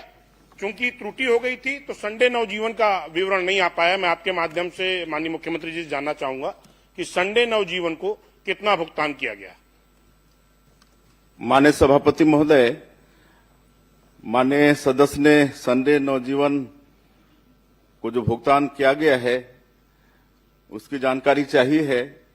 संडे नवजीवन को वर्ष 2019-20 से लेकर वर्ष 2023-24 तक कुल 3 करोड़ 6 लाख रुपए का विज्ञापन दिया गया, उतना भुगतान किया गया है। मैं आपके माध्यम से प्रश्न में पूछा था कि संबंधित दोनों मीडिया संस्थानों के स्वामी प्रबंधकर्ता यानी ओनर, ट्रस्ट और कंपनी कौन हैं, इसका विवरण के रूप में सिर्फ एक नाम मीडिया प्रबंधकर्ता के रूप में जवाब में आया है। मैं आपके माध्यम से जानना चाहता हूं कि क्या शासन के पास संबंधित प्रकाशन के स्वामित्व, ट्रस्ट या उससे अन्य जानकारी उपलब्ध है क्या? अगर है तो वो दे दें। माननीय सभापति महोदय, ये दोनों अखबार के प्रबंधकर्ता तत्कालीन समय में एसोसिएट जर्नल्स लिमिटेड के प्रबंध निदेशक पवन बंसल हैं। बाकी ये दोनों पेपर किसके मुखपत्र हैं, इसको पूरा देश जानता है। सभापति महोदय, मैं स्पष्ट तौर पर पूछ रहा हूं कि इसका प्रकाशन 2008 से बंद हो चुका है। 2017 में इसके हिंदी एडिशन के रूप में साप्ताहिक अखबार चालू किया गया। नेशनल हेराल्ड को चलाने वाली संस्था एसोसिएट जनरल अपने कार्य में स्पष्ट तौर पर उल्लेखित किया है कि कांग्रेस के नीतियों पर आधार पर प्रकाशन करेंगे। तो मैं आपके माध्यम से पूछना चाहता हूं कि क्या सरकार राजनीतिक दलों के मुखपत्र को भी विज्ञापन जारी करती है क्या, या उसके कोई प्रावधान अलग से हैं तो बता दें। अब अपने समय में तो ऐसा है नहीं। सभापति महोदय, यहीं पर एक विषय है, तो मैं आपके माध्यम से मांग करता हूं कि संबंधित तत्कालीन समय में ऐसे समाचार पत्र जो किसी राजनीतिक दल की विचारों धाराओं पर आधारित प्रकाशन करते हैं, उसको राशि आवंटित करने वाले अधिकारियों के विरुद्ध कार्रवाई सुनिश्चित करेंगे क्या?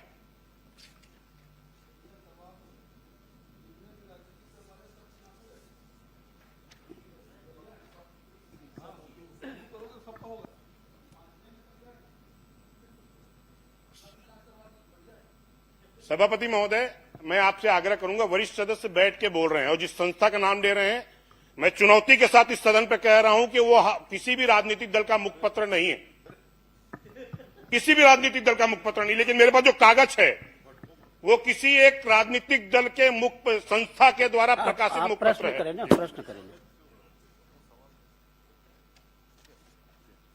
अजय चंद्राकर जी। माननीय सभापति महोदय, ये नेशनल हेराल्ड के जिस भी एडिशन को, चाहे वो डिजिटल एडिशन को दिया गया चाहे प्रिंट एडिशन को दिया गया, ये छत्तीसगढ़ से प्रकाशित नहीं होती। तत्कालीन समय में जिसका 19, 20, 21, 22, 23, 24 तक जो उत्तर में आया है, छत्तीसगढ़ के बाहर किसी भी एडिशन को कितनी प्रति में वो निकलता था और उसमें कितने पैसे हम दे सकते थे अधिकतम, इसके संबंध में उस समय में कौन सी नीति थी डिजिटल के लिए और प्रिंट के लिए, और ये दिया गया है कि डिजिटल को दिया गया है, प्रिंट को दिया गया, और वो भुगतान नियम तो है कि नियम विपरीत है, नीति के अनुकूल है कि विपरीत, जो भी विज्ञापन नीति उस समय रही होगी। माननीय सभापति महोदय, उस समय उक्त दोनों पेपर को 8 लाख रुपया प्रति पृष्ठ के हिसाब से भुगतान किया गया।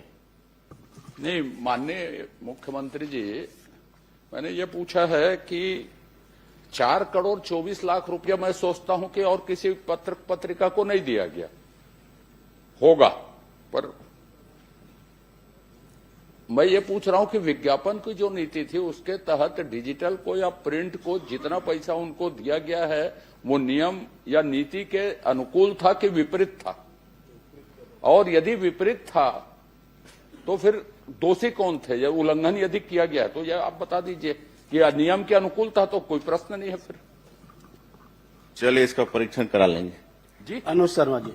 नहीं, मेरा एक आग्रह है आपसे, माननीय सभापति महोदय, मेरा एक आपसे आग्रह है, आपके परीक्षण करा लेने कहने के बाद और नहीं पूछना चाहिए, लेकिन मेरा आपसे एक आग्रह है कि ये विज्ञापन नियम के विपरीत दिए गए हैं जो आपने विज्ञापन की नीति बनाई।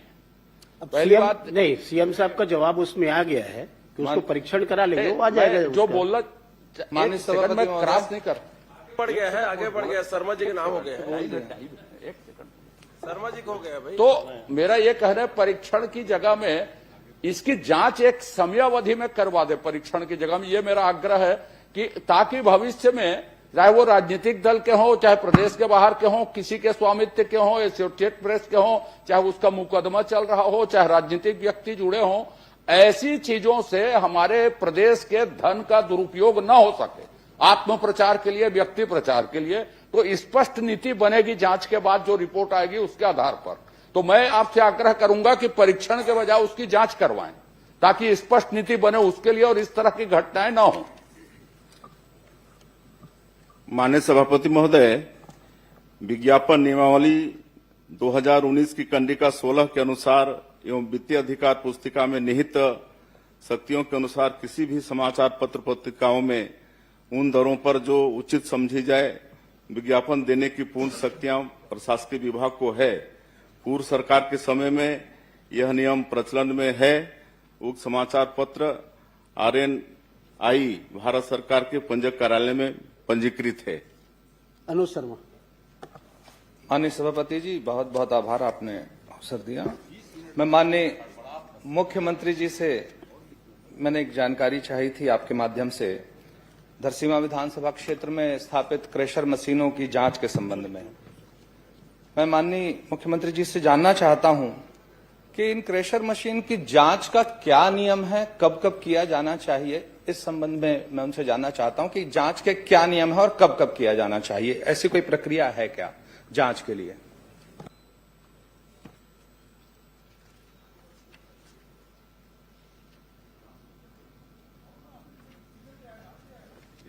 माननीय मुख्यमंत्री जी। जी,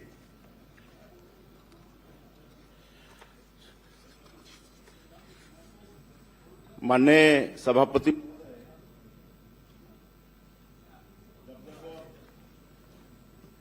शिकायत मिली है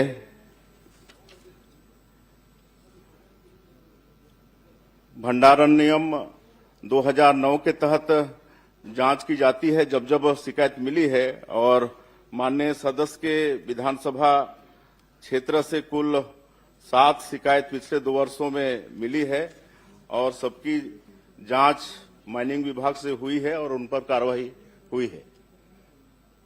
माननीय सभापति महोदय,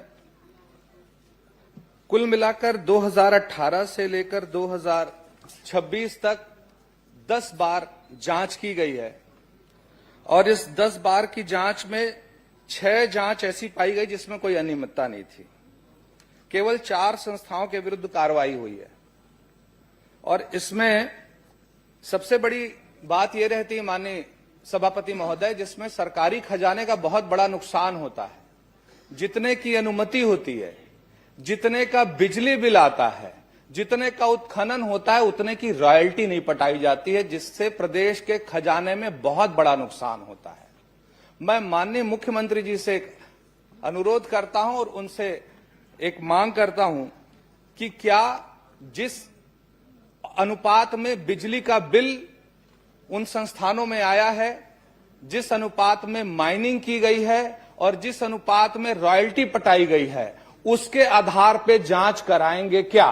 और मैं बता भी देता हूं, ऐसे एक नहीं कई संस्थान है जिसकी शिकायत आई है। ओशियान अंत्रोज Dondekala, Balaji stone crusher Dondekala, Mohan stone Lalpur, Vinayak mining Matiya, Bhavna stone Seri Khedi, Vimla infrastructure लिमी देवरी, दीपक अग्रवाल देवरी, ऐसे मेरे पास पूरी लाइन है जिसकी शिकायत आई है। तो मेरा माननीय मुख्यमंत्री जी से आग्रह है कि जितने माइनिंग की परमिशन थी, जितनी माइनिंग हुई है, जितना बिजली का बिल आया है और कितना रॉयल्टी पटा है, इस आधार पर जांच की घोषणा करेंगे क्या?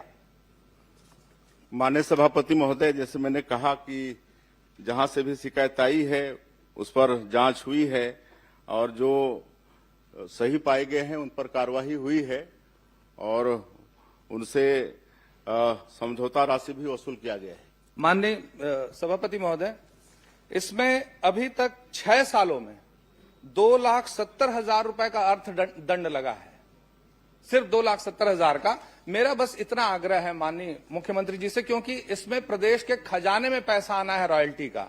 ये रॉयल्टी की चोरी का मामला है कि बिजली बिल के अनुपात में जितना उत्खनन हुआ है उस आधार पर जांच कराएंगे क्या? मैं माननीय मुख्यमंत्री जी को मैं मांग कर रहा हूं, उसके आधार पर जांच की घोषणा कर दें बस। होगी तो आप दे देंगे लिख के, जांच करा लेंगे। श्रीमती संगीता सिन्हा। माननीय सभापति जी, माननीय भूपेश बघेल जी के बार बार बहिर्गमन से नेता प्रतिपक्ष जी थक गए हैं, नाराज हो गए हैं, अस्वस्थ हो गए हैं कि सदन से चले गए हैं। आप एक व्यवस्था दीजिए कि प्रश्नकाल के बाद संसदीय कार्य मंत्री का इस विषय में वक्तव्य आए। सदन चिंतित है, नेता प्रतिपक्ष जी बार बार से परेशान हो गए हैं। नेताजी न इसमें एक थके व्यवस्था हैं न दीजिए परेशान है। संसदीय कार्य मंत्री जी का बयान है, नेता प्रतिपक्ष जी आखिर है कहाँ? नाराज होके गए हैं, हाउस चल रहा है, बार बार उसको चला देते हैं, जबरदस्ती ले जाते हैं। तो सदन में इसमें संसदीय कार्य मंत्री का वक्तव्य आना चाहिए। खराब कर रहे हैं, मुझे समय चाहिए। आप कृपया शासन को निर्देशित कर दें, प्रश्नकाल के बाद उनका वक्तव्य आ जाए नेता प्रतिपक्ष जी की सिचुएशन स्थिति के बारे में। सभापति महोदय जी, समय। संगीता सिन्हा जी। संगीता, ये क्या है कि आज 3 प्रश्न में ही सत्ता पक्ष की हालत खराब हो गई और इस कारण से मोर्चा संभालना पड़ रहा आपको, लेकिन इससे कुछ फर्क पड़ने वाला नहीं है। नेताजी पे पूरा विश्वास कुछ मिलने वाला भी नहीं। इसमें वक्तव्य आना चाहिए संसदीय कार्य मंत्री का। आखिर नेता प्रतिपक्ष को परेशान किया जा रहा है, प्रश्न वो करने है दीजिए। कहाँ? नाराज होके चले गए हैं, थक गए हैं, क्या है?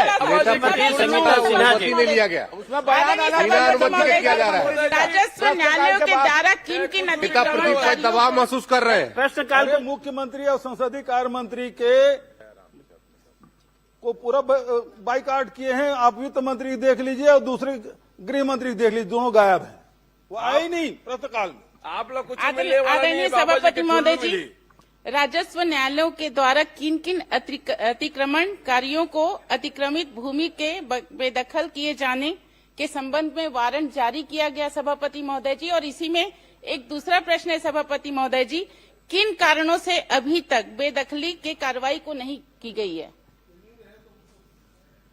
मैं हाजिर हूँ भाई चंद्राकर जी, मैं हाजिर हूँ, आप चिंता न करें।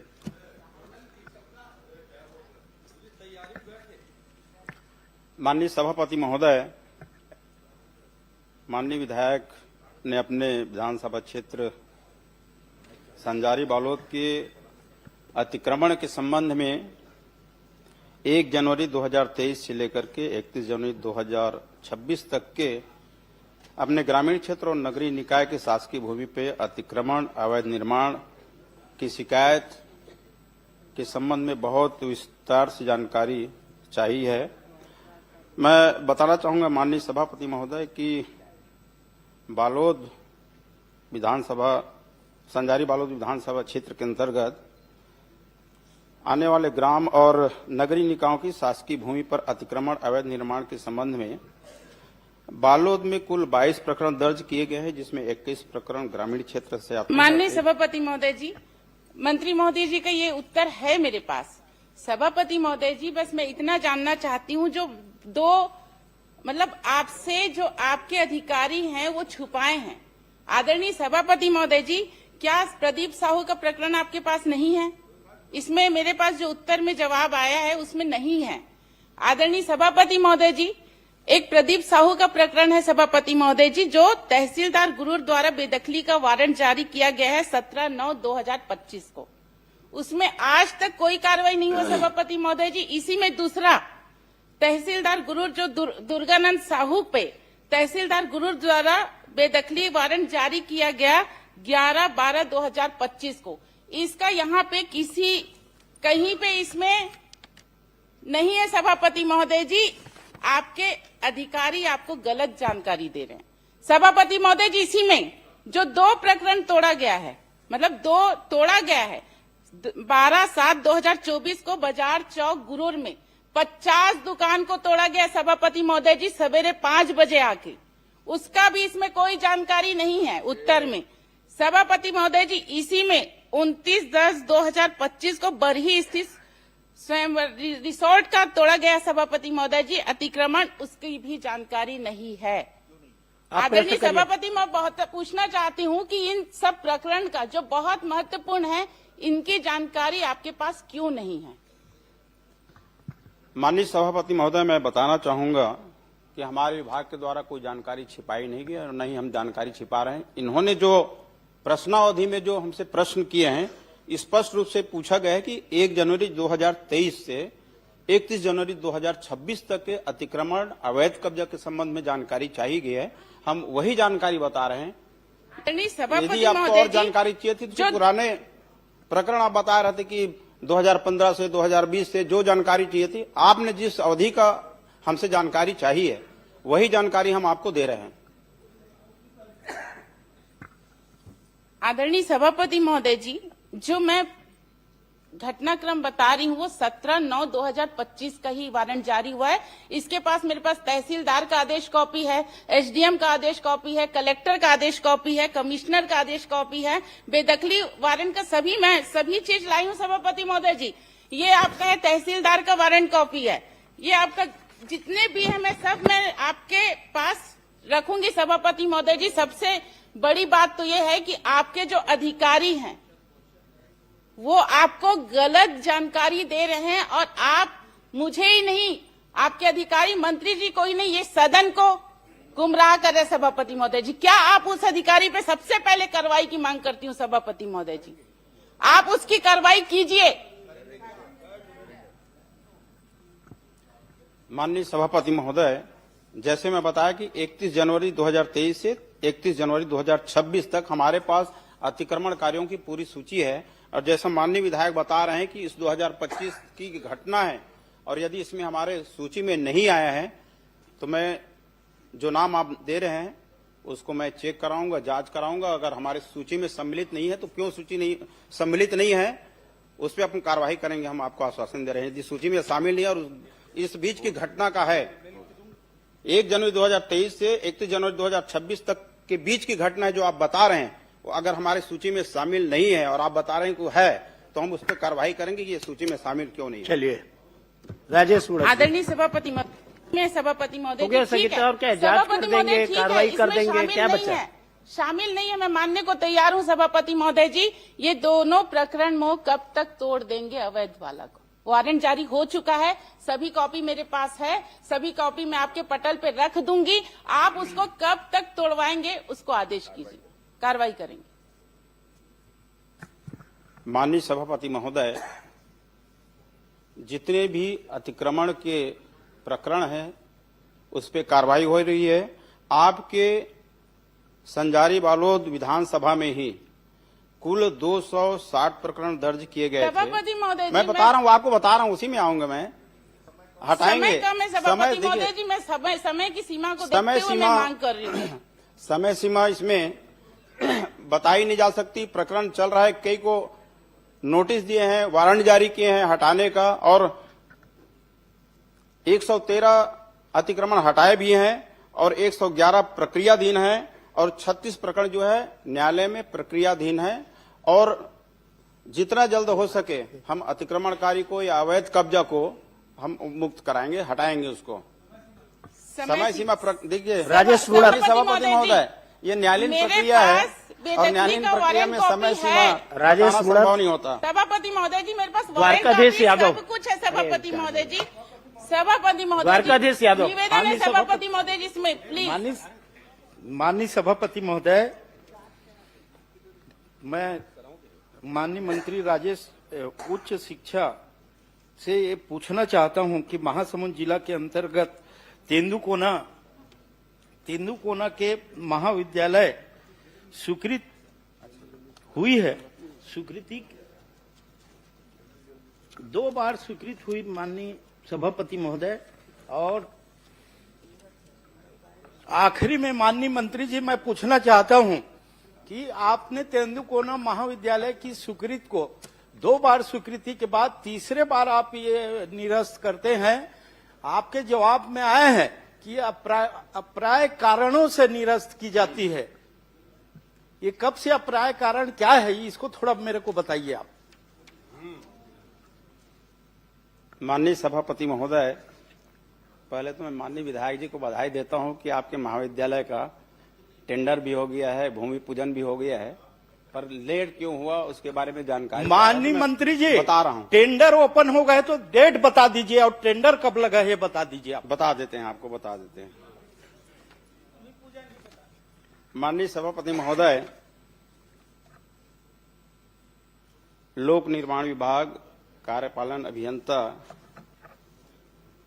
के द्वारा इनकी टेंडर प्रक्रिया पूरी कर ली गई है और ये 6/2/2026 को संबंधित जो ठेकेदार हैं अशोक चंद्राकर जी, माननीय मंत्री जी समय कम है, आप जानकारी गलत दे रहे हैं। वो टेंडर निरस्त हो चुका है, गलत जानकारी पर कार्रवाई करेंगे क्या?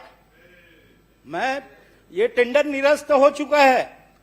आपको अशोक चंद्राकर टेंडर निरस्त हो चुका है, कार्रवाई करेंगे क्या गलत जानकारी के लिए? ये कैसे चली आए भाई? आप इसकी जांच कराएंगे? इसका हम परीक्षण करेंगे, उसके बाद फिर नहीं, अगर टेंडर निरस्त हो गए हैं तो आप कार्रवाई का आश्वासन दीजिए, कार्रवाई करेंगे क्या? ये कैसे चली आए भाई साहब? ये 6/2 अभी लेटेस्ट 6/2/2026 को जारी हुआ है। अशोक चंद्राकर का टेंडर निरस्त हो चुका है, जिसको आप टेंडर अभी 6/2 को बता दीजिए ना, 6/2 को बता दीजिए। नहीं, उस जानकारी को बताइए ना। एक मिनट, अरे सुनो तो, आपका कॉलेज बनना चाहिए ना। नहीं, अब वो 6/2 को बता रहे हैं तो बता दीजिए सभापति महोदय। दूसरी बात ये, तो इसमें मैं आश्वासन चाहूंगा, 6/2 को शिलान्यास की नीति क्या है? किनको किनको बुलाया गया था? जो जनप्रतिनिधि नहीं है वो 4 करोड़ के बिल्डिंग में शिलालेख में उनका नाम अंकित हो रहा है। प्रोटोकॉल नियम पूर्व में क्षेत्रीय विधायक को बुलाया जाता था, वर्तमान में है कि नहीं, आप बताइए। लोकतंत्र की हत्या है। आप कार्रवाई करेंगे क्या? प्रोटोकॉल नीति के सब जगह यही है। तो इनके लिए कोई ऐसा नियमावली तो मैं नहीं पढ़ा हूं कि शिलान्यास और लोकार्पण के लिए किसको बिल्कुल है। माननीय मंत्री जी, आप सदन में गलत जानकारी दे रहे हैं। सामान्य प्रशासन से मंगाइए आप। सभापति महोदय जी, यही है डबल इंजन है। चुने हुए जनप्रतिनिधि ताक में रख करके जो गांव में हार के किंदा तिकरे फोटो छपा थे, अब विधायक के अपमान होते। ये डबल इंजन है। ये आप मैंने कथनी करने के फर्क है। देखा लोकतंत्र ला बाबा साहब के कानून ला आपन नहीं माना। माननीय मंत्री जी, मेरा 2 ही सवाल है। गलत जानकारी दिया गया है, टेंडर निरस्त हो गए हैं, जिसको आप टेंडर मिला है बता रहे हैं। दूसरा, जो प्रोटोकॉल की पालन नहीं किया गया है उस अधिकारी के ऊपर आप कार्रवाई करेंगे क्या? माननीय सभापति महोदय, जिस प्रोटोकॉल की बात कर रहे हैं माननीय विधायक, तो पूर्व की सरकार में भी इस तरह की घटना घटित हुई है, जहां पे सत्ता पक्ष लोग हैं। अभी तो आप हैं मंत्री जी, आप बताइए ना, इनका भी उदाहरण बताइए, वर्तमान बताइए। मंत्री जी, टेंडर की गलत जानकारी आई है, उसमें कार्रवाई करेंगे क्या?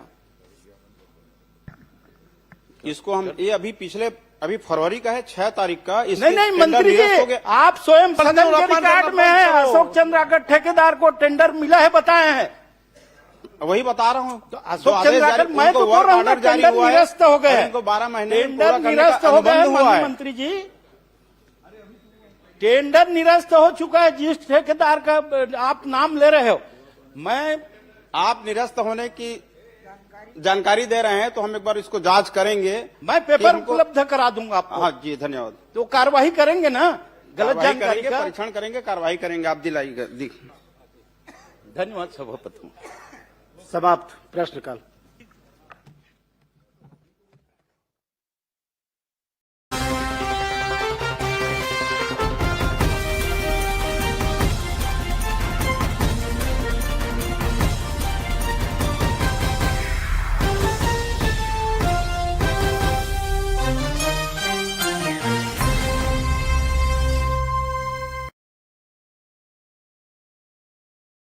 सभापति जी, मेरा जिला सहकारी केंद्रीय बैंक के ऊपर एक ये प्रश्न है, जिसमें आदरणीय मंत्री जी द्वारा जवाब भी मिला है, लेकिन ये संतोषजनक नहीं है। जैसे मेरा सवाल था इसमें, क्या जिला सहकारी केंद्रीय बैंक शाखा डोंगरगढ़ के प्रस्ताव के आधार पर पंजीयक सहकारी संस्थाएं द्वारा दिनांक 24/8/2023 को भवन निर्माण की अनुमति दी गई? इन्होंने कहा हाँ। और कितनी राशि तो इन्होंने की स्वीकृति की गई है कहा गया, तो उसमें कहा 39 लाख की स्वीकृति दी गई।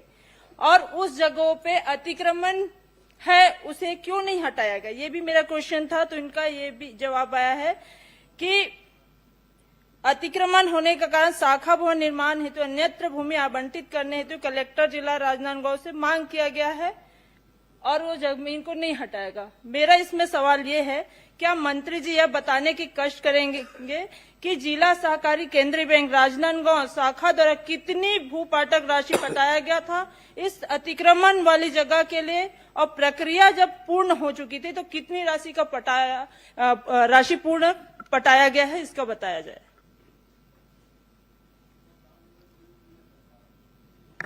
माननीय सभापति महोदय, माननीय सदस्य ने जिला सहकारी केंद्रीय बैंक शाखा डोंगरगढ़ के संदर्भ में जानकारी चाहिए और मैंने उसकी पूरी जानकारी दी, और क्योंकि वो पूरा जो जमीन है वो अतिक्रमण पे है और उसके लिए लगातार अपन पत्राचार कर रहे थे ताकि जमीन को कब्जा से मुक्त किया जाए।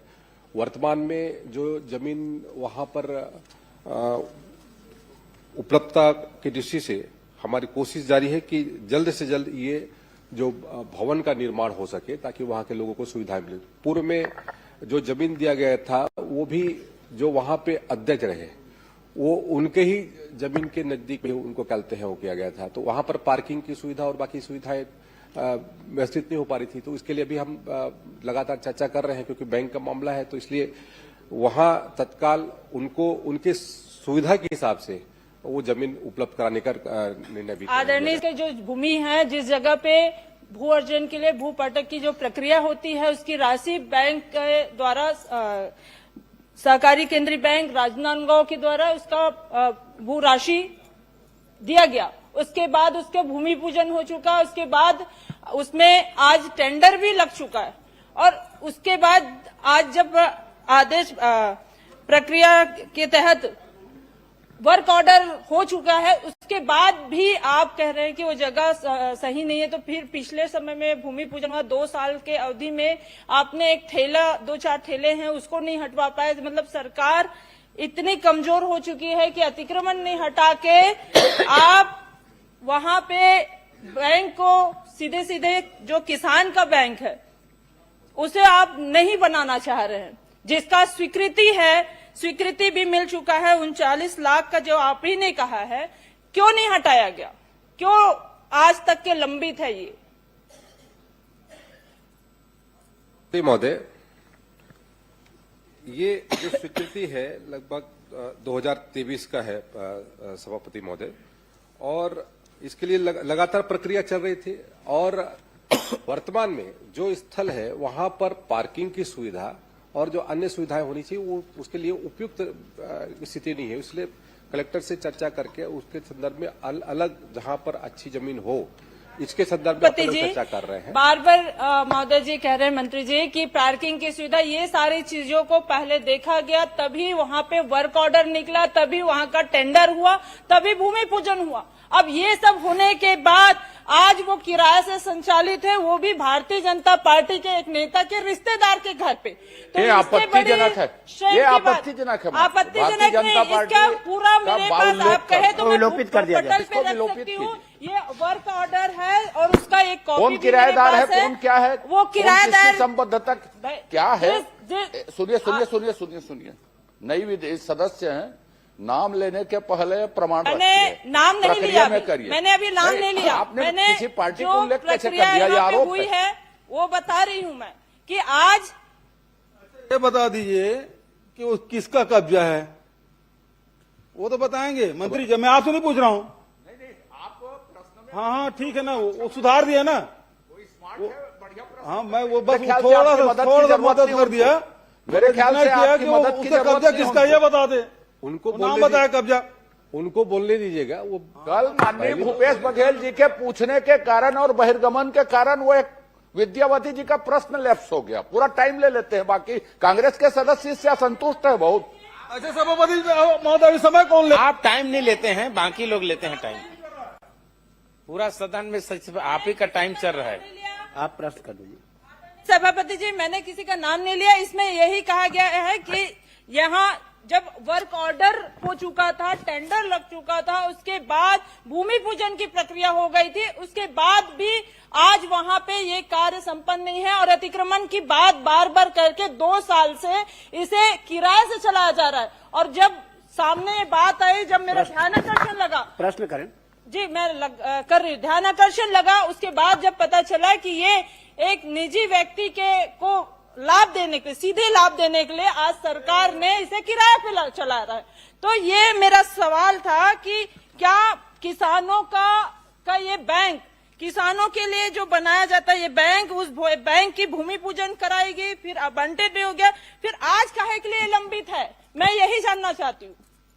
मंत्री जी, मैंने अपने उत्तर में कहा कि वो जो जमीन है वहां पर पर्याप्त, आज के दृष्टिकोण से वहां पर आपने कोई आवंटित, जो कोई भी जगह आवंटन किया, किराए से चलाया जा रहा है, जबकि इसकी राशि सैंक्शन है, स्वीकृत है। किराए, अब जब भवन नहीं है तो किराए से चलाया जा और रहा है। दो साल में आपने अभी तक के आपने अतिक्रमण नहीं हटा पाए, भवन नहीं है तो किराए में चलाइए। अब आप कहेंगे कि किराए में मत चलाइए, तो वो तो तय वहां पे कलेक्टर के माध्यम से यही मेरा सवाल है कि 2 साल में आपने वो जगह को क्यों, या तो आपने उस जगह को अतिक्रमण हटाते या फिर कोई पे कलेक्टर महोदय द्वारा आवंटन कर दिया जाता जगह को, लेकिन ना ही जगह का आवंटन हुआ है और ना ही वहां से अतिक्रमण हटा है। मतलब इसमें सीधी सीधी बात सामने आ रही है, जो कि मैंने कहा भारतीय जनता पार्टी के नेता के रिश्तेदार को लाभ पहुंचाने के, मैं इसमें गलत बात है ये। गलत बात नहीं, रिश्तेदार आखिर कोई ना कोई किसी रिश्तेदार होगा ही, तो ये बात नहीं करती, इसमें ये थोड़ी ना है, नाम नहीं लिया और जो नियम के तहत में वो किया जा रहा है। सभापति जी, पार्टी का नाम है, मैंने उसको योग्य करने के लिए पहले बोल दिया था। आदरणीय सभापति जी, ये बार बार यही बात को मैं कहना चाहूंगी, किसानों का शेयर जिससे आज सहकारी केंद्रीय बैंक का संचालन होता है, उसके बाद उसका भवन निर्माण किया जाता है ताकि किसानों को कोई असुविधा ना हो। अब जब बैंक उस जगह को खरीद चुकी है, उसके बाद आज वो जगह को हम ये कह रहे हैं कि वहाँ पे पार्किंग की सुविधा नहीं है, और उसके बाद उसको अतिक्रमण हटाया नहीं जा रहा है, ये कैसी बात हुई? प्रश्न मेरा यही है कि आज कब तक हटेगा ये अतिक्रमण और कब तक नया भवन बनेगा? सम्मानीय सभापति महोदय, जल्द से जल्द बनेगा। ठीक, आप मुझे समय दीजिए जी। माननीय सभापति महोदय, ये आपको बैंक बनाने के लिए कितनी जमीन की आवश्यकता है और पार्किंग के लिए कितनी जगह की आवश्यकता है, और वहां पे कितना जमीन आपको अलाट हुआ है? जो आप कमी पर डे बता रहे हैं पार्किंग के लिए, तो सवाल इस बात का है कि आपको जमीन कितने की है, आवश्यकता कितने की है, और कितना अलाटमेंट हुआ है, और अतिक्रमण कितने में है?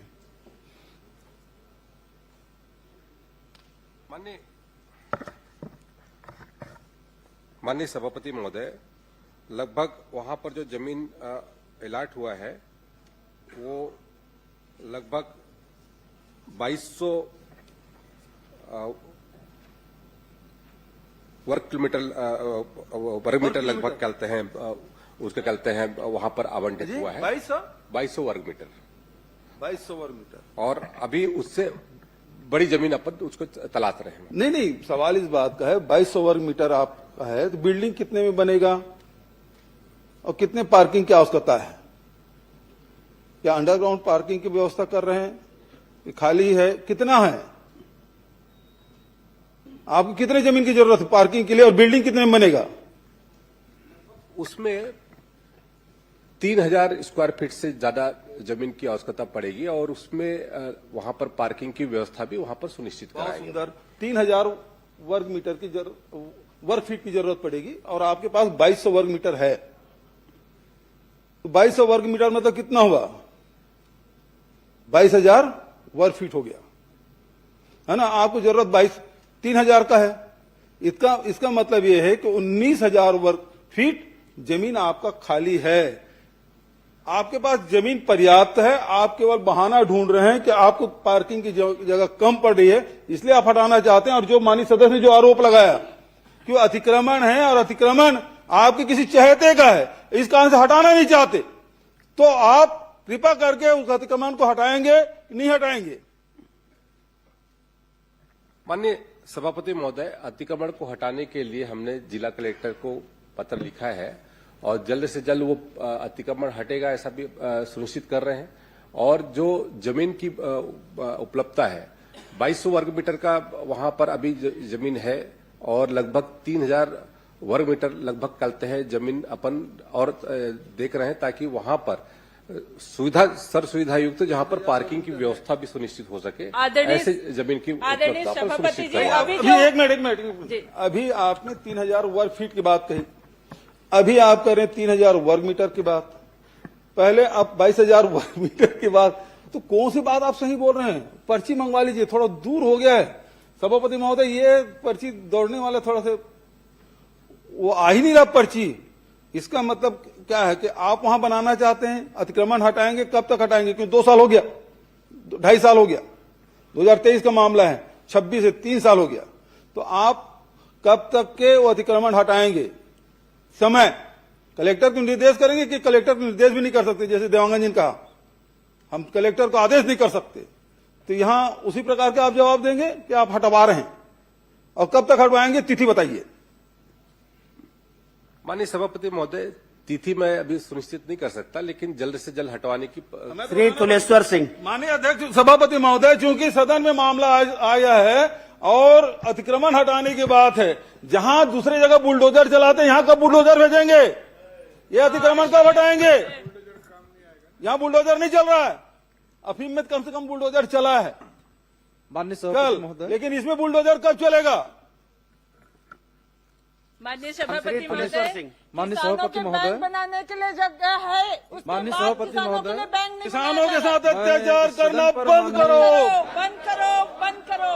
मंत्री जी संरक्षण अतिक्रमणकारियों को संरक्षण देना बंद करिए आप, और इसके विरोध में हम बहिर्गमन कर रहे हैं। माननीय सभापति महोदय, विपक्ष का जो बहिर्गमन है, से जानना चाहता हूँ, माननीय सभापति महोदय, वो एक नाटक है, वन मंडल कटघोरा समय पास कर रहे हैं कि 5 नंबर का प्रश्न मत लगे, नेशनल हेराल्ड का क्वेश्चन मत आए, इसके लिए ये समय पास कर रहे थे। क्षेत्र में बिगड़े वन सुधार योजना अंतर्गत वृक्षारोपण की गई।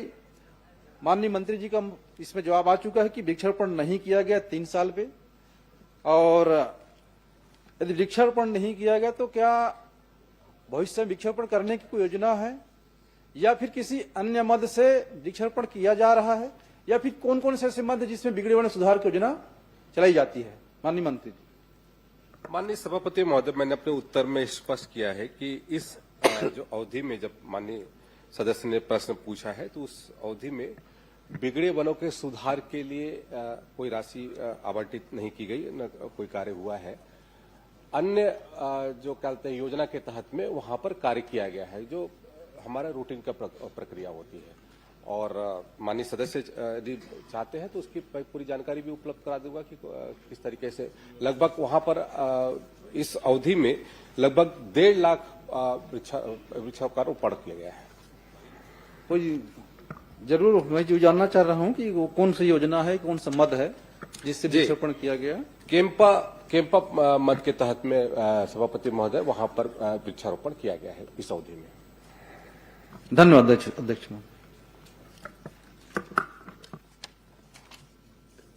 श्री ओंकार साहू। माननीय सभापति महोदय, आपके माध्यम से मैं जानना चाहूंगा कि फिटनेस परमिट एवं ओवरलोड संबंधित प्रकरणों की कार्रवाई के बारे में जानकारी चाहा है, और उत्तर में आया है कि निरंक आया है कि प्रदेश में विगत 3 वर्षों में व्यावसायिक वाहनों को बिना भौतिक परीक्षण फिटनेस प्रमाण पत्र जारी किया गया है। तो ठीक है, लेकिन खा नंबर में मैं जानकारी चाहा कि ओवरलोडिंग में कितने प्रकरण हैं, क्योंकि मंत्री महोदय द्वारा जानकारी मिली है कि 77,810 प्रकरण, लेकिन ये मैं पॉइंट पे मांगा हूं, पॉइंट टू पॉइंट, तो ओवरलोडिंग में कितना है ये बताने का कष्ट करेंगे।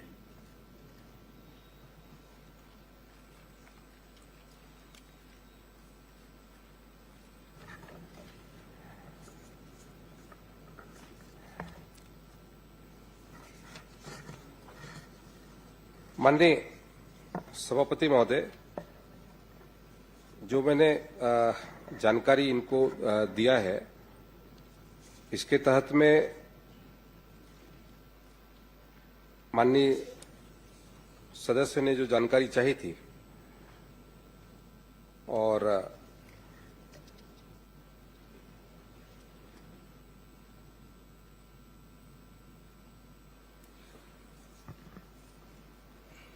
ओवरलोड के अरे दौड़ लगाओ भाई, इधर दौड़ लगाए। तीन ही प्रश्न है उसमें, ओवरलोडिंग की कितना है, बिना परमिट कितना है, बिना नहीं, उन्होंने बिना बीमा कितना है, मुझसे फिटनेस तीनों प्रश्न है। फिटनेस का में उन्होंने जानकारी अलग मांगा अलग था, पूछ रहे हैं। बहुत लंबा उसमें जानकारी मांगा था, इसलिए नहीं, मैंने नहीं, कल लंबा तक कुछ फिटनेस नहीं कर है। दिया। और ओवरलोडिंग के उसकी जानकारी होगी तो मैं अलग से उपलब्ध करा दूं। मैंने फिटनेस का भी रखा हुआ है। अरे भाई इसमें लिखित है ओवरलोडिंग कितना है, बिना परमिट कितना है, बिना बीमा के कितना है, ये तो लिखित में प्रश्न है। और आपने एक जाय उत्तर दे दिया 78,000, 77,810, तो उन्होंने अलग अलग कितना है आपके पास तो होगा आंकड़ा। इधर दौड़, ट्रांसपोर्ट डिपार्टमेंट में दौड़ नहीं लगा रहे कोई, परिवहन बिल्कुल ढीला। मैं इसकी अलग से उसकी जानकारी उपलब्ध करा दूंगा अध्यक्ष महोदय, सभापति लिखित महोदय। उत्तर मेरे नहीं दे रहे पास सभापति महोदय, या तो ये- अलग अलग समय निर्धारित कर दीजिए। ये पूरी जानकारी मैंने दिया है, एग्जाइट मैंने दिया हुआ है। इन्होंने अलग से पूछा है कि ओवरलोडिंग का कितना मामला है। नहीं, मैं तो प्रदेश को पूछा हूँ, आपको जिला वाइज देना चाहिए, लेकिन यहाँ पे तो जवाब में तो कुछ आया नहीं है। लेकिन अभी आपका पहला तो मिला नहीं है, बिना परमिट वाला भी बता दो अगर है तो आपके पास।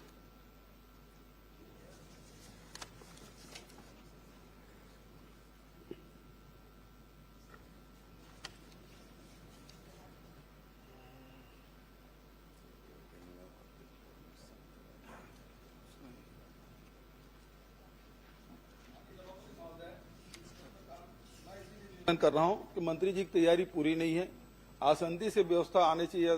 सभापति महोदय बता रहे हैं, मंत्री जी बता रहे हैं। बता ही नहीं रहे ना, न क का उत्तर आ रहा है न ख का उत्तर आ रहा है।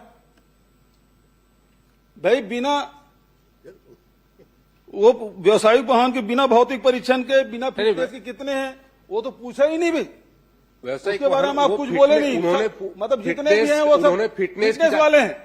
माननीय सभापति महोदय, उन्होंने फिटनेस की जानकारी मांगी थी, तो मैंने फिटनेस की पूरी जानकारी उनको उपलब्ध निरंक है। और इसमें ये पूरा डाटा है मेरे पास। ना काम में तो आपने निरंक कर दिया। देखिए, छत्तीसगढ़ में जितनी गाड़ियां चल रही है 2023 में जो फिटनेस के उसमें कहते हैं टोटल जो वो किया गया है, उसमें 88,096 कहते हैं उसमें फिटनेस किया गया है। और उसमें लगभग 87,000 कहते हैं पास हुए हैं, 87,900 कहते हैं 46। और 2024 में लगभग कहते हैं 1,02,000 कहते हैं इसमें कहते हैं फिटनेस किया गया है। अब ये बताइए, आपने निरंक कहा वो सही है कि अभी बता रहे हैं वो सही है? नहीं, उत्तर ठीक नहीं आया सभापति महोदय। इसको दूसरे फिटनेस का डाटा मैंने रख दीजिए, आधे घंटे की चर्चा में रख दीजिए। अब किसी चीज रख लीजिए क्योंकि उत्तर तो नहीं आ रहा है। नहीं, निरंक वाले में सही जवाब दिए, आप पढ़िए उसको ठीक से। ऐसा तो अरे ठीक है ना, वो तो तीन बिना माननीय सदस्य पूछे, सुनिए ना, हम तो केवल समय सुनो मंत्री जी, हैं भौतिक परीक्षा वो सक्षम मंत्री हैं, वो सक्षम मंत्री हैं और आपसे सीनियर भी हैं। गलत नहीं पूछ रहा हूं मैं तो उनको समय दे रहा हूं तब तक कि पर्ची आ जाए करके। प्रश्न का आप चुपचाप बैठे रहते हैं, अभी तक उत्तर भी नहीं दे रहा है। आगे पर्ची, ये ट्रांसपोर्ट डिपार्टमेंट बहुत धीमी गति से चल रहा है। अमेरिका से आता है वैसे आगे। करिए सभापति महोदय। नहीं, गाड़ी धीमी नहीं चल रही है, सर पर दौड़ रही है। नहीं, ये इसका निरंक है, इसका पूरी जानकारी लो। अब सुन लीजिए, अब श्यामलाल जी सुन लीजिए।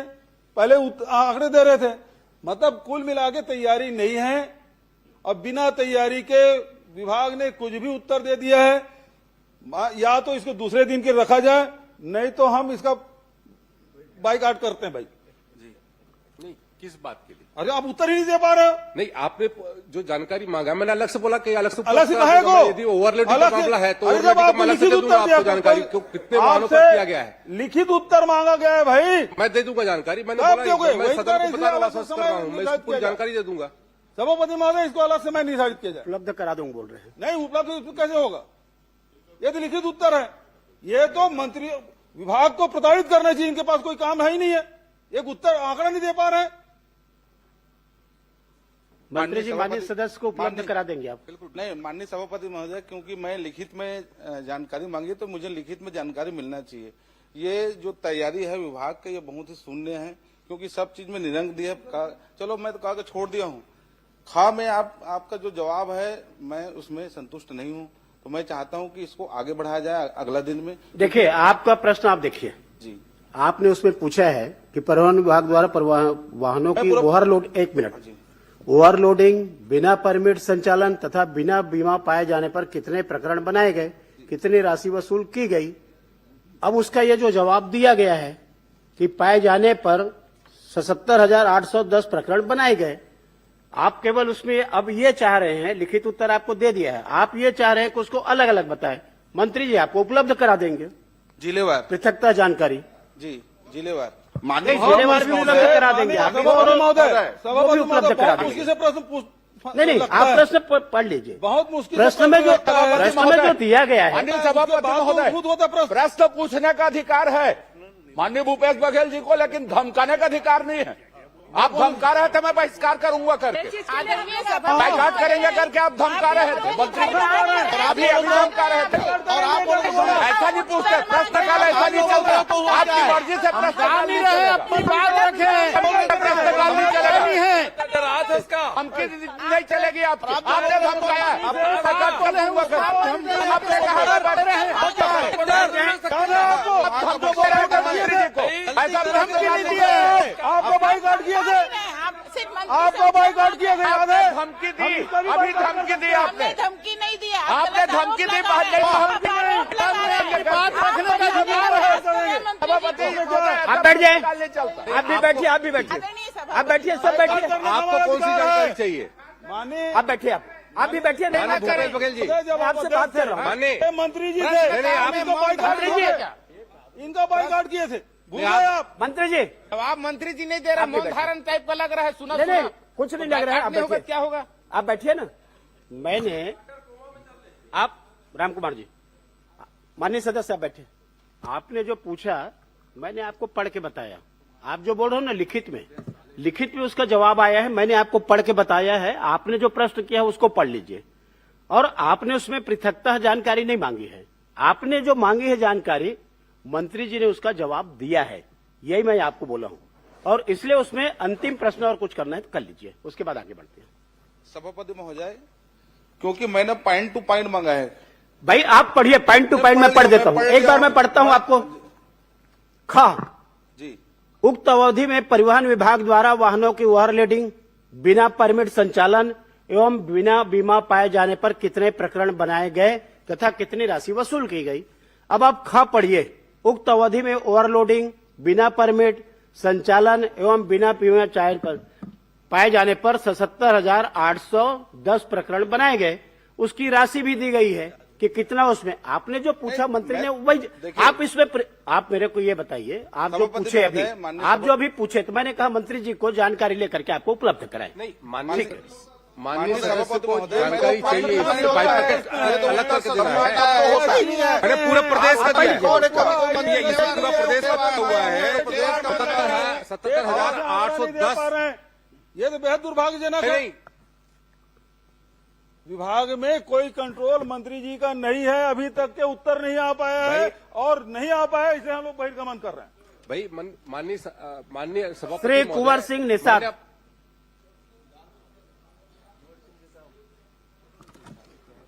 माननीय सभापति महोदय।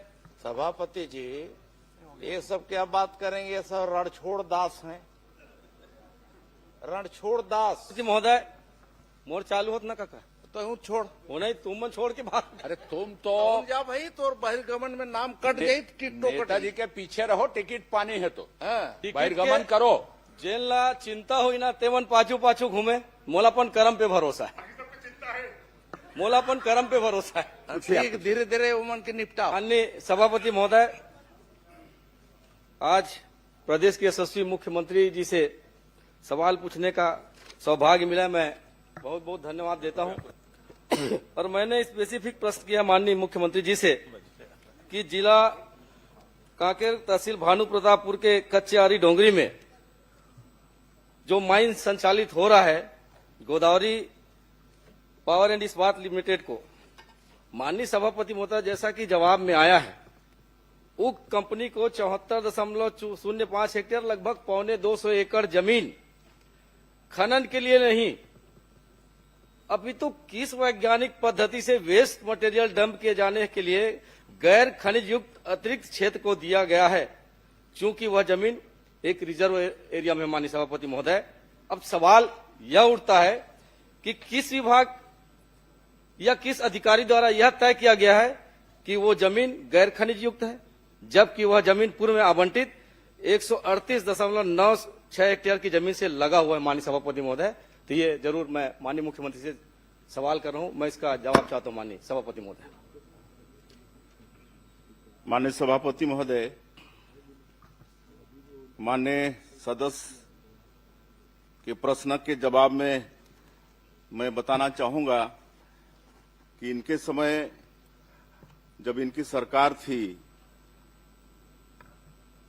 तो गोदावरी इस्पात प्राइवेट लिमिटेड को खसरा नंबर 188 रकबा 2.65 हेक्टेयर क्षेत्र को राजस्व नियमों के तहत रिजेक्ट ओवरबर्डन के निस्तारण हेतु सतह अधिकार दिया गया और इसी प्रकार आपके ही सरकार में 4/8/2023 को 61.41 हेक्टेयर भूमि को रिजेक्ट ओवरबर्डन निस्तारण के लिए आवंटन किया गया, लेकिन इस पर नियम कानून को ताक में रख के ये सब दिया गया, जबकि हम लोग लगा हुआ जो 74.05 हेक्टेयर जमीन है उसको पूरी विधि विधान के साथ जो भारत सरकार का खनिज नियम है उसके अनुसार उनको ओवरबर्डन डंप के लिए दिए हैं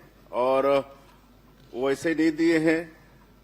उसके लिए messrs Kartikeya exploration and mining service private limited से उसका जांच कराया गया है और जो जीएसआई है उससे भी जांच कराया गया है, उसके नीचे कोई मिनरल्स नहीं है, इसलिए ओवरबर्डन डंपिंग के लिए ये दिया गया है।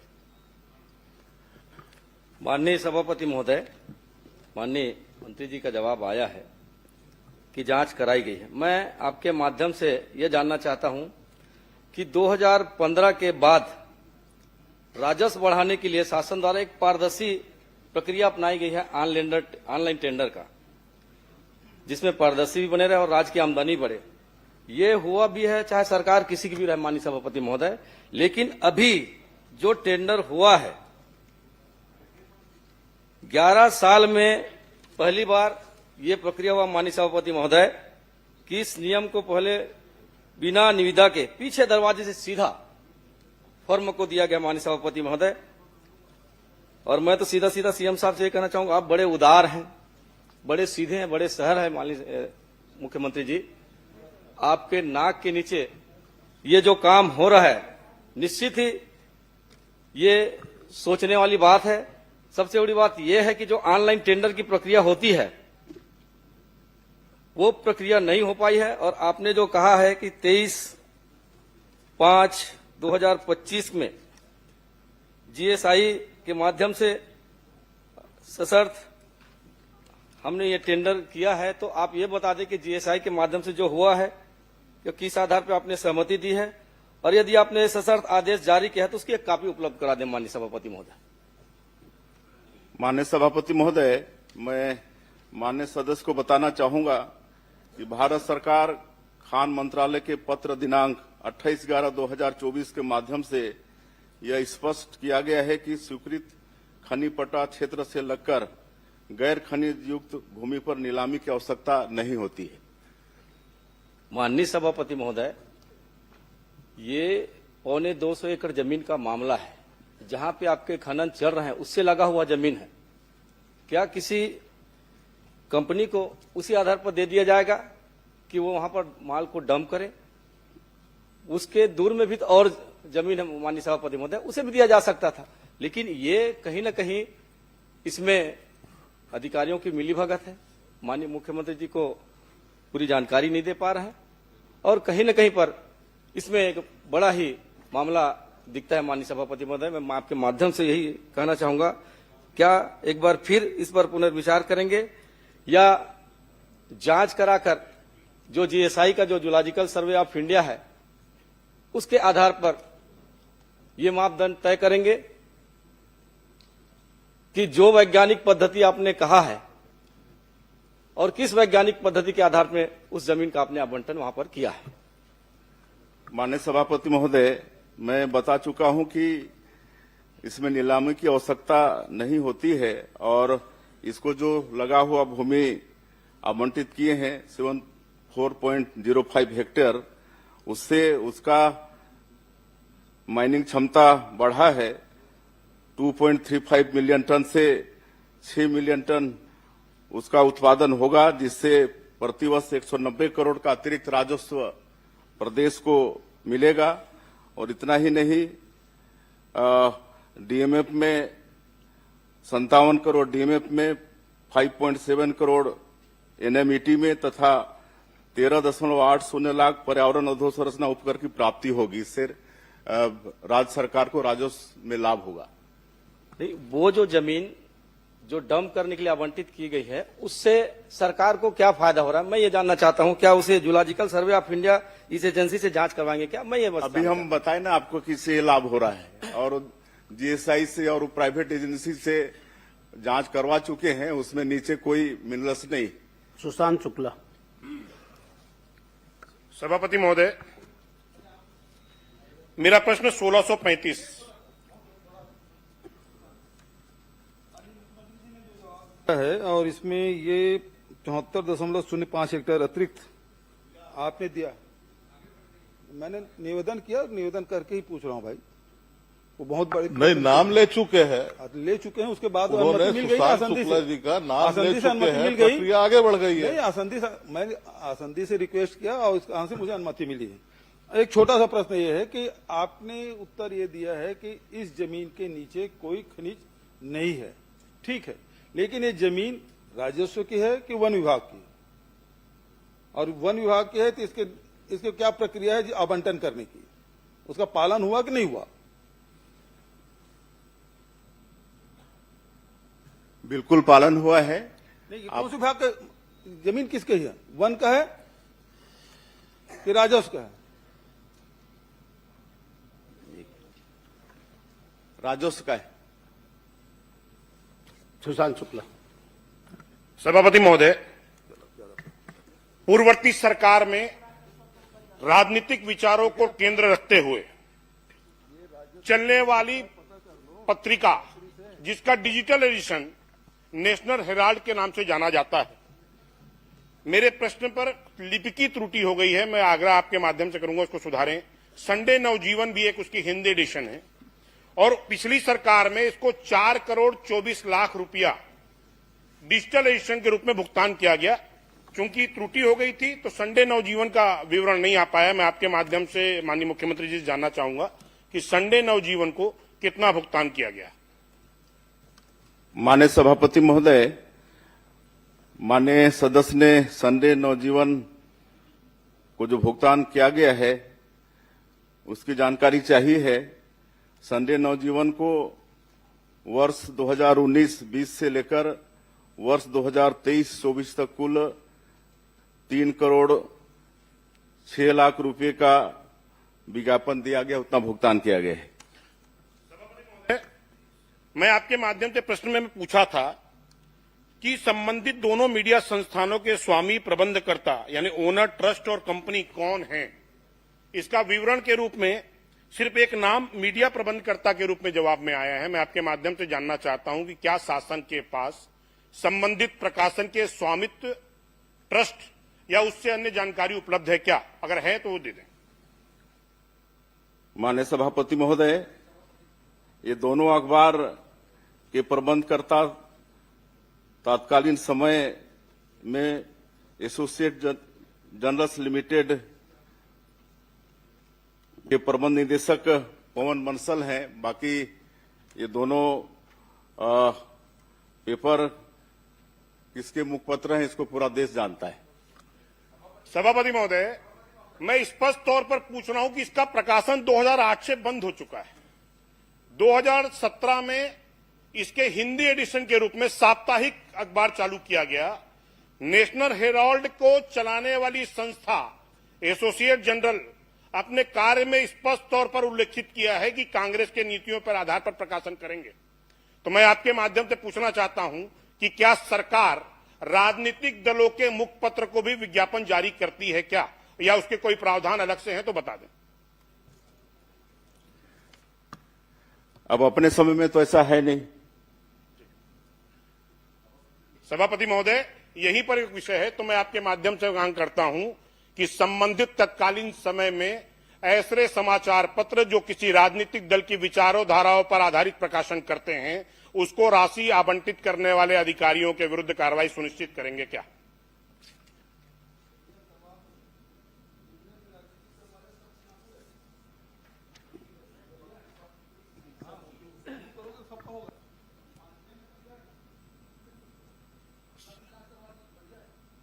सभापति महोदय, मैं आपसे आग्रह करूंगा, वरिष्ठ सदस्य बैठ के बोल रहे हैं और जिस संस्था का नाम ले रहे हैं, मैं चुनौती के साथ इस सदन पर कह रहा हूं कि वो किसी भी राजनीतिक दल का मुखपत्र नहीं है, किसी भी राजनीतिक दल का मुखपत्र नहीं। लेकिन मेरे पास जो कागज है वो किसी एक राजनीतिक दल के संस्था के द्वारा प्रकाशित मुखपत्र है। प्रश्न करें। अजय चंद्राकर जी। माननीय सभापति महोदय, ये नेशनल हेराल्ड के जिस भी एडिशन को, चाहे वो डिजिटल एडिशन को दिया गया चाहे प्रिंट एडिशन को दिया गया, ये छत्तीसगढ़ से प्रकाशित नहीं होती। तत्कालीन समय में जिसका 19, 20, 21, 22, 23, 24 तक जो उत्तर में आया है, छत्तीसगढ़ के बाहर किसी भी एडिशन को कितनी प्रति में वो निकलता था और उसमें कितने पैसे हम दे सकते थे अधिकतम, इसके संबंध में उस समय में कौन सी नीति थी डिजिटल के लिए और प्रिंट के लिए, और ये दिया गया है कि डिजिटल को दिया गया है, प्रिंट को दिया गया, और वो भुगतान नियम तो है कि नियम विपरीत है, नीति के अनुकूल है कि विपरीत है, जो भी विज्ञापन नीति उस समय रही होगी। माननीय सभापति महोदय, उस समय उक्त दोनों पेपर को 8 लाख रुपया प्रति पृष्ठ के हिसाब से भुगतान किया गया। नहीं माननीय मुख्यमंत्री जी, मैंने ये पूछा है कि 4 करोड़ 24 लाख रुपया मैं सोचता हूं कि और किसी पत्रिका को नहीं दिया गया होगा, पर मैं ये पूछ रहा हूं कि विज्ञापन की जो नीति थी उसके तहत डिजिटल को या प्रिंट को जितना पैसा उनको दिया गया है वो नियम या नीति के अनुकूल था कि विपरीत था, और यदि विपरीत था तो फिर दोषी कौन थे, या उल्लंघन यदि किया गया तो यह आप बता दीजिए कि नियम के अनुकूल था तो कोई प्रश्न नहीं है। फिर चलिए इसका परीक्षण करा लेंगे जी। अनुज शर्मा जी। नहीं, मेरा एक आग्रह है माननीय सभापति महोदय, मेरा ये आपसे आग्रह है, आपके परीक्षण करा लेने कहने के बाद और नहीं पूछना चाहिए, लेकिन मेरा आपसे एक आग्रह है कि ये विज्ञापन नियम के विपरीत दिए गए हैं जो आपने विज्ञापन की नीति बनाई। पहली बात नहीं, सीएम साहब का जवाब उसमें आ गया है कि उसको परीक्षण करा लेंगे, वो आ जाएगा। जो बोलना माननीय सभापति मैं क्रॉस नहीं कर बढ़ गया है, आगे बढ़ गया, शर्मा जी के नाम हो गया है, शर्मा जी को हो गया भाई। तो मेरा ये कहना है परीक्षण की जगह में इसकी जांच एक समयावधि में करवा दे, परीक्षण की जगह में, ये मेरा आग्रह है कि ताकि भविष्य में चाहे वो राजनीतिक दल के हों, चाहे प्रदेश के बाहर के हों, किसी के स्वामित्व के हों, एसोसिएट प्रेस के हों, चाहे उसका मुकदमा चल रहा हो, चाहे राजनीतिक व्यक्ति जुड़े हों, ऐसी चीजों से हमारे प्रदेश के धन का दुरुपयोग न हो सके, आत्म प्रचार के लिए, व्यक्ति प्रचार के लिए, तो स्पष्ट नीति बनेगी जांच के बाद जो रिपोर्ट आएगी उसके आधार पर। तो मैं आपसे आग्रह करूंगा कि परीक्षण के बजाय उसकी जांच करवाएं ताकि स्पष्ट नीति बने उसके लिए और इस तरह की घटनाएं न हो। माननीय सभापति महोदय, विज्ञापन नियमावली 2019 की कंडिका 16 के अनुसार एवं वित्तीय अधिकार पुस्तिका में निहित शक्तियों के अनुसार किसी भी समाचार पत्र पत्रिकाओं में उन दरों पर जो उचित समझी जाए विज्ञापन देने की पूर्ण शक्तियां प्रशासकीय विभाग को है। पूर्व सरकार के समय में यह नियम प्रचलन में है। उक्त समाचार पत्र RNI भारत सरकार के पंजीयक कार्यालय में पंजीकृत है। अनुज शर्मा।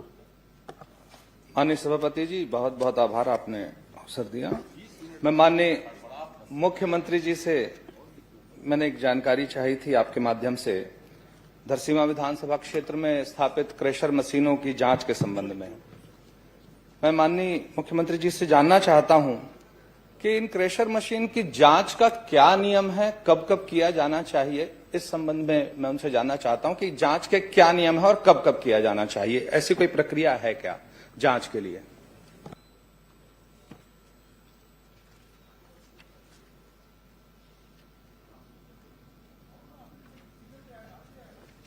माननीय मुख्यमंत्री जी।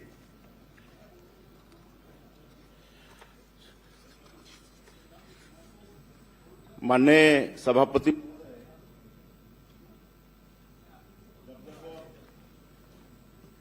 शिकायत मिली है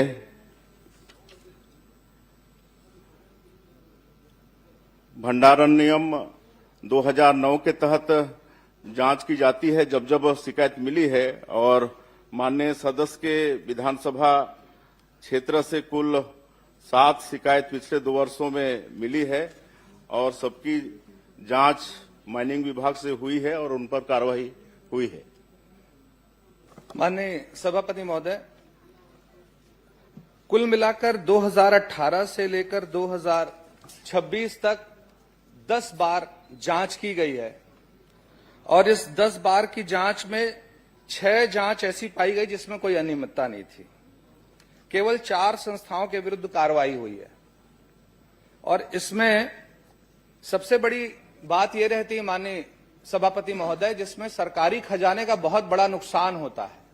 जितने की अनुमति होती है, जितने का बिजली बिल आता है, जितने का उत्खनन होता है, उतने की रॉयल्टी नहीं पटाई जाती है, जिससे प्रदेश के खजाने में बहुत बड़ा नुकसान होता है। मैं माननीय मुख्यमंत्री जी से अनुरोध करता हूं और उनसे एक मांग करता हूं कि क्या जिस अनुपात में बिजली का बिल उन संस्थानों में आया है, जिस अनुपात में माइनिंग की गई है और जिस अनुपात में रॉयल्टी पटाई गई है, उसके आधार पे जांच कराएंगे क्या? और मैं बता भी देता हूं, ऐसे एक नहीं कई संस्थान है जिसकी शिकायत आई है। ओशियान अंत्रोज Dondekala, Balaji stone crusher Dondekala, Mohan stone Lalpur, Vinayak mining Matiya, Bhavna stone Seri Khedi, Vimla infrastructure लिमी देवरी, दीपक अग्रवाल देवरी। ऐसे मेरे पास पूरी लाइन है जिसकी शिकायत आई है। तो मेरा माननीय मुख्यमंत्री जी से आग्रह है कि जितने माइनिंग की परमिशन थी, जितनी माइनिंग हुई है, जितना बिजली का बिल आया है और कितना रॉयल्टी पटा है, इस आधार पर जांच की घोषणा करेंगे क्या? माननीय सभापति महोदय, जैसे मैंने कहा कि जहां से भी शिकायत आई है उस पर जांच हुई है और जो सही पाए गए हैं उन पर कार्रवाई हुई है और उनसे समझौता राशि भी वसूल किया गया है। माननीय सभापति महोदय, इसमें अभी तक 6 सालों में 2,70,000 रुपए का अर्थ दंड लगा है, सिर्फ 2,70,000 का। मेरा बस इतना आग्रह है माननीय मुख्यमंत्री जी से, क्योंकि इसमें प्रदेश के खजाने में पैसा आना है रॉयल्टी का। ये रॉयल्टी की चोरी का मामला है कि बिजली बिल के अनुपात में जितना उत्खनन हुआ है उस आधार पे जांच कराएंगे क्या? मैं माननीय मुख्यमंत्री जी को मैं मांग कर रहा हूं, उसके आधार पे जांच की घोषणा कर दें बस। होगी तो आप दे देंगे, लिख के जांच करा लेंगे। श्रीमती संगीता सिन्हा। माननीय सभापति जी, माननीय भूपेश बघेल जी के बार बार बहिर्गमन से नेता प्रतिपक्ष जी थक गए हैं, नाराज हो गए हैं, अस्वस्थ हो गए हैं कि सदन से चले गए हैं। आप एक व्यवस्था दीजिए कि प्रश्नकाल के बाद संसदीय कार्य मंत्री का इस विषय में वक्तव्य आए। सदन चिंतित है, नेता प्रतिपक्ष जी बार बार से परेशान हो गए हैं। नेताजी न इसमें एक थके व्यवस्था हैं, न दीजिए परेशान है। संसदीय कार्य मंत्री जी का बयान है, नेता प्रतिपक्ष जी आखिर है कहाँ? नाराज होके गए हैं, हाउस चल रहा है, बार बार उसको चला देते हैं, जबरदस्ती ले जाते हैं। तो सदन में इसमें संसदीय कार्य मंत्री का वक्तव्य आना चाहिए। समय खराब कर रहे हैं, मुझे समय चाहिए।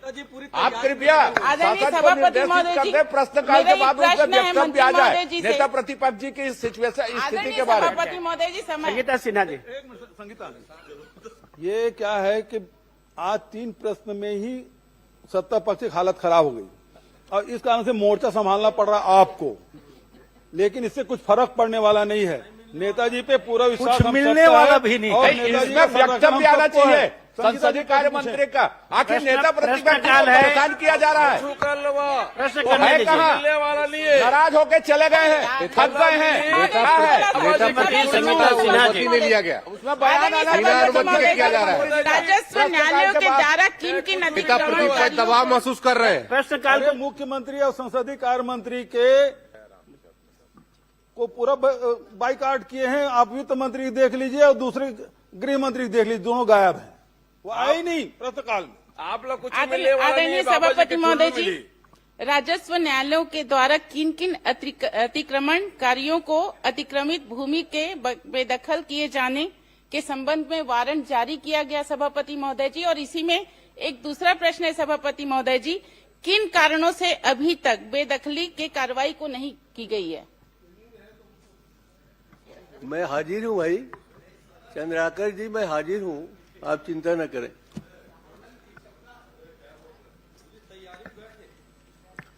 माननीय सभापति महोदय,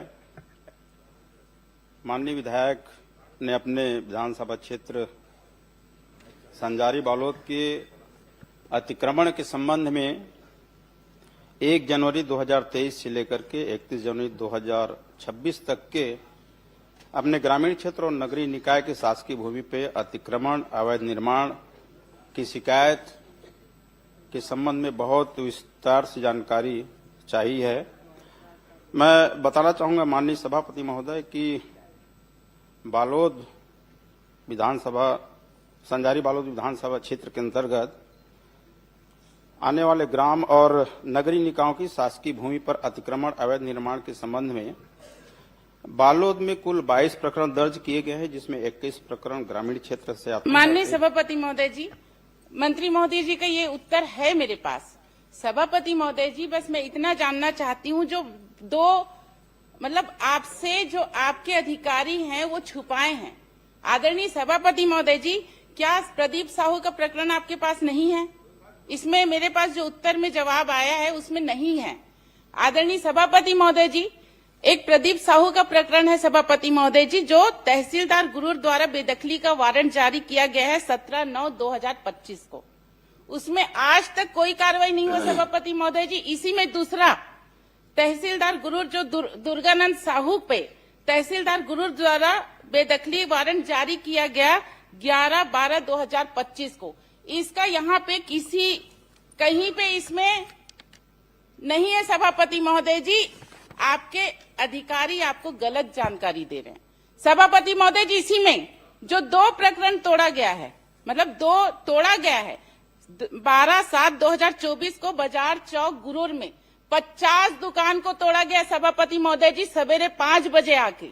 उसका भी इसमें कोई जानकारी नहीं है उत्तर में सभापति महोदय जी। इसी में 29/10/2025 को बरही स्थित स्वयं रिसोर्ट का तोड़ा गया सभापति महोदय जी, अतिक्रमण, उसकी भी जानकारी नहीं है।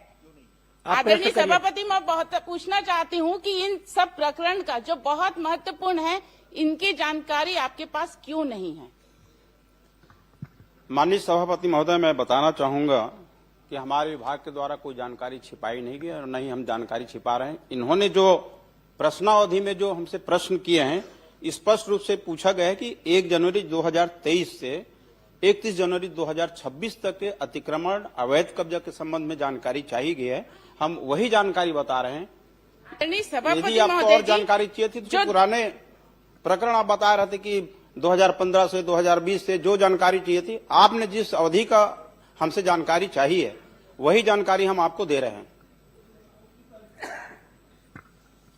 आदरणीय सभापति महोदय जी, जो मैं घटनाक्रम बता रही हूँ वो 17/9/2025 का ही वारंट जारी हुआ है। इसके पास मेरे पास तहसीलदार का आदेश कॉपी है, एसडीएम का आदेश कॉपी है, कलेक्टर का आदेश कॉपी है, कमिश्नर का आदेश कॉपी है, बेदखली वारंट का सभी चीज लाई हूँ सभापति महोदय जी। ये आपका है तहसीलदार का वारंट कॉपी है, ये आपका जितने भी है मैं आपके पास रखूंगी सभापति महोदय जी। सबसे बड़ी बात तो ये है कि आपके जो अधिकारी हैं वो आपको गलत जानकारी दे रहे हैं और आप मुझे ही नहीं, आपके अधिकारी मंत्री जी कोई नहीं, ये सदन को गुमराह कर रहे सभापति महोदय जी। क्या आप उस अधिकारी पे सबसे पहले कार्रवाई की मांग करती हूँ सभापति महोदय जी, आप उसकी कार्रवाई कीजिए।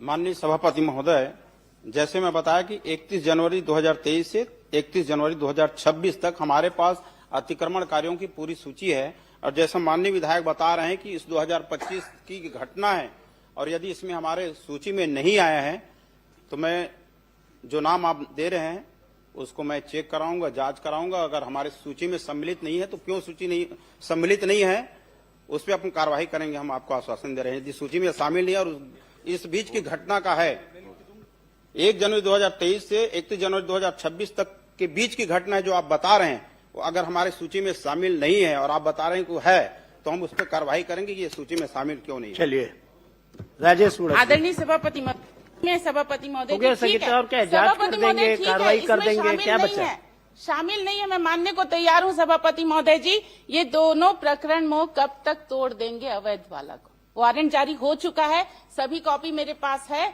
सभी कॉपी मैं आपके पटल पे रख दूंगी। आप उसको कब तक तोड़वाएंगे उसको आदेश कीजिए, कार्रवाई करेंगे। माननीय सभापति महोदय, जितने भी अतिक्रमण के प्रकरण हैं उस पर कार्रवाई हो रही है। आपके संजारी बालोद विधानसभा में ही कुल 260 प्रकरण दर्ज किए गए थे। सभापति महोदय जी, मैं बता रहा हूँ, आपको बता रहा हूँ, उसी में आऊंगा मैं। हटाएंगे समय कम है सभापति महोदय जी, मैं समय की सीमा को देखते हुए मैं मांग कर रही हूँ। समय सीमा इसमें बताई नहीं जा सकती। प्रकरण चल रहा है, कई को नोटिस दिए हैं, वारंट जारी किए हैं हटाने का, और 113 अतिक्रमण हटाए भी हैं और 111 प्रक्रियाधीन हैं, और 36 प्रकरण जो है न्यायालय में प्रक्रियाधीन है। और जितना जल्द हो सके हम अतिक्रमणकारी को या अवैध कब्जा को हम मुक्त कराएंगे, हटाएंगे उसको। समय सीमा देखिए राजेश सभापति महोदय, ये न्यायालयीन प्रक्रिया है और न्यायालयीन प्रक्रिया में समय सीमा राजेश संभव नहीं होता। सभापति महोदय जी, मेरे पास द्वारकाधीश यादव सब कुछ है सभापति महोदय जी। सभापति महोदय द्वारकाधीश यादव, निवेदन है सभापति महोदय जी, इसमें प्लीज। माननीय सभापति महोदय, मैं माननीय मंत्री राजेश उच्च शिक्षा से ये पूछना चाहता हूं कि महासमुंद जिला के अंतर्गत तेंदुकोना के महाविद्यालय स्वीकृत हुई है, स्वीकृति 2 बार स्वीकृत हुई माननीय सभापति महोदय। और आखिरी में माननीय मंत्री जी, मैं पूछना चाहता हूं कि आपने तेंदुकोना महाविद्यालय की स्वीकृति को 2 बार स्वीकृति के बाद तीसरे बार आप ये निरस्त करते हैं। आपके जवाब में आए हैं कि अप्राय कारणों से निरस्त की जाती है। ये कब से अप्राय कारण क्या है, इसको थोड़ा मेरे को बताइए आप।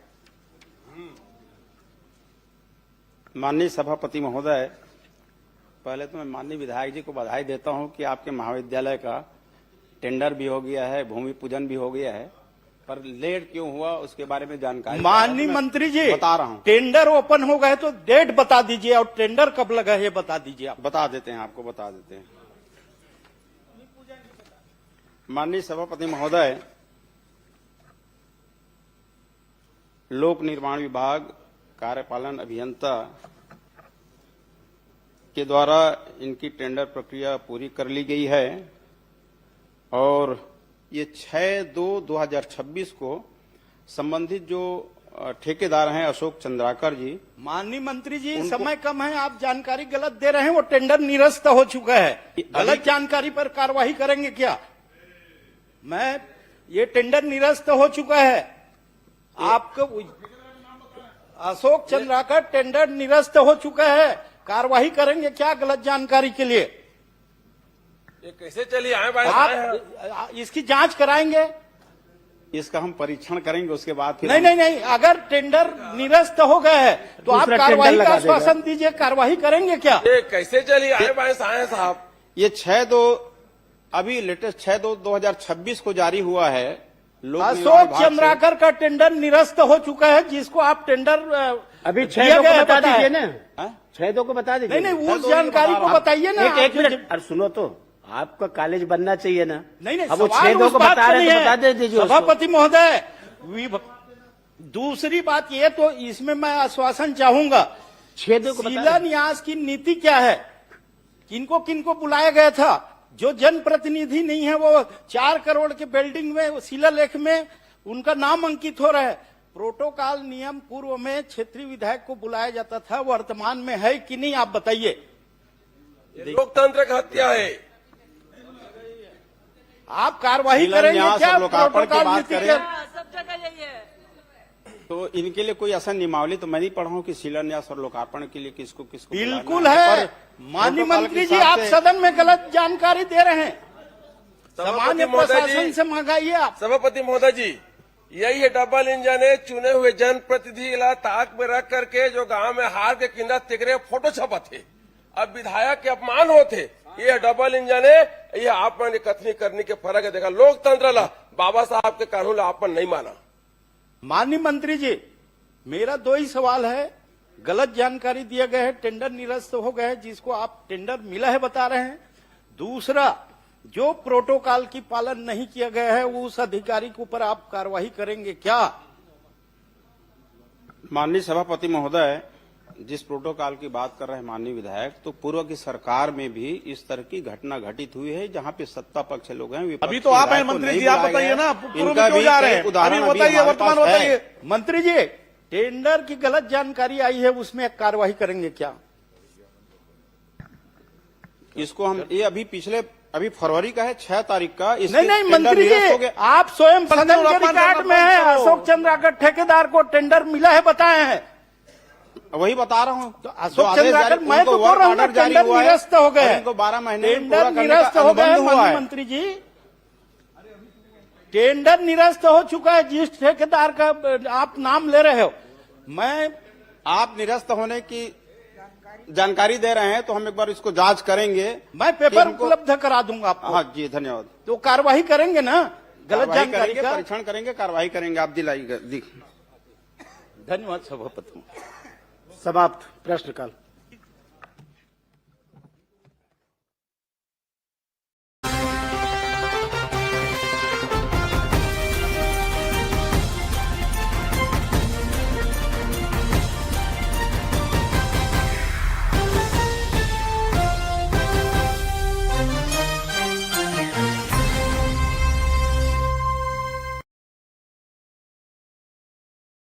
नहीं सभापति जी, मेरा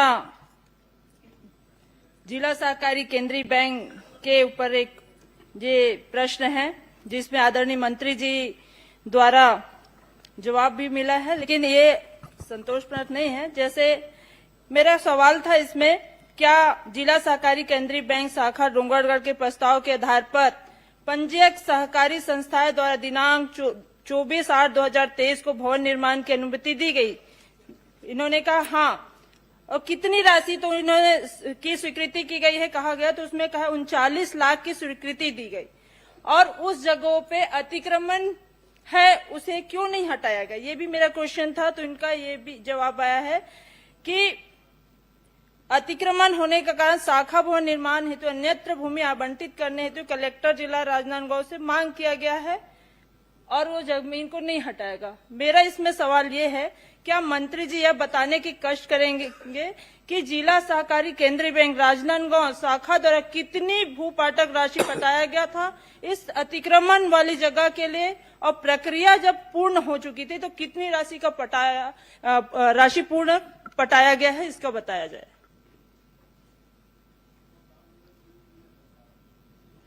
माननीय सभापति महोदय, माननीय सदस्य ने जिला सहकारी केंद्रीय बैंक शाखा डोंगरगढ़ के संदर्भ में जानकारी चाहिए और मैंने उसकी पूरी जानकारी दी। और क्योंकि वो पूरा जो जमीन है वो अतिक्रमण पे है और उसके लिए लगातार अपन पत्राचार कर रहे थे ताकि जमीन को कब्जा से मुक्त किया जाए। वर्तमान में जो जमीन वहां पर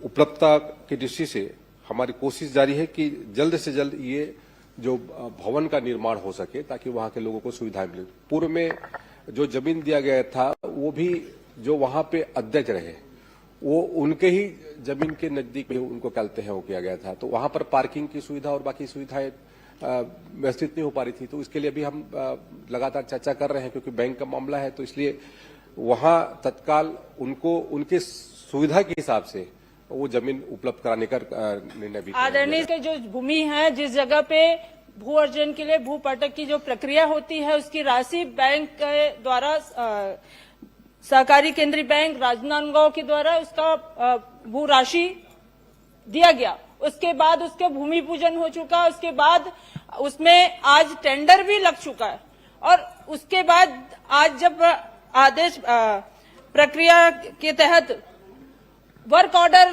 हो चुका है, उसके बाद भी आप कह रहे हैं कि वो जगह सही नहीं है। तो फिर पिछले समय में भूमि पूजन हुआ, 2 साल के अवधि में आपने एक ठेला 2-4 ठेले हैं उसको नहीं हटवा पाए। मतलब सरकार इतनी कमजोर हो चुकी है कि अतिक्रमण नहीं हटा के आप वहां पे बैंक को सीधे सीधे जो किसान का बैंक है उसे आप नहीं बनाना चाह रहे हैं, जिसका स्वीकृति भी मिल चुका है। 39 लाख का जो आप ही ने कहा है, क्यों नहीं हटाया गया, क्यों आज तक के लंबित है ये? महोदय,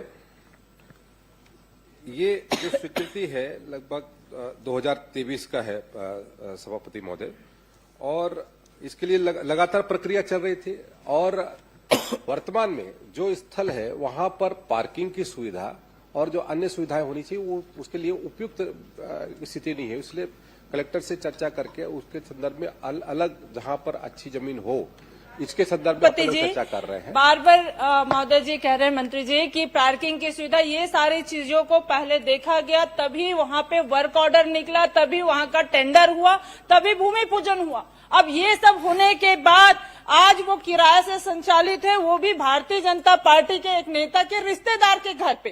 तो ये आपत्तिजनक है, ये आपत्तिजनक है। आपत्तिजनक नहीं, इसका पूरा मेरे पास आप कहे तो मैं विलोपित कर दिया पटल पे रख सकती हूँ। ये वर्क ऑर्डर है और उसका एक कॉपी कौन किराएदार है, कौन क्या है, वो किराएदार संबद्धता क्या है? सुनिए, नई विधेयक सदस्य हैं, नाम लेने के पहले प्रमाण मैंने नाम नहीं लिया, मैंने अभी नाम नहीं लिया। आपने मैंने किसी पार्टी जो को उल्लेख कैसे कर प्रक्रिया दिया? ये यहाँ पे आरोप हुई है वो बता रही हूँ मैं, कि आज ये बता दीजिए कि वो किसका कब्जा है, वो तो बताएंगे मंत्री जी। मैं आपसे नहीं पूछ रहा हूँ। हाँ ठीक है ना, वो सुधार दिया ना। हाँ, मैं वो बस थोड़ा सा मदद कर दिया। मेरे ख्याल से आपकी मदद की जरूरत कब्जा किसका ये बता दे, उनको नाम बताया कब्जा, उनको बोलने दीजिएगा। वो कल माननीय भूपेश बघेल जी के पूछने के कारण और बहिर्गमन के कारण वो एक विद्यावती जी का प्रश्न लैप्स हो गया। पूरा टाइम ले लेते हैं, बाकी कांग्रेस के सदस्य इससे असंतुष्ट है बहुत।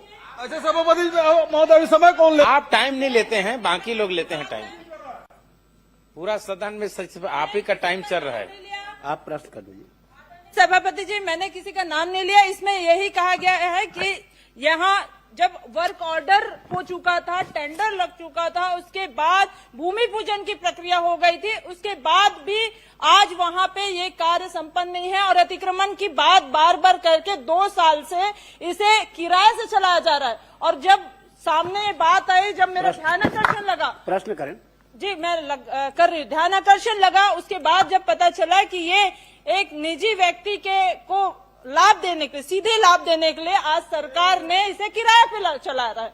तो ये मेरा सवाल था कि क्या किसानों का ये बैंक, किसानों के लिए जो बनाया जाता है ये बैंक, उस बैंक की भूमि पूजन कराएगी, फिर आवंटित भी हो गया, फिर आज काहे के लिए लंबित है? मैं यही जानना चाहती हूँ।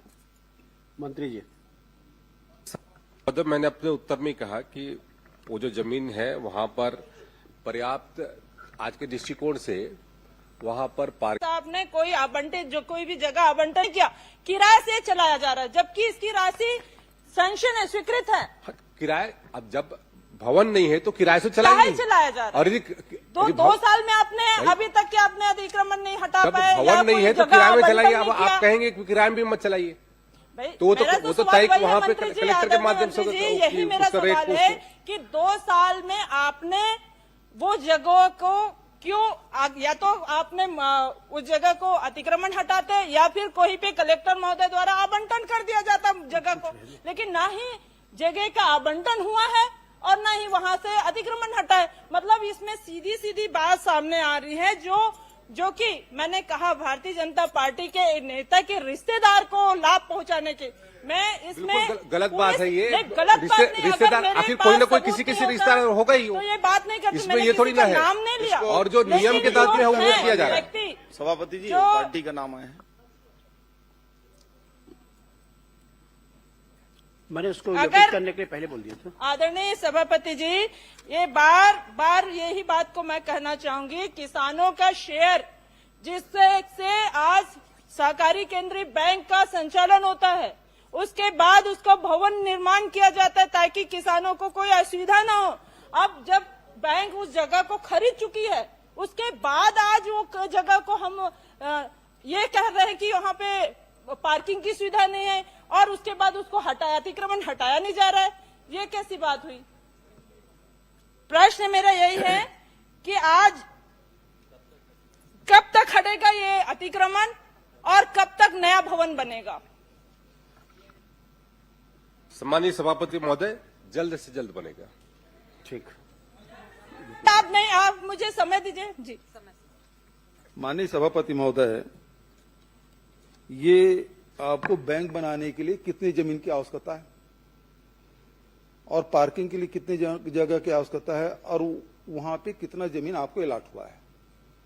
जो आप कमी पर डे बता रहे हैं पार्किंग के लिए, तो सवाल इस बात का है कि आपको जमीन कितने की है, आवश्यकता कितने की है और कितना अलाटमेंट हुआ है और अतिक्रमण कितने में है?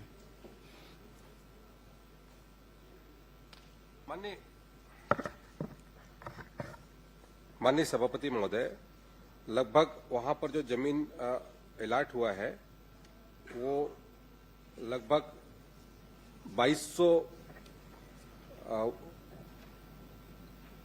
वर्ग मीटर लगभग कहते हैं, उसके कहते हैं वहां पर आवंटित हुआ है 2200 वर्ग मीटर। 2200 वर्ग मीटर। और अभी उससे बड़ी जमीन अपन उसको तलाश रहे हैं। नहीं, सवाल इस बात का है, 2200 वर्ग मीटर आपका है तो बिल्डिंग कितने में बनेगा और कितने पार्किंग की आवश्यकता है? क्या अंडरग्राउंड पार्किंग की व्यवस्था कर रहे हैं? खाली है, कितना है? आपको कितने जमीन की जरूरत है पार्किंग के लिए और बिल्डिंग कितने में बनेगा? उसमें 3000 स्क्वायर फीट से ज्यादा जमीन की आवश्यकता पड़ेगी और उसमें वहां पर पार्किंग की व्यवस्था भी वहां पर सुनिश्चित कराएंगे। सुंदर, 3000 वर्ग मीटर की वर्ग फीट की जरूरत पड़ेगी और आपके पास 2200 वर्ग मीटर है, तो 2200 वर्ग मीटर मतलब कितना हुआ? 22000 वर्ग फीट हो गया, है ना? आपको जरूरत 3000 का है, इसका मतलब यह है कि 19000 वर्ग फीट जमीन आपका खाली है। आपके पास जमीन पर्याप्त है, आप केवल बहाना ढूंढ रहे हैं कि आपको पार्किंग की जगह कम पड़ रही है, इसलिए आप हटाना चाहते हैं। और जो माननीय सदस्य ने जो आरोप लगाया कि वो अतिक्रमण है और अतिक्रमण आपके किसी चहेते का है, इस कारण से हटाना नहीं चाहते, तो आप कृपा करके उस अतिक्रमण को हटाएंगे, नहीं हटाएंगे? माननीय सभापति महोदय, अतिक्रमण को हटाने के लिए हमने जिला कलेक्टर को पत्र लिखा है और जल्द से जल्द वो अतिक्रमण हटेगा ऐसा भी सुनिश्चित कर रहे हैं। और जो जमीन की उपलब्धता है 2200 वर्ग मीटर का वहां पर अभी जमीन है और लगभग 3000 वर्ग मीटर लगभग कहते हैं जमीन अपन और देख रहे हैं ताकि वहां पर सुविधा युक्त जहां पर पार्किंग की व्यवस्था भी सुनिश्चित हो सके, ऐसे जमीन की उपलब्धता पर सुनिश्चित करें। अभी एक मिनट, अभी आपने 3000 वर्ग फीट की बात कही, अभी आप कह रहे हैं 3000 वर्ग मीटर की बात, पहले आप 22000 वर्ग मीटर की बात, तो कौन सी बात आप सही बोल रहे हैं? पर्ची मंगवा लीजिए, थोड़ा दूर हो गया है सभापति महोदय, ये पर्ची दौड़ने वाले थोड़ा सा वो आ ही नहीं रहा पर्ची। इसका मतलब क्या है कि आप वहां बनाना चाहते हैं, अतिक्रमण हटाएंगे, कब तक हटाएंगे? क्योंकि 2 साल हो गया, 2.5 साल हो गया, 2023 का मामला है, 26 से 3 साल हो गया, तो आप कब तक के वो अतिक्रमण हटाएंगे? समय कलेक्टर को निर्देश करेंगे कि कलेक्टर को निर्देश भी नहीं कर सकते, जैसे देवांगन जी ने कहा हम कलेक्टर को आदेश नहीं कर सकते, तो यहां उसी प्रकार के आप जवाब देंगे कि आप हटवा रहे हैं, और कब तक हटवाएंगे तिथि बताइए। माननीय सभापति महोदय, तिथि मैं अभी सुनिश्चित नहीं कर सकता, लेकिन जल्द से जल्द हटवाने की श्री तुलेश्वर सिंह। माननीय अध्यक्ष सभापति महोदय, चूंकि सदन में मामला आया है और अतिक्रमण हटाने की बात है, जहां दूसरी जगह बुलडोजर चलाते हैं, यहां कब बुलडोजर भेजेंगे? ये अतिक्रमण कब हटाएंगे? यहां बुलडोजर नहीं चल रहा है, अफीम में कम से कम बुलडोजर चला है माननीय सभापति कल, महोदय, लेकिन इसमें बुलडोजर कब चलेगा? माननीय सभापति महोदय, माननीय सभापति महोदय, बनाने के लिए जगह है, माननीय सभापति महोदय, किसानों के साथ अत्याचार करना बंद करो, बंद करो, बंद करो। मंत्री जी संरक्षण अतिक्रमणकारियों को संरक्षण देना बंद करिए आप, और इसके विरोध में हम बहिर्गमन कर रहे हैं। माननीय सभापति महोदय, विपक्ष का जो बहिर्गमन है, से जानना चाहता हूं, माननीय सभापति महोदय, वो एक नाटक है, विधानमंडल कटघोरा समय पास कर रहे हैं कि 5 नंबर का प्रश्न मत लगे, नेशनल हेराल्ड का क्वेश्चन मत आए, इसके लिए ये समय पास कर रहे थे। क्षेत्र में बिगड़े वन सुधार योजना अंतर्गत वृक्षारोपण की गई। माननीय मंत्री जी का इसमें जवाब आ चुका है कि वृक्षारोपण नहीं किया गया 3 साल पे, और यदि वृक्षारोपण नहीं किया गया तो क्या भविष्य में वृक्षारोपण करने की कोई योजना है, या फिर किसी अन्य मद से वृक्षारोपण किया जा रहा है, या फिर कौन कौन से ऐसे मद जिसमें बिगड़े वन सुधार की योजना चलाई जाती है? माननीय मंत्री जी। माननीय सभापति महोदय, मैंने अपने उत्तर में स्पष्ट किया है कि इस जो अवधि में जब माननीय सदस्य ने प्रश्न पूछा है, तो उस अवधि में बिगड़े वनों के सुधार के लिए कोई राशि आवंटित नहीं की गई, न कोई कार्य हुआ है। अन्य जो कहते हैं योजना के तहत में वहां पर कार्य किया गया है, जो हमारा रूटीन का प्रक्रिया होती है, और माननीय सदस्य यदि चाहते हैं तो उसकी पूरी जानकारी भी उपलब्ध करा दूंगा कि किस तरीके से लगभग वहां पर इस अवधि में लगभग 1.5 लाख वृक्षारोपण किया गया है। कोई जरूर मैं जो जानना चाह रहा हूं कि वो कौन सी योजना है, कौन सा मद है जिससे वृक्षारोपण किया गया? केम्पा मद के तहत में सभापति महोदय वहां पर वृक्षारोपण किया गया है इस अवधि में। धन्यवाद अध्यक्ष। श्री ओंकार साहू। माननीय सभापति महोदय, आपके माध्यम से मैं जानना चाहूंगा कि फिटनेस परमिट एवं ओवरलोड संबंधित प्रकरणों की कार्रवाई के बारे में जानकारी चाहा है, और उत्तर में आया है कि निरंक आया है कि प्रदेश में विगत 3 वर्षों में व्यावसायिक वाहनों को बिना भौतिक परीक्षण फिटनेस प्रमाण पत्र जारी किया गया है।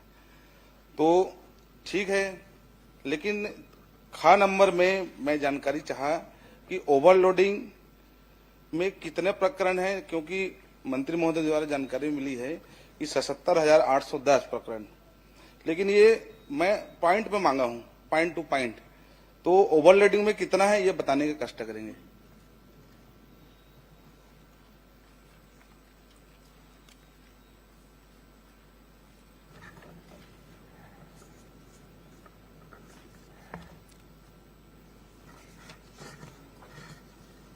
माननीय सभापति महोदय, जो मैंने जानकारी इनको दिया है, इसके तहत में माननीय सदस्य ने जो जानकारी चाही थी, और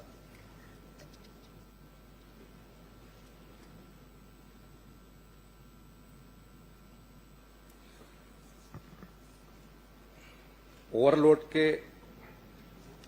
अरे दौड़ लगाओ भाई, इधर दौड़ लगाए।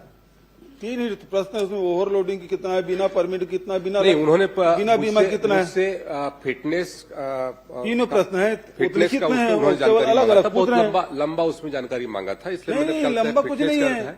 और ओवरलोडिंग के उसकी जानकारी होगा तो मैं अलग से उपलब्ध करा दूंगा। मैंने फिटनेस का भी रखा हुआ है। अरे भाई, इसमें लिखित है ओवरलोडिंग कितना है, बिना परमिट कितना है, बिना बीमा के कितना है, ये तो लिखित में प्रश्न है। और आपने एक जाय उत्तर दे दिया 78,000, 77,810, तो उन्होंने अलग अलग कितना है आपके पास तो होगा आंकड़ा। इधर दौड़, ट्रांसपोर्ट डिपार्टमेंट में दौड़ नहीं लगा रहे कोई, परिवहन बिल्कुल ढीला। मैं इसकी अलग से उसकी जानकारी उपलब्ध करा दूंगा अध्यक्ष महोदय, सभापति लिखित महोदय। उत्तर नहीं दे रहे सभापति महोदय, या तो इसके अलग अलग समय निर्धारित कर दीजिए। ये पूरी जानकारी मैंने दिया है, एग्जाइट मैंने दिया हुआ है। इन्होंने अलग से पूछा है कि ओवररेडी का कितना मामला है। नहीं, मैं तो प्रदेश को पूछा हूँ, आपको जिला वाइज देना चाहिए, लेकिन यहाँ पे तो जवाब में तो कुछ आया नहीं है। लेकिन अभी आपका पहला तो मिला नहीं है, बिना परमिट वाला भी बता दो अगर है तो आपके पास।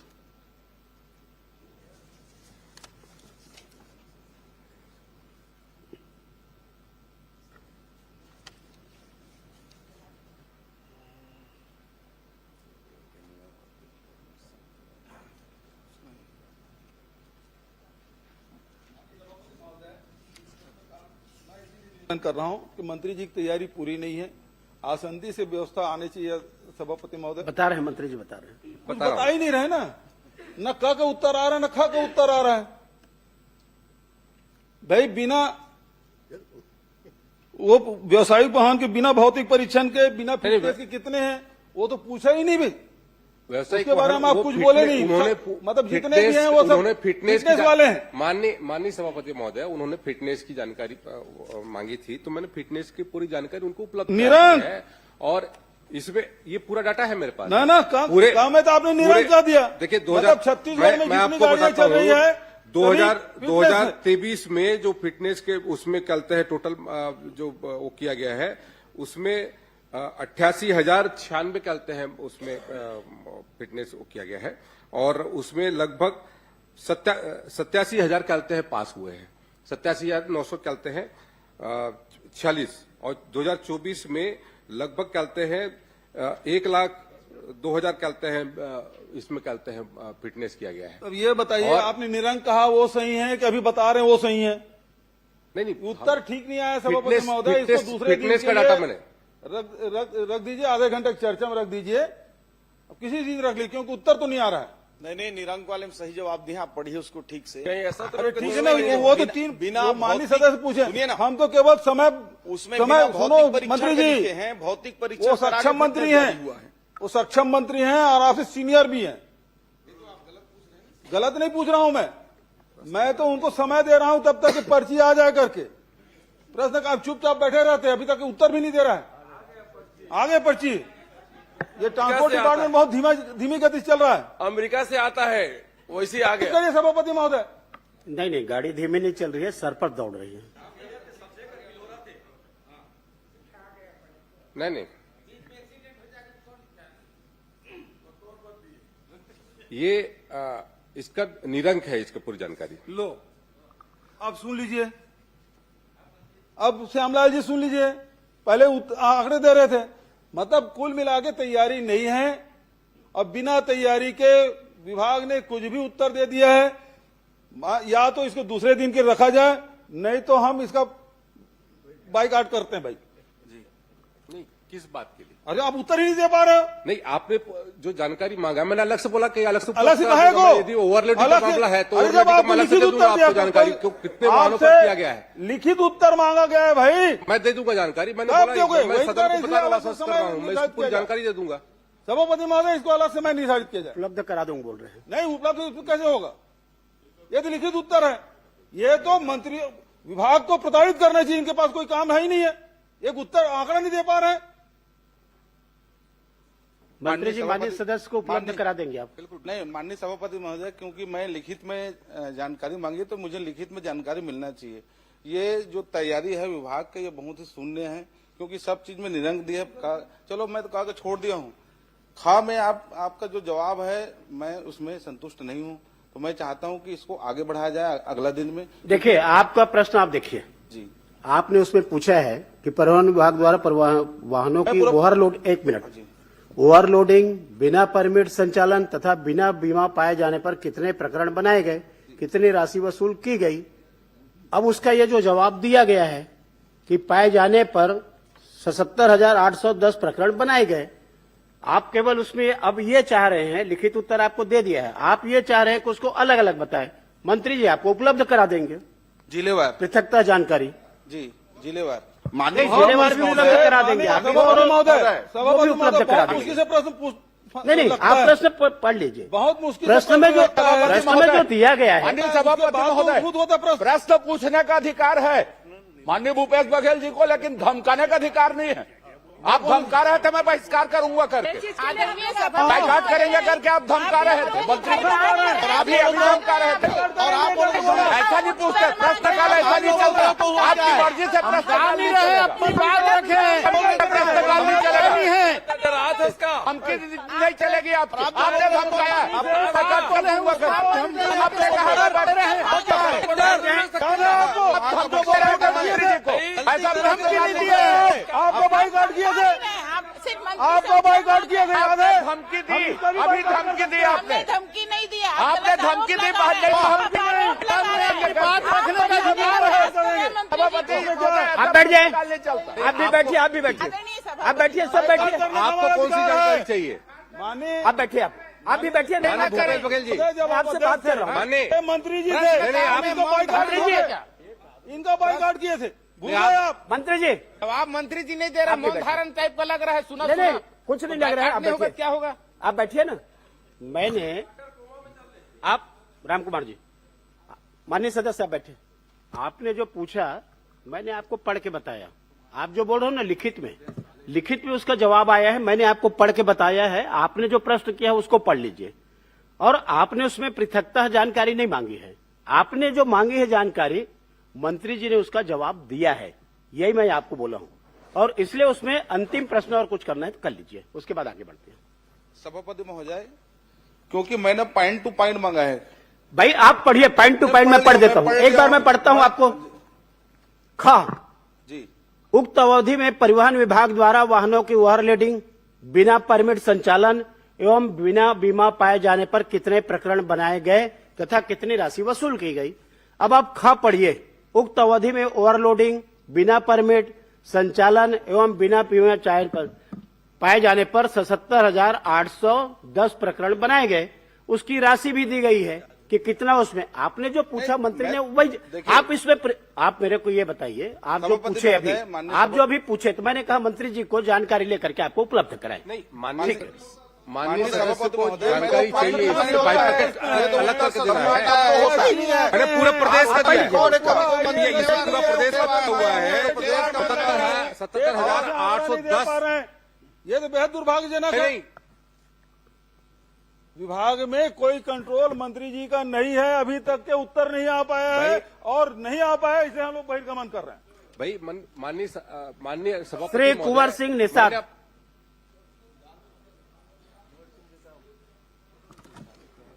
माननीय सभापति महोदय, सभापति जी, ये सब क्या बात करेंगे, ये सब रणछोड़ दास हैं, रणछोड़ दास। महोदय मोर चालू होत ना काका, तो हूँ छोड़ वो नहीं, तुम छोड़ के भाग। अरे तुम तो जा भाई, तो बहिर्गमन में नाम कट गई, नेताजी के पीछे रहो, टिकट पानी है तो टिकट बहिर्गमन के करो। जेल ला चिंता हुई ना, तेवन पाछू पाछू घूमे, मोलापन कर्म पे भरोसा है, मोलापन कर्म पे भरोसा है। ठीक, धीरे धीरे उमन के निपटा। माननीय सभापति महोदय, आज प्रदेश के यशस्वी मुख्यमंत्री जी से सवाल पूछने का सौभाग्य मिला, मैं बहुत बहुत धन्यवाद देता हूं।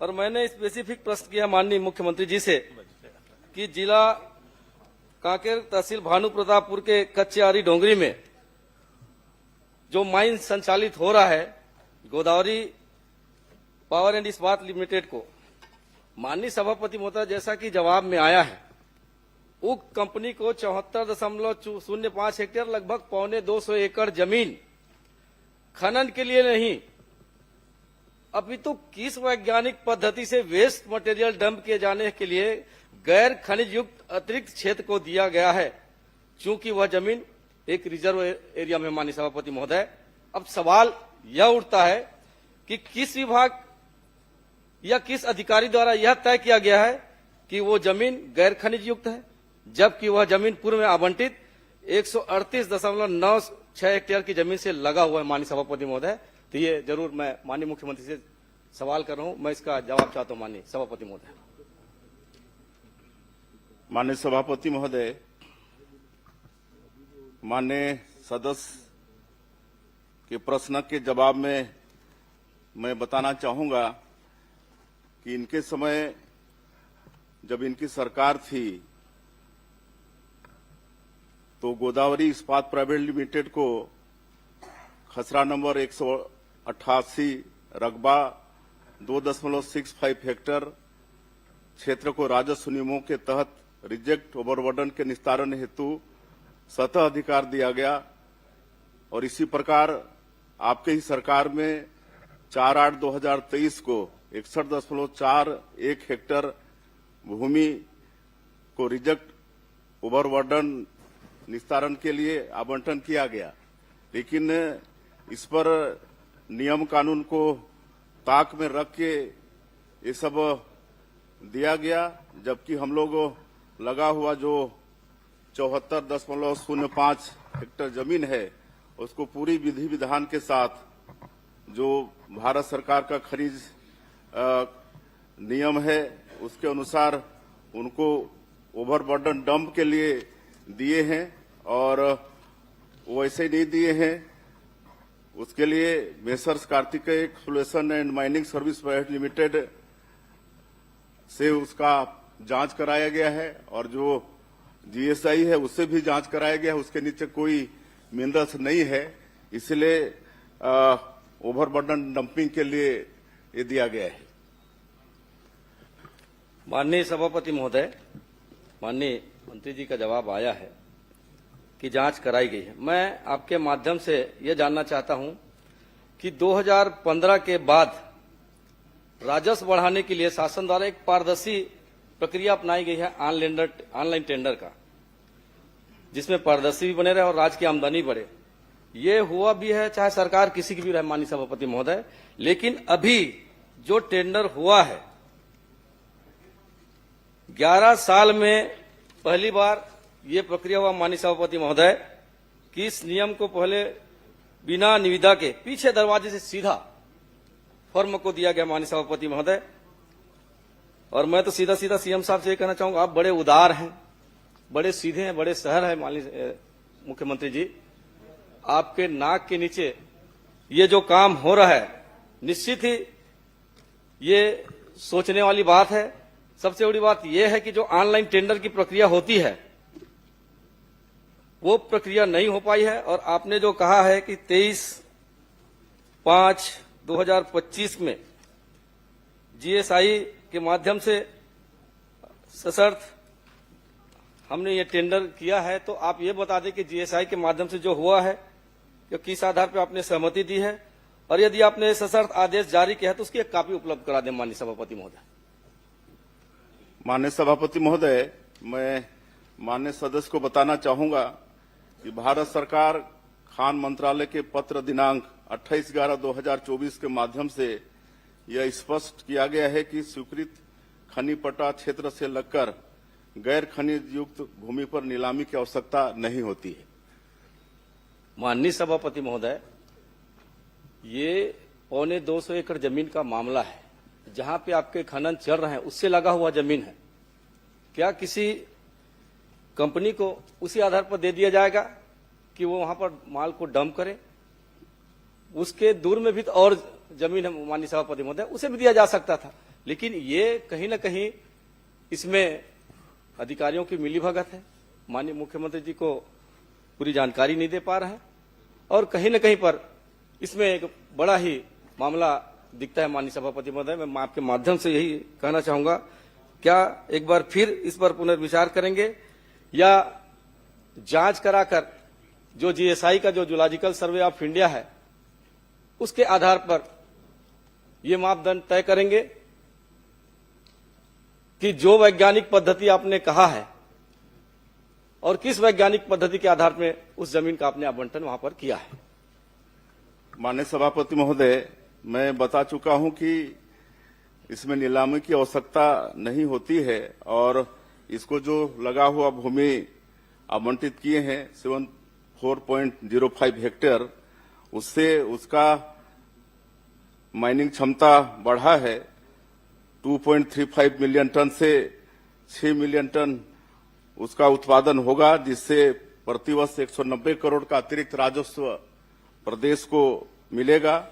और इतना ही नहीं, डीएमएफ में 57 करोड़, डीएमएफ में 5.7 करोड़, एनएमईटी में तथा 13.80 लाख पर्यावरण अधोसंरचना उपकर की प्राप्ति होगी। इससे राज्य सरकार को राजस्व में लाभ होगा।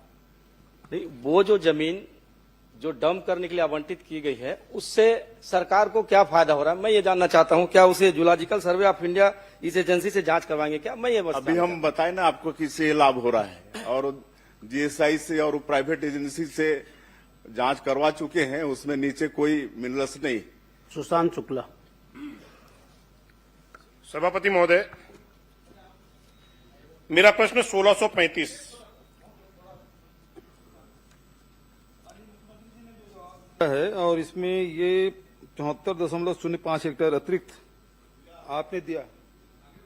मैंने निवेदन किया, निवेदन करके ही पूछ रहा हूं भाई। वो बहुत बड़ी नहीं, नाम ले चुके हैं, ले चुके हैं, उसके बाद उन्होंने अनुमति मिल गई आसंदी शुक्ला से। जी का नाम ले आसंदी से चुके अनुमति हैं, मिल गई, प्रक्रिया आगे बढ़ गई है। नहीं, आसंदी से मैंने आसंदी से रिक्वेस्ट किया और वहां से मुझे अनुमति मिली है। एक छोटा सा प्रश्न ये है कि आपने उत्तर ये दिया है कि इस जमीन के नीचे कोई खनिज नहीं है, ठीक है, लेकिन ये जमीन राजस्व की है कि वन विभाग की? और वन विभाग की है तो इसके क्या प्रक्रिया है आवंटन करने की? उसका पालन हुआ कि नहीं हुआ? बिल्कुल पालन हुआ है। नहीं, कौन से विभाग का जमीन किसकी है? वन का है कि राजस्व का है?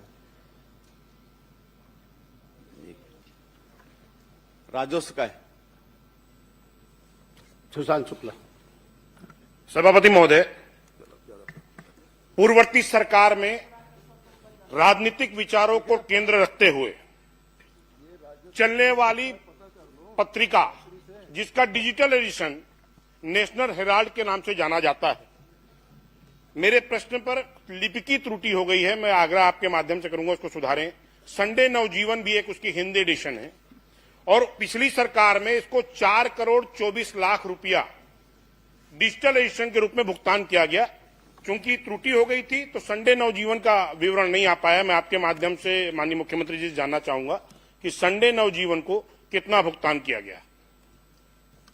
माननीय सभापति महोदय, माननीय सदस्य ने संडे नवजीवन को जो भुगतान किया गया है उसकी जानकारी चाहिए है। संडे नवजीवन को वर्ष 2019-20 से लेकर वर्ष 2023-24 तक कुल 3 करोड़ 6 लाख रुपए का विज्ञापन दिया गया, उतना भुगतान किया गया है। मैं आपके माध्यम से प्रश्न में पूछा था कि संबंधित दोनों मीडिया संस्थानों के स्वामी प्रबंधकर्ता यानी ओनर, ट्रस्ट और कंपनी कौन है, इसका विवरण के रूप में सिर्फ एक नाम मीडिया प्रबंधकर्ता के रूप में जवाब में आया है। मैं आपके माध्यम से जानना चाहता हूं कि क्या शासन के पास संबंधित प्रकाशन के स्वामित्व, ट्रस्ट या उससे अन्य जानकारी उपलब्ध है क्या? अगर है तो वो दे दें। माननीय सभापति महोदय, ये दोनों अखबार के प्रबंधकर्ता तत्कालीन समय में एसोसिएट जर्नल्स लिमिटेड के प्रबंध निदेशक पवन बंसल हैं। बाकी ये दोनों पेपर किसके मुखपत्र हैं इसको पूरा देश जानता है। सभापति महोदय, मैं स्पष्ट तौर पर पूछ रहा हूं कि इसका प्रकाशन 2008 से बंद हो चुका है। 2017 में इसके हिंदी एडिशन के रूप में साप्ताहिक अखबार चालू किया गया। नेशनल हेराल्ड को चलाने वाली संस्था एसोसिएट जनरल अपने कार्य में स्पष्ट तौर पर उल्लेखित किया है कि कांग्रेस के नीतियों पर आधार पर प्रकाशन करेंगे। तो मैं आपके माध्यम से पूछना चाहता हूं कि क्या सरकार राजनीतिक दलों के मुखपत्र को भी विज्ञापन जारी करती है क्या, या उसके कोई प्रावधान अलग से हैं तो बता दें। अब अपने समय में तो ऐसा है नहीं। सभापति महोदय, यहीं पर एक विषय है तो मैं आपके माध्यम से मांग करता हूं कि संबंधित तत्कालीन समय में ऐसे समाचार पत्र जो किसी राजनीतिक दल की विचारों धाराओं पर आधारित प्रकाशन करते हैं उसको राशि आवंटित करने वाले अधिकारियों के विरुद्ध कार्रवाई सुनिश्चित करेंगे क्या?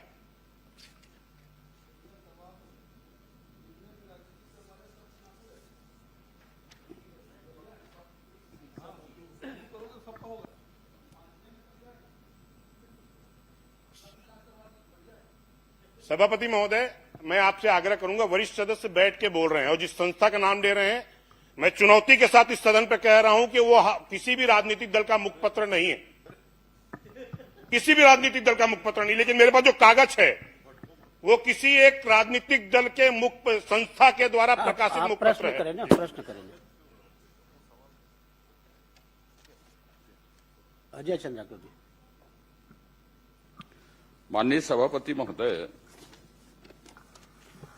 ये नेशनल हेराल्ड के जिस भी एडिशन को, चाहे वो डिजिटल एडिशन को दिया गया चाहे प्रिंट एडिशन को दिया गया, ये छत्तीसगढ़ से प्रकाशित नहीं होती। तत्कालीन समय में जिसका 19, 20, 21, 22, 23, 24 तक जो उत्तर में आया है, छत्तीसगढ़ के बाहर किसी भी एडिशन को कितनी प्रति में वो निकलता था और उसमें कितने पैसे हम दे सकते थे अधिकतम, इसके संबंध में उस समय में कौन सी नीति थी डिजिटल के लिए और प्रिंट के लिए, और ये दिया गया है कि डिजिटल को दिया गया है, प्रिंट को दिया गया, और वो भुगतान नियमतः है कि नियम विपरीत है, नीति के अनुकूल है कि विपरीत है, जो भी विज्ञापन नीति उस समय रही होगी। माननीय सभापति महोदय, उस समय उक्त दोनों पेपर को 8 लाख रुपया प्रति पृष्ठ के हिसाब से भुगतान किया गया है। नहीं माननीय मुख्यमंत्री जी, मैंने ये पूछा है कि 4 करोड़ 24 लाख रुपया मैं सोचता हूं कि और किसी पत्रिका को नहीं दिया गया होगा, पर मैं ये पूछ रहा हूं कि विज्ञापन की जो नीति थी उसके तहत डिजिटल को या प्रिंट को जितना पैसा उनको दिया गया है वो नियम या नीति के अनुकूल था कि विपरीत था, और यदि विपरीत था तो फिर दोषी कौन थे, या उल्लंघन यदि किया गया है तो यह आप बता दीजिए कि नियम के अनुकूल था तो कोई प्रश्न नहीं है। फिर चलिए इसका परीक्षण करा लेंगे जी। अनुज शर्मा जी। नहीं, मेरा एक आग्रह है माननीय सभापति महोदय, मेरा एक आपसे आग्रह है, आपके परीक्षण करा लेने कहने के बाद और नहीं पूछना चाहिए, लेकिन मेरा आपसे एक आग्रह है कि ये विज्ञापन नियम के विपरीत दिए गए हैं जो आपने विज्ञापन की नीति बनाई। पहली बात नहीं, सीएम साहब का जवाब उसमें आ गया है कि उसको परीक्षण करा लेंगे, वो आ जाएगा। जो बोलना माननीय सभापति मैं क्रॉस नहीं कर बढ़ गया है, आगे बढ़ गया, शर्मा जी के नाम हो गया है, शर्मा जी को हो गया भाई। तो मेरा ये कहना है परीक्षण की जगह में इसकी जांच एक समयावधि में करवा दे, परीक्षण की जगह में, ये मेरा आग्रह है कि ताकि भविष्य में चाहे वो राजनीतिक दल के हों, चाहे प्रदेश के बाहर के हों, किसी के स्वामित्व के हों, एसोसिएट प्रेस के हों, चाहे उसका मुकदमा चल रहा हो, चाहे राजनीतिक व्यक्ति जुड़े हों, ऐसी चीजों से हमारे प्रदेश के धन का दुरुपयोग न हो सके, आत्म प्रचार के लिए, व्यक्ति प्रचार के लिए, तो स्पष्ट नीति बनेगी जांच के बाद जो रिपोर्ट आएगी उसके आधार पर। तो मैं आपसे आग्रह करूंगा कि परीक्षण के बजाय उसकी जांच करवाएं ताकि स्पष्ट नीति बने उसके लिए और इस तरह की घटनाएं न हो। माननीय सभापति महोदय, विज्ञापन नियमावली 2019 की कंडिका 16 के अनुसार एवं वित्तीय अधिकार पुस्तिका में निहित शक्तियों के अनुसार किसी भी समाचार पत्र पत्रिकाओं में उन दरों पर जो उचित समझी जाए विज्ञापन देने की पूर्ण शक्तियां प्रशासकीय विभाग को है। पूर्व सरकार के समय में यह नियम प्रचलन में है। उक्त समाचार पत्र RNI भारत सरकार के पंजीयक कार्यालय में पंजीकृत है। अनुज शर्मा। माननीय सभापति जी, बहुत बहुत आभार, आपने अवसर दिया। मैं माननीय मुख्यमंत्री जी से मैंने एक जानकारी चाही थी आपके माध्यम से, धरसींवा विधानसभा क्षेत्र में स्थापित क्रेशर मशीनों की जांच के संबंध में। मैं माननीय मुख्यमंत्री जी से जानना चाहता हूं कि इन क्रेशर मशीन की जांच का क्या नियम है, कब कब किया जाना चाहिए, इस संबंध में मैं उनसे जानना चाहता हूं कि जांच के क्या नियम है और कब कब किया जाना चाहिए, ऐसी कोई प्रक्रिया है क्या जांच के लिए?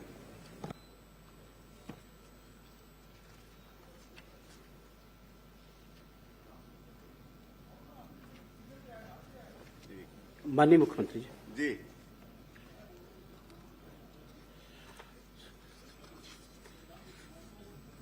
माननीय सभापति,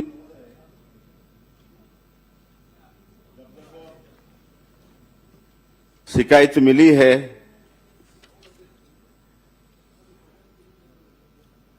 भंडारण नियम 2009 के तहत जांच की जाती है जब जब शिकायत मिली है, और माननीय सदस्य के विधानसभा क्षेत्र से कुल 7 शिकायत पिछले 2 वर्षों में मिली है और सबकी जांच माइनिंग विभाग से हुई है और उन पर कार्रवाई हुई है।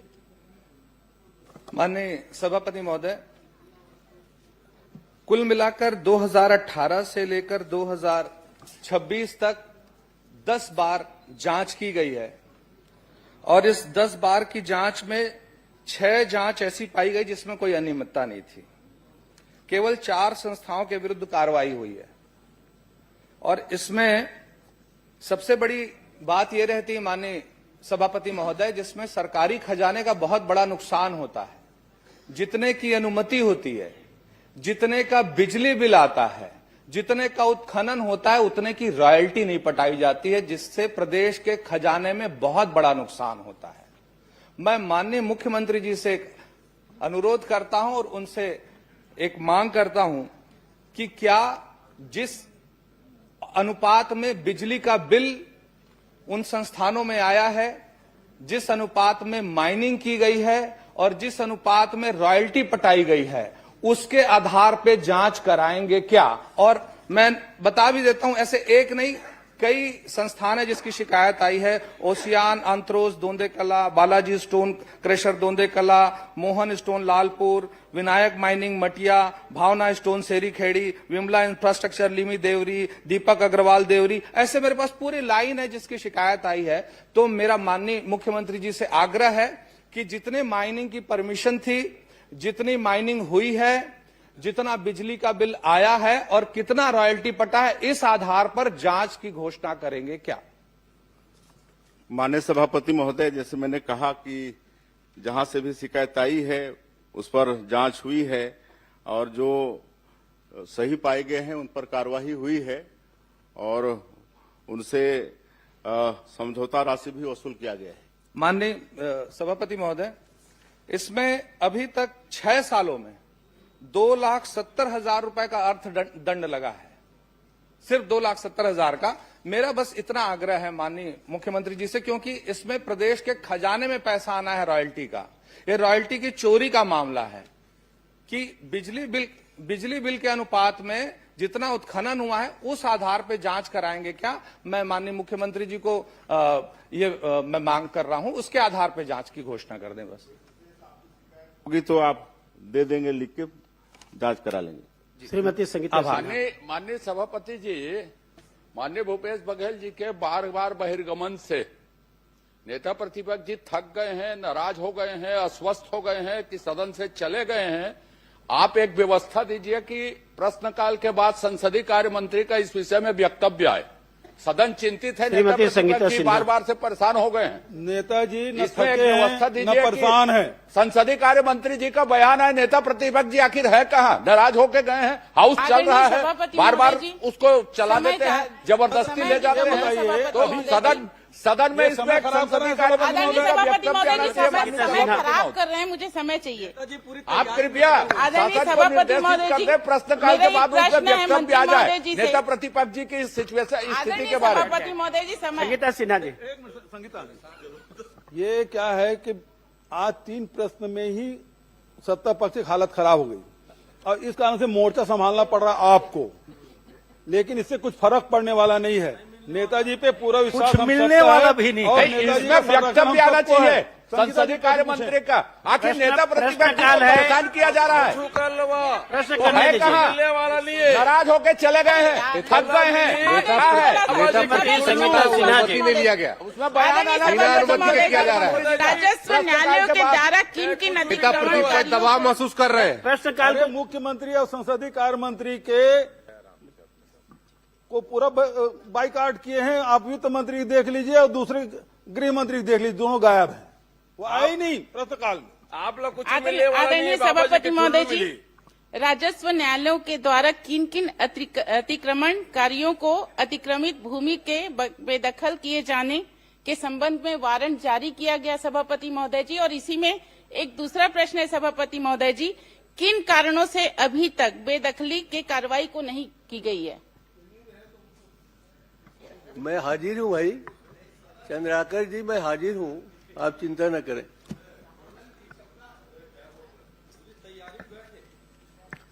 माननीय सभापति महोदय, माननीय विधायक ने अपने विधानसभा क्षेत्र संजारी बालोद के अतिक्रमण के संबंध में 1 जनवरी 2023 से लेकर के 31 जनवरी 2026 तक के अपने ग्रामीण क्षेत्र और नगरीय निकाय के शासकीय भूमि पे अतिक्रमण, अवैध निर्माण की शिकायत के संबंध में बहुत विस्तार से जानकारी चाहिए है। मैं बताना चाहूंगा माननीय सभापति महोदय कि बालोद विधानसभा, संजारी बालोद विधानसभा क्षेत्र के अंतर्गत आने वाले ग्राम और नगरीय निकायों की शासकीय भूमि पर अतिक्रमण, अवैध निर्माण के संबंध में बालोद में कुल 22 प्रकरण दर्ज किए गए हैं, जिसमें 21 प्रकरण ग्रामीण क्षेत्र से आते हैं। माननीय सभापति महोदय जी, मंत्री महोदय जी का ये उत्तर है मेरे पास। सभापति महोदय जी, बस मैं इतना जानना चाहती हूँ, जो दो मतलब आपसे जो आपके अधिकारी हैं वो छुपाए हैं। आदरणीय सभापति महोदय जी, क्या प्रदीप साहू का प्रकरण आपके पास नहीं है? इसमें मेरे पास जो उत्तर में जवाब आया है उसमें नहीं है।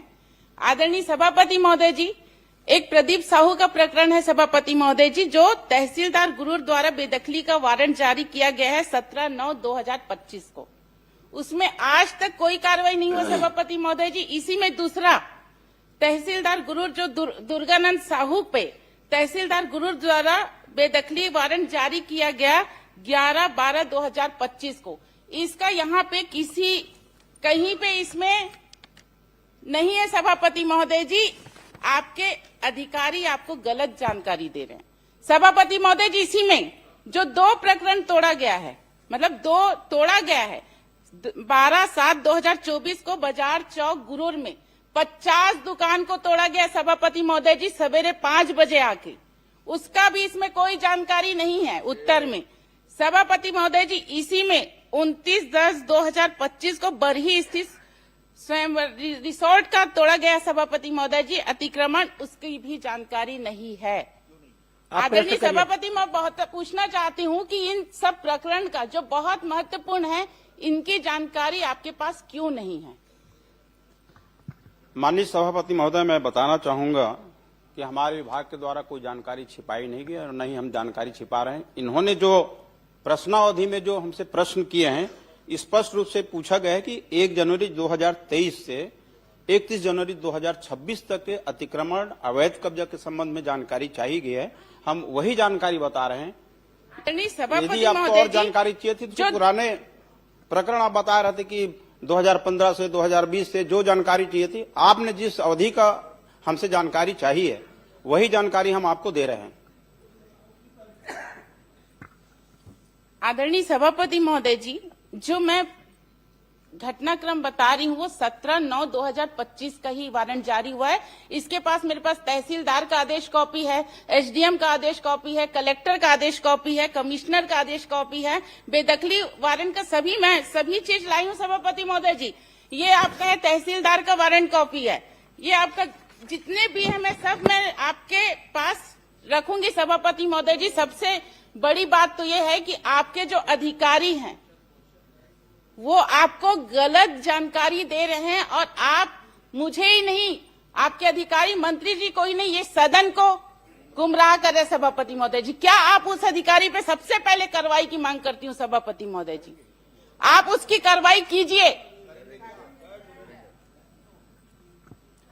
माननीय सभापति महोदय, जैसे मैं बताया कि 31 जनवरी 2023 से 31 जनवरी 2026 तक हमारे पास अतिक्रमण कार्यों की पूरी सूची है, और जैसा माननीय विधायक बता रहे हैं कि इस 2025 की घटना है, और यदि इसमें हमारे सूची में नहीं आया है तो मैं जो नाम आप दे रहे हैं उसको मैं चेक कराऊंगा, जांच कराऊंगा। अगर हमारे सूची में सम्मिलित नहीं है तो क्यों सूची नहीं सम्मिलित नहीं है उस पर अपन कार्रवाई करेंगे, हम आपको आश्वासन दे रहे हैं। यदि सूची में शामिल नहीं है और इस बीच की घटना का है, 1 जनवरी 2023 से 31 जनवरी 2026 तक के बीच की घटना है जो आप बता रहे हैं, वो अगर हमारे सूची में शामिल नहीं है और आप बता रहे हैं कि है, तो हम उस पर कार्रवाई करेंगे कि ये सूची में शामिल क्यों नहीं है। चलिए राजेश, आदरणीय सभापति महोदय, ठीक है, जांच कर देंगे, कार्रवाई कर देंगे, क्या बचा?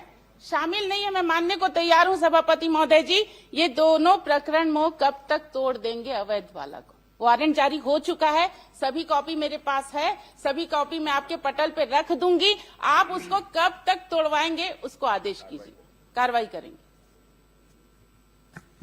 माननीय सभापति महोदय, जितने भी अतिक्रमण के प्रकरण हैं उस पे कार्रवाई हो रही है।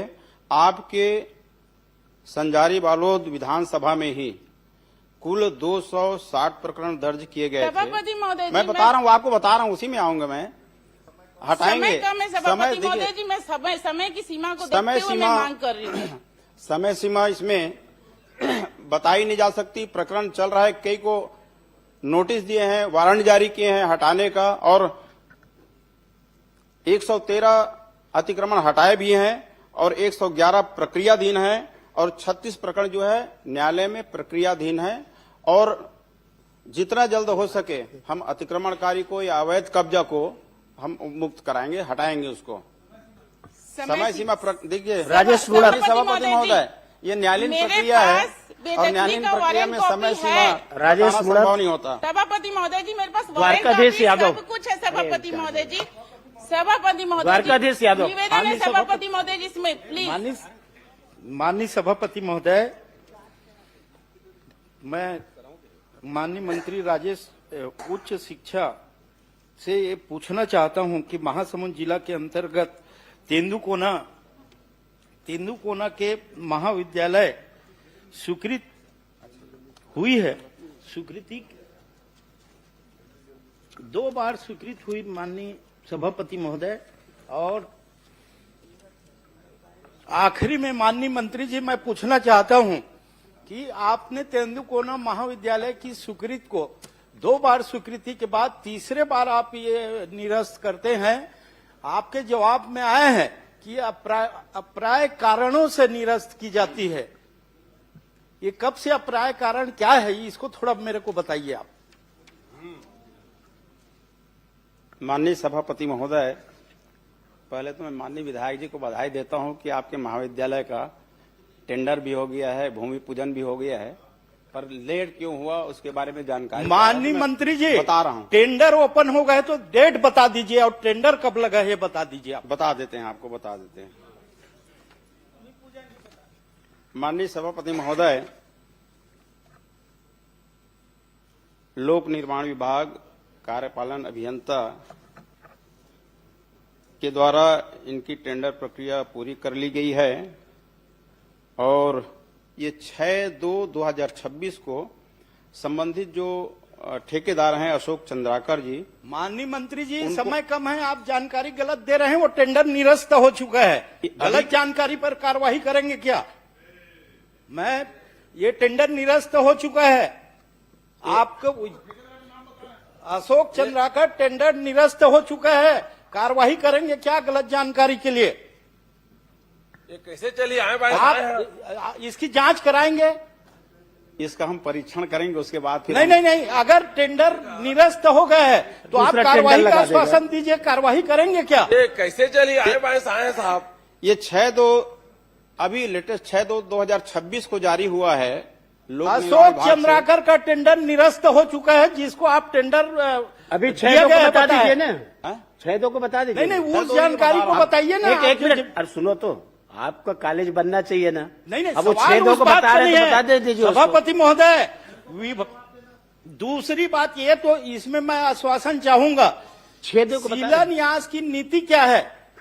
किनको किनको बुलाया गया था? जो जनप्रतिनिधि नहीं है वो 4 करोड़ के बिल्डिंग में शिलालेख में उनका नाम अंकित हो रहा है।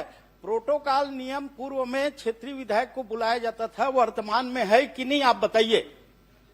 लोकतंत्र का हत्या है। आप कार्रवाई करेंगे क्या? प्रोटोकॉल नीति के सब जगह यही है। तो इनके लिए कोई ऐसा नियमावली तो मैं नहीं पढ़ा हूं कि शिलान्यास और लोकार्पण के लिए किसको बिल्कुल है। माननीय मंत्री जी, आप सदन में गलत जानकारी दे रहे हैं। सामान्य प्रशासन से मंगाइए आप। सभापति महोदय जी, यही है डबल इंजन है। चुने हुए जनप्रतिनिधि ताक में रख करके जो गांव में हार के किंदा तिकरे फोटो छपाते, अब विधायक के अपमान होते, ये डबल इंजन है, ये आपण कथनी करने के फर्क है। देखा लोकतंत्र ला बाबा साहब के कानून ला आपण नहीं माना। माननीय मंत्री जी, मेरा दो ही सवाल है। गलत जानकारी दिया गया है, टेंडर निरस्त हो गए हैं, जिसको आप टेंडर मिला है बता रहे हैं। दूसरा, जो प्रोटोकॉल की पालन नहीं किया गया है उस अधिकारी के ऊपर आप कार्रवाई करेंगे क्या?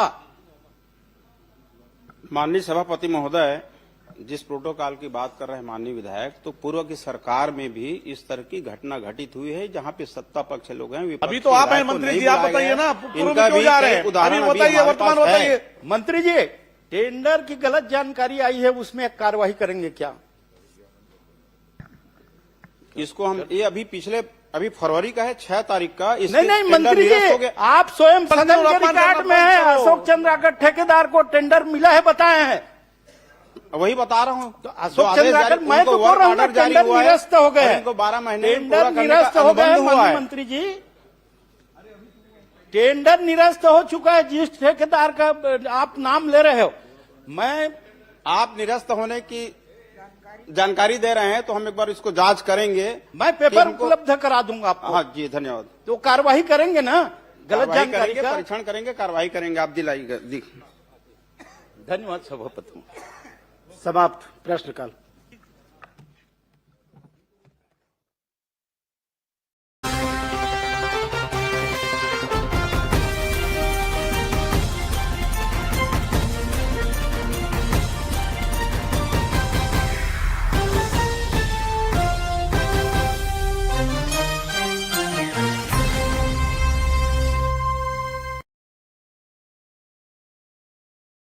सभापति जी, मेरा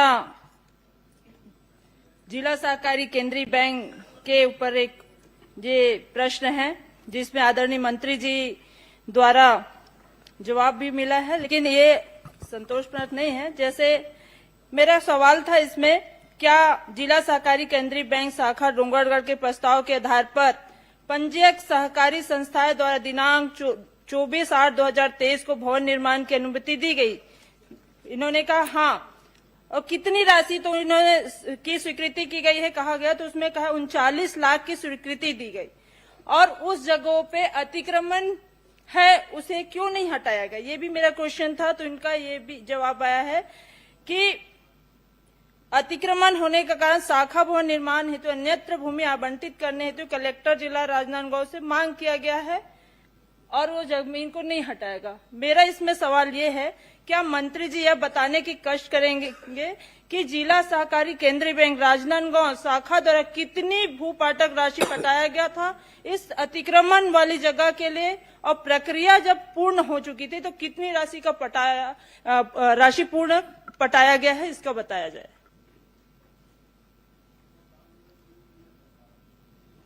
माननीय सभापति महोदय, माननीय सदस्य ने जिला सहकारी केंद्रीय बैंक शाखा डोंगरगढ़ के संदर्भ में जानकारी चाहिए और मैंने उसकी पूरी जानकारी दी। और क्योंकि वो पूरा जो जमीन है वो अतिक्रमण पे है और उसके लिए लगातार अपन पत्राचार कर रहे थे ताकि जमीन को कब्जा से मुक्त किया जाए। वर्तमान में जो जमीन वहां पर उपलब्धता की दृष्टि से हमारी कोशिश जारी है कि जल्द से जल्द ये जो भवन का निर्माण हो सके ताकि वहां के लोगों को सुविधाएं मिले। पूर्व में जो जमीन दिया गया था वो भी जो वहां पे अध्यक्ष रहे वो उनके ही जमीन के नजदीक में उनको कहते हैं वो किया गया था, तो वहां पर पार्किंग की सुविधा और बाकी सुविधाएं व्यवस्थित नहीं हो पा रही थी। तो इसके लिए भी हम लगातार चर्चा कर रहे हैं क्योंकि बैंक का मामला है, तो इसलिए वहां तत्काल उनको उनके सुविधा के हिसाब से वो जमीन उपलब्ध कराने का निर्णय भी। आदरणीय के जो भूमि है, जिस जगह पे भू अर्जन के लिए भूपाटक की जो प्रक्रिया होती है उसकी राशि बैंक के द्वारा सहकारी केंद्रीय बैंक राजनांदगांव के द्वारा उसका भू राशि दिया गया। उसके बाद उसके भूमि पूजन हो चुका, उसके बाद उसमें आज टेंडर भी लग चुका है और उसके बाद आज जब आदेश प्रक्रिया के तहत वर्क ऑर्डर हो चुका है, उसके बाद भी आप कह रहे हैं कि वो जगह सही नहीं है। तो फिर पिछले समय में भूमि पूजन हुआ 2 साल के अवधि में आपने एक ठेला 2-4 ठेले हैं उसको नहीं हटवा पाए। मतलब सरकार इतनी कमजोर हो चुकी है कि अतिक्रमण नहीं हटा के आप वहां पे बैंक को सीधे सीधे जो किसान का बैंक है उसे आप नहीं बनाना चाह रहे हैं, जिसका स्वीकृति भी मिल चुका है। 39 लाख का जो आप ही ने कहा है, क्यों नहीं हटाया गया? क्यों आज तक के लंबित है ये? महोदय, ये जो स्वीकृति है लगभग 2023 का है सभापति महोदय, और इसके लिए लगातार प्रक्रिया चल रही थी। और वर्तमान में जो स्थल है वहां पर पार्किंग की सुविधा और जो अन्य सुविधाएं होनी चाहिए वो उसके लिए उपयुक्त स्थिति नहीं है। इसलिए कलेक्टर से चर्चा करके उसके संदर्भ में अलग जहां पर अच्छी जमीन हो, इसके संदर्भ में चर्चा कर रहे हैं। बार बार महोदय जी कह रहे हैं, मंत्री जी, कि पार्किंग की सुविधा, ये सारी चीजों को पहले देखा गया, तभी वहां पे वर्क ऑर्डर निकला, तभी वहां का टेंडर हुआ, तभी भूमि पूजन हुआ। अब ये सब होने के बाद आज वो किराए से संचालित है, वो भी भारतीय जनता पार्टी के एक नेता के रिश्तेदार के घर पे। तो ये आपत्तिजनक है, ये आपत्तिजनक है। आपत्तिजनक नहीं, इसका पूरा मेरे पास आप कहे तो मैं विलोपित कर दिया जाए। इसको विलोपित ये वर्क ऑर्डर है और उसका एक कॉपी कौन किराएदार है, कौन क्या है, वो किराएदार संबद्धता क्या है? सुनिए, नई विधेयक सदस्य हैं, नाम लेने के पहले प्रमाण मैंने नाम नहीं लिया, मैंने अभी नाम नहीं लिया। आपने मैंने किसी पार्टी को जो उल्लेख कैसे कर प्रक्रिया दिया? ये यहाँ पे आरोप हुई है वो बता रही हूँ मैं कि आज ये बता दीजिए कि वो किसका कब्जा है, वो तो बताएंगे मंत्री जी। मैं आपसे नहीं पूछ रहा हूँ। हाँ ठीक है ना, वो सुधार दिया ना। हाँ, मैं वो बस थोड़ा सा मदद कर दिया। मेरे ख्याल से किया कि उसका कब्जा किसका, ये बता दे। उनको नाम बताया कब्जा, उनको बोलने दीजिएगा। वो कल माननीय भूपेश बघेल जी के पूछने के कारण और बहिर्गमन के कारण वो एक विद्यावती जी का प्रश्न लैप्स हो गया। पूरा टाइम ले लेते हैं, बाकी कांग्रेस के सदस्य इससे असंतुष्ट है बहुत। अच्छा सभापति महोदय, समय कौन ले? आप टाइम नहीं लेते हैं, बाकी लोग लेते हैं टाइम। पूरा सदन में सच आप ही का टाइम चल रहा है। आप प्रश्न कर दीजिए। सभापति जी, मैंने किसी का नाम नहीं लिया। इसमें यही कहा गया है कि यहाँ जब वर्क ऑर्डर हो चुका था, टेंडर लग चुका था, उसके बाद भूमि पूजन की प्रक्रिया हो गई थी, उसके बाद भी आज वहां पे ये कार्य संपन्न नहीं है और अतिक्रमण की बात बार बार करके 2 साल से इसे किराए से चलाया जा रहा है। और जब सामने ये बात आई, जब मेरा ध्यान आकर्षण लगा, प्रश्न करें जी मैं कर रही हूँ, ध्यान आकर्षण लगा, उसके बाद जब पता चला कि ये एक निजी व्यक्ति को लाभ देने के लिए, सीधे लाभ देने के लिए आज सरकार ने इसे किराए पे चला रहा है। तो ये मेरा सवाल था कि क्या किसानों का ये बैंक, किसानों के लिए जो बनाया जाता है ये बैंक, उस बैंक की भूमि पूजन कराएगी, फिर आवंटित भी हो गया, फिर आज काहे के लिए लंबित है? मैं यही जानना चाहती हूँ।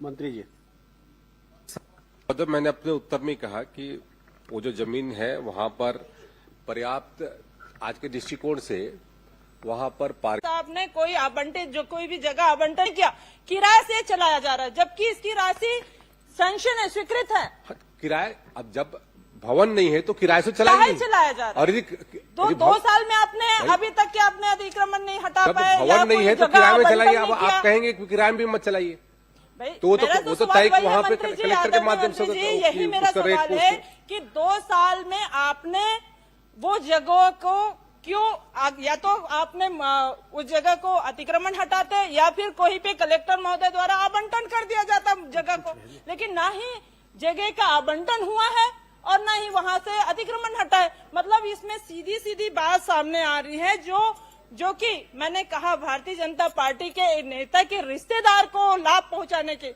मैं इसमें गलत बात है। ये गलत बात नहीं, रिश्तेदार आखिर कोई ना कोई किसी रिश्तेदार होगा ही, तो ये बात नहीं करती। इसमें ये थोड़ी ना है, नाम नहीं लिया और जो नियम के तहत है वो किया जा रहा है। सभापति जी, पार्टी का नाम है, मैंने उसको विलोपित करने के लिए पहले बोल दिया था। आदरणीय सभापति जी, ये बार बार यही बात को मैं कहना चाहूंगी, किसानों का शेयर जिससे आज सहकारी केंद्रीय बैंक का संचालन होता है, उसके बाद उसका भवन निर्माण किया जाता है ताकि किसानों को कोई असुविधा न हो।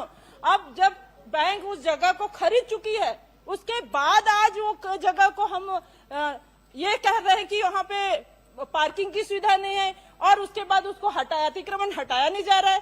ये कैसी बात हुई? प्रश्न मेरा यही है कि आज कब तक हटेगा ये अतिक्रमण और कब तक नया भवन बनेगा? सम्मानीय सभापति महोदय, जल्द से जल्द बनेगा। ठीक। आप मुझे समय दीजिए जी। माननीय सभापति महोदय, ये आपको बैंक बनाने के लिए कितनी जमीन की आवश्यकता है और पार्किंग के लिए कितनी जगह की आवश्यकता है और वहां पे कितना जमीन आपको अलॉट हुआ है? जो आप कमी पर डे बता रहे हैं पार्किंग के लिए, तो सवाल इस बात का है कि आपको जमीन कितने की है, आवश्यकता कितने की है और कितना अलॉटमेंट हुआ है और अतिक्रमण कितने में है?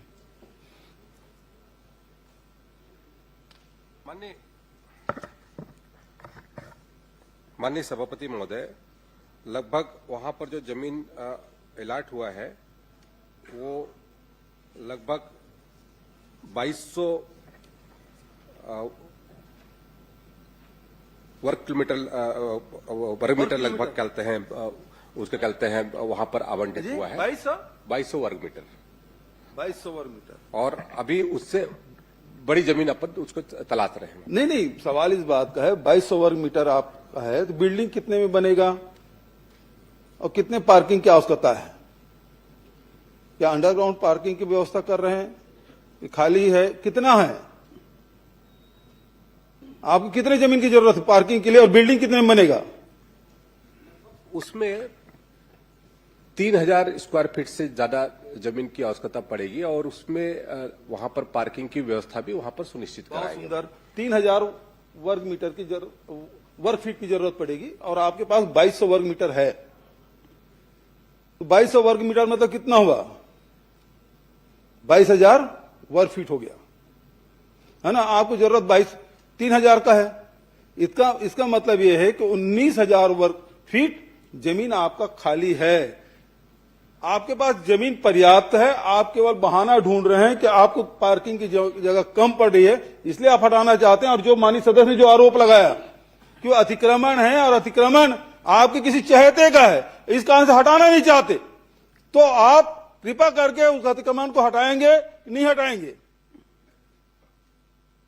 माननीय सभापति महोदय, अतिक्रमण को हटाने के लिए हमने जिला कलेक्टर को पत्र लिखा है और जल्द से जल्द वो अतिक्रमण हटेगा ऐसा भी सुनिश्चित कर रहे हैं।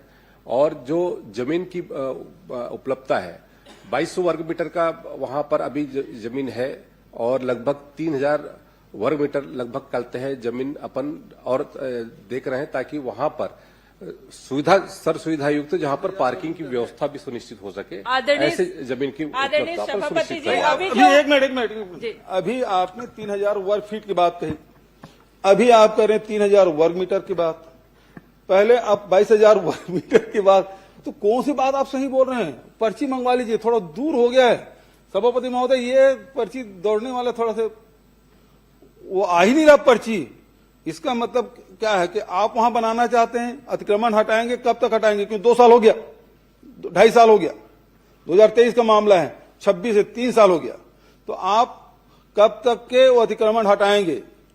समय कलेक्टर को निर्देश करेंगे कि कलेक्टर को निर्देश भी नहीं कर सकते, जैसे देवांगन जी ने कहा हम कलेक्टर को आदेश नहीं कर सकते, तो यहां उसी प्रकार के आप जवाब देंगे कि आप हटवा रहे हैं और कब तक हटवाएंगे, तिथि बताइए। माननीय सभापति महोदय, तिथि मैं अभी सुनिश्चित नहीं कर सकता, लेकिन जल्द से जल्द हटवाने की।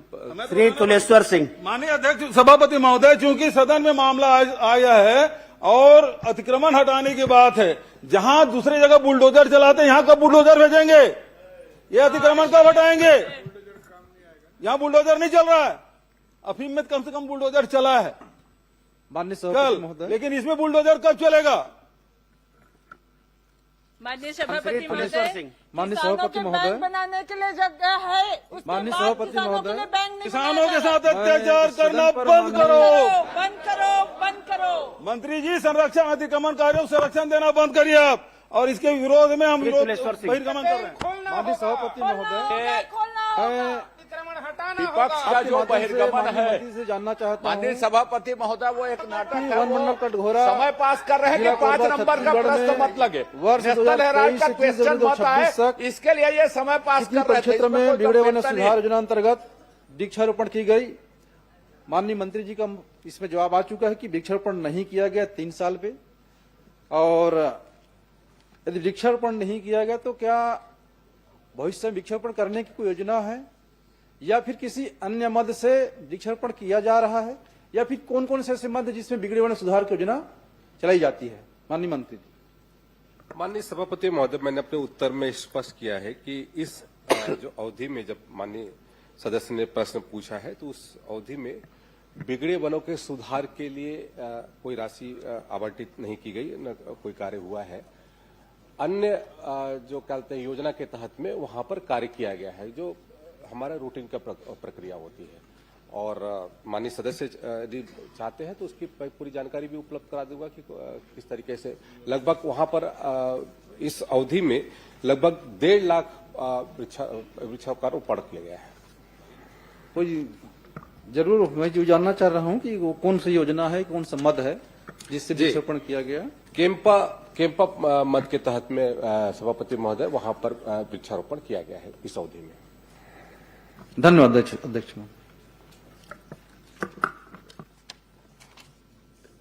श्री ओंकार साहू। माननीय सभापति महोदय, आपके माध्यम से मैं जानना चाहूंगा कि फिटनेस परमिट एवं ओवरलोड संबंधित प्रकरणों की कार्रवाई के बारे में जानकारी चाहा है, और उत्तर में आया है कि निरंक आया है कि प्रदेश में विगत 3 वर्षों में व्यावसायिक वाहनों को बिना भौतिक परीक्षण फिटनेस प्रमाण पत्र जारी किया गया है। तो ठीक है, लेकिन खा नंबर में मैं जानकारी चाहा कि ओवरलोडिंग में कितने प्रकरण हैं, क्योंकि मंत्री महोदय द्वारा जानकारी मिली है कि 77,810 प्रकरण, लेकिन ये मैं पॉइंट पे मांगा हूं, पॉइंट टू पॉइंट। तो ओवरलोडिंग में कितना है ये बताने का कष्ट करेंगे।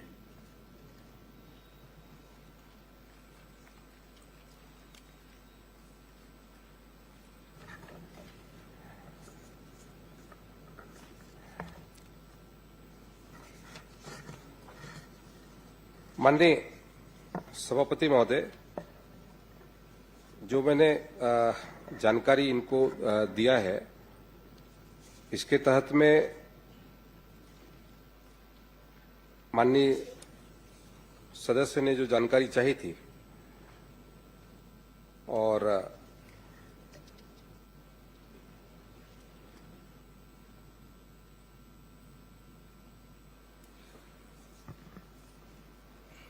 ओवरलोड के, अरे दौड़ लगाओ भाई, इधर दौड़ लगाए।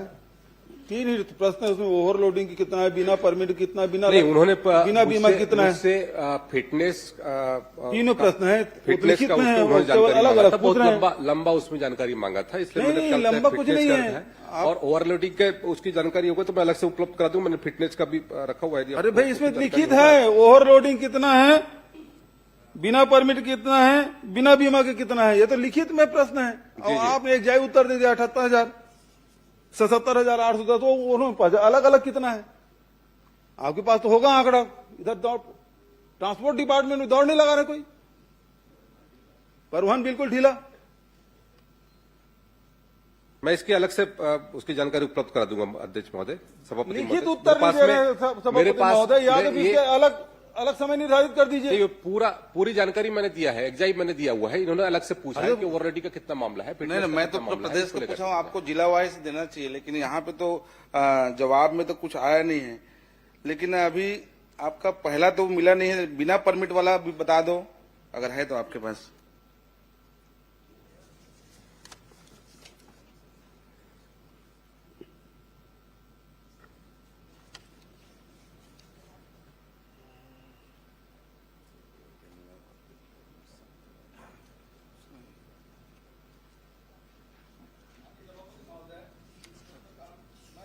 कर रहा हूं कि मंत्री जी की तैयारी पूरी नहीं है।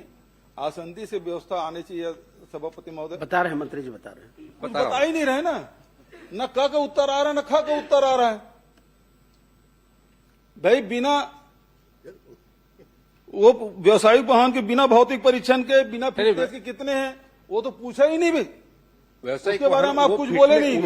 मतलब जितने भी हैं वो सब फिटनेस वाले हैं। माननीय सभापति महोदय, उन्होंने फिटनेस की जानकारी मांगी थी, तो मैंने फिटनेस की पूरी जानकारी उनको उपलब्ध कराई है और इसमें ये पूरा डाटा है मेरे पास। ना काम है तो आपने निरंक कर दिया। देखिए छत्तीसगढ़ में जितनी गाड़ियां चल रही है 2023 में जो फिटनेस के उसमें कहते हैं टोटल जो वो किया गया है उसमें 88,096 कहते हैं उसमें फिटनेस वो किया गया है और उसमें लगभग 87,000 कहते हैं पास हुए हैं, 87,900 कहते हैं 46 और 2024 में लगभग कहते हैं 1,02,000 कहते हैं इसमें कहते हैं फिटनेस किया गया है। अब ये बताइए आपने निरंक कहा वो सही है कि अभी बता रहे हैं वो सही है? नहीं उत्तर ठीक नहीं आया सभापति महोदय। इसको दूसरे फिटनेस का डाटा मैंने रख दीजिए, आधे घंटे की चर्चा में रख दीजिए, अब किसी चीज रख ली क्योंकि उत्तर तो नहीं आ रहा है। नहीं निरंक वाले में सही जवाब दिया, आप पढ़िए उसको ठीक से। ऐसा तो ठीक है ना, वो तो तीन बिना माननीय सदस्य पूछे, हम तो केवल समय सुनो मंत्री जी हैं, भौतिक परीक्षा वो सक्षम मंत्री हैं, वो सक्षम मंत्री हैं और आपसे सीनियर भी हैं। गलत नहीं पूछ रहा हूं मैं तो उनको समय दे रहा हूं तब तक कि पर्ची आ जाए करके। प्रश्न का आप चुपचाप बैठे रहते हैं, अभी तक उत्तर भी नहीं दे रहा है। आगे पर्ची, ये ट्रांसपोर्ट डिपार्टमेंट बहुत धीमी गति से चल रहा है। अमेरिका से आता है वैसे आगे। करिए सभापति महोदय। नहीं गाड़ी धीमी नहीं चल रही है, सर पर दौड़ रही है। नहीं ये इसका निरंक है, इसका पूरी जानकारी लो। अब सुन लीजिए, अब श्यामलाल जी सुन लीजिए, पहले आंकड़े दे रहे थे, मतलब कुल मिला के तैयारी नहीं है। अब बिना तैयारी के विभाग ने कुछ भी उत्तर दे दिया है। या तो इसको दूसरे दिन के रखा जाए, नहीं तो हम इसका बाइकआउट करते हैं भाई। नहीं, किस बात के लिए? अरे आप उत्तर ही नहीं दे पा रहे हो। नहीं, आपने जो जानकारी मांगा मैंने अलग से बोला कि अलग से कहे को यदि ओवरलोड का मामला है तो जब आप लिखित उत्तर दिया जानकारी कितने वाहनों पर किया गया है, लिखित उत्तर मांगा गया है भाई। मैं दे दूंगा जानकारी। मैंने बोला मैं सदन को बताना आश्वस्त कर रहा हूँ, मैं इसकी पूरी जानकारी दे दूंगा। सभापति महोदय इसको अलग से मैं निर्धारित किया जाए। उपलब्ध करा दूंगा बोल रहे हैं। नहीं उपलब्ध कैसे होगा, ये तो लिखित उत्तर है। ये तो मंत्री विभाग को प्रताड़ित करना चाहिए, इनके पास कोई काम है ही नहीं है। एक उत्तर आंकड़ा नहीं दे पा रहे हैं। मंत्री जी माननीय सदस्य को उपलब्ध करा देंगे आप? बिल्कुल नहीं माननीय सभापति महोदय, क्योंकि मैं लिखित में जानकारी मांगी तो मुझे लिखित में जानकारी मिलना चाहिए। ये जो तैयारी है विभाग का ये बहुत ही शून्य है, क्योंकि सब चीज में निरंक दिया। चलो मैं तो कहा छोड़ दिया हूँ। खा में आपका जो जवाब है मैं उसमें संतुष्ट नहीं हूँ, तो मैं चाहता हूँ कि इसको आगे बढ़ाया जाए अगला दिन में। देखिए आपका प्रश्न आप देखिए जी, आपने उसमें पूछा है कि परिवहन विभाग द्वारा वाहनों की ओवरलोड, 1 मिनट, ओवरलोडिंग, बिना परमिट संचालन तथा बिना बीमा पाए जाने पर कितने प्रकरण बनाए गए, कितनी राशि वसूल की गई। अब उसका ये जो जवाब दिया गया है कि पाए जाने पर 77,810 प्रकरण बनाए गए। आप केवल उसमें अब ये चाह रहे हैं, लिखित उत्तर आपको दे दिया है, आप ये चाह रहे हैं कि उसको अलग अलग बताएं।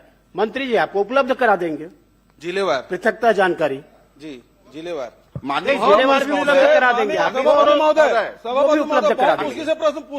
नहीं आप प्रश्न पढ़ लीजिए। बहुत मुश्किल प्रश्न में जो दिया गया है। माननीय सभापति महोदय, प्रश्न पूछने का अधिकार है माननीय भूपेश बघेल जी को, लेकिन धमकाने का अधिकार नहीं है।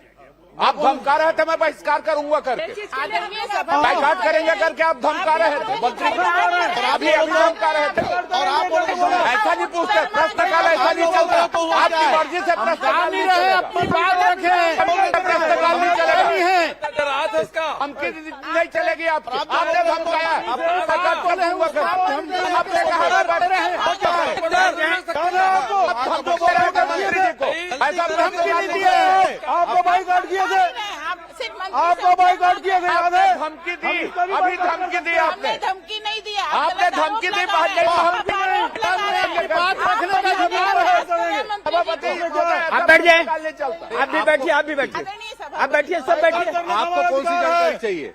माननीय आप बैठिए, आप भी बैठिए। नहीं, माननीय भूपेश बघेल जी, आपसे बात कर रहा हूँ। माननीय मंत्री जी नहीं, आप इनको बाइकआउट किए थे, इनको बाइकआउट किए थे, भूल गए आप? मंत्री जी, आप मंत्री जी नहीं दे रहे, मौन धारण टाइप का लग रहा है। सुना नहीं, सुना नहीं, कुछ नहीं लग रहा है। आप होगा, बैठिए, क्या होगा? आप बैठिए ना। मैंने, आप राम कुमार जी, माननीय सदस्य आप बैठे। आपने जो पूछा मैंने आपको पढ़ के बताया। आप जो बोल रहे हो ना लिखित में उसका जवाब आया है, मैंने आपको पढ़ के बताया है। आपने जो प्रश्न किया है उसको पढ़ लीजिए। और आपने उसमें पृथकतः जानकारी नहीं मांगी है, आपने जो मांगी है जानकारी मंत्री जी ने उसका जवाब दिया है, यही मैं आपको बोला हूं। और इसलिए उसमें अंतिम प्रश्न और कुछ करना है तो कर लीजिए, उसके बाद आगे बढ़ते हैं।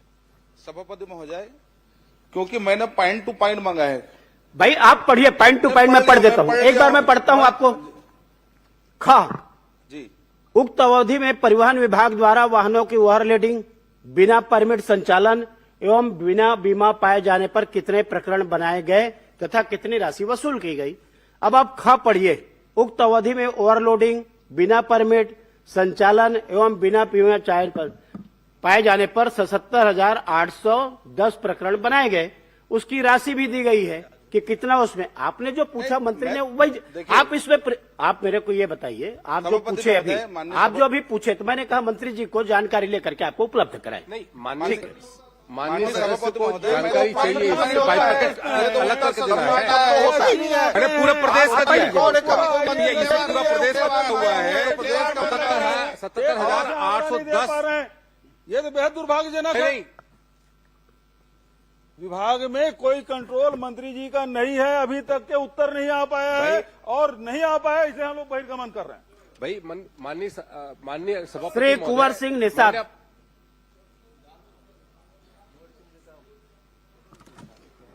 माननीय सभापति महोदय, सभापति जी, ये सब क्या बात करेंगे? ये सब रणछोड़ दास हैं, रणछोड़ दास। महोदय मोर चालू होत ना काका, तो हूँ छोड़ हो नहीं, तुम मन छोड़ के भाग। अरे तुम तो जा भाई, तो बहिर्गमन में नाम कट गई, टिकटों नेताजी के पीछे रहो, टिकट पानी है तो टिकट बहिर्गमन के करो। जेल ला चिंता हुई ना तेवन पाछू पाछू घूमे। मोलापन कर्म पे भरोसा है, मोलापन कर्म पे भरोसा है। ठीक, धीरे धीरे उमन के निपटा। माननीय सभापति महोदय, आज प्रदेश के यशस्वी मुख्यमंत्री जी से सवाल पूछने का सौभाग्य मिला। मैं बहुत बहुत धन्यवाद देता हूं। और मैंने स्पेसिफिक प्रश्न किया माननीय मुख्यमंत्री जी से कि जिला कांकेर तहसील भानु प्रतापपुर के कच्चेआरी डोंगरी में जो माइन संचालित हो रहा है गोदावरी पावर एंड इस्पात लिमिटेड को, माननीय सभापति महोदय जैसा कि जवाब में आया है, उक्त कंपनी को 74.05 हेक्टेयर लगभग 250 एकड़ जमीन खनन के लिए नहीं अपितु किस वैज्ञानिक पद्धति से वेस्ट मटेरियल डंप किए जाने के लिए गैर खनिज युक्त अतिरिक्त क्षेत्र को दिया गया है, चूंकि वह जमीन एक रिजर्व एरिया में। माननीय सभापति महोदय, अब सवाल यह उठता है कि किस विभाग या किस अधिकारी द्वारा यह तय किया गया है कि वो जमीन गैर खनिज युक्त है, जबकि वह जमीन पूर्व में आवंटित 138.96 हेक्टेयर की जमीन से लगा हुआ है। माननीय सभापति महोदय, तो ये जरूर मैं माननीय मुख्यमंत्री से सवाल कर रहा हूं, मैं इसका जवाब चाहता हूं माननीय सभापति महोदय। माननीय सभापति महोदय, माननीय सदस्य के प्रश्न के जवाब में मैं बताना चाहूंगा कि इनके समय जब इनकी सरकार थी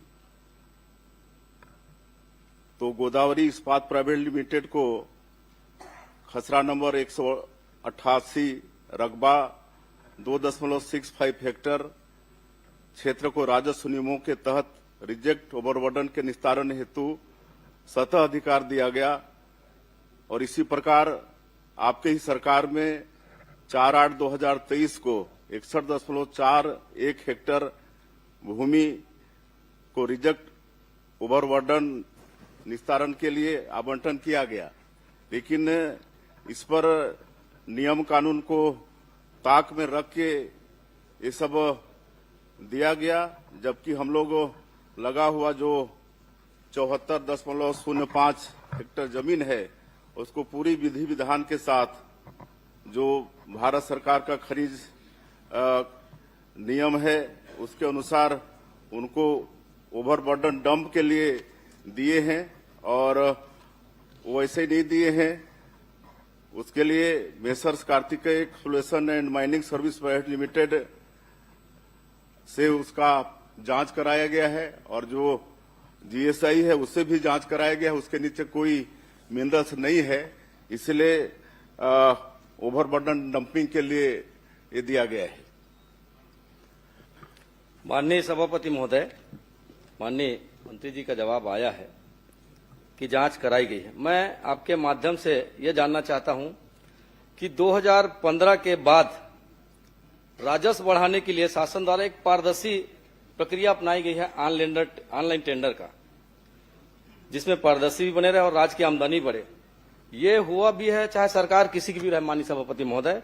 लेकिन अभी जो टेंडर हुआ है 11 साल में पहली बार ये प्रक्रिया हुआ माननीय सभापति महोदय कि इस नियम को पहले बिना निविदा के पीछे दरवाजे से सीधा फर्म को दिया गया माननीय सभापति महोदय।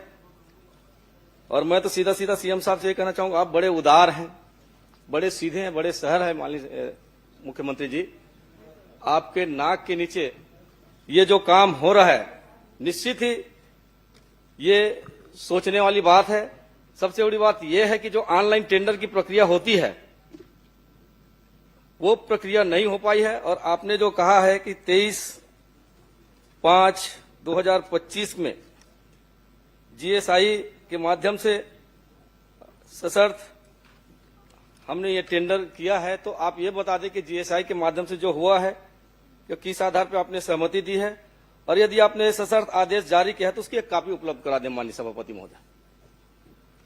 माननीय सभापति महोदय, मैं माननीय सदस्य को बताना चाहूंगा कि भारत सरकार खान मंत्रालय के पत्र दिनांक 28/11/2024 के माध्यम से यह स्पष्ट किया गया है कि स्वीकृत खनि पट्टा क्षेत्र से लगकर गैर खनिज युक्त भूमि पर नीलामी की आवश्यकता नहीं होती है। माननीय सभापति महोदय, ये 250 एकड़ जमीन का मामला है, जहां पे आपके खनन चल रहे हैं उससे लगा हुआ जमीन है। क्या किसी कंपनी को उसी आधार पर दे दिया जाएगा कि वो वहां पर माल को डंप करे? उसके दूर में भी तो और जमीन है माननीय सभापति महोदय, उसे भी दिया जा सकता था। लेकिन ये कहीं ना कहीं इसमें अधिकारियों की मिलीभगत है, माननीय मुख्यमंत्री जी को पूरी जानकारी नहीं दे पा रहे हैं और कहीं न कहीं पर इसमें एक बड़ा ही मामला दिखता है। माननीय सभापति महोदय, मैं आपके माध्यम से यही कहना चाहूंगा, क्या एक बार फिर इस पर पुनर्विचार करेंगे या जांच कराकर जो जीएसआई का जो जूलॉजिकल सर्वे ऑफ इंडिया है उसके आधार पर ये मापदंड तय करेंगे कि जो वैज्ञानिक पद्धति आपने कहा है और किस वैज्ञानिक पद्धति के आधार पर उस जमीन का आपने आवंटन वहां पर किया है। माननीय सभापति महोदय, मैं बता चुका हूं कि इसमें नीलामी की आवश्यकता नहीं होती है और इसको जो लगा हुआ भूमि आवंटित किए हैं 74.05 हेक्टेयर, उससे उसका माइनिंग क्षमता बढ़ा है 2.35 मिलियन टन से 6 मिलियन टन उसका उत्पादन होगा, जिससे प्रतिवर्ष 190 करोड़ का अतिरिक्त राजस्व प्रदेश को मिलेगा। और इतना ही नहीं, डीएमएफ में 57 करोड़, डीएमएफ में 5.7 करोड़, एनएमईटी में तथा 13.80 लाख पर्यावरण अधोसंरचना उपकर की प्राप्ति होगी। इससे राज्य सरकार को राजस्व में लाभ होगा। नहीं, वो जो जमीन जो डंप करने के लिए आवंटित की गई है उससे सरकार को क्या फायदा हो रहा है, मैं ये जानना चाहता हूं। क्या उसे जूलॉजिकल सर्वे ऑफ इंडिया इस एजेंसी से जांच करवाएंगे क्या? मैं ये अभी हम बताए ना आपको किससे लाभ हो रहा है, और जीएसआई से और प्राइवेट एजेंसी से जांच करवा चुके हैं, उसमें नीचे कोई मिनरल्स नहीं। सुशांत शुक्ला। सभापति महोदय, मेरा प्रश्न 1635 है और इसमें ये 74.05 हेक्टेयर अतिरिक्त आपने दिया। मैंने निवेदन किया, निवेदन करके ही पूछ रहा हूँ भाई। वो बहुत बड़ी नहीं, नाम ले चुके हैं, ले चुके हैं, उसके बाद उन्होंने अनुमति मिल गई सुशांत आसंदी शुक्ला से। जी का नाम ले आसंदी से चुके अनुमति हैं, मिल गई, प्रक्रिया आगे बढ़ गई है। नहीं आसंदी से, मैंने आसंदी से रिक्वेस्ट किया और वहां से मुझे अनुमति मिली है। एक छोटा सा प्रश्न ये है कि आपने उत्तर ये दिया है कि इस जमीन के नीचे कोई खनिज नहीं है, ठीक है, लेकिन ये जमीन राजस्व की है कि वन विभाग की? और वन विभाग की है तो इसके क्या प्रक्रिया है आवंटन करने की? उसका पालन हुआ कि नहीं हुआ? बिल्कुल पालन हुआ है।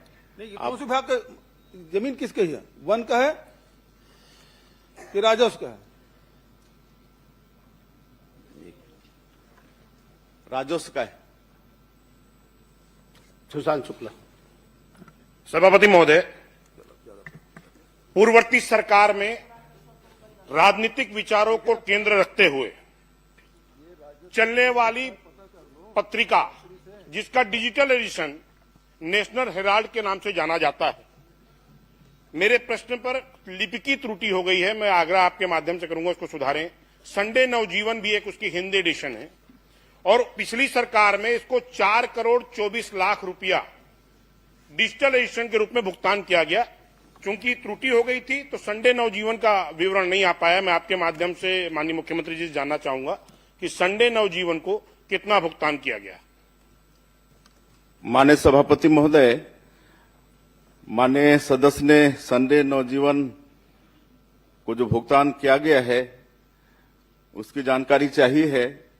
संडे नवजीवन को वर्ष 2019-20 से लेकर वर्ष 2023-24 तक कुल 3,06,00,000 रुपए का विज्ञापन दिया गया, उतना भुगतान किया गया है। मैं आपके माध्यम से प्रश्न में पूछा था कि संबंधित दोनों मीडिया संस्थानों के स्वामी प्रबंधकर्ता यानी ओनर, ट्रस्ट और कंपनी कौन है, इसका विवरण के रूप में सिर्फ एक नाम मीडिया प्रबंधकर्ता के रूप में जवाब में आया है। मैं आपके माध्यम से जानना चाहता हूं कि क्या शासन के पास संबंधित प्रकाशन के स्वामित्व, ट्रस्ट या उससे अन्य जानकारी उपलब्ध है क्या? अगर है तो वो दे दें। माननीय सभापति महोदय, ये दोनों अखबार के प्रबंधकर्ता तत्कालीन समय में एसोसिएट जर्नल्स लिमिटेड के प्रबंध निदेशक पवन बंसल हैं। बाकी ये दोनों पेपर किसके मुखपत्र हैं इसको पूरा देश जानता है। सभापति महोदय, मैं स्पष्ट तौर पर पूछ रहा हूं कि इसका प्रकाशन 2008 से बंद हो चुका है। 2017 में इसके हिंदी एडिशन के रूप में साप्ताहिक अखबार चालू किया गया। नेशनल हेराल्ड को चलाने वाली संस्था एसोसिएट जनरल अपने कार्य में स्पष्ट तौर पर उल्लेखित किया है कि कांग्रेस के नीतियों पर आधार पर प्रकाशन करेंगे। तो मैं आपके माध्यम से पूछना चाहता हूं कि क्या सरकार राजनीतिक दलों के मुखपत्र को भी विज्ञापन जारी करती है क्या, या उसके कोई प्रावधान अलग से हैं तो बता दें। अब अपने समय में तो ऐसा है नहीं। सभापति महोदय, यहीं पर एक विषय है तो मैं आपके माध्यम से मांग करता हूं कि संबंधित तत्कालीन समय में ऐसे समाचार पत्र जो किसी राजनीतिक दल की विचारों धाराओं पर आधारित प्रकाशन करते हैं उसको राशि आवंटित करने वाले अधिकारियों के विरुद्ध कार्रवाई सुनिश्चित करेंगे क्या?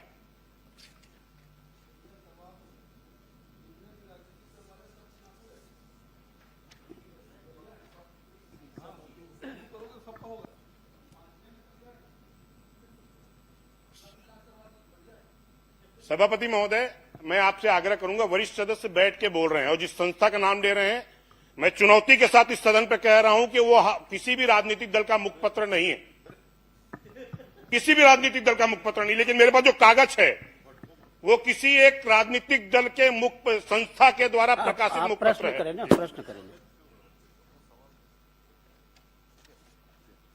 अजय चंद्राकर जी। माननीय सभापति महोदय, ये नेशनल हेराल्ड के जिस भी एडिशन को, चाहे वो डिजिटल एडिशन को दिया गया चाहे प्रिंट एडिशन को दिया गया, ये छत्तीसगढ़ से प्रकाशित नहीं होती। तत्कालीन समय में जिसका 19, 20, 21, 22, 23, 24 तक जो उत्तर में आया है छत्तीसगढ़ के बाहर किसी भी एडिशन को कितनी प्रति में वो निकलता था और उसमें कितने पैसे हम दे सकते थे अधिकतम, इसके संबंध में उस समय में कौन सी नीति थी डिजिटल के लिए और प्रिंट के लिए, और ये दिया गया है कि डिजिटल को दिया गया है, प्रिंट को दिया गया, और वो भुगतान नियम तय है कि नियम विपरीत है, नीति के अनुकूल है कि विपरीत है, जो भी विज्ञापन नीति उस समय रही होगी। माननीय सभापति महोदय, उस समय उक्त दोनों पेपर को 8 लाख रुपया प्रति पृष्ठ के हिसाब से भुगतान किया गया है। नहीं माननीय मुख्यमंत्री जी, मैंने ये पूछा है कि 4 करोड़ 24 लाख रुपया मैं सोचता हूं कि और किसी पत्रिका को नहीं दिया गया होगा, पर मैं ये पूछ रहा हूं कि विज्ञापन की जो नीति थी उसके तहत डिजिटल को या प्रिंट को जितना पैसा उनको दिया गया है वो नियम या नीति के अनुकूल था कि विपरीत था, और यदि विपरीत था तो फिर दोषी कौन थे, या उल्लंघन यदि किया गया तो यह आप बता दीजिए कि नियम के अनुकूल था तो कोई प्रश्न नहीं है। फिर चलिए इसका परीक्षण करा लेंगे। जी अनुज शर्मा जी। नहीं, मेरा एक आग्रह है आपसे, माननीय सभापति महोदय, मेरा एक आपसे आग्रह है, आपके परीक्षण करा लेने कहने के बाद और नहीं पूछना चाहिए, लेकिन मेरा आपसे एक आग्रह है कि ये विज्ञापन नियम के विपरीत दिए गए हैं जो आपने विज्ञापन की नीति बनाई। पहली बात नहीं, सीएम साहब का जवाब उसमें आ गया है कि उसको परीक्षण करा लेंगे, वो आ जाएगा। जो बोलना माननीय सभापति मैं क्रॉस नहीं कर बढ़ गया है, आगे बढ़ गया, शर्मा जी के नाम हो गया है, शर्मा जी को हो गया भाई। तो मेरा ये कहना है परीक्षण की जगह में इसकी जांच एक समयावधि में करवा दे, परीक्षण की जगह में, ये मेरा आग्रह है कि ताकि भविष्य में चाहे वो राजनीतिक दल के हों, चाहे प्रदेश के बाहर के हों, किसी के स्वामित्व के हों, एसोसिएट प्रेस के हों, चाहे उसका मुकदमा चल रहा हो, चाहे राजनीतिक व्यक्ति जुड़े हों, ऐसी चीजों से हमारे प्रदेश के धन का दुरुपयोग न हो सके, आत्म प्रचार के लिए, व्यक्ति प्रचार के लिए, तो स्पष्ट नीति बनेगी जांच के बाद जो रिपोर्ट आएगी उसके आधार पर। तो मैं आपसे आग्रह करूंगा कि परीक्षण के बजाय उसकी जांच करवाएं ताकि स्पष्ट नीति बने उसके लिए और इस तरह की घटनाएं न हो। माननीय सभापति महोदय, विज्ञापन नियमावली 2019 की कंडिका 16 के अनुसार एवं वित्तीय अधिकार पुस्तिका में निहित शक्तियों के अनुसार किसी भी समाचार पत्र पत्रिकाओं में उन दरों पर जो उचित समझी जाए विज्ञापन देने की पूर्ण शक्तियां प्रशासकीय विभाग को है। पूर्व सरकार के समय में यह नियम प्रचलन में है। उक्त समाचार पत्र RNI भारत सरकार के पंजीयक कार्यालय में पंजीकृत है। अनुज शर्मा। माननीय सभापति जी, बहुत बहुत आभार, आपने अवसर दिया। मैं माननीय मुख्यमंत्री जी से मैंने एक जानकारी चाही थी आपके माध्यम से, धरसींवा विधानसभा क्षेत्र में स्थापित क्रेशर मशीनों की जांच के संबंध में। मैं माननीय मुख्यमंत्री जी से जानना चाहता हूं कि इन क्रेशर मशीन की जांच का क्या नियम है, कब कब किया जाना चाहिए, इस संबंध में मैं उनसे जानना चाहता हूं कि जांच के क्या नियम है और कब कब किया जाना चाहिए, ऐसी कोई प्रक्रिया है क्या जांच के लिए?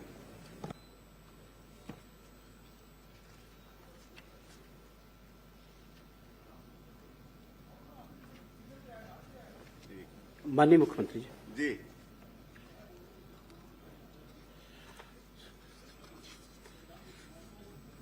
माननीय सभापति,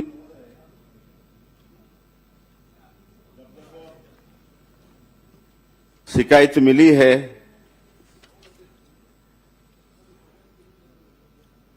भंडारण नियम 2009 के तहत जांच की जाती है जब जब शिकायत मिली है, और माननीय सदस्य के विधानसभा क्षेत्र से कुल 7 शिकायत पिछले 2 वर्षों में मिली है और सबकी जांच माइनिंग विभाग से हुई है और उन पर कार्रवाई हुई है।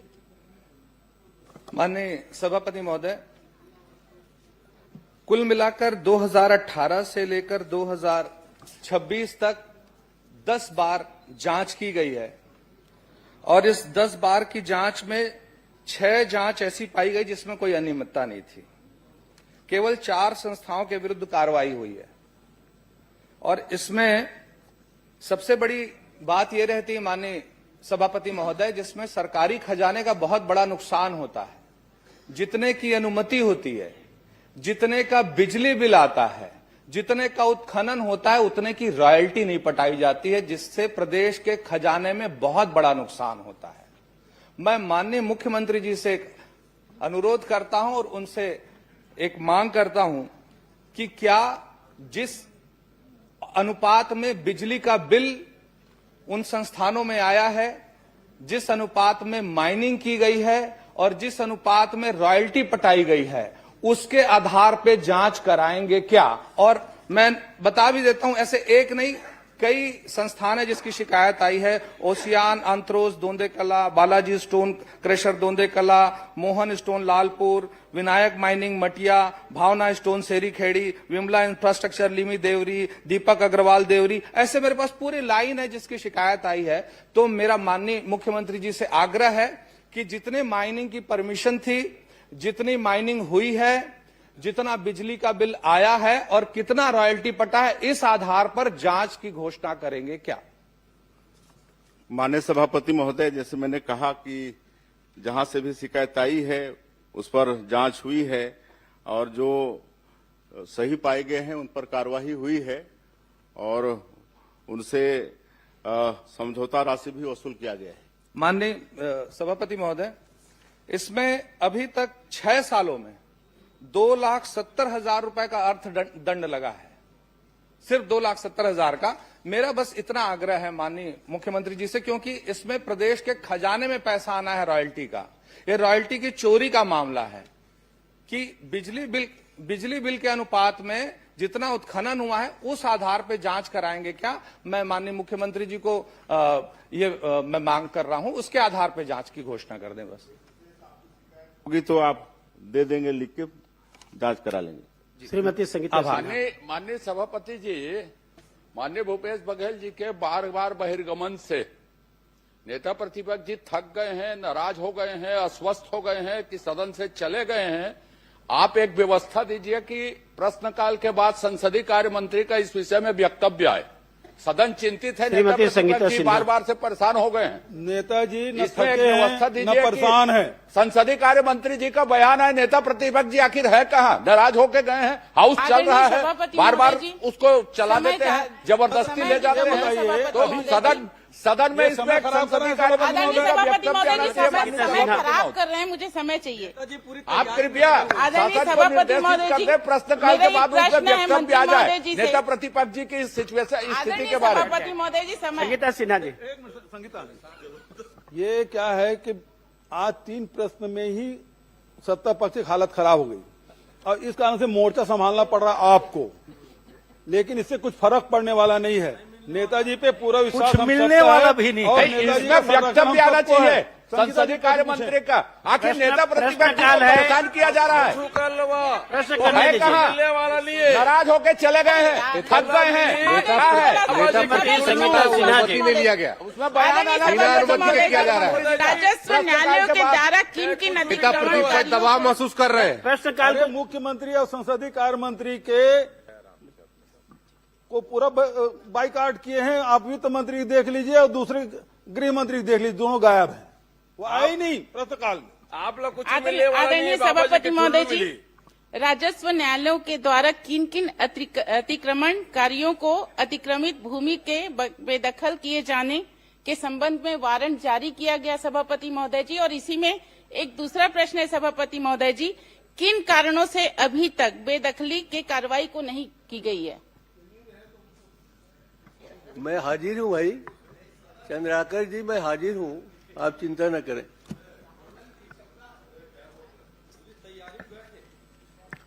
माननीय सभापति महोदय, माननीय विधायक ने अपने विधानसभा क्षेत्र संजारी बालोद के अतिक्रमण के संबंध में 1 जनवरी 2023 से लेकर के 31 जनवरी 2026 तक के अपने ग्रामीण क्षेत्र और नगरीय निकाय के शासकीय भूमि पे अतिक्रमण, अवैध निर्माण की शिकायत के संबंध में बहुत विस्तार से जानकारी चाहिए है। मैं बताना चाहूंगा माननीय सभापति महोदय कि बालोद विधानसभा, संजारी बालोद विधानसभा क्षेत्र के अंतर्गत आने वाले ग्राम और नगरीय निकायों की शासकीय भूमि पर अतिक्रमण अवैध निर्माण के संबंध में बालोद में कुल 22 प्रकरण दर्ज किए गए हैं, जिसमें 21 प्रकरण ग्रामीण क्षेत्र से आते हैं। माननीय सभापति महोदय जी, मंत्री महोदय जी का ये उत्तर है मेरे पास। सभापति महोदय जी, बस मैं इतना जानना चाहती हूँ, जो दो मतलब आपसे जो आपके अधिकारी हैं वो छुपाए हैं। आदरणीय सभापति महोदय जी, क्या प्रदीप साहू का प्रकरण आपके पास नहीं है? इसमें मेरे पास जो उत्तर में जवाब आया है उसमें नहीं है। आदरणीय सभापति महोदय जी, एक प्रदीप साहू का प्रकरण है सभापति महोदय जी, जो तहसीलदार गुरूर द्वारा बेदखली का वारंट जारी किया गया है 17/9/2025 को।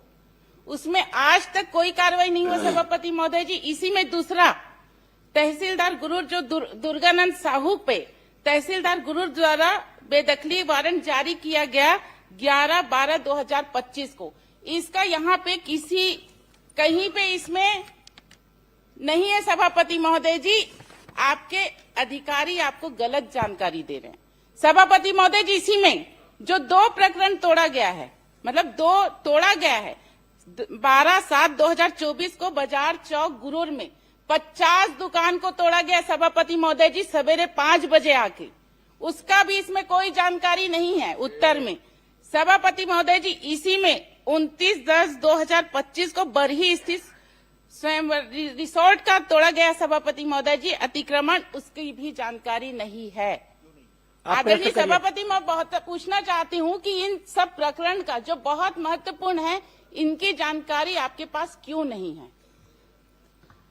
माननीय सभापति महोदय, मैं बताना चाहूंगा कि हमारे विभाग के द्वारा कोई जानकारी छिपाई नहीं गई और नहीं हम जानकारी छिपा रहे हैं। इन्होंने जो प्रश्नावधि में जो हमसे प्रश्न किए हैं, स्पष्ट रूप से पूछा गया है कि 1 जनवरी 2023 से 31 जनवरी 2026 तक के अतिक्रमण अवैध कब्जा के संबंध में जानकारी चाहिए गई है। हम वही जानकारी बता रहे हैं। यदि आपको और जानकारी चाहिए थी तो पुराने प्रकरण आप बता रहे थे कि 2015 से 2020 से जो जानकारी चाहिए थी, आपने जिस अवधि का हमसे जानकारी चाहिए वही जानकारी हम आपको दे रहे हैं। आदरणीय सभापति महोदय जी, जो मैं घटनाक्रम बता रही हूँ वो 17/9/2025 का ही वारंट जारी हुआ है। इसके पास मेरे पास तहसीलदार का आदेश कॉपी है, एसडीएम का आदेश कॉपी है, कलेक्टर का आदेश कॉपी है, कमिश्नर का आदेश कॉपी है, बेदखली वारंट का मैं सभी चीज लाई हूँ सभापति महोदय जी। ये आपका है तहसीलदार का वारंट कॉपी है, ये आपका जितने भी है मैं आपके पास रखूंगी सभापति महोदय जी। सबसे बड़ी बात तो ये है कि आपके जो अधिकारी हैं वो आपको गलत जानकारी दे रहे हैं, और आप मुझे ही नहीं, आपके अधिकारी मंत्री जी को ही नहीं, ये सदन को गुमराह कर रहे सभापति महोदय जी। क्या आप उस अधिकारी पे सबसे पहले कार्रवाई की मांग करती हूँ सभापति महोदय जी, आप उसकी कार्रवाई कीजिए। माननीय सभापति महोदय, जैसे मैं बताया कि 31 जनवरी 2023 से 31 जनवरी 2026 तक हमारे पास अतिक्रमण कार्यों की पूरी सूची है, और जैसा माननीय विधायक बता रहे हैं कि इस 2025 की घटना है, और यदि इसमें हमारे सूची में नहीं आया है तो मैं जो नाम आप दे रहे हैं उसको मैं चेक कराऊंगा, जांच कराऊंगा। अगर हमारे सूची में सम्मिलित नहीं है तो क्यों सूची नहीं सम्मिलित नहीं है उस पर अपन कार्रवाई करेंगे, हम आपको आश्वासन दे रहे हैं। यदि सूची में शामिल नहीं है और इस बीच की घटना का है 1 जनवरी 2023 से 31 जनवरी 2026 तक के बीच की घटना है जो आप बता रहे हैं, वो अगर हमारे सूची में शामिल नहीं है और आप बता रहे हैं कि है, तो हम उस पर कार्रवाई करेंगे कि ये सूची में शामिल क्यों नहीं है। चलिए राजेश, आदरणीय सभापति महोदय और क्या जांच कर देंगे, कार्रवाई कर देंगे, क्या बचा है? शामिल नहीं है, मैं मानने को तैयार हूँ सभापति महोदय जी। ये दोनों प्रकरण में कब तक तोड़ देंगे अवैध वाला को? वारंट जारी हो चुका है, सभी कॉपी मेरे पास है, सभी कॉपी मैं आपके पटल पे रख दूंगी। आप उसको कब तक तोड़वाएंगे उसको आदेश कीजिए, कार्रवाई करेंगे। माननीय सभापति महोदय, जितने भी अतिक्रमण के प्रकरण हैं उस पर कार्रवाई हो रही है। आपके संजारी बालोद विधानसभा में ही कुल 260 प्रकरण दर्ज किए गए थे। सभापति महोदय, मैं बता रहा हूँ, आपको बता रहा हूँ, उसी में आऊंगा मैं। हटाएंगे समय महोदय जी, मैं समय की सीमा को देखते हुए मैं मांग कर रही हूँ। समय सीमा इसमें बताई नहीं जा सकती, प्रकरण चल रहा है, कई को नोटिस दिए हैं, वारंट जारी किए हैं हटाने का, और 113 अतिक्रमण हटाए भी हैं और 111 प्रक्रियाधीन है और 36 प्रकरण जो है न्यायालय में प्रक्रियाधीन है। और जितना जल्द हो सके हम अतिक्रमणकारी को या अवैध कब्जा को हम मुक्त कराएंगे, हटाएंगे उसको। समय सीमा देखिए राजेश सभापति महोदय, ये न्यायालयीन प्रक्रिया है और न्यायालयीन प्रक्रिया में समय सीमा राजेश संभव नहीं होता। सभापति महोदय जी, मेरे पास द्वारकाधीश यादव सब कुछ है सभापति महोदय जी। सभापति महोदय द्वारकाधीश यादव, निवेदन है सभापति महोदय जी, इसमें प्लीज। माननीय सभापति महोदय, मैं माननीय मंत्री राजेश उच्च शिक्षा से ये पूछना चाहता हूं कि महासमुंद जिला के अंतर्गत तेंदुकोना के महाविद्यालय स्वीकृत हुई है, स्वीकृति 2 बार स्वीकृत हुई माननीय सभापति महोदय। और आखिरी में माननीय मंत्री जी, मैं पूछना चाहता हूं कि आपने तेंदुकोना महाविद्यालय की स्वीकृति को 2 बार स्वीकृति के बाद तीसरे बार आप ये निरस्त करते हैं। आपके जवाब में आए हैं कि अप्राय कारणों से निरस्त की जाती है। ये कब से अप्राय कारण क्या है, इसको थोड़ा मेरे को बताइए आप। माननीय सभापति महोदय, पहले तो मैं माननीय विधायक जी को बधाई देता हूं कि आपके महाविद्यालय का टेंडर भी हो गया है, भूमि पूजन भी हो गया है, पर लेट क्यों हुआ उसके बारे में जानकारी माननीय मंत्री जी बता रहा हूं। टेंडर ओपन हो गए तो डेट बता दीजिए और टेंडर कब लगा है बता दीजिए। आप बता देते हैं, आपको बता देते हैं। माननीय सभापति महोदय,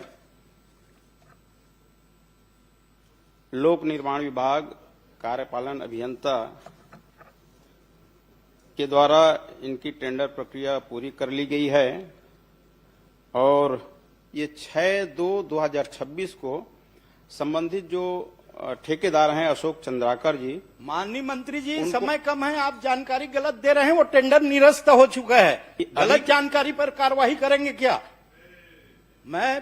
ये टेंडर निरस्त हो चुका है। आपको अशोक चंद्राकर टेंडर निरस्त हो चुका है, कार्रवाई करेंगे क्या गलत जानकारी के लिए? ये कैसे चली आए भाई? आप इसकी जांच कराएंगे? इसका हम परीक्षण करेंगे, उसके बाद फिर नहीं, अगर टेंडर निरस्त हो गए हैं तो आप कार्रवाई का आश्वासन दीजिए, कार्रवाई करेंगे क्या? ये कैसे चली आए भाई साहब? ये 6/2 अभी लेटेस्ट 6/2/2026 को जारी हुआ है। अशोक चंद्राकर का टेंडर निरस्त हो चुका है, जिसको आप टेंडर अभी 6/2 को बता दीजिए ना, 6/2 को बता दीजिए। नहीं, उस जानकारी को बताइए ना। एक मिनट, अरे सुनो तो, आपका कॉलेज बनना चाहिए ना। नहीं, अब वो सवाल 6/2 उस को बात बता से रहे नहीं हैं है। तो बता दीजिए उसको। सभापति महोदय, दूसरी बात ये, तो इसमें मैं आश्वासन चाहूंगा, 6/2 को बता दीजिए। शिलान्यास की नीति क्या है? किनको किनको बुलाया गया था? जो जनप्रतिनिधि नहीं है वो 4 करोड़ के बिल्डिंग में शिलालेख में उनका नाम अंकित हो रहा है। प्रोटोकॉल नियम पूर्व में क्षेत्रीय विधायक को बुलाया जाता था, वर्तमान में है कि नहीं, आप बताइए। लोकतंत्र का हत्या है। आप कार्रवाई करेंगे क्या? प्रोटोकॉल नीति के सब जगह यही है। तो इनके लिए कोई ऐसा नियमावली तो मैं नहीं पढ़ा हूं कि शिलान्यास और लोकार्पण के लिए किसको किसको बिल्कुल बुलाना है। माननीय मंत्री जी, आप सदन में गलत जानकारी दे रहे हैं। सामान्य प्रशासन से मंगाइए आप। सभापति महोदय जी, यही है डबल इंजन है। चुने हुए जनप्रतिनिधि ताक में रख करके जो गांव में हार के किंदा तिकरे फोटो छपा थे, अब विधायक के अपमान होते। ये डबल इंजन है। ये आप मैंने कथनी करने के फर्क है। देखा लोकतंत्र ला बाबा साहब के कानून ला आपन नहीं माना। माननीय मंत्री जी, मेरा 2 ही सवाल है। गलत जानकारी दिया गया है, टेंडर निरस्त हो गए हैं, जिसको आप टेंडर मिला है बता रहे हैं। दूसरा, जो प्रोटोकॉल की पालन नहीं किया गया है उस अधिकारी के ऊपर आप कार्रवाई करेंगे क्या? माननीय सभापति महोदय, जिस प्रोटोकॉल की बात कर रहे हैं माननीय विधायक, तो पूर्व की सरकार में भी इस तरह की घटना घटित हुई है, जहां पे सत्ता पक्ष लोग हैं। अभी तो आप हैं मंत्री जी, आप बताइए ना, पूर्व में क्यों जा रहे हैं? उदाहरण बताइए, वर्तमान बताइए। मंत्री जी, टेंडर की गलत जानकारी आई है, उसमें कार्रवाई करेंगे क्या? इसको हम ये अभी पिछले अभी फरवरी का है 6 तारीख का। नहीं मंत्री जी, आप स्वयं सदन के रिकॉर्ड में है, अशोक चंद्राकर ठेकेदार को टेंडर मिला है बताए हैं। वही बता रहा हूँ। तो अशोक चंद्राकर, मैं तो बोल रहा हूँ टेंडर निरस्त हो गए, इनको 12 महीने टेंडर निरस्त हो गए माननीय मंत्री जी, टेंडर निरस्त हो चुका है। जिस ठेकेदार का आप नाम ले रहे हो, आप निरस्त होने की जानकारी दे रहे हैं तो हम एक बार इसको जांच करेंगे। मैं पेपर उपलब्ध करा दूंगा आपको। हाँ जी, धन्यवाद। तो कार्रवाई करेंगे ना, गलत जानकारी का परीक्षण करेंगे, कार्रवाई करेंगे। आप दिलाइएगा। धन्यवाद सभापति। समाप्त प्रश्नकाल।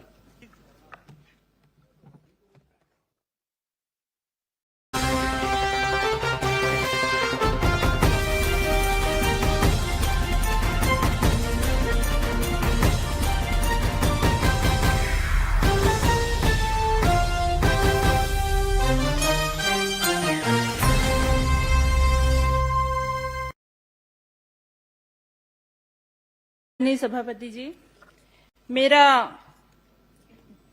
जिला सहकारी केंद्रीय बैंक के ऊपर एक ये प्रश्न है जिसमें आदरणीय मंत्री जी द्वारा जवाब भी मिला है, लेकिन ये संतोषजनक नहीं है। जैसे मेरा सवाल था इसमें, क्या जिला सहकारी केंद्रीय बैंक शाखा डोंगरगढ़ के प्रस्ताव के आधार पर पंजीयक सहकारी संस्थाएं द्वारा दिनांक 24/8/2023 को भवन निर्माण की अनुमति दी गई?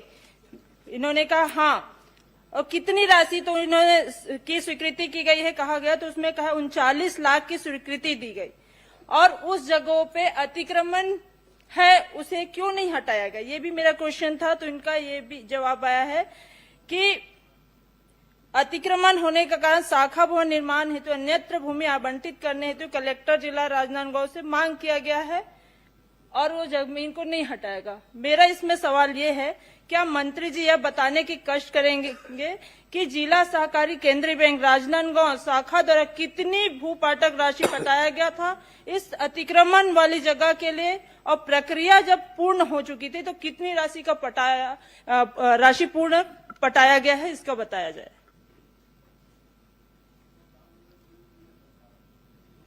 माननीय सभापति महोदय, माननीय सदस्य ने जिला सहकारी केंद्रीय बैंक शाखा डोंगरगढ़ के संदर्भ में जानकारी चाहिए और मैंने उसकी पूरी जानकारी दी। और क्योंकि वो पूरा जो जमीन है वो अतिक्रमण पे है और उसके लिए लगातार अपन पत्राचार कर रहे थे ताकि जमीन को कब्जा से मुक्त किया जाए। वर्तमान में जो जमीन वहां पर उपलब्धता की दृष्टि से हमारी कोशिश जारी है कि जल्द से जल्द ये जो भवन का निर्माण हो सके ताकि वहां के लोगों को सुविधाएं मिले। पूर्व में जो जमीन दिया गया था वो भी जो वहां पे अध्यक्ष रहे वो उनके ही जमीन के नजदीक में उनको कहते हैं वो किया गया था, तो वहां पर पार्किंग की सुविधा और बाकी सुविधाएं व्यवस्थित नहीं हो पा रही थी। तो इसके लिए भी हम लगातार चर्चा कर रहे हैं क्योंकि बैंक का मामला है, तो इसलिए वहां तत्काल उनको उनके सुविधा के हिसाब से वो जमीन उपलब्ध कराने का निर्णय भी। आदरणीय के जो भूमि है, जिस जगह पे भू अर्जन के लिए भूपाटक की जो प्रक्रिया होती है उसकी राशि बैंक के द्वारा सहकारी केंद्रीय बैंक राजनांदगांव के द्वारा उसका भू राशि दिया गया। उसके बाद उसके भूमि पूजन हो चुका, उसके बाद उसमें आज टेंडर भी लग चुका है और उसके बाद आज जब आदेश प्रक्रिया के तहत वर्क ऑर्डर हो चुका है, उसके बाद भी आप कह रहे हैं कि वो जगह सही नहीं है। तो फिर पिछले समय में भूमि पूजन हुआ, 2 साल के अवधि में आपने एक ठेला 2-4 ठेले हैं उसको नहीं हटवा पाए। मतलब सरकार इतनी कमजोर हो चुकी है कि अतिक्रमण नहीं हटा के आप वहां पे बैंक को सीधे सीधे जो किसान का बैंक है उसे आप नहीं बनाना चाह रहे हैं, जिसका स्वीकृति भी मिल चुका है। 39 लाख का जो आप ही ने कहा है, क्यों नहीं हटाया गया? क्यों आज तक के लंबित है ये? महोदय,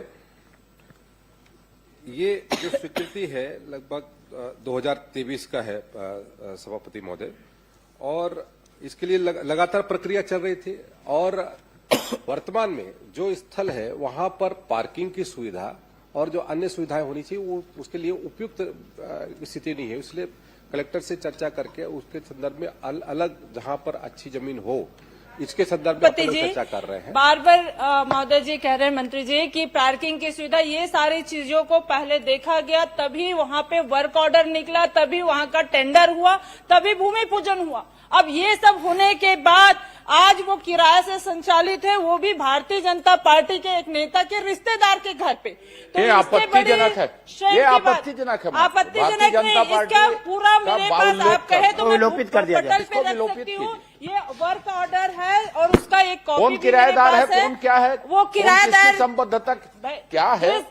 सुनिए नई सदस्य हैं, नाम लेने के पहले प्रमाण मैंने नाम नहीं लिया, मैंने अभी नाम नहीं लिया। आपने मैंने किसी पार्टी को जो उल्लेख कैसे कर प्रक्रिया दिया, ये यहाँ पे आरोप हुई है। है वो बता रही हूँ मैं कि आज ये बता दीजिए कि वो किसका कब्जा है, वो तो बताएंगे मंत्री जी। मैं आपसे नहीं पूछ रहा हूँ। हाँ ठीक है ना, वो सुधार दिया ना। हाँ मैं वो बस थोड़ा सा मदद कर दिया। मेरे ख्याल से आपकी मदद की उसका कब्जा किसका ये बता दे, उनको नाम बताया कब्जा। उनको बोलने दीजिएगा। वो कल माननीय भूपेश बघेल जी के पूछने के कारण और बहिर्गमन के कारण वो एक विद्यावती जी का प्रश्न लैप्स हो गया। पूरा टाइम ले लेते हैं, बाकी कांग्रेस के सदस्य इससे असंतुष्ट है बहुत। अच्छा सभापति महोदय समय कौन ले? आप टाइम नहीं लेते हैं, बाकी लोग लेते हैं टाइम। पूरा सदन में सच आप ही का टाइम चल रहा है। आप प्रश्न कर लीजिए। सभापति जी मैंने किसी का नाम नहीं लिया। इसमें यही कहा गया है कि यहाँ जब वर्क ऑर्डर हो चुका था, टेंडर लग चुका था, उसके बाद भूमि पूजन की प्रक्रिया हो गई थी, उसके बाद भी आज वहां पे ये कार्य संपन्न नहीं है और अतिक्रमण की बात बार बार करके 2 साल से इसे किराए से चलाया जा रहा है। और जब सामने ये बात आई, जब मेरा ध्यानाकर्षण लगा, प्रश्न करें जी मैं कर रही हूँ, ध्यानाकर्षण लगा, उसके बाद जब पता चला कि ये एक निजी व्यक्ति को लाभ देने के लिए, सीधे लाभ देने के लिए आज सरकार ने इसे किराए पे चला रहा है। तो ये मेरा सवाल था कि क्या किसानों का ये बैंक, किसानों के लिए जो बनाया जाता है ये बैंक, उस बैंक की भूमि पूजन कराएगी, फिर आवंटित भी हो गया, फिर आज काहे के लिए लंबित है, मैं यही जानना चाहती हूँ। मंत्री जी मैंने अपने उत्तर में कहा कि वो जो जमीन है वहां पर पर्याप्त आज के दृष्टिकोण से वहां पर पार्क आपने कोई आवंटित, जो कोई भी जगह आवंटन किया, किराए से चलाया जा रहा है, जबकि इसकी राशि सैंक्शन है, स्वीकृत है। किराए, अब जब भवन नहीं है तो किराए से चलाया जा रहा है। और दो साल में आपने अभी तक क्या आपने अतिक्रमण नहीं हटा पाए, भवन नहीं है तो किराए में चलाइए। अब आप कहेंगे कि किराए में मत चलाइए, तो वो तो तय वहां पे कलेक्टर के माध्यम से यही मेरा सवाल है कि 2 साल में आपने वो जगहों को क्यों, या तो आपने उस जगह को अतिक्रमण हटाते या फिर कोई पे कलेक्टर महोदय द्वारा आवंटन कर दिया जाता जगह को, लेकिन ना ही जगह का आवंटन हुआ है और ना ही वहां से अतिक्रमण हटा है। मतलब इसमें सीधी सीधी बात सामने आ रही है, जो कि मैंने कहा भारतीय जनता पार्टी के नेता के रिश्तेदार को लाभ पहुंचाने के, मैं इसमें गलत बात है। ये गलत बात नहीं, रिश्तेदार आखिर कोई ना कोई किसी रिश्तेदार होगा ही, तो ये बात नहीं करती, इसमें ये थोड़ी ना है, नाम नहीं लिया और जो नियम के तहत में वो किया जा रहा है। सभापति जी पार्टी का नाम है, मैंने उसको विलोपित करने के लिए पहले बोल दिया था। आदरणीय सभापति जी, ये बार बार यही बात को मैं कहना चाहूंगी, किसानों का शेयर जिससे आज सहकारी केंद्रीय बैंक का संचालन होता है, उसके बाद उसका भवन निर्माण किया जाता है ताकि किसानों को कोई असुविधा न हो। अब जब बैंक उस जगह को खरीद चुकी है, उसके बाद आज वो जगह को हम ये कह रहे हैं कि वहाँ पे पार्किंग की सुविधा नहीं है और उसके बाद उसको अतिक्रमण हटाया नहीं जा रहा है, ये कैसी बात हुई? प्रश्न मेरा यही है कि आज कब तक हटेगा ये अतिक्रमण और कब तक नया भवन बनेगा? सम्मानीय सभापति महोदय, जल्द से जल्द बनेगा। ठीक, आप मुझे समय दीजिए जी। माननीय सभापति महोदय, ये आपको बैंक बनाने के लिए कितनी जमीन की आवश्यकता है और पार्किंग के लिए कितनी जगह की आवश्यकता है और वहां पे कितना जमीन आपको अलाट हुआ है? जो आप कमी पर डे बता रहे हैं पार्किंग के लिए, तो सवाल इस बात का है कि आपको जमीन कितने की है, आवश्यकता कितने की है और कितना अलाटमेंट हुआ है, और अतिक्रमण कितने में है?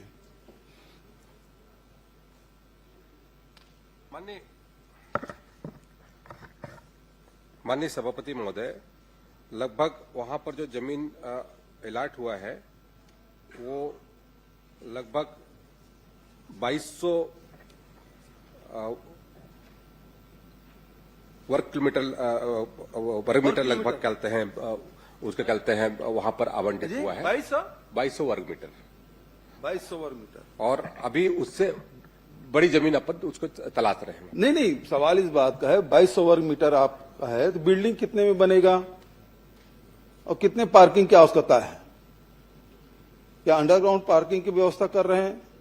खाली है? कितना है? आपको कितने जमीन की जरूरत है पार्किंग के लिए और बिल्डिंग कितने में बनेगा? उसमें 3000 स्क्वायर फीट से ज्यादा जमीन की आवश्यकता पड़ेगी और उसमें वहां पर पार्किंग की व्यवस्था भी वहां पर सुनिश्चित कराएंगे। सुंदर। 3000 वर्ग मीटर की वर्ग फीट की जरूरत पड़ेगी और आपके पास 2200 वर्ग मीटर है तो 2200 वर्ग मीटर मतलब कितना हुआ? 22000 वर्ग फीट हो गया, है ना? आपको जरूरत 3000 का है। इसका मतलब यह है कि 19000 वर्ग फीट जमीन आपका खाली है। आपके पास जमीन पर्याप्त है, आप केवल बहाना ढूंढ रहे हैं कि आपको पार्किंग की जगह कम पड़ रही है, इसलिए आप हटाना चाहते हैं। और जो माननीय सदस्य ने जो आरोप लगाया कि वो अतिक्रमण है और अतिक्रमण आपके किसी चहेते का है, इस कारण से हटाना नहीं चाहते, तो आप कृपा करके उस अतिक्रमण को हटाएंगे नहीं हटाएंगे? माननीय सभापति महोदय, अतिक्रमण को हटाने के लिए हमने जिला कलेक्टर को पत्र लिखा है और जल्द से जल्द वो अतिक्रमण हटेगा ऐसा भी सुनिश्चित कर रहे हैं। और जो जमीन की उपलब्धता है 2200 वर्ग मीटर का वहां पर अभी जमीन है और लगभग 3000 वर्ग मीटर लगभग कहते हैं जमीन अपन और देख रहे हैं ताकि वहां पर सर्व सुविधा युक्त जहां पर पार्किंग की व्यवस्था भी सुनिश्चित हो सके, ऐसे जमीन की उपलब्धता पर सुनिश्चित करें। अभी एक मिनट अभी आपने 3000 वर्ग फीट की बात कही, अभी आप कर रहे हैं 3000 वर्ग मीटर की बात, पहले आप 22000 वर्ग मीटर की बात, तो कौन सी बात आप सही बोल रहे हैं? पर्ची मंगवा लीजिए, थोड़ा दूर हो गया है सभापति महोदय, ये पर्ची दौड़ने वाले थोड़ा से वो आ ही नहीं रहा पर्ची। इसका मतलब क्या है कि आप वहां बनाना चाहते हैं, अतिक्रमण हटाएंगे, कब तक हटाएंगे? क्योंकि 2 साल हो गया, 2.5 साल हो गया, 2023 का मामला है, 26 से 3 साल हो गया, तो आप कब तक के वो अतिक्रमण हटाएंगे? समय कलेक्टर को निर्देश करेंगे कि कलेक्टर को निर्देश भी नहीं कर सकते, जैसे देवांगन जी ने कहा हम कलेक्टर को आदेश नहीं कर सकते, तो यहां उसी प्रकार का आप जवाब देंगे कि आप हटवा रहे हैं और कब तक हटवाएंगे, तिथि बताइए।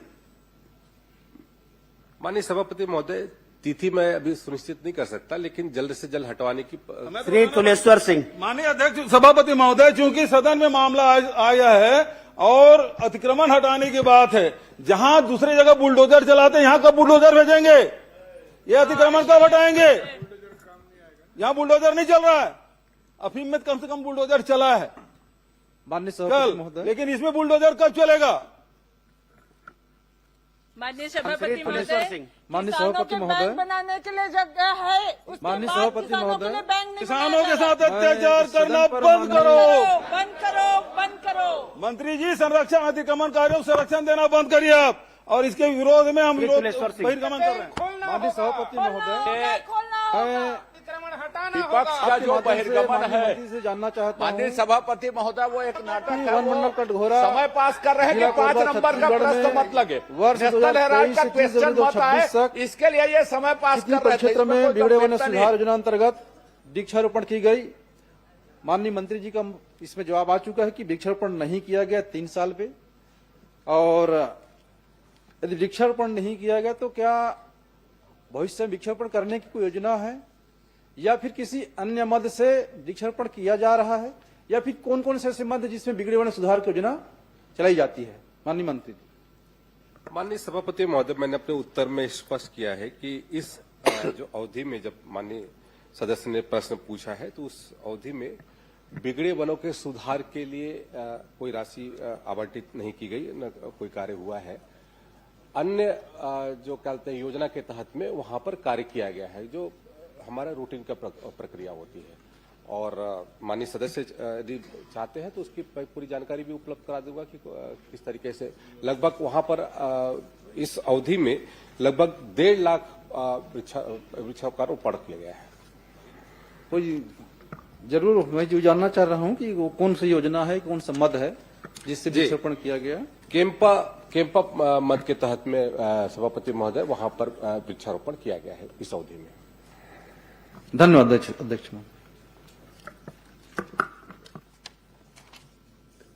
श्री ओंकार साहू। माननीय सभापति महोदय, आपके माध्यम से मैं जानना चाहूंगा कि फिटनेस परमिट एवं ओवरलोड संबंधित प्रकरणों की कार्रवाई के बारे में जानकारी चाहा है और उत्तर में आया है कि निरंक आया है कि प्रदेश में विगत 3 वर्षों में व्यावसायिक वाहनों को बिना भौतिक परीक्षण फिटनेस प्रमाण पत्र जारी किया गया है। तो ठीक है, लेकिन खा नंबर में मैं जानकारी चाहा कि ओवरलोडिंग में कितने प्रकरण हैं, क्योंकि मंत्री महोदय द्वारा जानकारी मिली है कि 77,810 प्रकरण, लेकिन ये मैं पॉइंट पे मांगा हूं, पॉइंट टू पॉइंट। तो ओवरलोडिंग में कितना है ये बताने का कष्ट करेंगे।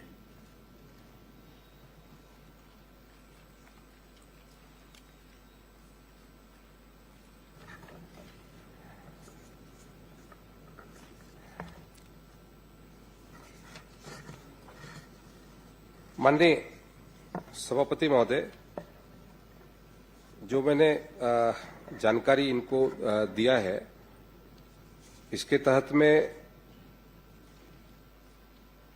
माननीय सदस्य ने जो जानकारी चाहिए थी और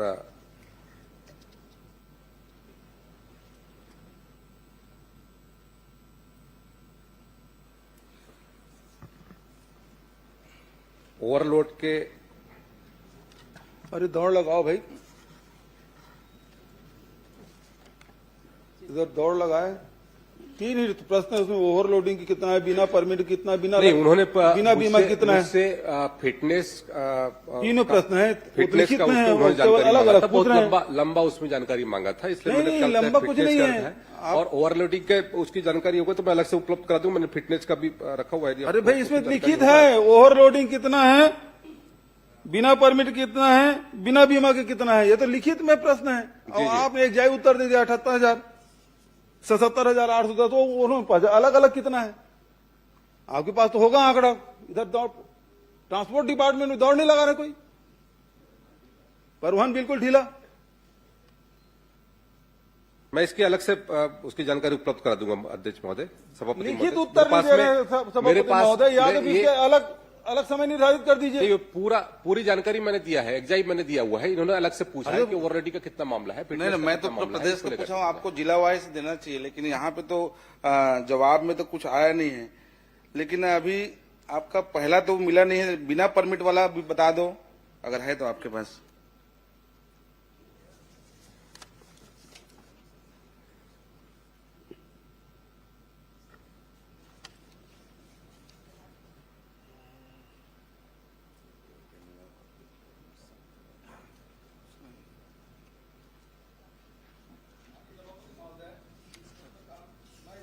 कर रहा हूं कि मंत्री जी की तैयारी पूरी नहीं है, आसंदी से व्यवस्था आनी चाहिए।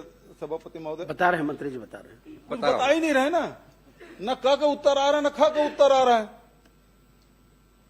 भाई बिना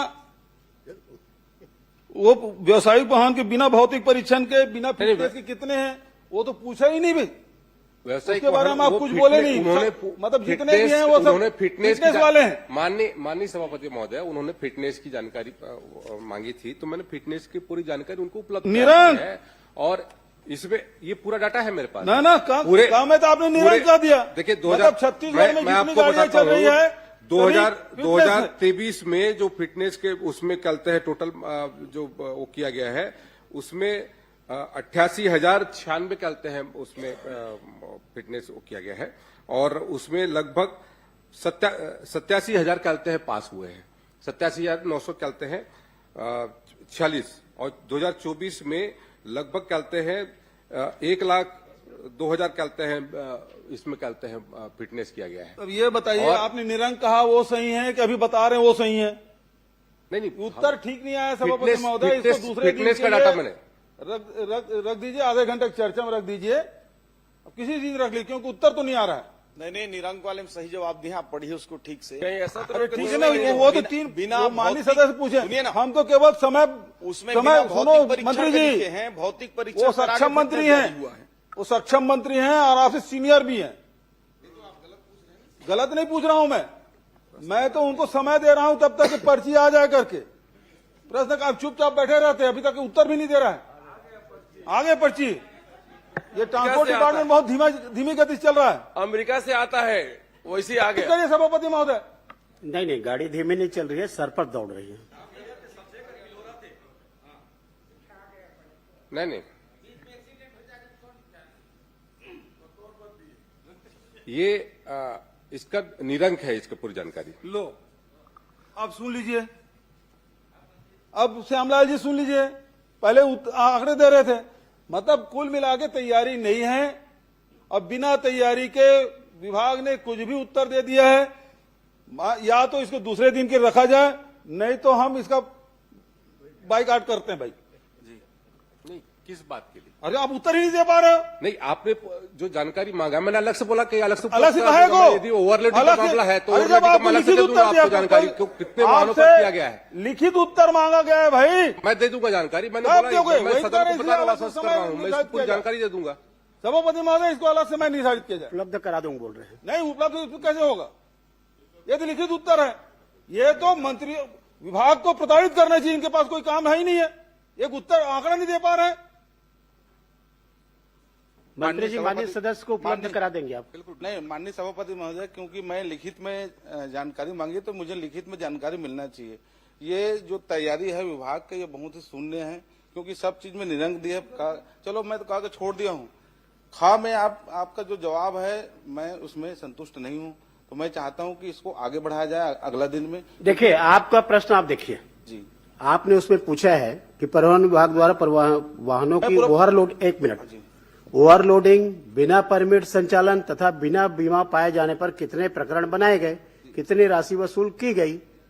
अब उसका ये जो जवाब दिया गया है कि पाए जाने पर 77,810 प्रकरण बनाए गए। आप केवल उसमें अब ये चाह रहे हैं, लिखित उत्तर आपको दे दिया है, आप ये चाह रहे हैं कि उसको अलग अलग बताएं। मंत्री जी आपको उपलब्ध करा देंगे जिलेवार। पृथकता जानकारी। जी, जिलेवार। जिलेवार भी उपलब्ध करा देंगे आप, सभापति महोदय, वो भी उपलब्ध करा बहुत मुश्किल देंगे। से प्रश्न पूछ। नहीं, आप प्रश्न पढ़ लीजिए। बहुत मुश्किल प्रश्न में जो दिया गया है, माननीय सभापति महोदय, प्रश्न पूछने का अधिकार है माननीय भूपेश बघेल जी को, लेकिन धमकाने का अधिकार नहीं है। आप धमका रहे थे, मैं बहिष्कार करूंगा करके, बाइकाट करेंगे करके आप धमका रहे थे मंत्री, अभी धमका रहे थे। और आप ऐसा नहीं पूछते, प्रश्नकाल ऐसा नहीं चलता। आपकी मर्जी से प्रश्नकाल नहीं चलेगा, अपनी बात रखें, प्रश्नकाल नहीं चलेगा, धमकी नहीं चलेगी आपकी। आपने धमकाया, बाइकाट कर दूंगा करके, आपने कहा मंत्री जी को ऐसा धमकी नहीं दिया है। आपको बाइकआउट किए थे, आपको बाइकआउट किए थे, याद है? धमकी दी, अभी धमकी दी आपने, धमकी नहीं दिया, आपने धमकी दी, बात नहीं, धमकी नहीं, बात रखने का अधिकार है सभापति। आप बैठ जाए, नहीं चलता। आप भी बैठिए, आप भी बैठिए, आप बैठिए, सब बैठिए, आपको कौन सी जानकारी चाहिए? माननीय आप बैठिए, आप भी बैठिए। नहीं, माननीय भूपेश बघेल जी, आपसे बात कर रहा हूँ। माननीय मंत्री जी थे, आप मंत्री जी इनका बाइकआउट किए थे, भूल गए आप? मंत्री जी, आप मंत्री जी नहीं दे रहे, मौन धारण टाइप का लग रहा है। सुना नहीं, कुछ नहीं लग रहा है। आप होगा, बैठिए, क्या होगा? आप बैठिए ना। मैंने, आप राम कुमार जी, माननीय सदस्य आप बैठे। आपने जो पूछा मैंने आपको पढ़ के बताया। आप जो बोल रहे हो ना लिखित में उसका जवाब आया है, मैंने आपको पढ़ के बताया है। आपने जो प्रश्न किया है उसको पढ़ लीजिए। और आपने उसमें पृथकता जानकारी नहीं मांगी है, आपने जो मांगी है जानकारी, मंत्री जी ने उसका जवाब दिया है। यही मैं आपको बोला हूं, और इसलिए उसमें अंतिम प्रश्न और कुछ करना है तो कर लीजिए, उसके बाद आगे बढ़ते हैं। सभापति महोदय, क्योंकि मैंने पॉइंट टू पॉइंट मांगा है। भाई आप पढ़िए, पॉइंट टू पॉइंट मैं पढ़ देता हूं। एक बार मैं पढ़ता हूं आपको। खा जी, उक्त अवधि में परिवहन विभाग द्वारा वाहनों की ओवरलोडिंग, बिना परमिट संचालन एवं बिना बीमा पाए जाने पर कितने प्रकरण बनाए गए तथा कितनी राशि वसूल की गई। अब आप ख पढ़िए। उक्त अवधि में ओवरलोडिंग, बिना परमिट संचालन एवं बिना बीमा पाए जाने पर 77,810 प्रकरण बनाए गए। उसकी राशि भी दी गई है कि कितना उसमें। आपने जो पूछा मंत्री ने वही आप इसमें आप मेरे को ये बताइए, आप जो पूछे अभी, आप जो अभी पूछे तो मैंने कहा मंत्री जी को जानकारी लेकर के आपको उपलब्ध कराएं। नहीं, माननीय सभापति को जानकारी चाहिए, इससे बाइफरकेट अलग करके देना है। अरे पूरे प्रदेश का दिया है, इससे पूरा प्रदेश का हुआ है 77,810। ये तो बेहद दुर्भाग्यजनक है। विभाग में कोई कंट्रोल मंत्री जी का नहीं है, अभी तक के उत्तर नहीं आ पाया है और नहीं आ पाया, इसलिए हम लोग बहिर्गमन कर रहे हैं। भाई माननीय सभापति श्री कुंवर सिंह निषाद।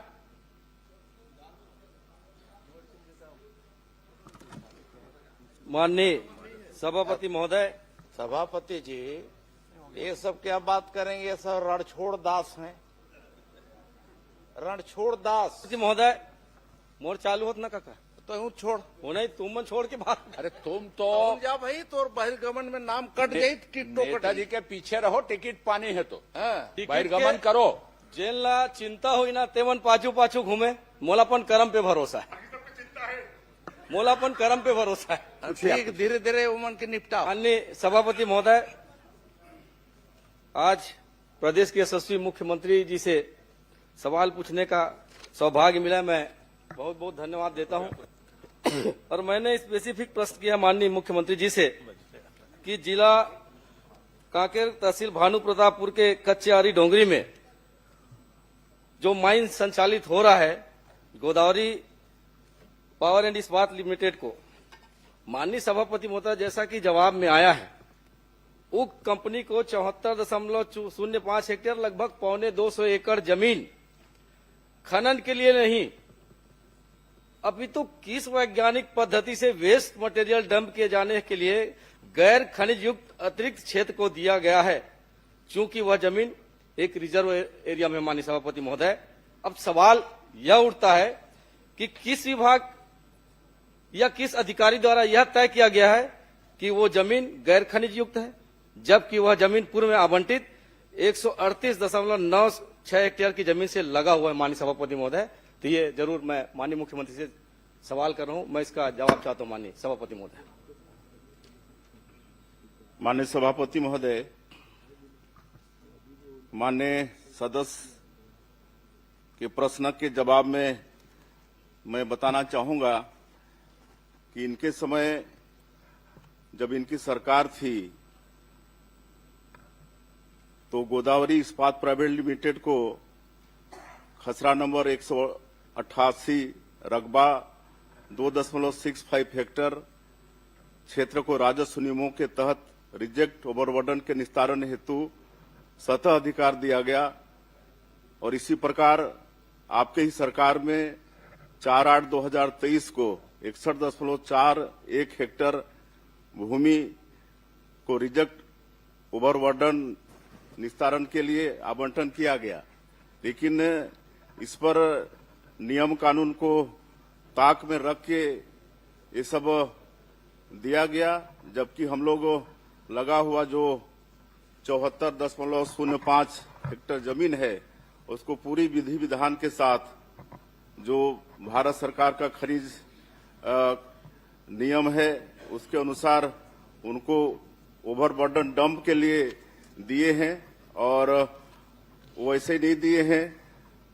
उसके लिए messrs Kartikeya exploration and mining service private limited से उसका जांच कराया गया है और जो जीएसआई है उससे भी जांच कराया गया है, उसके नीचे कोई मिनरल्स नहीं है, इसलिए ओवरबर्डन डंपिंग के लिए ये दिया गया है। माननीय सभापति महोदय, माननीय मंत्री जी का जवाब आया है कि जांच कराई गई है। मैं आपके माध्यम से यह जानना चाहता हूं कि 2015 के बाद राजस्व बढ़ाने के लिए शासन द्वारा एक पारदर्शी प्रक्रिया अपनाई गई है ऑनलाइन टेंडर का, जिसमें पारदर्शी भी बने रहे और राज्य की आमदनी बढ़े। ये हुआ भी है, चाहे सरकार किसी की भी रहे माननीय सभापति महोदय, लेकिन अभी जो टेंडर हुआ है 11 साल में पहली बार ये प्रक्रिया हुआ माननीय सभापति महोदय कि इस नियम को पहले बिना निविदा के पीछे दरवाजे से सीधा फर्म को दिया गया माननीय सभापति महोदय। और मैं तो सीधा सीधा सीएम साहब से ये कहना चाहूंगा, आप बड़े उदार हैं, बड़े सीधे हैं, बड़े सहर हैं माननीय मुख्यमंत्री जी। आपके नाक के नीचे ये जो काम हो रहा है निश्चित ही ये सोचने वाली बात है। सबसे बड़ी बात यह है कि जो ऑनलाइन टेंडर की प्रक्रिया होती है वो प्रक्रिया नहीं हो पाई है। और आपने जो कहा है कि 23/5/2025 में जीएसआई के माध्यम से सशर्त हमने ये टेंडर किया है, तो आप ये बता दें कि जीएसआई के माध्यम से जो हुआ है कि किस आधार पर आपने सहमति दी है, और यदि आपने सशर्त आदेश जारी किया है तो उसकी एक कॉपी उपलब्ध करा दें माननीय सभापति महोदय। माननीय सभापति महोदय, मैं माननीय सदस्य को बताना चाहूंगा कि भारत सरकार खान मंत्रालय के पत्र दिनांक 28/11/2024 के माध्यम से यह स्पष्ट किया गया है कि स्वीकृत खनि पट्टा क्षेत्र से लगकर गैर खनिज युक्त भूमि पर नीलामी की आवश्यकता नहीं होती है। माननीय सभापति महोदय, ये 250 एकड़ जमीन का मामला है, जहां पे आपके खनन चल रहे हैं उससे लगा हुआ जमीन है। क्या किसी कंपनी को उसी आधार पर दे दिया जाएगा कि वो वहां पर माल को डंप करे? उसके दूर में भी तो और जमीन है माननीय सभापति महोदय, उसे भी दिया जा सकता था। लेकिन ये कहीं ना कहीं इसमें अधिकारियों की मिलीभगत है, माननीय मुख्यमंत्री जी को पूरी जानकारी नहीं दे पा रहे हैं, और कहीं न कहीं पर इसमें एक बड़ा ही मामला दिखता है माननीय सभापति महोदय। मैं आपके माध्यम से यही कहना चाहूंगा, क्या एक बार फिर इस पर पुनर्विचार करेंगे या जांच कराकर जो जीएसआई का जो जूलॉजिकल सर्वे ऑफ इंडिया है उसके आधार पर ये मापदंड तय करेंगे कि जो वैज्ञानिक पद्धति आपने कहा है और किस वैज्ञानिक पद्धति के आधार पर उस जमीन का आपने आवंटन वहां पर किया है। माननीय सभापति महोदय, मैं बता चुका हूं कि इसमें नीलामी की आवश्यकता नहीं होती है, और इसको जो लगा हुआ भूमि आवंटित किए हैं 74.05 हेक्टेयर, उससे उसका माइनिंग क्षमता बढ़ा है 2.35 मिलियन टन से 6 मिलियन टन उसका उत्पादन होगा, जिससे प्रतिवर्ष 190 करोड़ का अतिरिक्त राजस्व प्रदेश को मिलेगा। और इतना ही नहीं, डीएमएफ में 57 करोड़, डीएमएफ में 5.7 करोड़, एनएमईटी में तथा 13.80 लाख पर्यावरण अधोसंरचना उपकर की प्राप्ति होगी। इससे राज्य सरकार को राजस्व में लाभ होगा। नहीं, वो जो जमीन जो डंप करने के लिए आवंटित की गई है उससे सरकार को क्या फायदा हो रहा है, मैं ये जानना चाहता हूं। क्या उसे जूलॉजिकल सर्वे ऑफ इंडिया इस एजेंसी से जांच करवाएंगे क्या? मैं ये बस अभी हम बताएं ना आपको किससे लाभ हो रहा है, और जीएसआई से और प्राइवेट एजेंसी से जांच करवा चुके हैं, उसमें नीचे कोई मिनरल्स नहीं। सुशांत शुक्ला। सभापति महोदय, मेरा प्रश्न 1635 है, और इसमें ये 74.05 हेक्टेयर अतिरिक्त आपने दिया। मैंने निवेदन किया, निवेदन करके ही पूछ रहा हूं भाई। वो बहुत बड़ी नहीं, नाम ले चुके हैं, ले चुके हैं, उसके बाद उन्होंने अनुमति मिल गई, सुशांत आसंदी शुक्ला से जी का नाम ले आसंदी से चुके अनुमति हैं, मिल गई, प्रक्रिया आगे बढ़ गई है। नहीं, आसंदी से मैंने आसंदी से रिक्वेस्ट किया और वहां से मुझे अनुमति मिली है। एक छोटा सा प्रश्न ये है कि आपने उत्तर ये दिया है कि इस जमीन के नीचे कोई खनिज नहीं है, ठीक है, लेकिन ये जमीन राजस्व की है कि वन विभाग की? और वन विभाग की है तो इसके क्या प्रक्रिया है आवंटन करने की? उसका पालन हुआ कि नहीं हुआ? बिल्कुल पालन हुआ है। नहीं, कौन से विभाग का जमीन किसके है? वन का है कि राजस्व का है? राजस्व का है। सुशांत शुक्ला। सभापति महोदय, पूर्ववर्ती सरकार में राजनीतिक विचारों को केंद्र रखते हुए चलने वाली पत्रिका जिसका डिजिटल एडिशन नेशनल हेराल्ड के नाम से जाना जाता है। मेरे प्रश्न पर लिपिकी त्रुटि हो गई है, मैं आग्रह आपके माध्यम से करूंगा उसको सुधारें।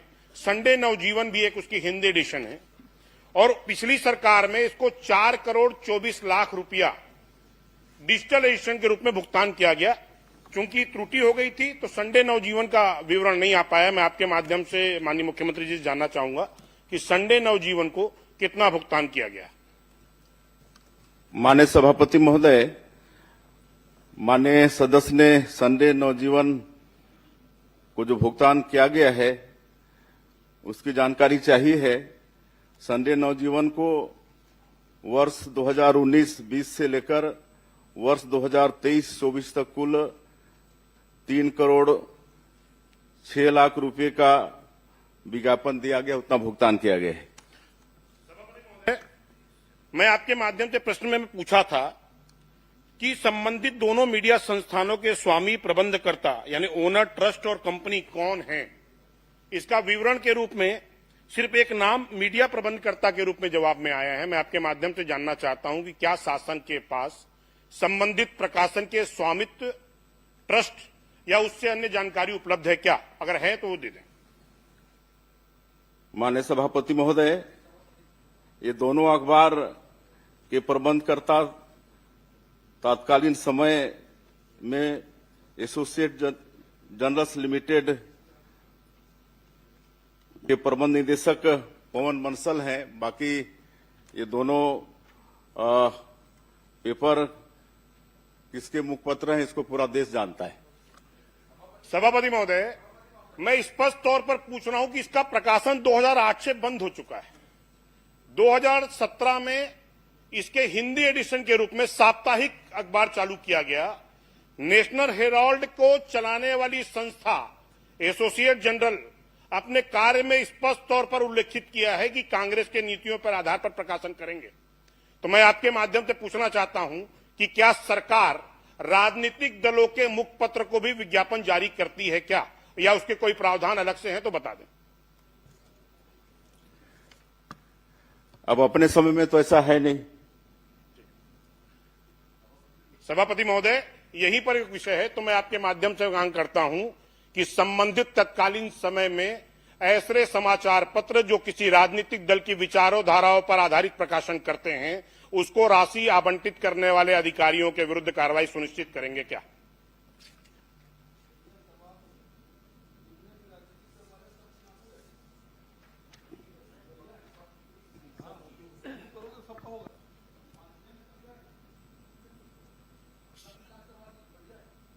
सभापति महोदय, मैं आपसे आग्रह करूंगा, वरिष्ठ सदस्य बैठ के बोल रहे हैं और जिस संस्था का नाम ले रहे हैं, मैं चुनौती के साथ इस सदन पर कह रहा हूं कि वो किसी भी राजनीतिक दल का मुखपत्र नहीं है, किसी भी राजनीतिक दल का मुखपत्र नहीं। लेकिन मेरे पास जो कागज है वो किसी एक राजनीतिक दल के मुख संस्था के द्वारा प्रकाशित मुखपत्र है। प्रश्न करें ना।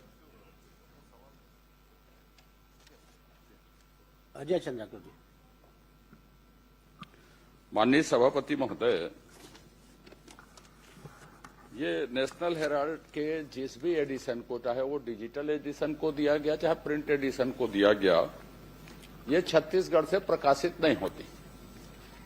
तत्कालीन समय में जिसका 19, 20, 21, 22, 23, 24 तक जो उत्तर में आया है, छत्तीसगढ़ के बाहर किसी भी एडिशन को कितनी प्रति में वो निकलता था और उसमें कितने पैसे हम दे सकते थे अधिकतम, इसके संबंध में उस समय में कौन सी नीति थी डिजिटल के लिए और प्रिंट के लिए, और ये दिया गया है कि डिजिटल को दिया गया है, प्रिंट को दिया गया, और वो भुगतान नियम तो है कि नियम विपरीत है, नीति के अनुकूल है कि विपरीत, जो भी विज्ञापन नीति उस समय रही होगी।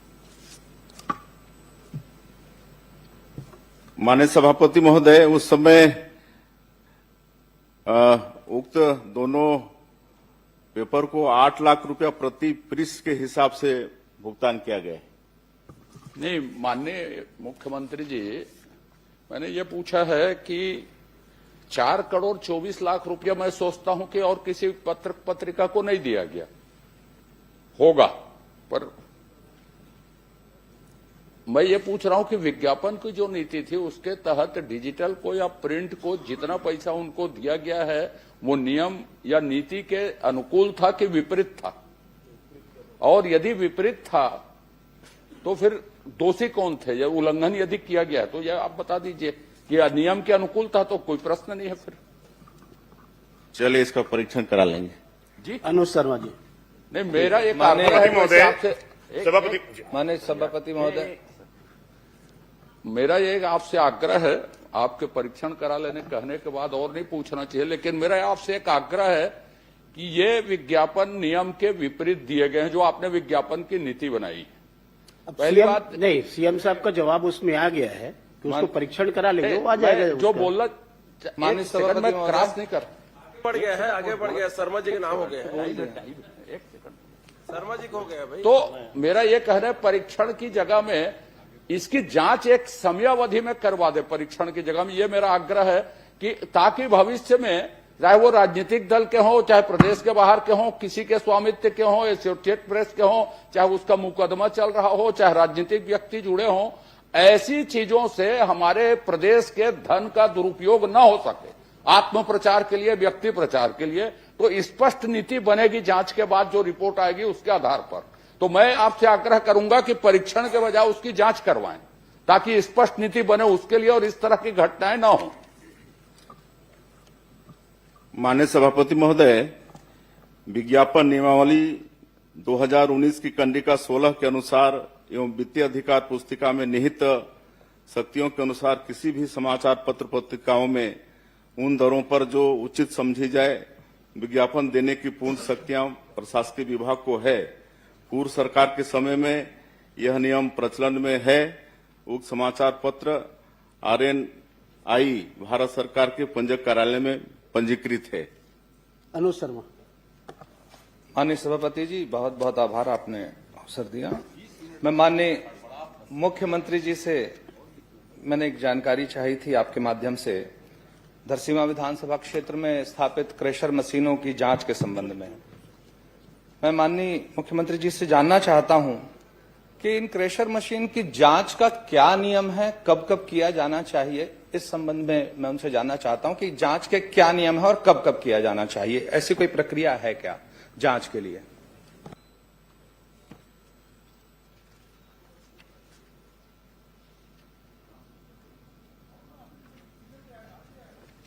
माननीय मुख्यमंत्री जी।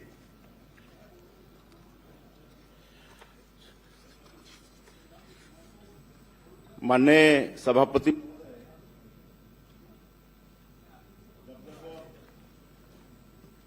शिकायत मिली है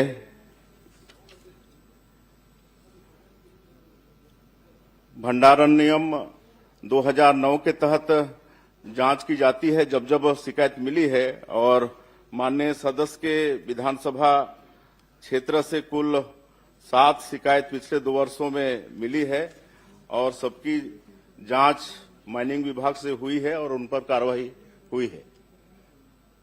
माननीय सभापति महोदय, कुल मिलाकर 2018 से लेकर 2026 तक 10 बार जांच की गई है और इस 10 बार की जांच में 6 जांच ऐसी पाई गई जिसमें कोई अनियमितता नहीं थी। केवल 4 संस्थाओं के विरुद्ध कार्रवाई हुई है और इसमें सबसे बड़ी बात यह रहती है माननीय सभापति महोदय, जिसमें सरकारी खजाने का बहुत बड़ा नुकसान होता है। जितने की अनुमति होती है, जितने का बिजली बिल आता है, जितने का उत्खनन होता है, उतने की रॉयल्टी नहीं पटाई जाती है, जिससे प्रदेश के खजाने में बहुत बड़ा नुकसान होता है। मैं माननीय मुख्यमंत्री जी से एक अनुरोध करता हूं और उनसे एक मांग करता हूं कि क्या जिस अनुपात में बिजली का बिल उन संस्थानों में आया है, जिस अनुपात में माइनिंग की गई है और जिस अनुपात में रॉयल्टी पटाई गई है, उसके आधार पे जांच कराएंगे क्या? और मैं बता भी देता हूं, ऐसे एक नहीं कई संस्थान है जिसकी शिकायत आई है, ओशियान अंत्रोस Dondekala, Balaji stone crusher Dondekala, Mohan stone Lalpur, Vinayak mining Matiya, Bhavna stone Seri Khedi, Vimla infrastructure लिमी देवरी, दीपक अग्रवाल देवरी, ऐसे मेरे पास पूरी लाइन है जिसकी शिकायत आई है। तो मेरा माननीय मुख्यमंत्री जी से आग्रह है कि जितने माइनिंग की परमिशन थी, जितनी माइनिंग हुई है, जितना बिजली का बिल आया है और कितना रॉयल्टी पटा है, इस आधार पर जांच की घोषणा करेंगे क्या? माननीय सभापति महोदय, जैसे मैंने कहा कि जहां से भी शिकायत आई है उस पर जांच हुई है और जो सही पाए गए हैं उन पर कार्रवाई हुई है और उनसे समझौता राशि भी वसूल किया गया है। माननीय सभापति महोदय, इसमें अभी तक 6 सालों में 2,70,000 रुपए का अर्थदंड लगा है, सिर्फ 2,70,000 का। मेरा बस इतना आग्रह है माननीय मुख्यमंत्री जी से, क्योंकि इसमें प्रदेश के खजाने में पैसा आना है रॉयल्टी का, ये रॉयल्टी की चोरी का मामला है कि बिजली बिल के अनुपात में जितना उत्खनन हुआ है उस आधार पर जांच कराएंगे क्या? मैं माननीय मुख्यमंत्री जी को मैं मांग कर रहा हूं, उसके आधार पर जांच की घोषणा कर दें बस। होगी तो आप दे देंगे, लिख के जांच करा लेंगे। श्रीमती संगीता सिन्हा। माननीय सभापति जी, माननीय भूपेश बघेल जी के बार बार बहिर्गमन से नेता प्रतिपक्ष जी थक गए हैं, नाराज हो गए हैं, अस्वस्थ हो गए हैं कि सदन से चले गए हैं। आप एक व्यवस्था दीजिए कि प्रश्नकाल के बाद संसदीय कार्य मंत्री का इस विषय में वक्तव्य आए। सदन चिंतित है, नेता प्रतिपक्ष जी बार बार से परेशान हो गए हैं। नेताजी न इसमें एक थके व्यवस्था हैं, दीजिए न परेशान है। संसदीय कार्य मंत्री जी का बयान है, नेता प्रतिपक्ष जी आखिर है कहाँ? नाराज होके गए हैं, हाउस चल रहा है, बार बार उसको चला देते हैं, जबरदस्ती ले जाते हैं। तो सदन में इसमें संसदीय कार्य मंत्री का वक्तव्य आना चाहिए। समय खराब कर रहे हैं, मुझे समय चाहिए। आप कृपया शासन को निर्देशित कर दें, प्रश्नकाल के बाद उस पर वक्तव्य आ जाए नेता प्रतिपक्ष जी की सिचुएशन स्थिति के बारे में। सभापति महोदय जी, समय। संगीता सिन्हा जी। संगीता, ये क्या है कि आज 3 प्रश्न में ही सत्ता पक्ष की हालत खराब हो गई और इस कारण से मोर्चा संभालना पड़ रहा आपको, लेकिन इससे कुछ फर्क पड़ने वाला नहीं है। नेताजी पे पूरा विश्वास कुछ मिलने वाला भी नहीं और इसमें वक्तव्य आना चाहिए संसदीय कार्य मंत्री का। आखिर नेता प्रतिपक्ष को परेशान किया जा रहा है, प्रश्न वो है कहाँ? नाराज होके चले गए हैं, थक गए हैं, क्या है?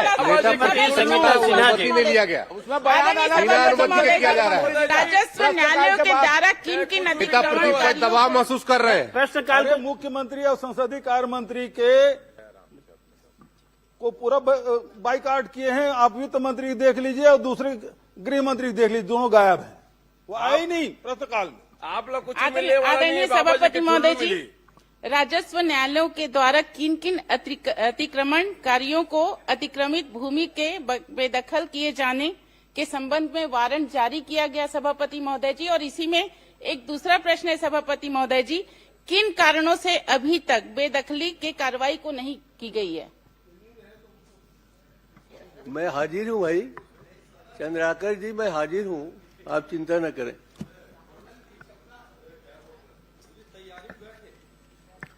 माननीय सभापति महोदय, माननीय विधायक ने अपने विधानसभा क्षेत्र संजारी बालोद के अतिक्रमण के संबंध में 1 जनवरी 2023 से लेकर के 31 जनवरी 2026 तक के अपने ग्रामीण क्षेत्र और नगरीय निकाय के शासकीय भूमि पे अतिक्रमण, अवैध निर्माण की शिकायत के संबंध में बहुत विस्तार से जानकारी चाहिए है। मैं बताना चाहूंगा माननीय सभापति महोदय कि बालोद विधानसभा, संजारी बालोद विधानसभा क्षेत्र के अंतर्गत आने वाले ग्राम और नगरीय निकायों की शासकीय भूमि पर अतिक्रमण, अवैध निर्माण के संबंध में बालोद में कुल 22 प्रकरण दर्ज किए गए हैं, जिसमें 21 प्रकरण ग्रामीण क्षेत्र से आते हैं। माननीय सभापति महोदय जी, मंत्री महोदय जी का ये उत्तर है मेरे पास। सभापति महोदय जी, बस मैं इतना जानना चाहती हूँ, जो मतलब आपसे जो आपके अधिकारी हैं वो छुपाए हैं। आदरणीय सभापति महोदय जी, क्या प्रदीप साहू का प्रकरण आपके पास नहीं है? इसमें मेरे पास जो उत्तर में जवाब आया है उसमें नहीं है। आदरणीय सभापति महोदय जी, एक प्रदीप साहू का प्रकरण है सभापति महोदय जी, जो तहसीलदार गुरूर द्वारा बेदखली का वारंट जारी किया गया है 17/9/2025 को। उसमें आज तक कोई कार्रवाई नहीं हुआ सभापति महोदय जी। इसी में दूसरा तहसीलदार गुरूर जो दुर्गानंद साहू पे तहसीलदार गुरूर द्वारा बेदखली वारंट जारी किया गया 11/12/2025 को। इसका यहाँ पे कहीं पे इसमें नहीं है सभापति महोदय जी। आपके अधिकारी आपको गलत जानकारी दे रहे हैं सभापति महोदय जी। इसी में जो 2 प्रकरण तोड़ा गया है, मतलब 2 तोड़ा गया है 12/7/2024 को बाजार चौक गुरूर में 50 दुकान को तोड़ा गया सभापति महोदय जी सवेरे 5 बजे आके। उसका भी इसमें कोई जानकारी नहीं है उत्तर में सभापति महोदय जी। इसी में 29/10/2025 को बरही स्थित स्वयं रिसोर्ट का तोड़ा गया सभापति महोदय जी। अतिक्रमण उसकी भी जानकारी नहीं है। आदरणीय सभापति, मैं बहुत पूछना चाहती हूँ कि इन सब प्रकरण का जो बहुत महत्वपूर्ण है, इनकी जानकारी आपके पास क्यों नहीं है? माननीय सभापति महोदय, मैं बताना चाहूंगा कि हमारे विभाग के द्वारा कोई जानकारी छिपाई नहीं गई और न ही हम जानकारी छिपा रहे हैं। इन्होंने जो प्रश्नावधि में जो हमसे प्रश्न किए हैं, स्पष्ट रूप से पूछा गया है कि 1 जनवरी 2023 से 31 जनवरी 2026 तक के अतिक्रमण अवैध कब्जा के संबंध में जानकारी चाहिए गई है। हम वही जानकारी बता रहे हैं। यदि आपको और जानकारी चाहिए थी तो पुराने प्रकरण आप बता रहे थे कि 2015 से 2020 से जो जानकारी चाहिए थी, आपने जिस अवधि का हमसे जानकारी चाहिए वही जानकारी हम आपको दे रहे हैं। आदरणीय सभापति महोदय जी, जो मैं घटनाक्रम बता रही हूँ वो 17/9/2025 का ही वारंट जारी हुआ है। इसके पास मेरे पास तहसीलदार का आदेश कॉपी है, एसडीएम का आदेश कॉपी है, कलेक्टर का आदेश कॉपी है, कमिश्नर का आदेश कॉपी है, बेदखली वारंट का सभी चीज लाई हूँ सभापति महोदय जी। ये आपका है तहसीलदार का वारंट कॉपी है, ये आपका जितने भी है मैं आपके पास रखूंगी सभापति महोदय जी। सबसे बड़ी बात तो ये है कि आपके जो अधिकारी हैं वो आपको गलत जानकारी दे रहे हैं और आप मुझे ही नहीं, आपके अधिकारी मंत्री जी को ही नहीं, ये सदन को गुमराह कर रहे सभापति महोदय जी। क्या आप उस अधिकारी पे सबसे पहले कार्रवाई की मांग करती हूँ सभापति महोदय जी, आप उसकी कार्रवाई कीजिए। माननीय सभापति महोदय, जैसे मैं बताया कि 31 जनवरी 2023 से 31 जनवरी 2026 तक हमारे पास अतिक्रमण कार्यों की पूरी सूची है। और जैसा माननीय विधायक बता रहे हैं कि इस 2025 की घटना है और यदि इसमें हमारे सूची में नहीं आया है तो मैं जो नाम आप दे रहे हैं उसको मैं चेक कराऊंगा, जांच कराऊंगा। अगर हमारे सूची में सम्मिलित नहीं है तो क्यों सूची नहीं सम्मिलित नहीं है उस पर अपन कार्रवाई करेंगे, हम आपको आश्वासन दे रहे हैं। यदि सूची में शामिल नहीं है और इस बीच की घटना का है 1 जनवरी 2023 से 31 जनवरी 2026 तक के बीच की घटना है जो आप बता रहे हैं, वो अगर हमारी सूची में शामिल नहीं है और आप बता रहे हैं कि है तो हम उस पर कार्रवाई करेंगे कि ये सूची में शामिल क्यों नहीं है। चलिए राजेश, आदरणीय सभापति महोदय जांच कर देंगे, कार्रवाई कर देंगे, क्या बचा है? शामिल नहीं है, मैं मानने को तैयार हूँ सभापति महोदय जी। ये दोनों प्रकरण मोह कब तक तोड़ देंगे अवैध वाला को? वारंट जारी हो चुका है, सभी कॉपी मेरे पास है, सभी कॉपी मैं आपके पटल पे रख दूंगी। आप उसको कब तक तोड़वाएंगे उसको आदेश कीजिए, कार्रवाई करेंगे। माननीय सभापति महोदय, जितने भी अतिक्रमण के प्रकरण हैं उस पर कार्रवाई हो रही है। आपके संजारी बालोद विधानसभा में ही कुल 260 प्रकरण दर्ज किए गए थे। मैं बता रहा हूँ, आपको बता रहा हूँ, उसी में आऊंगा मैं। हटाएंगे सभापति महोदय जी, मैं समय की सीमा को देखते हुए मैं मांग कर रही हूँ। समय सीमा इसमें बताई नहीं जा सकती। प्रकरण चल रहा है, कई को नोटिस दिए हैं, वारंट जारी किए हैं हटाने का और 113 अतिक्रमण हटाए भी हैं और 111 प्रक्रियाधीन हैं और 36 प्रकरण जो है न्यायालय में प्रक्रियाधीन है। और जितना जल्द हो सके हम अतिक्रमणकारी को या अवैध कब्जा को हम मुक्त कराएंगे, हटाएंगे उसको। समय सीमा देखिए राजेश, सभापति महोदय, ये न्यायालयीन प्रक्रिया है और न्यायालयीन प्रक्रिया में समय सीमा राजेश संभव नहीं होता। सभापति महोदय जी, मेरे पास द्वारकाधीश यादव सब कुछ है सभापति महोदय जी, सभापति महोदय द्वारकाधीश जी, यादव। निवेदन है सभापति महोदय जी, इसमें प्लीज। माननीय सभापति महोदय, मैं माननीय मंत्री राजेश उच्च शिक्षा से ये पूछना चाहता हूं कि महासमुंद जिला के अंतर्गत तेंदुकोना के महाविद्यालय स्वीकृत हुई है, स्वीकृति 2 बार स्वीकृत हुई माननीय सभापति महोदय। और आखिरी में माननीय मंत्री जी मैं पूछना चाहता हूं कि आपने तेंदुकोना महाविद्यालय की स्वीकृति को 2 बार स्वीकृति के बाद तीसरे बार आप ये निरस्त करते हैं। आपके जवाब में आए हैं कि अप्राय कारणों से निरस्त की जाती है। ये कब से अप्राय कारण क्या है, इसको थोड़ा मेरे को बताइए आप।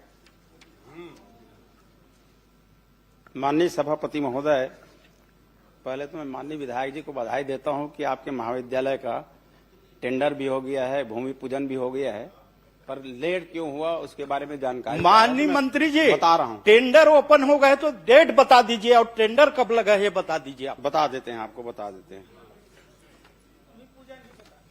माननीय सभापति महोदय, लोक निर्माण विभाग कार्यपालन अभियंता के द्वारा इनकी टेंडर प्रक्रिया पूरी कर ली गई है और ये 6/2/2026 को संबंधित जो ठेकेदार हैं अशोक चंद्राकर जी। माननीय मंत्री जी समय कम है, आप जानकारी गलत दे रहे हैं। वो टेंडर निरस्त हो चुका है, गलत जानकारी पर कार्रवाई करेंगे क्या? ये टेंडर निरस्त हो चुका है। आपको अशोक चंद्राकर टेंडर निरस्त हो चुका है, कार्रवाई करेंगे क्या गलत जानकारी के लिए? ये कैसे चली आए भाई? आप इसकी जांच कराएंगे? इसका हम परीक्षण करेंगे, उसके बाद फिर नहीं, अगर टेंडर निरस्त हो गए हैं तो आप कार्रवाई का आश्वासन दीजिए, कार्रवाई करेंगे क्या? ये कैसे चली आए भाई साहब? ये 6/2 अभी लेटेस्ट 6/2/2026 को जारी हुआ है। अशोक चंद्राकर का टेंडर निरस्त हो चुका है, जिसको आप टेंडर अभी 6/2 को बता दीजिए ना, 6/2 को बता दीजिए। नहीं, उस जानकारी को बताइए ना। एक मिनट, अरे सुनो तो, आपका कॉलेज बनना चाहिए ना। नहीं, अब वो सवाल 6/2 उस को बात बता से रहे नहीं हैं है। तो बता दीजिए। सभापति महोदय, दूसरी बात ये तो इसमें मैं आश्वासन चाहूंगा, 6/2 को शिलान्यास की नीति क्या है? किनको किनको बुलाया गया था? जो जनप्रतिनिधि नहीं है वो 4 करोड़ के बिल्डिंग में शिलालेख में उनका नाम अंकित हो रहा है। प्रोटोकॉल नियम पूर्व में क्षेत्रीय विधायक को बुलाया जाता था, वर्तमान में है कि नहीं आप बताइए। लोकतंत्र की हत्या है। आप कार्रवाई करेंगे क्या? प्रोटोकॉल नीति के सब जगह यही है। तो इनके लिए कोई ऐसा नियमावली तो मैं नहीं पढ़ा हूं कि शिलान्यास और लोकार्पण के लिए किसको बिल्कुल है। माननीय मंत्री जी, आप सदन में गलत जानकारी दे रहे हैं। सामान्य प्रशासन से मंगाइए आप। सभापति महोदय जी, यही डबल इंजन है, चुने हुए जनप्रतिनिधि ताक में रख करके जो गांव में हार के किंदा तिगरे फोटो छपा थे, अब विधायक के अपमान होते। ये डबल इंजन है, ये आप मैंने कथनी करने के फर्क है। देखा लोकतंत्र ला बाबा साहब के कानून ला आपन नहीं माना। माननीय मंत्री जी, मेरा 2 ही सवाल है। गलत जानकारी दिया गया है, टेंडर निरस्त हो गए हैं, जिसको आप टेंडर मिला है बता रहे हैं। दूसरा, जो प्रोटोकॉल की पालन नहीं किया गया है उस अधिकारी के ऊपर आप कार्रवाई करेंगे क्या? माननीय सभापति महोदय, जिस प्रोटोकॉल की बात कर रहे हैं माननीय विधायक, तो पूर्व की सरकार में भी इस तरह की घटना घटित हुई है, जहां पे सत्ता पक्ष लोग हैं, विपक्ष अभी तो आप हैं मंत्री जी, आप बताइए ना, पूर्व में क्यों जा रहे हैं? अभी बताइए, वर्तमान बताइए। मंत्री जी, टेंडर की गलत जानकारी आई है, उसमें कार्रवाई करेंगे क्या? इसको हम ये अभी फरवरी का है, 6 तारीख का। नहीं मंत्री जी, आप स्वयं सदन के रिकॉर्ड में है, अशोक चंद्राकर ठेकेदार को टेंडर मिला है बताए हैं। वही बता रहा हूँ। तो अशोक चंद्राकर, मैं तो बोल रहा हूँ ना, टेंडर निरस्त हो गए। इनको 12 महीने टेंडर निरस्त हो गए। मंत्री जी, टेंडर निरस्त हो चुका है। जिस ठेकेदार का आप नाम ले रहे हो, आप निरस्त होने की जानकारी दे रहे हैं, तो हम एक बार इसको जांच करेंगे। मैं पेपर उपलब्ध करा दूंगा आपको। हाँ जी, धन्यवाद। तो कार्रवाई करेंगे ना? गलत जानकारी का परीक्षण करेंगे, कार्रवाई करेंगे। आप दिलाइएगा। धन्यवाद सभापति। समाप्त प्रश्नकाल।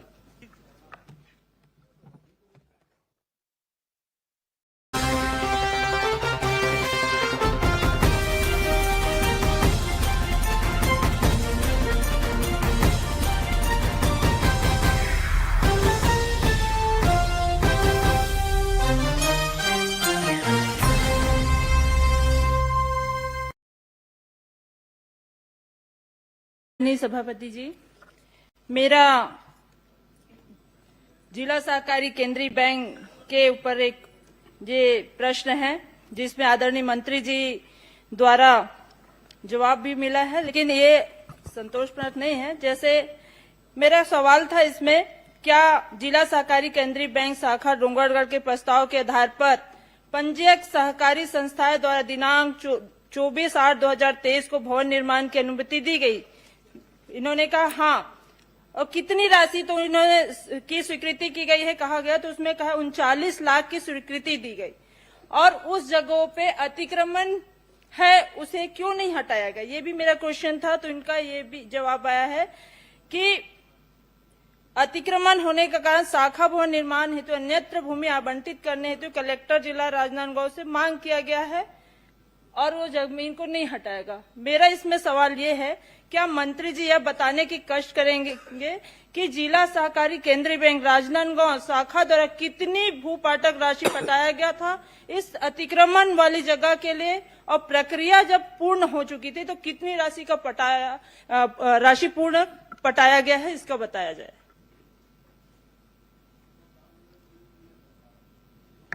माननीय सभापति महोदय, माननीय सदस्य ने जिला सहकारी केंद्रीय बैंक शाखा डोंगरगढ़ के संदर्भ में जानकारी चाहिए और मैंने उसकी पूरी जानकारी दी। और क्योंकि वो पूरा जो जमीन है वो अतिक्रमण पे है और उसके लिए लगातार अपन पत्राचार कर रहे थे ताकि जमीन को कब्जा से मुक्त किया जाए। वर्तमान में जो जमीन वहां पर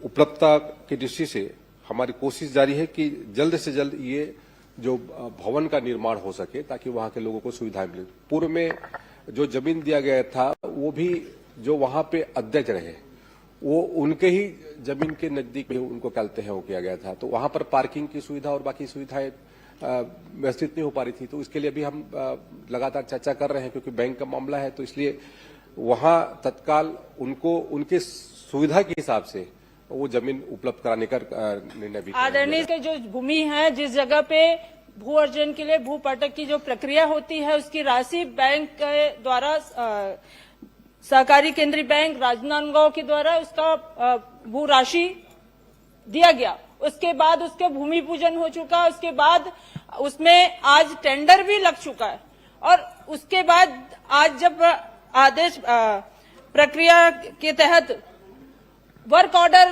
हो चुका है, उसके बाद भी आप कह रहे हैं कि वो जगह सही नहीं है। तो फिर पिछले समय में भूमि पूजन हुआ, 2 साल के अवधि में आपने एक ठेला 2-4 ठेले हैं उसको नहीं हटवा पाए। मतलब सरकार इतनी कमजोर हो चुकी है कि अतिक्रमण नहीं हटा के आप वहां पे बैंक को सीधे सीधे जो किसान का बैंक है उसे आप नहीं बनाना चाह रहे हैं, जिसका स्वीकृति भी मिल चुका है। 39 लाख का जो आप ही ने कहा है, क्यों नहीं हटाया गया? क्यों आज तक के लंबित है ये? महोदय, ये जो स्वीकृति है लगभग 2023 का है सभापति महोदय, और इसके लिए लगातार प्रक्रिया चल रही थी और वर्तमान में जो स्थल है वहां पर पार्किंग की सुविधा और जो अन्य सुविधाएं होनी चाहिए वो उसके लिए उपयुक्त स्थिति नहीं है। इसलिए कलेक्टर से चर्चा करके उसके संदर्भ में अलग जहां पर अच्छी जमीन हो इसके संदर्भ में अपन चर्चा कर रहे हैं। बार बार महोदय जी कह रहे हैं मंत्री जी की पार्किंग की सुविधा, ये सारी चीजों को पहले देखा गया, तभी वहां पे वर्क ऑर्डर निकला, तभी वहां का टेंडर हुआ, तभी भूमि पूजन हुआ। अब ये सब होने के बाद आज वो किराए से संचालित है, वो भी भारतीय जनता पार्टी के एक नेता के रिश्तेदार के घर पे। तो ये आपत्तिजनक है, ये आपत्तिजनक है। आपत्तिजनक नहीं, इसका पूरा मेरे पास आप कहे तो मैं विलोपित कर दिया जाए। रख सकती हूँ। ये वर्क ऑर्डर है और उसका एक कॉपी कौन किराएदार है, कौन क्या है, वो किराएदार संबद्धता क्या है? सुनिए, नई सदस्य हैं, नाम लेने के पहले प्रमाण मैंने नाम नहीं लिया, मैंने अभी नाम नहीं लिया। आपने मैंने किसी पार्टी जो को उल्लेख कैसे कर दिया? ये आरोप हुई है वो बता रही हूँ मैं कि आज ये बता दीजिए कि वो किसका कब्जा है, वो तो बताएंगे मंत्री जी। मैं आपसे नहीं पूछ रहा हूँ। हाँ ठीक है ना, वो सुधार दिया ना। हाँ मैं वो बस थोड़ा सा मदद कर दिया मेरे ख्याल से किया आपकी कि वो मदद की उसका जरूरत कब्जा नहीं किसका उनको। ये बता दे, उनको नाम बोलने बताया कब्जा। उनको बोलने दीजिएगा। वो कल माननीय भूपेश बघेल जी के पूछने के कारण और बहिर्गमन के कारण वो एक विद्यावती जी का प्रश्न लैप्स हो गया। पूरा टाइम ले लेते हैं, बाकी कांग्रेस के सदस्य इससे असंतुष्ट है बहुत। अच्छा सभापति महोदय समय कौन ले? आप टाइम नहीं लेते हैं, बाकी लोग लेते हैं टाइम। पूरा सदन में सच आप ही का टाइम चल रहा है। आप प्रश्न कर दीजिए। सभापति जी, मैंने किसी का नाम नहीं लिया। इसमें यही कहा गया है कि यहाँ जब वर्क ऑर्डर हो चुका था, टेंडर लग चुका था, उसके बाद भूमि पूजन की प्रक्रिया हो गई थी, उसके बाद भी आज वहां पे ये कार्य संपन्न नहीं है और अतिक्रमण की बात बार बार करके 2 साल से इसे किराए से चलाया जा रहा है। और जब सामने ये बात आई, जब मेरा ध्यानाकर्षण लगा, प्रश्न करें जी मैं कर रही हूँ, ध्यानाकर्षण लगा, उसके बाद जब पता चला कि ये एक निजी व्यक्ति को लाभ देने के लिए, सीधे लाभ देने के लिए आज सरकार ने इसे किराए पे चला रहा है। तो ये मेरा सवाल था कि क्या किसानों का ये बैंक, किसानों के लिए जो बनाया जाता है ये बैंक, उस बैंक की भूमि पूजन कराएगी, फिर आवंटित हो गया, फिर आज काहे के लिए लंबित है? मैं यही जानना चाहती हूँ। मंत्री जी। मतलब मैंने अपने उत्तर में कहा कि वो जो जमीन है वहां पर पर्याप्त, आज के दृष्टिकोण से वहां पर पार्क आपने कोई आवंटित, जो कोई भी जगह आवंटन किया, किराए से चलाया जा रहा है, जबकि इसकी राशि सैंक्शन है, स्वीकृत है। किराए, अब जब भवन नहीं है तो किराए से काहे चलाया जा रहा है? और दो साल में आपने अभी तक के आपने अतिक्रमण नहीं हटा जब पाए, भवन नहीं है तो किराए में चलाइए। अब आप कहेंगे कि किराए में भी मत चलाइए, तो वो तो तय वहां पे कलेक्टर के माध्यम से यही मेरा सवाल है कि 2 साल में आपने वो जगह को क्यों, या तो आपने उस जगह को अतिक्रमण हटाते या फिर कोई पे कलेक्टर महोदय द्वारा आवंटन कर दिया जाता जगह को, लेकिन ना ही जगह का आवंटन हुआ है और ना ही वहां से अतिक्रमण हटा है। मतलब इसमें सीधी सीधी बात सामने आ रही है, जो कि मैंने कहा भारतीय जनता पार्टी के नेता के रिश्तेदार को लाभ पहुंचाने के, मैं इसमें गलत बात है ये। गलत बात नहीं, रिश्तेदार आखिर कोई ना कोई किसी रिश्तेदार होगा ही, तो ये बात नहीं करती। इसमें ये थोड़ी ना है, नाम नहीं लिया और जो नियम के तहत में है वो किया जा रहा है। सभापति जी पार्टी का नाम है, मैंने उसको योग्य करने के लिए पहले बोल दिया था। आदरणीय सभापति जी, ये बार बार यही बात को मैं कहना चाहूंगी, किसानों का शेयर जिससे आज सहकारी केंद्रीय बैंक का संचालन होता है, उसके बाद उसका भवन निर्माण किया जाता है ताकि किसानों को कोई असुविधा न हो। अब जब बैंक उस जगह को खरीद चुकी है, उसके बाद आज वो जगह को हम ये कह रहे हैं कि वहाँ पे पार्किंग की सुविधा नहीं है और उसके बाद उसको अतिक्रमण हटाया नहीं जा रहा है, ये कैसी बात हुई? प्रश्न मेरा यही है कि आज कब तक हटेगा ये अतिक्रमण और कब तक नया भवन बनेगा? सम्मानीय सभापति महोदय, जल्द से जल्द बनेगा। ठीक, आप मुझे समय दीजिए जी। माननीय सभापति महोदय, ये आपको बैंक बनाने के लिए कितनी जमीन की आवश्यकता है और पार्किंग के लिए कितनी जगह की आवश्यकता है और वहां पे कितना जमीन आपको अलाट हुआ है? जो आप कमी पर डे बता रहे हैं पार्किंग के लिए, तो सवाल इस बात का है कि आपको जमीन कितने की है, आवश्यकता कितने की है और कितना अलाटमेंट हुआ है और अतिक्रमण कितने में है?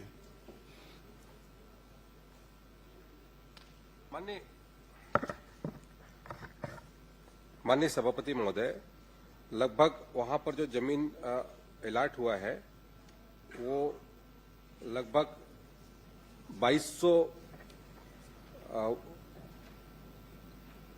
वर्ग मीटर लगभग कहते हैं, उसके कहते हैं वहां पर आवंटित हुआ है 2200 वर्ग मीटर।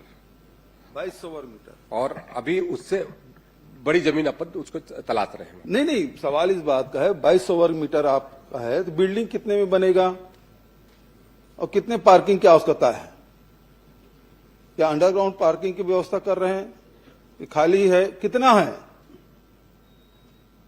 आपको कितने जमीन की जरूरत है पार्किंग के लिए और बिल्डिंग कितने में बनेगा?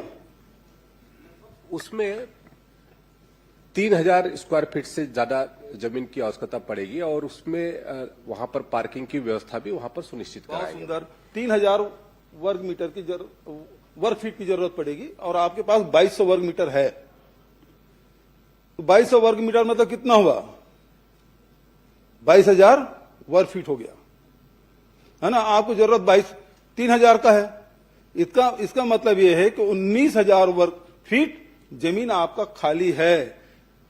आपके पास जमीन पर्याप्त है, आप केवल बहाना ढूंढ रहे हैं कि आपको पार्किंग की जगह कम पड़ रही है, इसलिए आप हटाना चाहते हैं। और जो माननीय सदस्य ने जो आरोप लगाया कि वो अतिक्रमण है और अतिक्रमण आपके किसी चहेते का है, इस कारण से हटाना नहीं चाहते, तो आप कृपा करके उस अतिक्रमण को हटाएंगे, नहीं हटाएंगे?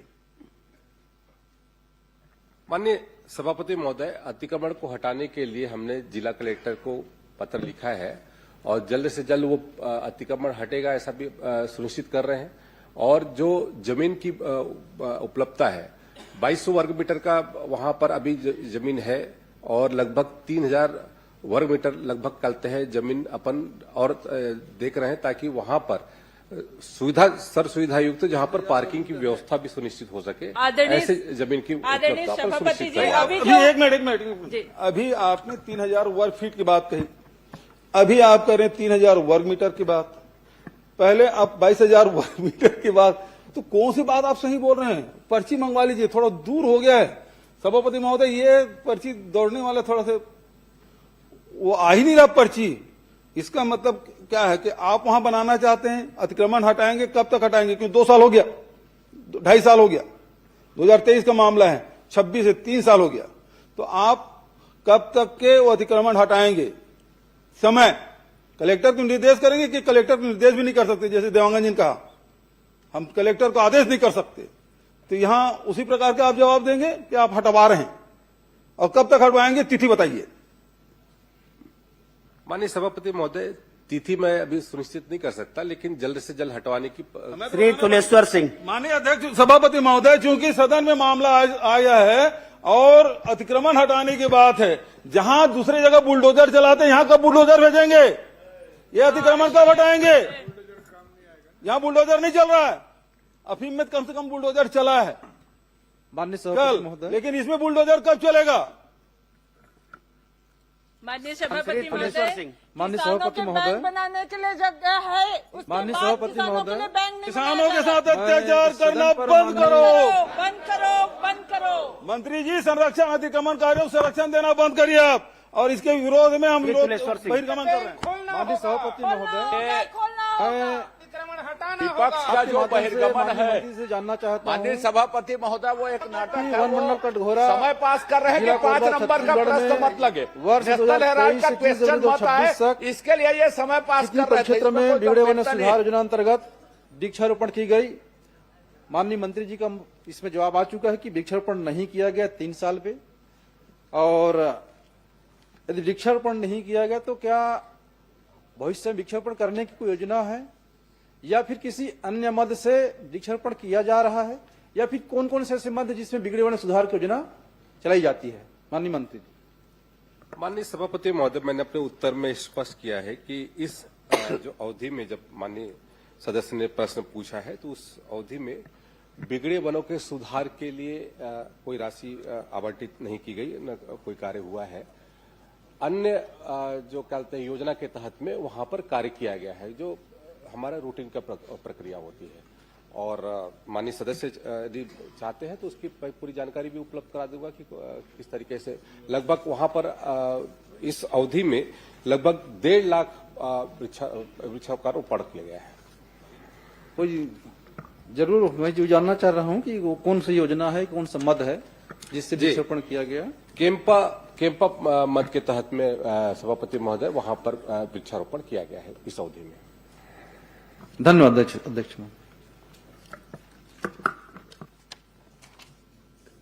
श्री ओंकार साहू। माननीय सभापति महोदय, आपके माध्यम से मैं जानना चाहूंगा कि फिटनेस परमिट एवं ओवरलोड संबंधित प्रकरणों की कार्रवाई के बारे में जानकारी चाहा है, और उत्तर में आया है कि निरंक आया है कि प्रदेश में विगत 3 वर्षों में व्यावसायिक वाहनों को बिना भौतिक परीक्षण फिटनेस प्रमाण पत्र जारी किया गया है।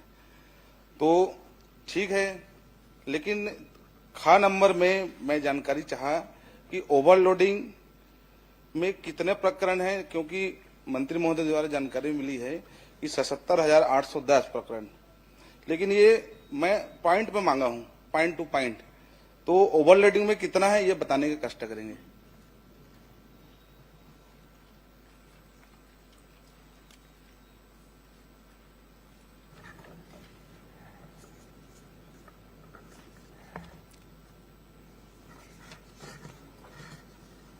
माननीय सभापति महोदय, जो मैंने जानकारी इनको दिया है, इसके तहत में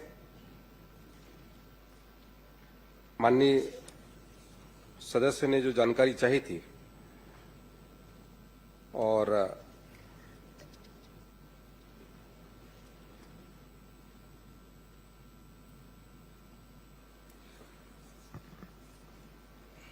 ओवरलोड के, अरे दौड़ लगाओ भाई, इधर दौड़ लगाए। तीन ही प्रश्न है उसमें, ओवरलोडिंग की कितना है, बिना परमिट कितना, बिना नहीं, उन्होंने बिना बीमा कितना है, मुझसे फिटनेस तीनों प्रश्न है, फिटनेस का में है, उन्होंने जानकारी अलग मांगा अलग था, बहुत लंबा उसमें जानकारी मांगा था, इसलिए मैंने कल लंबा कुछ नहीं है। और ओवरलोडिंग के उसकी जानकारी होगा तो मैं अलग से उपलब्ध करा दूं। मैंने फिटनेस का भी रखा हुआ है। अरे भाई इसमें लिखित है ओवरलोडिंग कितना है, बिना परमिट कितना है, बिना बीमा के कितना है, ये तो लिखित में प्रश्न है। और आपने एक जाय उत्तर दे दिया 78,000, 77,810, तो उन्होंने अलग अलग कितना है, आपके पास तो होगा आंकड़ा। इधर दौड़, ट्रांसपोर्ट डिपार्टमेंट में दौड़ नहीं लगा रहे कोई, परिवहन बिल्कुल ढीला। मैं इसकी अलग से उसकी जानकारी उपलब्ध करा दूंगा अध्यक्ष महोदय, सभापति महोदय। लिखित उत्तर नहीं दे रहे सभापति महोदय, या तो इसके अलग अलग समय निर्धारित कर दीजिए। ये पूरी जानकारी मैंने दिया है, एग्जाइट मैंने दिया हुआ है। इन्होंने अलग से पूछा है कि ओवरलोडिंग का कितना मामला है। नहीं, मैं तो प्रदेश को पूछा हूँ, आपको जिला वाइज देना चाहिए, लेकिन यहाँ पे तो जवाब में तो कुछ आया नहीं है। लेकिन अभी आपका पहला तो मिला नहीं है, बिना परमिट वाला भी बता दो अगर है तो आपके पास।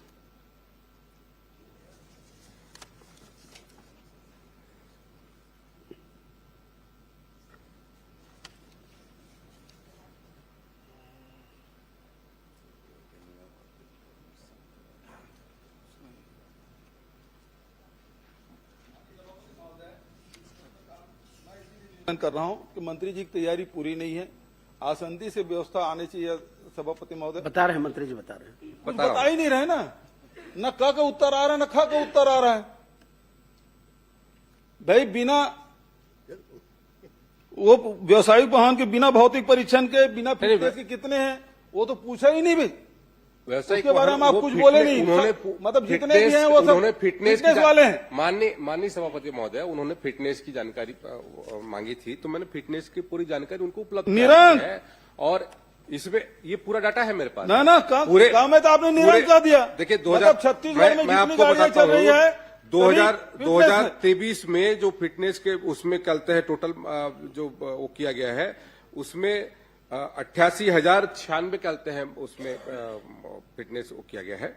और उसमें लगभग 87,000 कहते हैं पास हुए हैं, 87,900 कहते हैं 46। और 2024 में लगभग कहते हैं 1,02,000 कहते हैं, इसमें कहते हैं फिटनेस किया गया है। अब ये बताइए, आपने निरंक कहा वो सही है कि अभी बता रहे हैं वो सही है?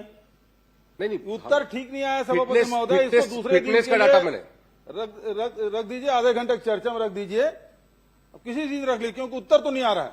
नहीं, निरंक वाले में सही जवाब दिए, आप पढ़िए उसको ठीक से। ऐसा तो ठीक है ना, वो तो तीन बिना माननीय सदस्य पूछे, हम तो केवल समय सुनो मंत्री जी हैं, भौतिक परीक्षा वो सक्षम मंत्री हैं, वो सक्षम मंत्री हैं और आपसे सीनियर भी हैं।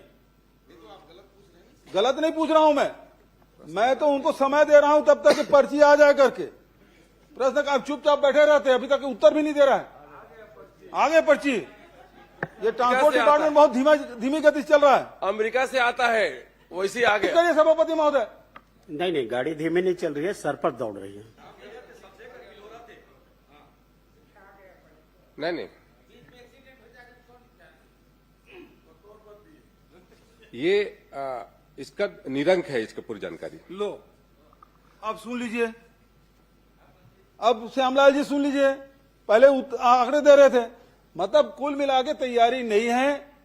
अब बिना तैयारी के विभाग ने कुछ भी उत्तर दे दिया है। या तो इसको दूसरे दिन के रखा जाए, नहीं तो हम इसका बाइकआउट करते हैं भाई। नहीं, किस बात के लिए? अरे आप उत्तर ही नहीं दे पा रहे हो। नहीं, आपने जो जानकारी मांगा, मैंने अलग से बोला कि अलग से कहे को यदि ओवरलोडिंग का मामला है तो अलग से दे दूंगा आपको जानकारी, कितने वाहनों पर किया गया है। लिखित उत्तर मांगा गया है भाई, मैं दे दूंगा जानकारी। मैंने कब बोला दोगे? मैं वही सदन को तो बताने वाला इसलिए सोच कर रहा हूँ, मैं इसकी पूरी जानकारी दे दूंगा। सभापति महोदय, इसको अलग से मैं निर्धारित किया जाए। उपलब्ध करा दूंगा बोल रहे हैं। नहीं, उपलब्ध कैसे होगा? ये तो लिखित उत्तर है। ये तो मंत्री विभाग को प्रताड़ित करना चाहिए, इनके पास कोई काम है ही नहीं है। एक उत्तर आंकड़ा नहीं दे पा रहे हैं। मंत्री जी माननीय सदस्य को उपलब्ध करा देंगे आप? बिल्कुल नहीं माननीय सभापति महोदय, क्योंकि मैं लिखित में जानकारी मांगी तो मुझे लिखित में जानकारी मिलना चाहिए। ये जो तैयारी है विभाग का, ये बहुत ही शून्य है, क्योंकि सब चीज में निरंक दी है। चलो मैं तो कागज छोड़ दिया हूँ। में आपका जो जवाब है मैं उसमें संतुष्ट नहीं हूँ, तो मैं चाहता हूँ कि इसको आगे बढ़ाया जाए अगला दिन में। देखिए, आपका प्रश्न आप देखिए जी, आपने उसमें पूछा है कि परिवहन विभाग द्वारा वाहनों की ओवरलोड, 1 मिनट, ओवरलोडिंग, बिना परमिट संचालन तथा बिना बीमा पाए जाने पर कितने प्रकरण बनाए गए, कितनी राशि वसूल की गई। अब उसका ये जो जवाब दिया गया है कि पाए जाने पर 77,810 प्रकरण बनाए गए, आप केवल उसमें अब ये चाह रहे हैं, लिखित उत्तर आपको दे दिया है, आप ये चाह रहे हैं कि उसको अलग अलग बताएं। मंत्री जी आपको उपलब्ध करा देंगे जिलेवार पृथकता जानकारी। जी, जिलेवार जिलेवार भी उपलब्ध करा देंगे, आप भी उपलब्ध करा देंगे। नहीं, आप प्रश्न पढ़ लीजिए। बहुत मुश्किल प्रश्न में जो दिया गया है, माननीय सभापति महोदय, प्रश्न पूछने का अधिकार है माननीय भूपेश बघेल जी को, लेकिन धमकाने का अधिकार नहीं है। आप धमका रहे थे, मैं बहिष्कार करूंगा करके, बाइकआउट करेंगे करके आप धमका रहे थे मंत्री, अभी धमका रहे थे। और आप ऐसा नहीं पूछते, प्रश्नकाल ऐसा नहीं चलता, आपकी मर्जी से प्रश्नकाल नहीं रहे, अपनी बात रखें, प्रश्नकाल नहीं चलेगा, धमकी नहीं चलेगी आपकी। आपने धमकाया, बाइकआउट करूंगा करके, आपने कहा बढ़ रहे हैं, मंत्री जी को ऐसा धमकी नहीं दिए, आपको बाइकआउट किया थे, आपको बाइकआउट किया था, याद है? धमकी दी, अभी धमकी दी आपने, धमकी नहीं दिया, आपने धमकी दी, बात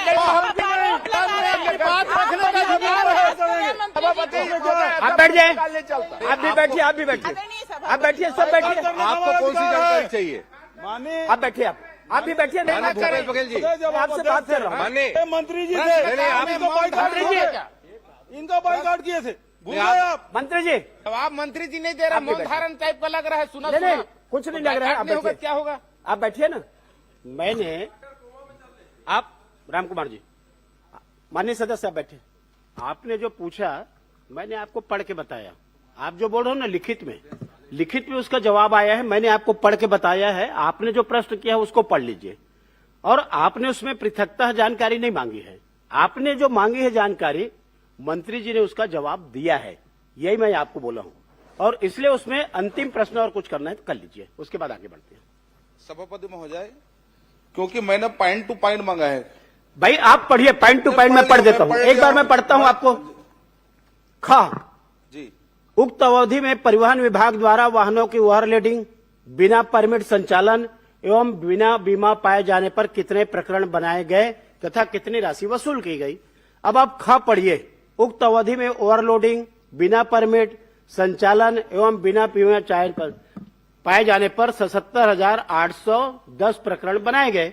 उसकी राशि भी दी गई है कि कितना उसमें। आपने जो पूछा मंत्री ने वही, आप इसमें आप मेरे को ये बताइए, आप जो पूछे अभी, आप जो अभी पूछे, तो मैंने कहा मंत्री जी को जानकारी लेकर के आपको उपलब्ध कराए। नहीं, माननीय सदस्य को जानकारी चाहिए, इसलिए बाइक अलग करके देना है। अरे पूरे प्रदेश का दिया है, पूरा प्रदेश का हुआ है 77,810।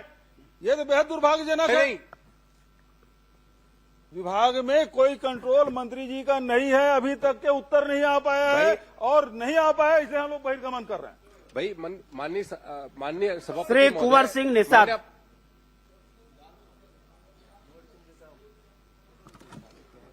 माननीय सभापति महोदय, सभापति जी, ये सब क्या बात करेंगे, ये सब रणछोड़ दास हैं, रणछोड़ दास। महोदय मोर चालू होत ना काका तो हूँ छोड़ वो नहीं तुम छोड़ के बात। अरे तुम तो जा भाई, तो बहिर्गमन में नाम कट गई, नेताजी के पीछे रहो, टिकट पानी है तो टिकट बहिर्गमन के- करो। जेल ला चिंता हुई ना तेवन पाछू पाछू घूमे, मोलापन कर्म पे भरोसा है, मोलापन कर्म पे भरोसा है। ठीक, धीरे धीरे उमन के निपटा। माननीय सभापति महोदय, आज प्रदेश के यशस्वी मुख्यमंत्री जी से सवाल पूछने का सौभाग्य मिला, मैं बहुत बहुत धन्यवाद देता हूं।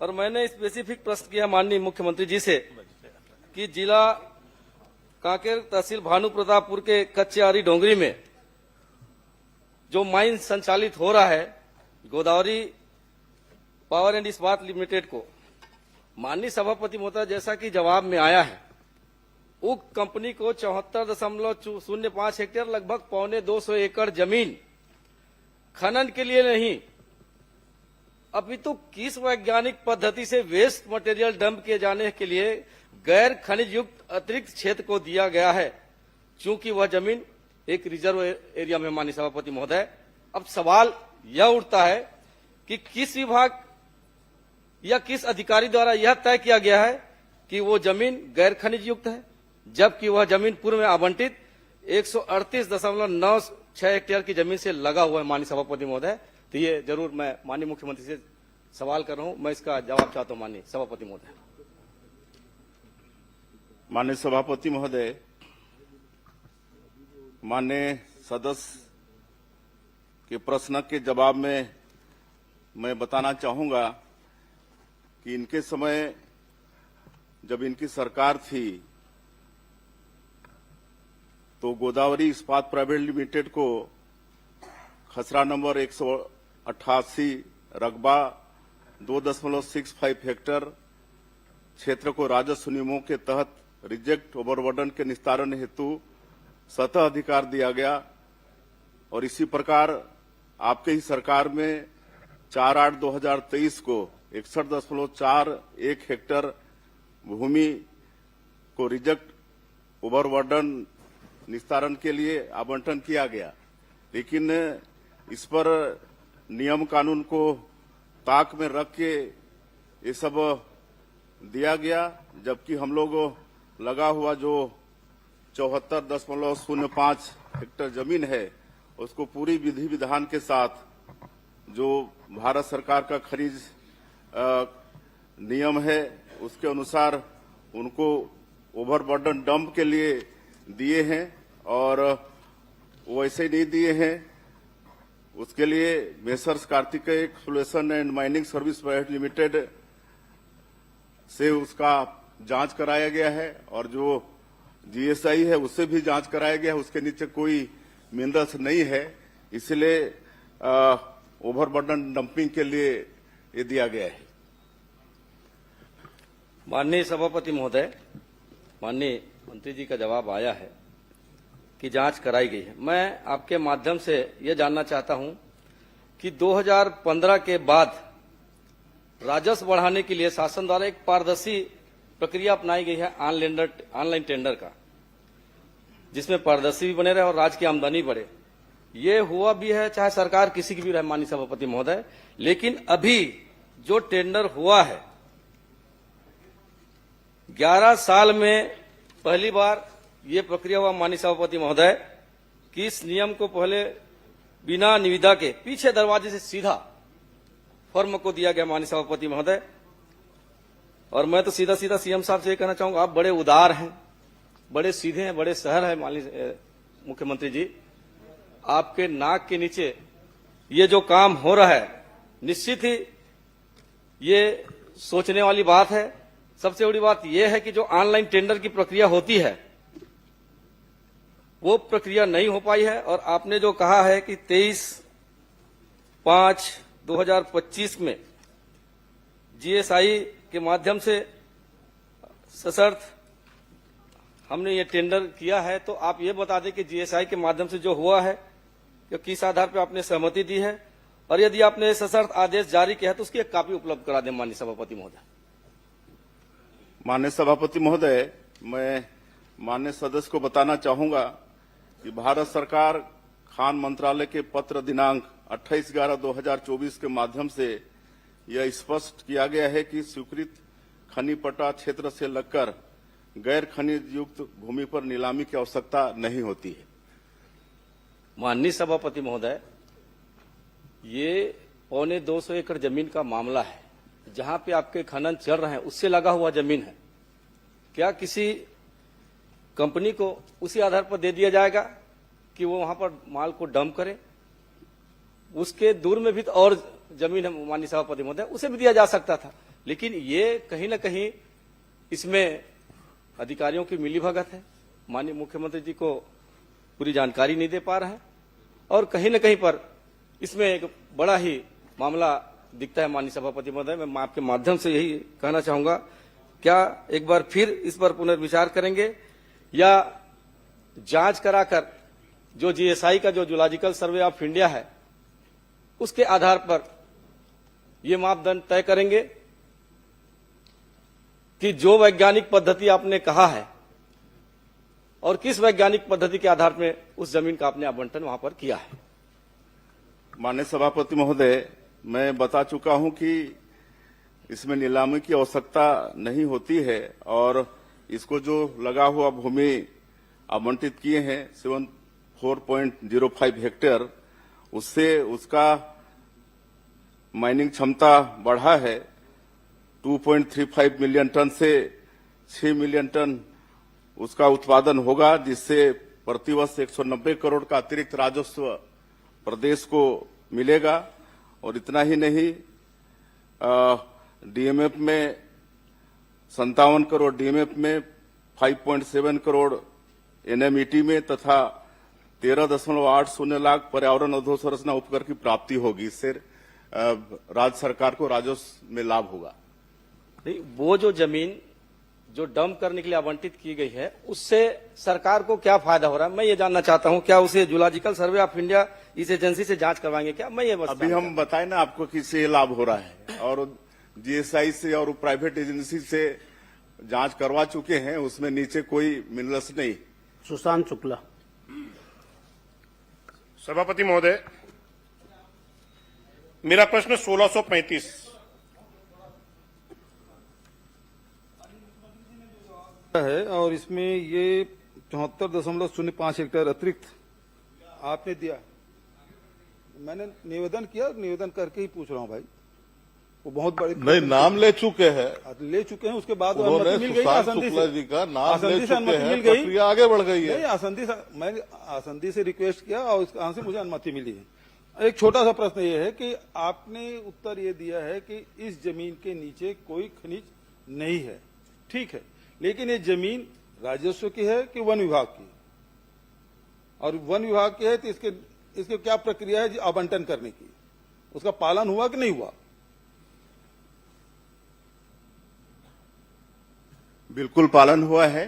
नहीं, उस विभाग का जमीन किसके है? वन का है कि राजस्व का है? राजस्व का है। सुशांत शुक्ला। सभापति महोदय, पूर्ववर्ती सरकार में राजनीतिक विचारों को केंद्र रखते हुए चलने वाली पत्रिका, जिसका डिजिटल एडिशन नेशनल हेराल्ड के नाम से जाना जाता है, मेरे प्रश्न पर लिपिकी त्रुटि हो गई है। मैं आग्रह आपके माध्यम से करूंगा उसको सुधारें। संडे नवजीवन भी एक उसकी हिंदी एडिशन है और पिछली सरकार में इसको 4 करोड़ 24 लाख रुपया डिजिटल एडिशन के रूप में भुगतान किया गया। चूंकि त्रुटि हो गई थी तो संडे नवजीवन का विवरण नहीं आ पाया। मैं आपके माध्यम से माननीय मुख्यमंत्री जी से जानना चाहूंगा कि संडे नवजीवन को कितना भुगतान किया गया। माननीय सभापति महोदय, माननीय सदस्य ने संडे नवजीवन को जो भुगतान किया गया है उसकी जानकारी चाहिए है। संडे नवजीवन को वर्ष 2019-20 से लेकर वर्ष 2023-24 तक कुल 3 करोड़ 6 लाख रुपए का विज्ञापन दिया गया, उतना भुगतान किया गया है। मैं आपके माध्यम से प्रश्न में पूछा था कि संबंधित दोनों मीडिया संस्थानों के स्वामी प्रबंधकर्ता यानी ओनर, ट्रस्ट और कंपनी कौन हैं, इसका विवरण के रूप में सिर्फ एक नाम मीडिया प्रबंधकर्ता के रूप में जवाब में आया है। मैं आपके माध्यम से जानना चाहता हूं कि क्या शासन के पास संबंधित प्रकाशन के स्वामित्व, ट्रस्ट या उससे अन्य जानकारी उपलब्ध है क्या? अगर है तो वो दे दें। माननीय सभापति महोदय, ये दोनों अखबार के प्रबंधकर्ता तत्कालीन समय में एसोसिएट जर्नल्स लिमिटेड के प्रबंध निदेशक पवन बंसल हैं। बाकी ये दोनों पेपर किसके मुखपत्र हैं, इसको पूरा देश जानता है। सभापति महोदय, मैं स्पष्ट तौर पर पूछ रहा हूं कि इसका प्रकाशन 2008 से बंद हो चुका है। 2017 में इसके हिंदी एडिशन के रूप में साप्ताहिक अखबार चालू किया गया। नेशनल हेराल्ड को चलाने वाली संस्था एसोसिएट जनरल अपने कार्य में स्पष्ट तौर पर उल्लेखित किया है कि कांग्रेस के नीतियों पर आधार पर प्रकाशन करेंगे। तो मैं आपके माध्यम से पूछना चाहता हूं कि क्या सरकार राजनीतिक दलों के मुखपत्र को भी विज्ञापन जारी करती है क्या, या उसके कोई प्रावधान अलग से हैं तो बता दें। अब अपने समय में तो ऐसा है नहीं। सभापति महोदय, यहीं पर एक विषय है, तो मैं आपके माध्यम से मांग करता हूं कि संबंधित तत्कालीन समय में ऐसे समाचार पत्र जो किसी राजनीतिक दल की विचारों धाराओं पर आधारित प्रकाशन करते हैं, उसको राशि आवंटित करने वाले अधिकारियों के विरुद्ध कार्रवाई सुनिश्चित करेंगे क्या?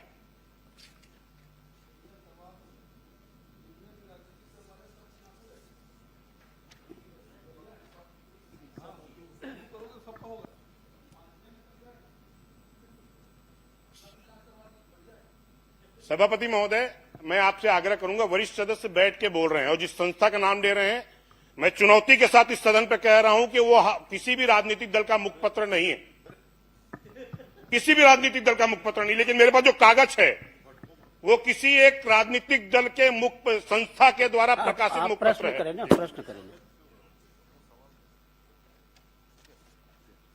अजय चंद्राकर जी। माननीय सभापति महोदय, ये नेशनल हेराल्ड के जिस भी एडिशन को, चाहे वो डिजिटल एडिशन को दिया गया चाहे प्रिंट एडिशन को दिया गया, ये छत्तीसगढ़ से प्रकाशित नहीं होती।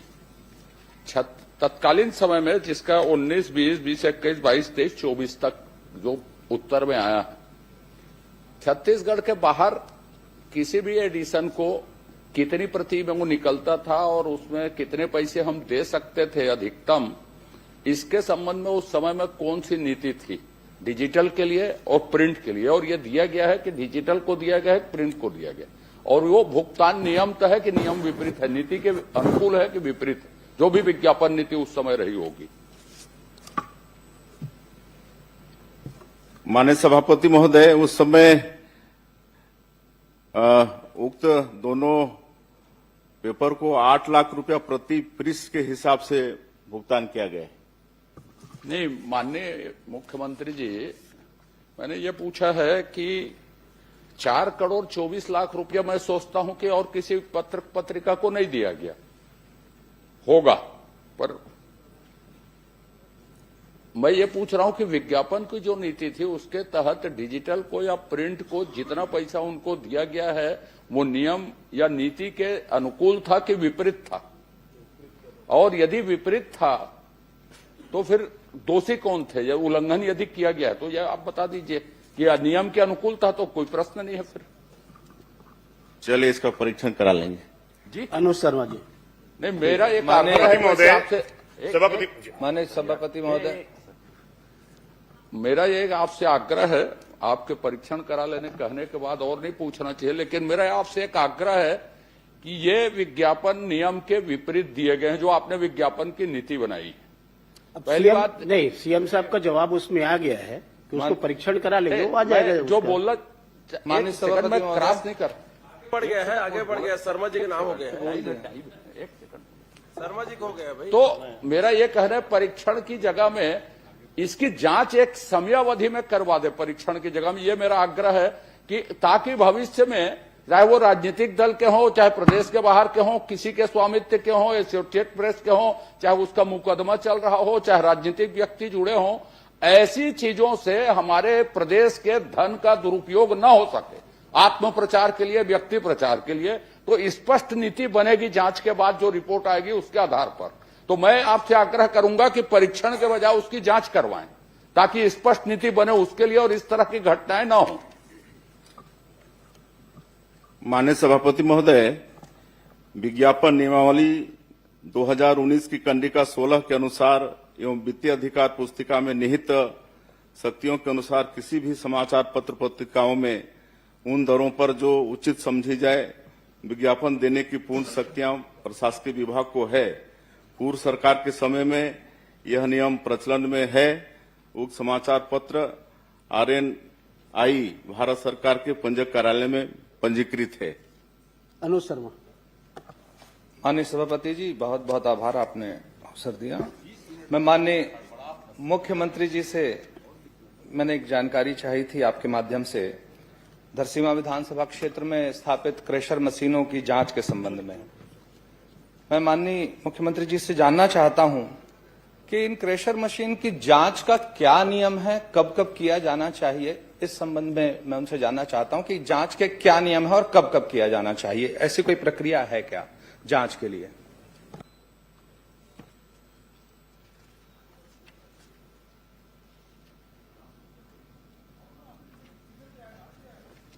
माननीय मुख्यमंत्री जी।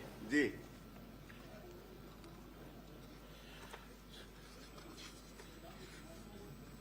माननीय सभापति,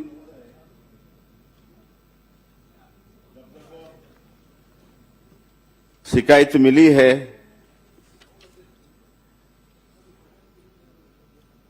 भंडारण नियम 2009 के तहत जांच की जाती है जब जब शिकायत मिली है और माननीय सदस्य के विधानसभा क्षेत्र से कुल 7 शिकायत पिछले 2 वर्षों में मिली है और सबकी जांच माइनिंग विभाग से हुई है और उन पर कार्रवाई हुई है। माननीय सभापति महोदय, कुल मिलाकर 2018 से लेकर 2026 तक 10 बार जांच की गई है और इस 10 बार की जांच में 6 जांच ऐसी पाई गई जिसमें कोई अनियमितता नहीं थी। केवल 4 संस्थाओं के विरुद्ध कार्रवाई हुई है और इसमें सबसे बड़ी बात यह रहती है माननीय सभापति महोदय, जिसमें सरकारी खजाने का बहुत बड़ा नुकसान होता है। जितने की अनुमति होती है, जितने का बिजली बिल आता है, जितने का उत्खनन होता है, उतने की रॉयल्टी नहीं पटाई जाती है, जिससे प्रदेश के खजाने में बहुत बड़ा नुकसान होता है। मैं माननीय मुख्यमंत्री जी से अनुरोध करता हूं और उनसे एक मांग करता हूं कि क्या जिस अनुपात में बिजली का बिल उन संस्थानों में आया है, जिस अनुपात में माइनिंग की गई है और जिस अनुपात में रॉयल्टी पटाई गई है, उसके आधार पे जांच कराएंगे क्या? और मैं बता भी देता हूं, ऐसे एक नहीं कई संस्थान है जिसकी शिकायत आई है। Ocean अंत्रोज Dondekala, Balaji stone crusher Dondekala, Mohan stone Lalpur, Vinayak mining Matiya, Bhavna stone Seri Khedi, Vimla infrastructure लिमी देवरी, दीपक अग्रवाल देवरी। ऐसे मेरे पास पूरी लाइन है जिसकी शिकायत आई है। तो मेरा माननीय मुख्यमंत्री जी से आग्रह है कि जितने माइनिंग की परमिशन थी, जितनी माइनिंग हुई है, जितना बिजली का बिल आया है और कितना रॉयल्टी पटा है, इस आधार पर जांच की घोषणा करेंगे क्या? माननीय सभापति महोदय, जैसे मैंने कहा कि जहां से भी शिकायत आई है उस पर जांच हुई है और जो सही पाए गए हैं उन पर कार्रवाई हुई है और उनसे समझौता राशि भी वसूल किया गया है। माननीय सभापति महोदय, इसमें अभी तक 6 सालों में 2,70,000 रुपए का अर्थदंड लगा है, सिर्फ 2,70,000 का। मेरा बस इतना आग्रह है माननीय मुख्यमंत्री जी से, क्योंकि इसमें प्रदेश के खजाने में पैसा आना है रॉयल्टी का। ये रॉयल्टी की चोरी का मामला है कि बिजली बिल के अनुपात में जितना उत्खनन हुआ है उस आधार पर जांच कराएंगे क्या? मैं माननीय मुख्यमंत्री जी को मैं मांग कर रहा हूं, उसके आधार पर जांच की घोषणा कर दें बस। होगी तो आप दे देंगे लिख के जांच करा लेंगे। श्रीमती संगीता सिन्हा। माननीय सभापति जी, माननीय भूपेश बघेल जी के बार बार बहिर्गमन से नेता प्रतिपक्ष जी थक गए हैं, नाराज हो गए हैं, अस्वस्थ हो गए हैं कि सदन से चले गए हैं। आप एक व्यवस्था दीजिए कि प्रश्नकाल के बाद संसदीय कार्य मंत्री का इस विषय में वक्तव्य आए। सदन चिंतित है, नेता प्रतिपक्ष जी बार बार से परेशान हो गए हैं। नेताजी न इसमें एक थके व्यवस्था हैं न दीजिए परेशान है। संसदीय कार्य मंत्री जी का बयान है, नेता प्रतिपक्ष जी आखिर है कहाँ? नाराज होके गए हैं, हाउस चल रहा है, बार बार उसको चला देते हैं, जबरदस्ती ले जाते हैं। तो सदन में इसमें एक संसदीय कार्य मंत्री का वक्तव्य आना चाहिए। समय खराब कर रहे हैं, मुझे समय चाहिए। आप कृपया शासन को निर्देशित कर दें, प्रश्नकाल के बाद उसका वक्तव्य आ जाए नेता प्रतिपक्ष जी की सिचुएशन स्थिति के बारे में। सभापति महोदय जी, समय। संगीता सिन्हा जी। संगीता, ये क्या है कि आज 3 प्रश्न में ही सत्ता पक्ष की हालत खराब हो गई और इस कारण से मोर्चा संभालना पड़ रहा आपको, लेकिन इससे कुछ फर्क पड़ने वाला नहीं है। नेताजी पे पूरा विश्वास कुछ मिलने वाला भी नहीं। इसमें वक्तव्य आना चाहिए संसदीय कार्य मंत्री का। आखिर नेता प्रतिपक्ष को परेशान किया जा रहा है, प्रश्न वो करने है दीजिए। कहाँ? नाराज होके चले गए हैं, थक गए हैं, क्या है? संगीता सिन्हा जी ने लिया गया, उसमें बयान आना किया जा रहा है। राजस्व न्यायालयों के द्वारा किन किन नेता प्रतिपक्ष अधिकारियों दबाव महसूस कर रहे हैं। प्रश्नकाल अरे मुख्यमंत्री और संसदीय कार्य मंत्री के को पूरा बाइकाट किए हैं। आप वित्त मंत्री देख लीजिए और दूसरे गृह मंत्री देख लीजिए, दोनों गायब हैं, वो आए नहीं प्रश्नकाल में। आप लोग कुछ आदरणीय सभापति महोदय जी, राजस्व न्यायालयों के द्वारा किन किन अतिक्रमणकारियों को अतिक्रमित भूमि के बेदखल किए जाने के संबंध में वारंट जारी किया गया सभापति महोदय जी। और इसी में एक दूसरा प्रश्न है सभापति महोदय जी, किन कारणों से अभी तक बेदखली के कार्रवाई को नहीं की गई है? मैं हाजिर हूँ भाई चंद्राकर जी, मैं हाजिर हूँ, आप चिंता न करें।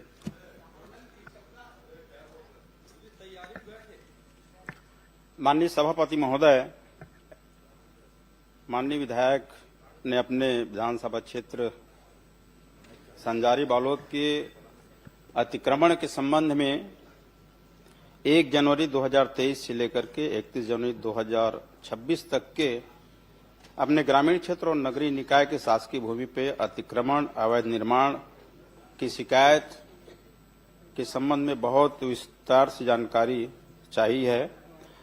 मैं बताना चाहूंगा माननीय सभापति महोदय कि बालोद विधानसभा, संजारी बालोद विधानसभा क्षेत्र के अंतर्गत आने वाले ग्राम और नगरीय निकायों की शासकीय भूमि पर अतिक्रमण, अवैध निर्माण के संबंध में बालोद में कुल 22 प्रकरण दर्ज किए गए हैं, जिसमें 21 प्रकरण ग्रामीण क्षेत्र से आते हैं। माननीय सभापति महोदय जी, मंत्री महोदय जी का ये उत्तर है मेरे पास।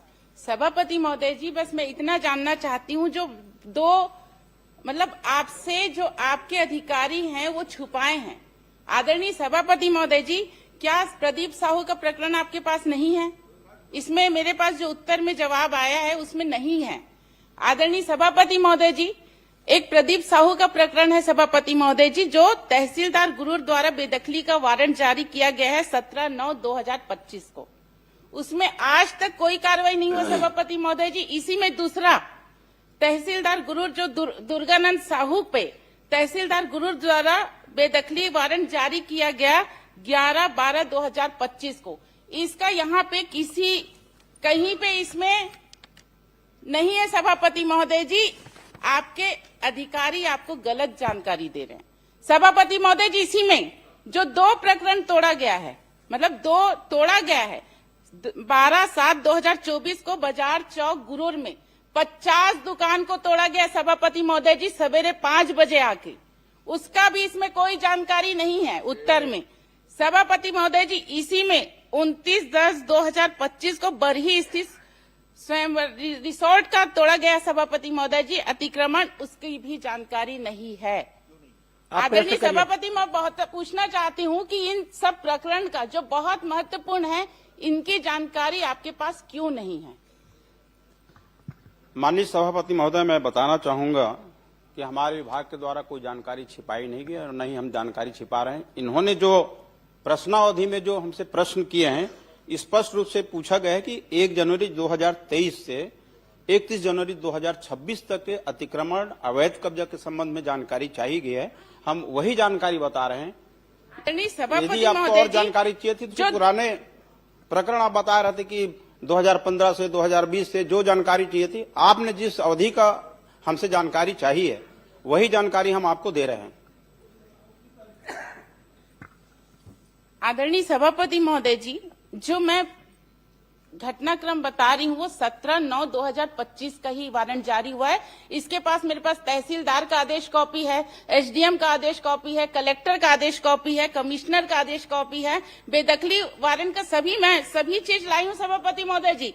ये आपका है तहसीलदार का वारंट कॉपी है, ये आपका जितने भी है मैं आपके पास रखूंगी सभापति महोदय जी। सबसे बड़ी बात तो ये है कि आपके जो अधिकारी हैं वो आपको गलत जानकारी दे रहे हैं, और आप मुझे ही नहीं, आपके अधिकारी मंत्री जी को ही नहीं, ये सदन को गुमराह कर रहे सभापति महोदय जी। क्या आप उस अधिकारी पे सबसे पहले कार्रवाई की मांग करती हूँ सभापति महोदय जी, आप उसकी कार्रवाई कीजिए।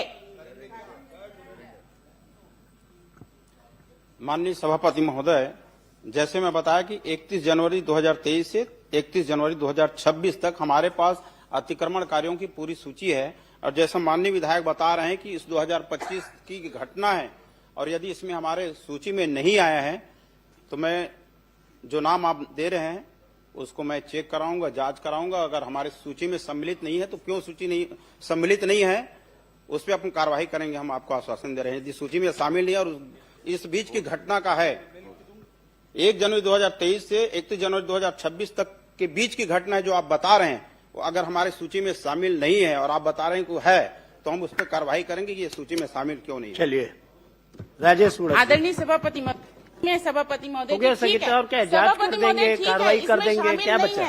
शामिल नहीं है, मैं मानने को तैयार हूँ सभापति महोदय जी। ये दोनों प्रकरण मोह कब तक तोड़ देंगे अवैध वाला को? वारंट जारी हो चुका है, सभी कॉपी मेरे पास है, सभी कॉपी मैं आपके पटल पे रख दूंगी। आप उसको कब तक तोड़वाएंगे उसको आदेश कीजिए, कार्रवाई करेंगे। माननीय सभापति महोदय, जितने भी अतिक्रमण के प्रकरण हैं उस पर कार्रवाई हो रही है। आपके संजारी बालोद विधानसभा में ही कुल 260 प्रकरण दर्ज किए गए सभापति महोदय मैं बता रहा हूँ, आपको बता रहा हूँ, उसी में आऊंगा मैं। हटाएंगे समय कम है सभापति महोदय जी, मैं समय की सीमा को देखते हुए मैं मांग कर रही हूँ। समय सीमा इसमें बताई नहीं जा सकती। प्रकरण चल रहा है, कई को नोटिस दिए हैं, वारंट जारी किए हैं हटाने का, और 113 अतिक्रमण हटाए भी हैं और 111 प्रक्रियाधीन हैं, और 36 प्रकरण जो है न्यायालय में प्रक्रियाधीन है। और जितना जल्द हो सके हम अतिक्रमणकारी को या अवैध कब्जा को हम मुक्त कराएंगे, हटाएंगे उसको। समय सीमा देखिए राजेश सभापति महोदय, ये न्यायालयीन प्रक्रिया है और न्यायालयीन प्रक्रिया में समय सीमा राजेश संभव नहीं होता। सभापति महोदय जी, मेरे पास सब कुछ है सभापति महोदय जी। सभापति महोदय जी, निवेदन है सभापति महोदय जी, इसमें प्लीज। माननीय सभापति महोदय, मैं माननीय मंत्री राजेश उच्च शिक्षा से ये पूछना चाहता हूं कि महासमुंद जिला के अंतर्गत तेंदुकोना के महाविद्यालय स्वीकृत हुई है, स्वीकृति 2 बार स्वीकृत हुई माननीय सभापति महोदय। और आखिरी में माननीय मंत्री जी, मैं पूछना चाहता हूं कि आपने तेंदुकोना महाविद्यालय की स्वीकृति को 2 बार स्वीकृति के बाद तीसरे बार आप ये निरस्त करते हैं। आपके जवाब में आए हैं कि अप्राय कारणों से निरस्त की जाती है। ये कब से अप्राय कारण क्या है, इसको थोड़ा मेरे को बताइए आप। माननीय सभापति महोदय, पहले तो मैं माननीय विधायक जी को बधाई देता हूं कि आपके महाविद्यालय का टेंडर भी हो गया है, भूमि पूजन भी हो गया है, पर लेट क्यों हुआ उसके बारे में जानकारी माननीय मंत्री जी बता रहा हूं। टेंडर ओपन हो गए तो डेट बता दीजिए, और टेंडर कब लगा है बता दीजिए। आप बता देते हैं, आपको बता देते हैं। माननीय सभापति महोदय, लोक निर्माण विभाग कार्यपालन अभियंता के द्वारा इनकी टेंडर प्रक्रिया पूरी कर ली गई है और ये 6/2/2026 को संबंधित जो ठेकेदार हैं अशोक चंद्राकर जी, माननीय मंत्री जी समय कम है, आप जानकारी गलत दे रहे हैं। वो टेंडर निरस्त हो चुका है, गलत जानकारी पर कार्रवाई करेंगे क्या? ये टेंडर निरस्त हो चुका है। आपको अशोक चंद्राकर टेंडर निरस्त हो चुका है, कार्रवाई करेंगे क्या गलत जानकारी के लिए? ये कैसे चली आए भाई? आप इसकी जांच कराएंगे? इसका हम परीक्षण करेंगे, उसके बाद फिर नहीं, अगर टेंडर निरस्त हो गए हैं तो आप कार्रवाई का आश्वासन दीजिए, कार्रवाई करेंगे क्या? ये कैसे चली आए भाई साहब? ये 6/2 अभी लेटेस्ट 6/2/2026 को जारी हुआ है। अशोक चंद्राकर का टेंडर निरस्त हो चुका है, जिसको आप टेंडर अभी 6/2 को बता दीजिए ना, 6/2 को बता दीजिए। नहीं, उस जानकारी को बताइए ना। एक मिनट, अरे सुनो तो, आपका कॉलेज बनना चाहिए ना। नहीं, अब वो 6/2 को बता रहे हैं तो बता दीजिए सभापति महोदय।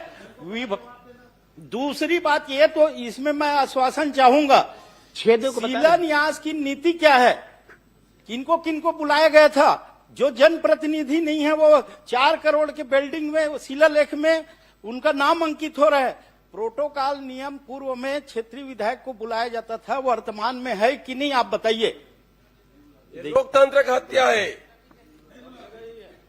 आप कार्रवाई करेंगे क्या? प्रोटोकॉल नीति सब जगह यही है। तो इनके लिए कोई ऐसा नियमावली तो मैं नहीं पढ़ा हूं कि शिलान्यास और लोकार्पण के लिए किसको बिल्कुल है। माननीय मंत्री जी, आप सदन में गलत जानकारी दे रहे हैं। सामान्य प्रशासन से मंगाइए आप। सभापति महोदय जी, यही है डबल इंजन है। चुने हुए जनप्रतिनिधि ताक में रख करके जो गांव में हार के किंदा तिकरे फोटो छपा थे, अब विधायक के अपमान होते। ये डबल इंजन है। ये आप ने कथनी करने के फर्क है। देखा लोकतंत्र ला बाबा साहब के कानून ला आपन नहीं माना। माननीय मंत्री जी, मेरा 2 ही सवाल है। गलत जानकारी दिया गया है, टेंडर निरस्त हो गए हैं, जिसको आप टेंडर मिला है बता रहे हैं। दूसरा, जो प्रोटोकॉल की पालन नहीं किया गया है उस अधिकारी के ऊपर आप कार्रवाई करेंगे क्या? माननीय सभापति महोदय, जिस प्रोटोकॉल की बात कर रहे हैं माननीय विधायक, तो पूर्व की सरकार में भी इस तरह की घटना घटित हुई है, जहां पे सत्ता पक्ष लोग हैं। अभी तो आप हैं मंत्री जी, आप बताइए ना, इनका भी उदाहरण वर्तमान बताइए। मंत्री जी, टेंडर की गलत जानकारी आई है, उसमें कार्रवाई करेंगे क्या? इसको हम अभी फरवरी का है, 6 तारीख का। नहीं मंत्री जी, आप स्वयं सदन के रिकॉर्ड में है, अशोक चंद्राकर ठेकेदार को टेंडर मिला है बताए हैं। वही बता रहा हूँ। तो अशोक चंद्राकर, मैं तो बोल रहा हूँ टेंडर निरस्त हो गए, इनको 12 महीने टेंडर निरस्त हो गए। माननीय मंत्री जी, टेंडर निरस्त हो चुका है। जिस ठेकेदार का आप नाम ले रहे हो, आप निरस्त होने की जानकारी दे रहे हैं, तो हम एक बार इसको जांच करेंगे। मैं पेपर उपलब्ध करा दूंगा आपको। हाँ जी, धन्यवाद। तो कार्रवाई करेंगे ना गलत जानकारी का? परीक्षण करेंगे, कार्रवाई करेंगे। आप दिलाइए। धन्यवाद सभापति। समाप्त प्रश्नकाल।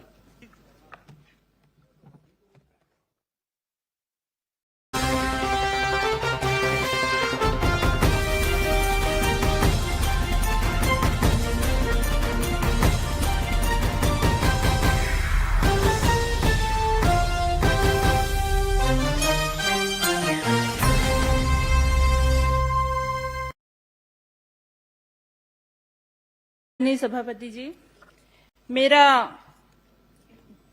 जिला सहकारी केंद्रीय बैंक के ऊपर एक ये प्रश्न है, जिसमें आदरणीय मंत्री जी द्वारा जवाब भी मिला है, लेकिन ये संतोषजनक नहीं है। जैसे मेरा सवाल था इसमें, क्या जिला सहकारी केंद्रीय बैंक शाखा डोंगरगढ़ के प्रस्ताव के आधार पर पंजीयक सहकारी संस्थाएं द्वारा दिनांक 24/8/2023 को भवन निर्माण की अनुमति दी गई? इन्होंने कहा हाँ। और कितनी राशि तो इन्होंने की स्वीकृति की गई है कहा गया, तो उसमें कहा 39 लाख की स्वीकृति दी गई। और उस जगहों पे अतिक्रमण है, उसे क्यों नहीं हटाया गया? ये भी मेरा क्वेश्चन था। तो इनका ये भी जवाब आया है कि अतिक्रमण होने के कारण शाखा भवन निर्माण हेतु अन्यत्र भूमि आवंटित करने हेतु कलेक्टर जिला राजनांदगांव से मांग किया गया है और वो जमीन को नहीं हटाएगा। मेरा इसमें सवाल ये है, क्या मंत्री जी यह बताने की कष्ट करेंगे कि जिला सहकारी केंद्रीय बैंक राजनांदगांव शाखा द्वारा कितनी भूपाटक राशि पटाया गया था इस अतिक्रमण वाली जगह के लिए, और प्रक्रिया जब पूर्ण हो चुकी थी तो कितनी राशि का राशि पूर्ण पटाया गया है, इसका बताया जाए।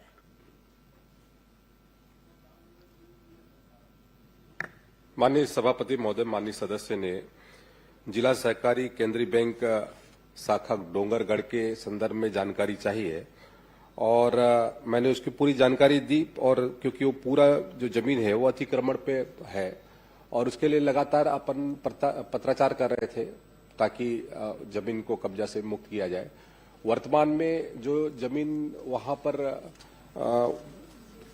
उपलब्धता की दृष्टि से हमारी कोशिश जारी है कि जल्द से जल्द ये जो भवन का निर्माण हो सके ताकि वहां के लोगों को सुविधाएं मिले। पूर्व में जो जमीन दिया गया था वो भी जो वहां पे अध्यक्ष रहे वो उनके ही जमीन के नजदीक में उनको कहते हैं वो किया गया था, तो वहां पर पार्किंग की सुविधा और बाकी सुविधाएं व्यवस्थित नहीं हो पा रही थी। तो इसके लिए भी हम लगातार चर्चा कर रहे हैं क्योंकि बैंक का मामला है, तो इसलिए वहां तत्काल उनको उनके सुविधा के हिसाब से वो जमीन उपलब्ध कराने का निर्णय भी। आदरणीय के जो भूमि है, जिस जगह पे भू अर्जन के लिए भूपाटक की जो प्रक्रिया होती है उसकी राशि बैंक के द्वारा सहकारी केंद्रीय बैंक राजनांदगांव के द्वारा उसका भू राशि दिया गया। उसके बाद उसके भूमि पूजन हो चुका, उसके बाद उसमें आज टेंडर भी लग चुका है और उसके बाद आज जब आदेश प्रक्रिया के तहत वर्क ऑर्डर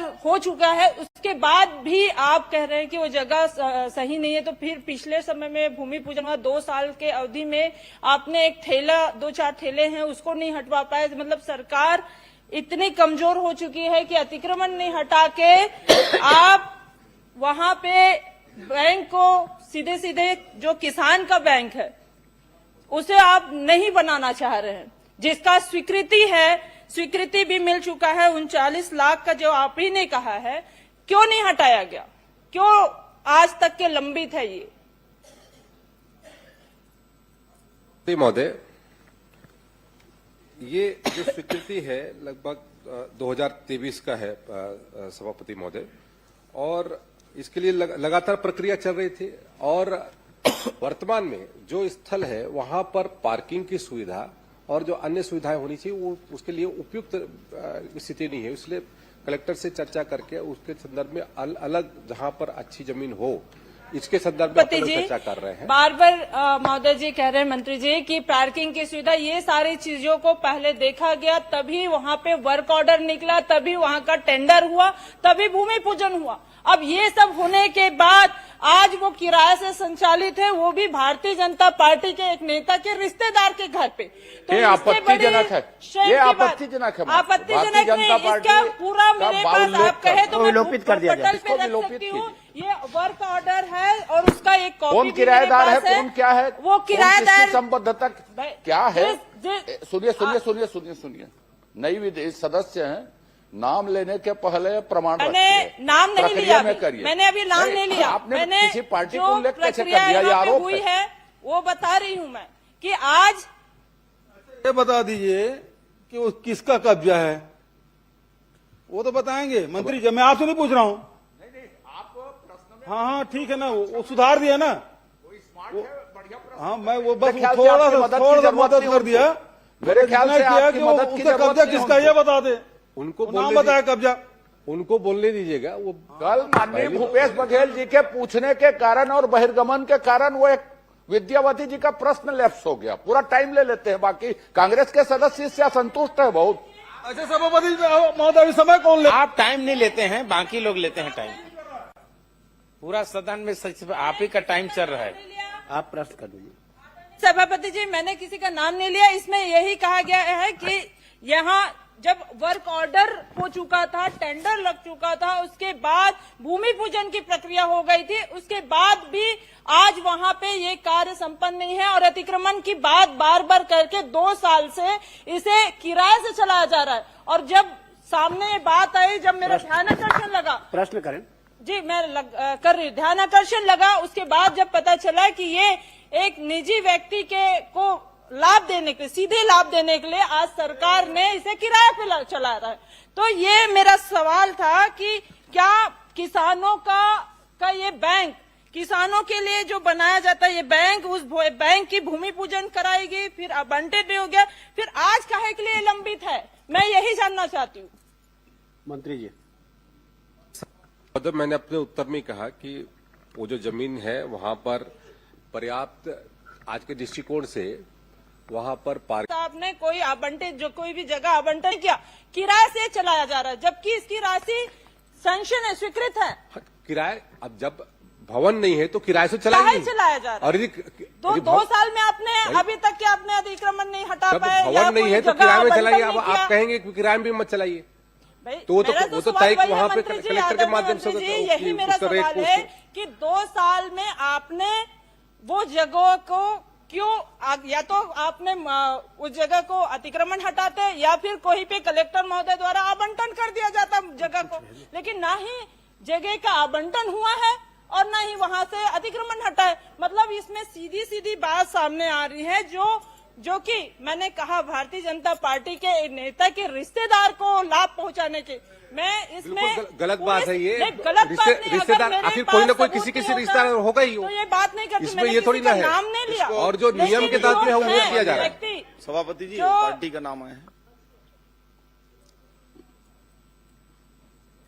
मैंने उसको योग्य करने के लिए पहले बोल दिया था। आदरणीय सभापति जी, ये बार यही बात को मैं कहना चाहूंगी, किसानों का शेयर जिससे आज सहकारी केंद्रीय बैंक का संचालन होता है, उसके बाद उसका भवन निर्माण किया जाता है ताकि किसानों को कोई असुविधा ना हो। अब जब बैंक उस जगह को खरीद चुकी है, उसके बाद आज वो जगह को हम ये कह रहे हैं कि वहाँ पे पार्किंग की सुविधा नहीं है, और उसके बाद उसको अतिक्रमण हटाया नहीं जा रहा है, ये कैसी बात हुई? प्रश्न मेरा यही है कि आज कब तक हटेगा ये अतिक्रमण और कब तक नया भवन बनेगा? सम्मानीय सभापति महोदय, जल्द से जल्द बनेगा। ठीक, आप मुझे समय दीजिए जी। माननीय सभापति महोदय, ये आपको बैंक बनाने के लिए कितनी जमीन की आवश्यकता है और पार्किंग के लिए कितनी जगह की आवश्यकता है, और वहां पे कितना जमीन आपको अलाट हुआ है?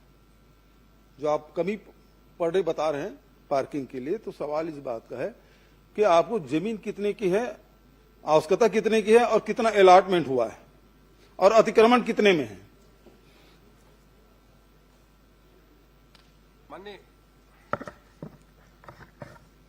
माननीय सभापति महोदय, लगभग वहां पर जो जमीन अलाट हुआ है वो लगभग 2200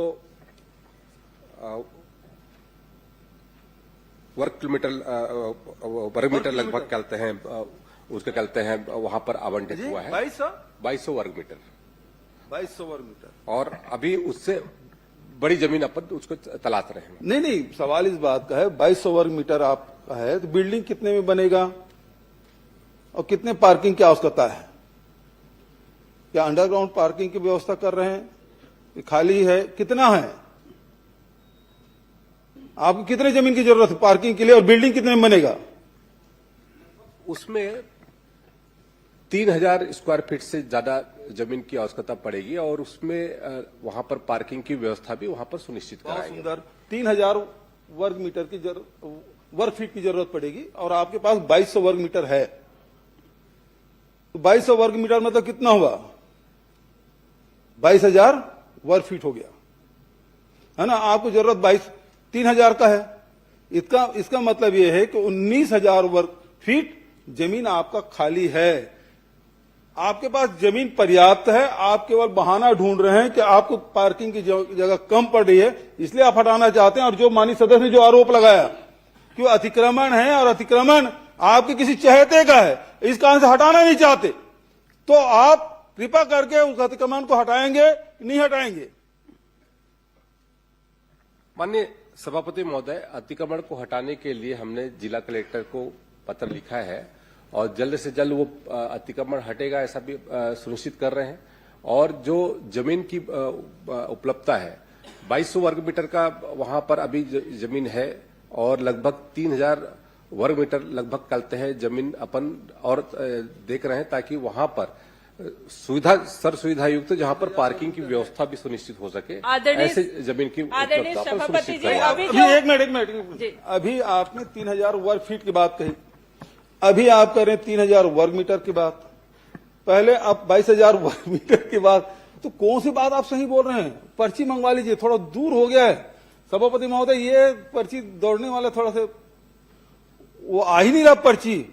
इसका मतलब क्या है कि आप वहां बनाना चाहते हैं, अतिक्रमण हटाएंगे, कब तक हटाएंगे? क्योंकि 2 साल हो गया, 2.5 साल हो गया, 2023 का मामला है, 26 से 3 साल हो गया, तो आप कब तक के वो अतिक्रमण हटाएंगे? समय कलेक्टर को निर्देश करेंगे कि कलेक्टर को निर्देश भी नहीं कर सकते, जैसे देवांगन जी ने कहा हम कलेक्टर को आदेश नहीं कर सकते, तो यहां उसी प्रकार के आप जवाब देंगे कि आप हटवा रहे हैं, और कब तक हटवाएंगे तिथि बताइए। माननीय सभापति महोदय, तिथि मैं अभी सुनिश्चित नहीं कर सकता, लेकिन जल्द से जल्द हटवाने की श्री तुलेश्वर सिंह। माननीय अध्यक्ष सभापति महोदय, चूंकि सदन में मामला आया है और अतिक्रमण हटाने की बात है, जहां दूसरी जगह बुलडोजर चलाते हैं यहां कब बुलडोजर भेजेंगे? ये अतिक्रमण कब हटाएंगे? यहां बुलडोजर नहीं चल रहा है, अफीम में कम से कम बुलडोजर चला है माननीय सभापति महोदय, लेकिन इसमें बुलडोजर कब चलेगा? माननीय सभापति महोदय, माननीय सभापति महोदय, बनाने के लिए जगह है, माननीय सभापति महोदय, किसानों के साथ अत्याचार करना बंद करो, बंद करो, बंद करो। मंत्री जी संरक्षण अतिक्रमणकारियों को संरक्षण देना बंद करिए आप, और इसके विरोध में हम बहिर्गमन कर रहे हैं। माननीय सभापति महोदय, विपक्ष का जो बहिर्गमन है से जानना चाहता हूँ, माननीय सभापति महोदय, वो एक नाटक है, वन मंडल कटघोरा समय पास कर रहे हैं कि 5 नंबर का प्रश्न मत लगे, नेशनल हेराल्ड का क्वेश्चन मत आए, इसके लिए ये समय पास कर रहे थे। क्षेत्र में बिगड़े वन सुधार योजना अंतर्गत वृक्षारोपण की गई।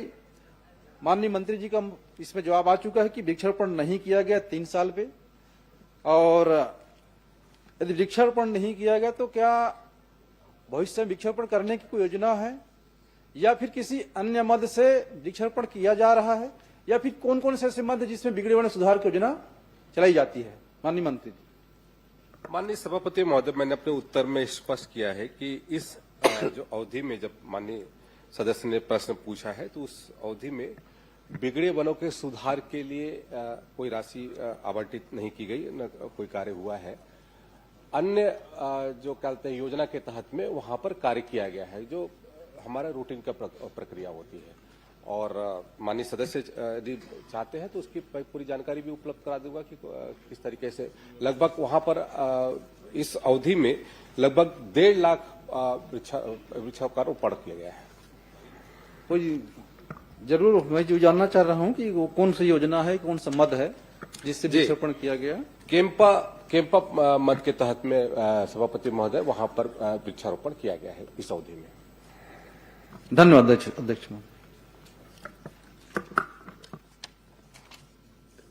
श्री ओंकार साहू।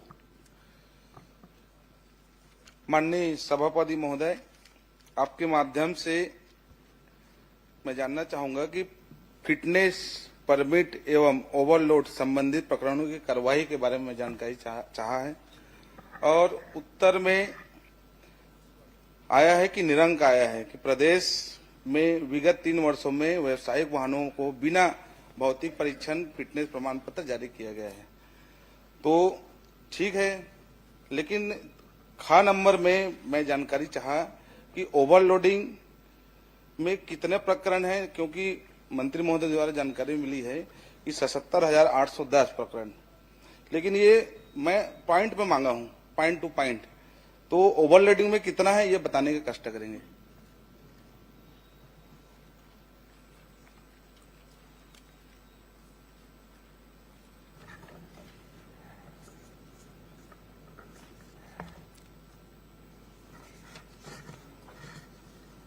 माननीय सभापति महोदय, जो मैंने जानकारी इनको दिया है, इसके तहत में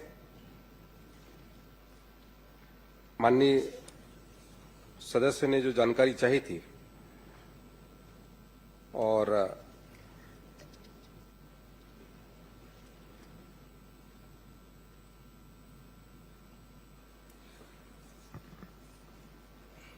ओवरलोड के अरे दौड़ लगाओ भाई, इधर दौड़ लगाए। तीन ही प्रश्न है उसमें, ओवरलोडिंग की कितना है, बिना परमिट कितना है, बिना नहीं, उन्होंने बिना बीमा कितना है, से फिटनेस तीनों प्रश्न है। फिटनेस का में उन्होंने जानकारी अलग मांगा अलग था, बहुत पूछ रहे हैं। लंबा उसमें जानकारी मांगा था, इसलिए नहीं, मैंने नहीं, कल लंबा तक कुछ फिटनेस नहीं का है। था। और ओवरलोडिंग के उसकी जानकारी होगा तो मैं अलग से उपलब्ध करा दूं। मैंने फिटनेस का भी रखा हुआ है। अरे भाई इसमें लिखित है ओवरलोडिंग कितना है, बिना परमिट कितना है, बिना बीमा के कितना है, ये तो लिखित में प्रश्न है। और आपने एक जाय उत्तर दे दिया 78,000, 77,810, तो उन्होंने अलग अलग कितना है आपके पास तो होगा आंकड़ा। इधर दौड़, ट्रांसपोर्ट डिपार्टमेंट में दौड़ नहीं लगा रहे कोई, परिवहन बिल्कुल ढीला। मैं इसकी अलग से उसकी जानकारी उपलब्ध करा दूंगा अध्यक्ष महोदय, सभापति लिखित महोदय। उत्तर नहीं दे रहे मेरे सभापति पास महोदय, या तो बीच अलग अलग समय निर्धारित कर दीजिए। ये पूरी जानकारी मैंने दिया है, एग्जाइट मैंने दिया हुआ है। इन्होंने अलग से पूछा है कि ओवरलोडिंग का कितना मामला है। नहीं, मैं तो प्रदेश को पूछा हूँ, आपको जिला वाइज देना चाहिए, लेकिन यहाँ पे तो जवाब में तो कुछ आया नहीं है। लेकिन अभी आपका पहला तो मिला नहीं है, बिना परमिट वाला भी बता दो अगर है तो आपके पास।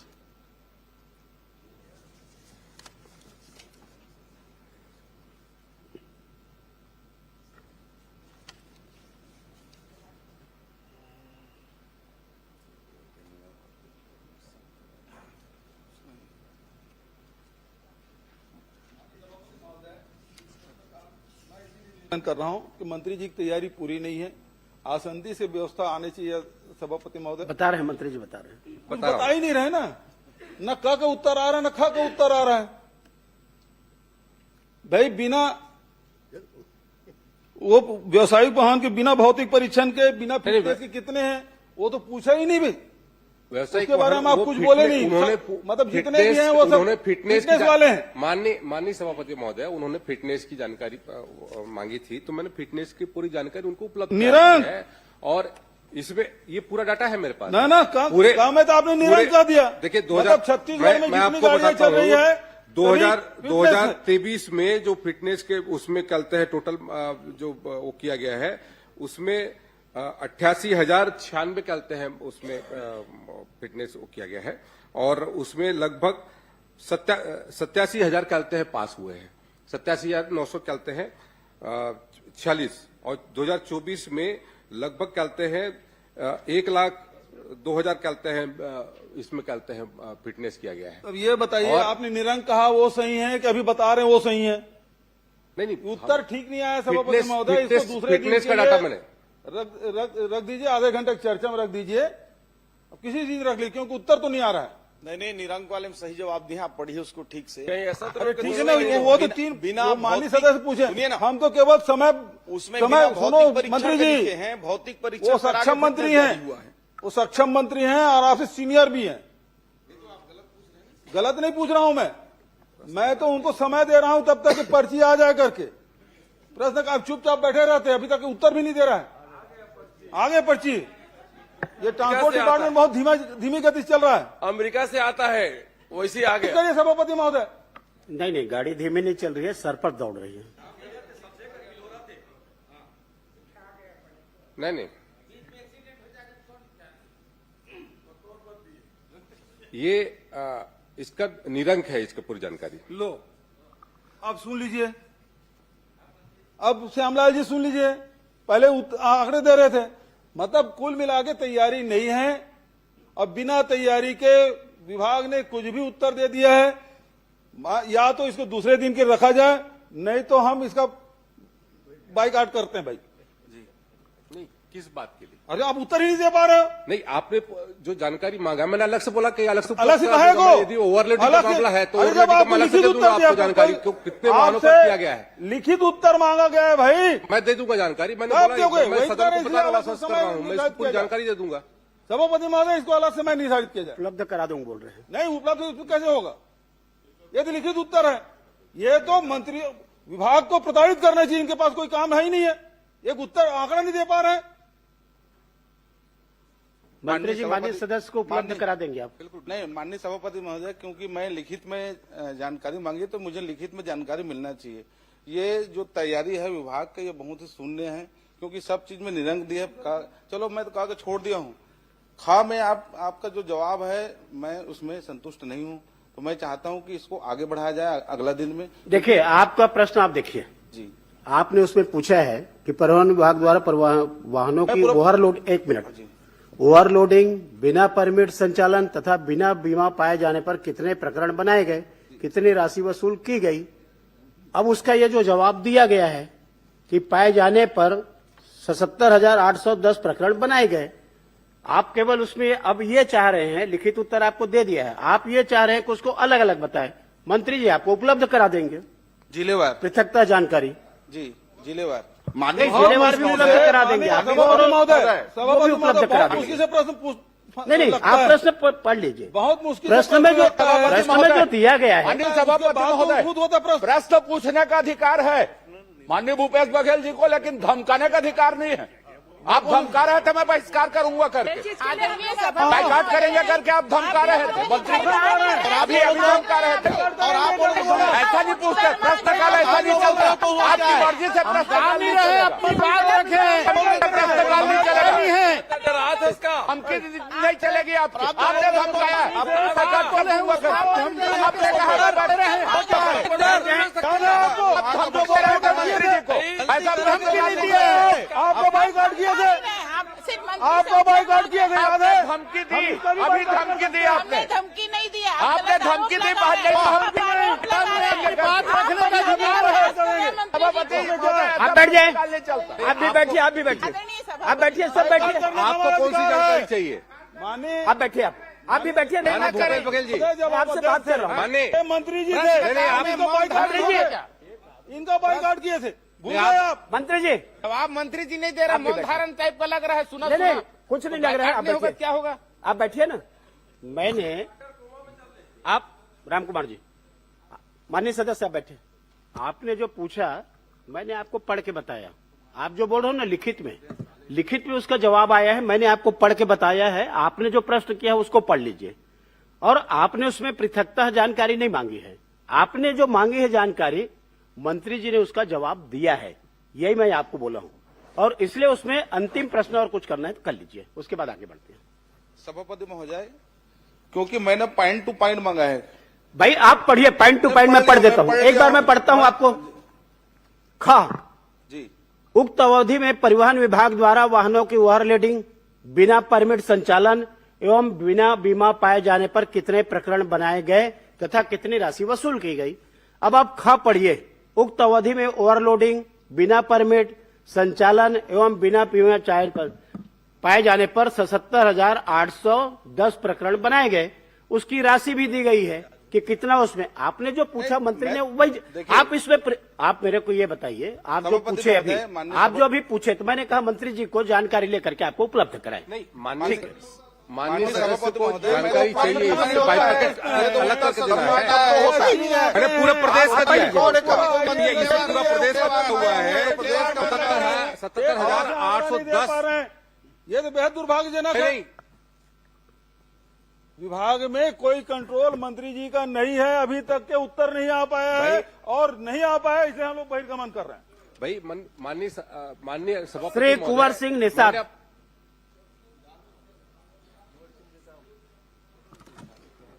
माननीय सभापति महोदय।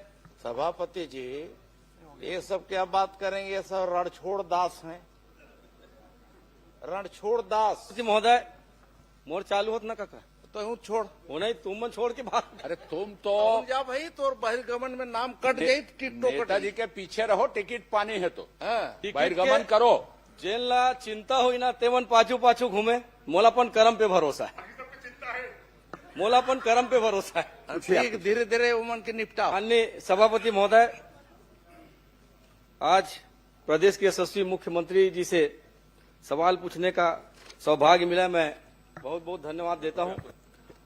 और मैंने स्पेसिफिक प्रश्न किया माननीय मुख्यमंत्री जी से कि जिला कांकेर तहसील भानु प्रतापपुर के कच्चेआरी डोंगरी में जो माइन संचालित हो रहा है, गोदावरी पावर एंड इस्पात लिमिटेड को माननीय सभापति महोदय जैसा कि जवाब में आया है, उक्त कंपनी को 74.05 हेक्टेयर लगभग 250 एकड़ जमीन खनन के लिए नहीं अपितु किस वैज्ञानिक पद्धति से वेस्ट मटेरियल डंप किए जाने के लिए गैर खनिज युक्त अतिरिक्त क्षेत्र को दिया गया है, चूंकि वह जमीन एक रिजर्व एरिया में। माननीय सभापति महोदय, अब सवाल यह उठता है कि किस विभाग या किस अधिकारी द्वारा यह तय किया गया है कि वो जमीन गैर खनिज युक्त है, जबकि वह जमीन पूर्व में आवंटित 138.96 हेक्टेयर की जमीन से लगा हुआ है। माननीय सभापति महोदय, तो ये जरूर मैं माननीय मुख्यमंत्री से सवाल कर रहा हूं, मैं इसका जवाब चाहता हूं। माननीय सभापति महोदय।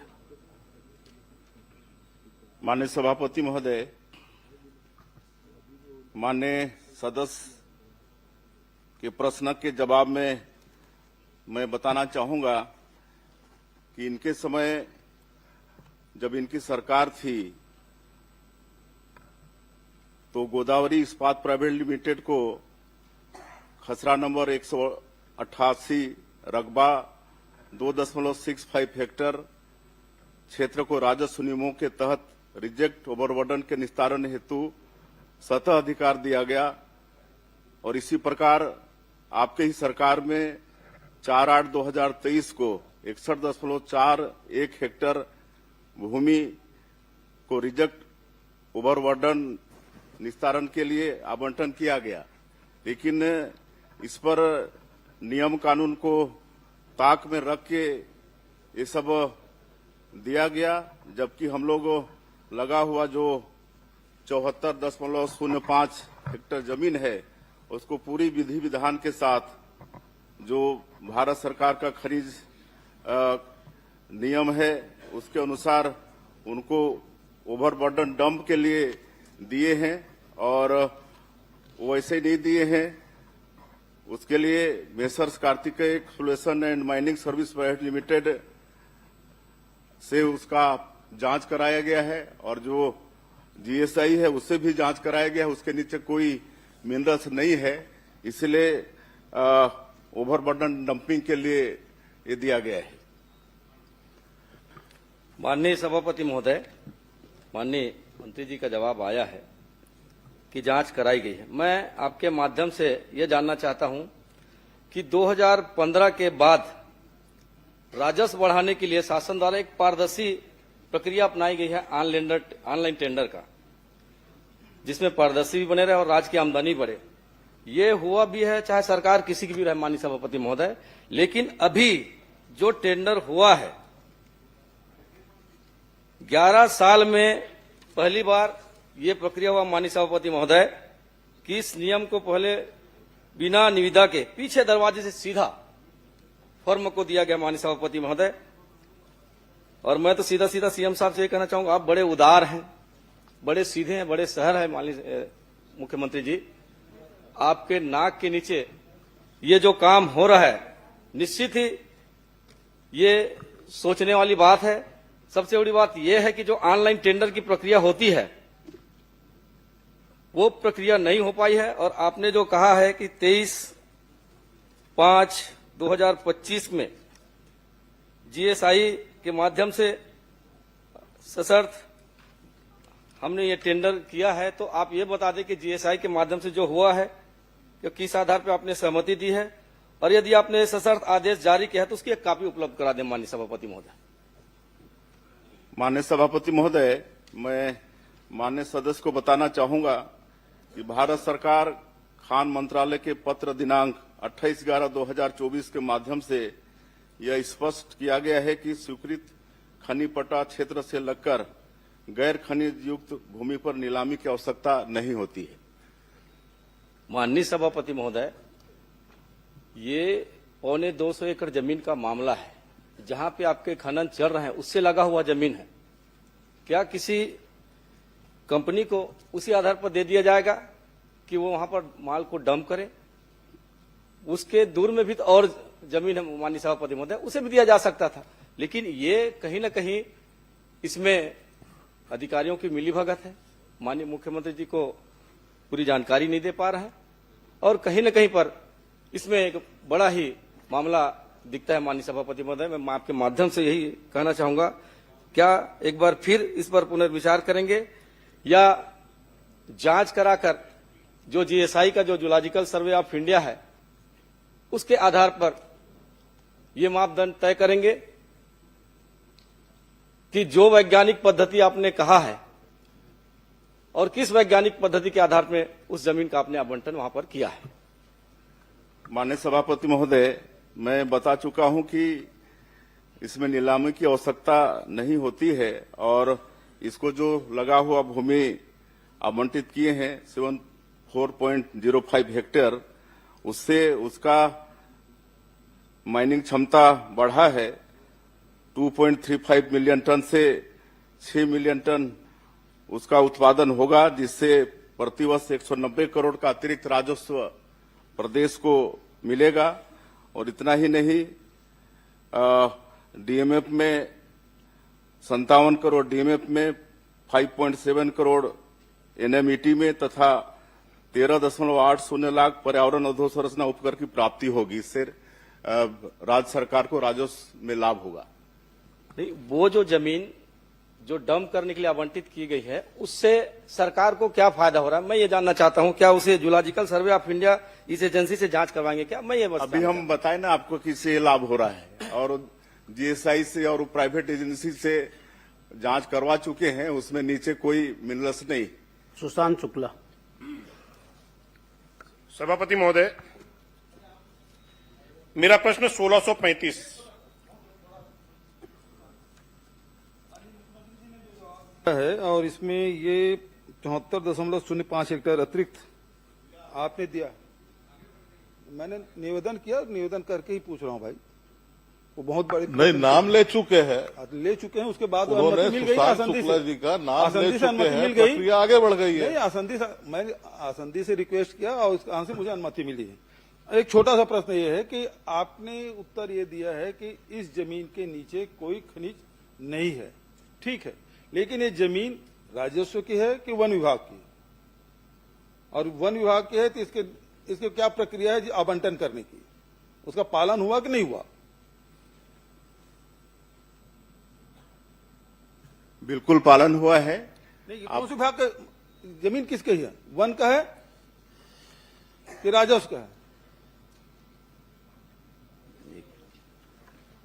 राजस्व का है। सुशांत शुक्ला। सभापति महोदय, पूर्ववर्ती सरकार में राजनीतिक विचारों को केंद्र रखते हुए चलने वाली पत्रिका जिसका डिजिटल एडिशन नेशनल हेराल्ड के नाम से जाना जाता है, मेरे प्रश्न पर लिपिकी त्रुटि हो गई है। मैं आग्रह आपके माध्यम से करूंगा उसको सुधारें। संडे नवजीवन भी एक उसकी हिंदी एडिशन है और पिछली सरकार में इसको 4 करोड़ 24 लाख रुपया डिजिटल एडिशन के रूप में भुगतान किया गया। चूंकि त्रुटि हो गई थी तो संडे नवजीवन का विवरण नहीं आ पाया। मैं आपके माध्यम से माननीय मुख्यमंत्री जी से जानना चाहूंगा कि संडे नवजीवन को कितना भुगतान किया गया। माननीय सभापति महोदय, माननीय सदस्य ने संडे नवजीवन को जो भुगतान किया गया है उसकी जानकारी चाहिए है। संडे नवजीवन को वर्ष 2019-20 से लेकर वर्ष 2023-24 तक कुल 3 करोड़ 6 लाख रुपए का विज्ञापन दिया गया, उतना भुगतान किया गया है। मैं आपके माध्यम से प्रश्न में पूछा था कि संबंधित दोनों मीडिया संस्थानों के स्वामी प्रबंधकर्ता यानी ओनर, ट्रस्ट और कंपनी कौन हैं, इसका विवरण के रूप में सिर्फ एक नाम मीडिया प्रबंधकर्ता के रूप में जवाब में आया है। मैं आपके माध्यम से जानना चाहता हूं कि क्या शासन के पास संबंधित प्रकाशन के स्वामित्व, ट्रस्ट या उससे अन्य जानकारी उपलब्ध है क्या? अगर है तो वो दे दें। माननीय सभापति महोदय, ये दोनों अखबार के प्रबंधकर्ता तत्कालीन समय में एसोसिएट जर्नल्स लिमिटेड के प्रबंध निदेशक पवन बंसल हैं। बाकी ये दोनों पेपर किसके मुखपत्र हैं इसको पूरा देश जानता है। सभापति महोदय, मैं स्पष्ट तौर पर पूछ रहा हूं कि इसका प्रकाशन 2008 से बंद हो चुका है। 2017 में इसके हिंदी एडिशन के रूप में साप्ताहिक अखबार चालू किया गया। नेशनल हेराल्ड को चलाने वाली संस्था एसोसिएट जनरल अपने कार्य में स्पष्ट तौर पर उल्लेखित किया है कि कांग्रेस के नीतियों पर आधार पर प्रकाशन करेंगे। तो मैं आपके माध्यम से पूछना चाहता हूं कि क्या सरकार राजनीतिक दलों के मुखपत्र को भी विज्ञापन जारी करती है क्या, या उसके कोई प्रावधान अलग से हैं तो बता दें। अब अपने समय में तो ऐसा है नहीं। सभापति महोदय, यहीं पर एक विषय है, तो मैं आपके माध्यम से मांग करता हूं कि संबंधित तत्कालीन समय में ऐसे समाचार पत्र जो किसी राजनीतिक दल की विचारों धाराओं पर आधारित प्रकाशन करते हैं, उसको राशि आवंटित करने वाले अधिकारियों के विरुद्ध कार्रवाई सुनिश्चित करेंगे क्या?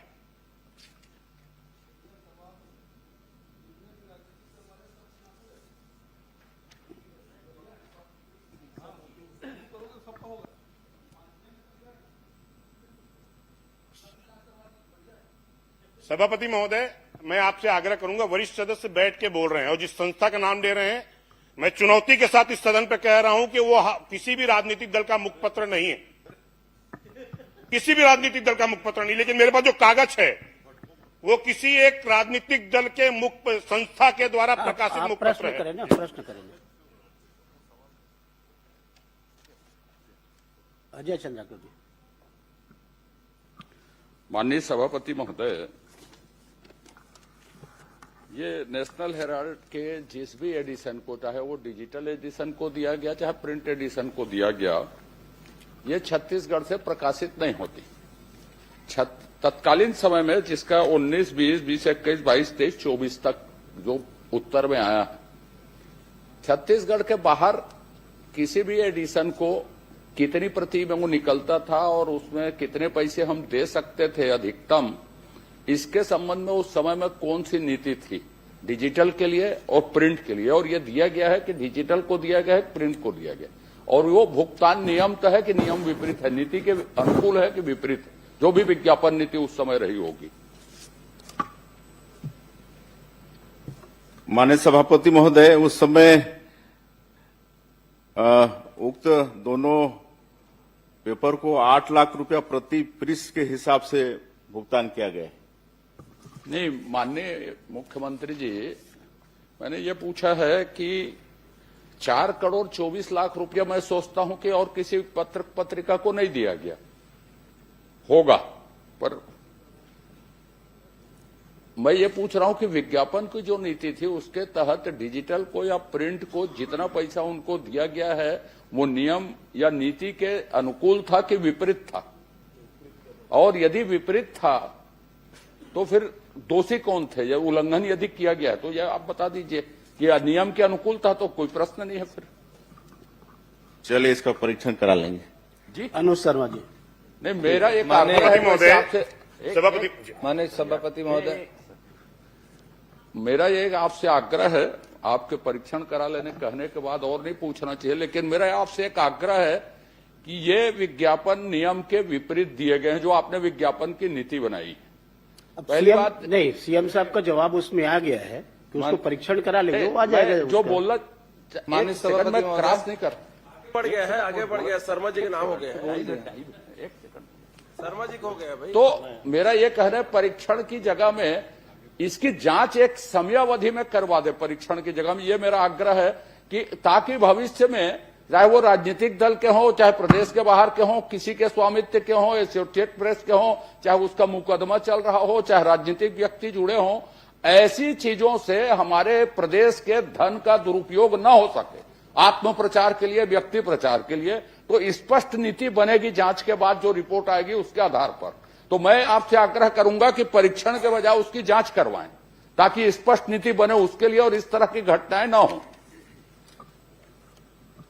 माननीय सभापति महोदय, विज्ञापन नियमावली 2019 की कंडिका 16 के अनुसार एवं वित्तीय अधिकार पुस्तिका में निहित शक्तियों के अनुसार किसी भी समाचार पत्र पत्रिकाओं में उन दरों पर जो उचित समझी जाए विज्ञापन देने की पूर्ण शक्तियां प्रशासकीय विभाग को है। पूर्व सरकार के समय में यह नियम प्रचलन में है। उक्त समाचार पत्र RNI भारत सरकार के पंजीयक कार्यालय में पंजीकृत है। अनुज शर्मा। माननीय सभापति जी, बहुत बहुत आभार, आपने अवसर दिया। मैं माननीय मुख्यमंत्री जी से मैंने एक जानकारी चाहिए थी आपके माध्यम से, धरसींवा विधानसभा क्षेत्र में स्थापित क्रेशर मशीनों की जांच के संबंध में। मैं माननीय मुख्यमंत्री जी से जानना चाहता हूं कि इन क्रेशर मशीन की जांच का क्या नियम है, कब कब किया जाना चाहिए। इस संबंध में मैं उनसे जानना चाहता हूं कि जांच के क्या नियम है और कब कब किया जाना चाहिए। ऐसी कोई प्रक्रिया है क्या जांच के लिए?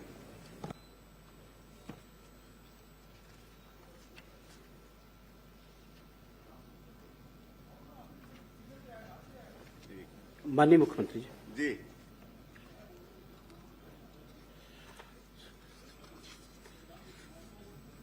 माननीय सभापति,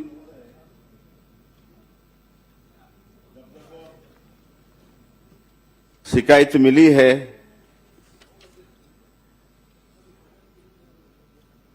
भंडारण नियम 2009 के तहत जांच की जाती है जब जब शिकायत मिली है, और माननीय सदस्य के विधानसभा क्षेत्र से कुल 7 शिकायत पिछले 2 वर्षों में मिली है और सबकी जांच माइनिंग विभाग से हुई है और उन पर कार्रवाई हुई है। माननीय सभापति महोदय,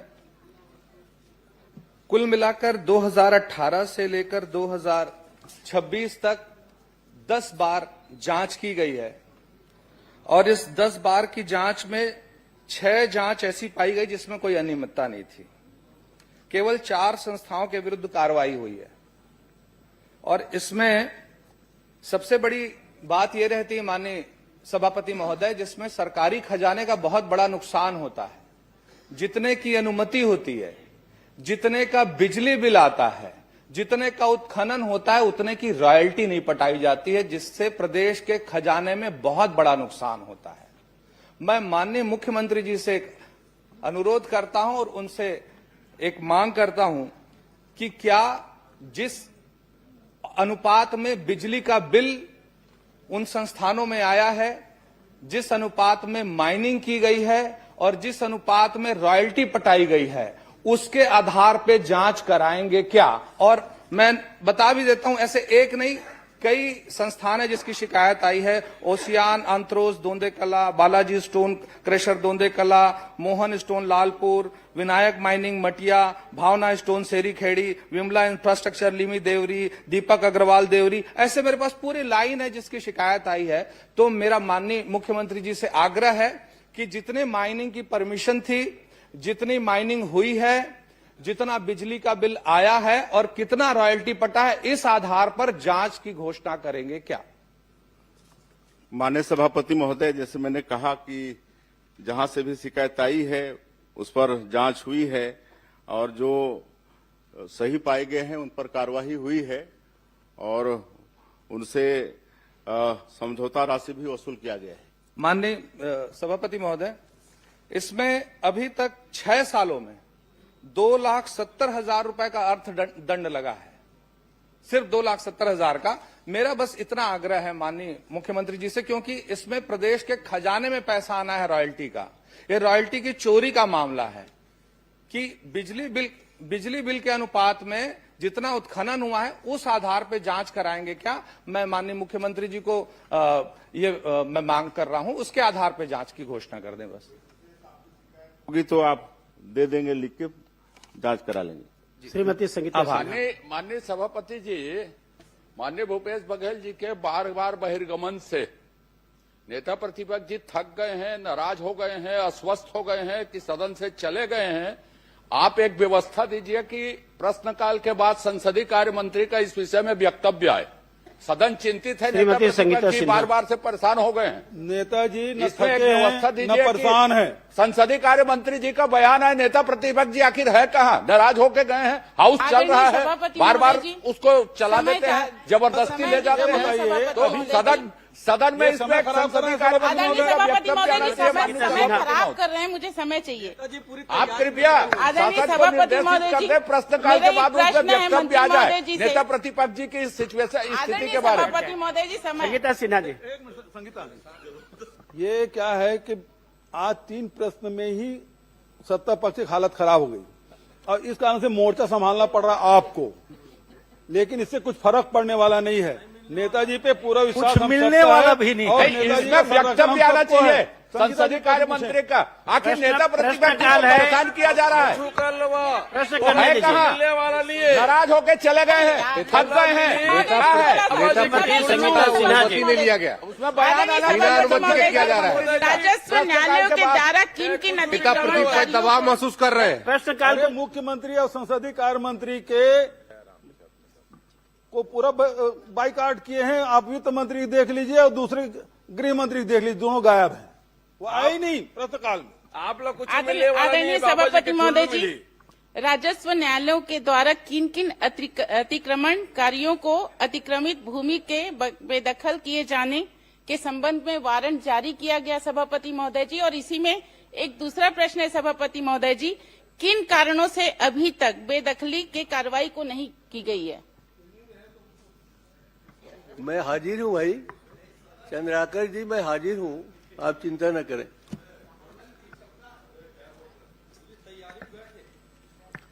माननीय सभापति महोदय,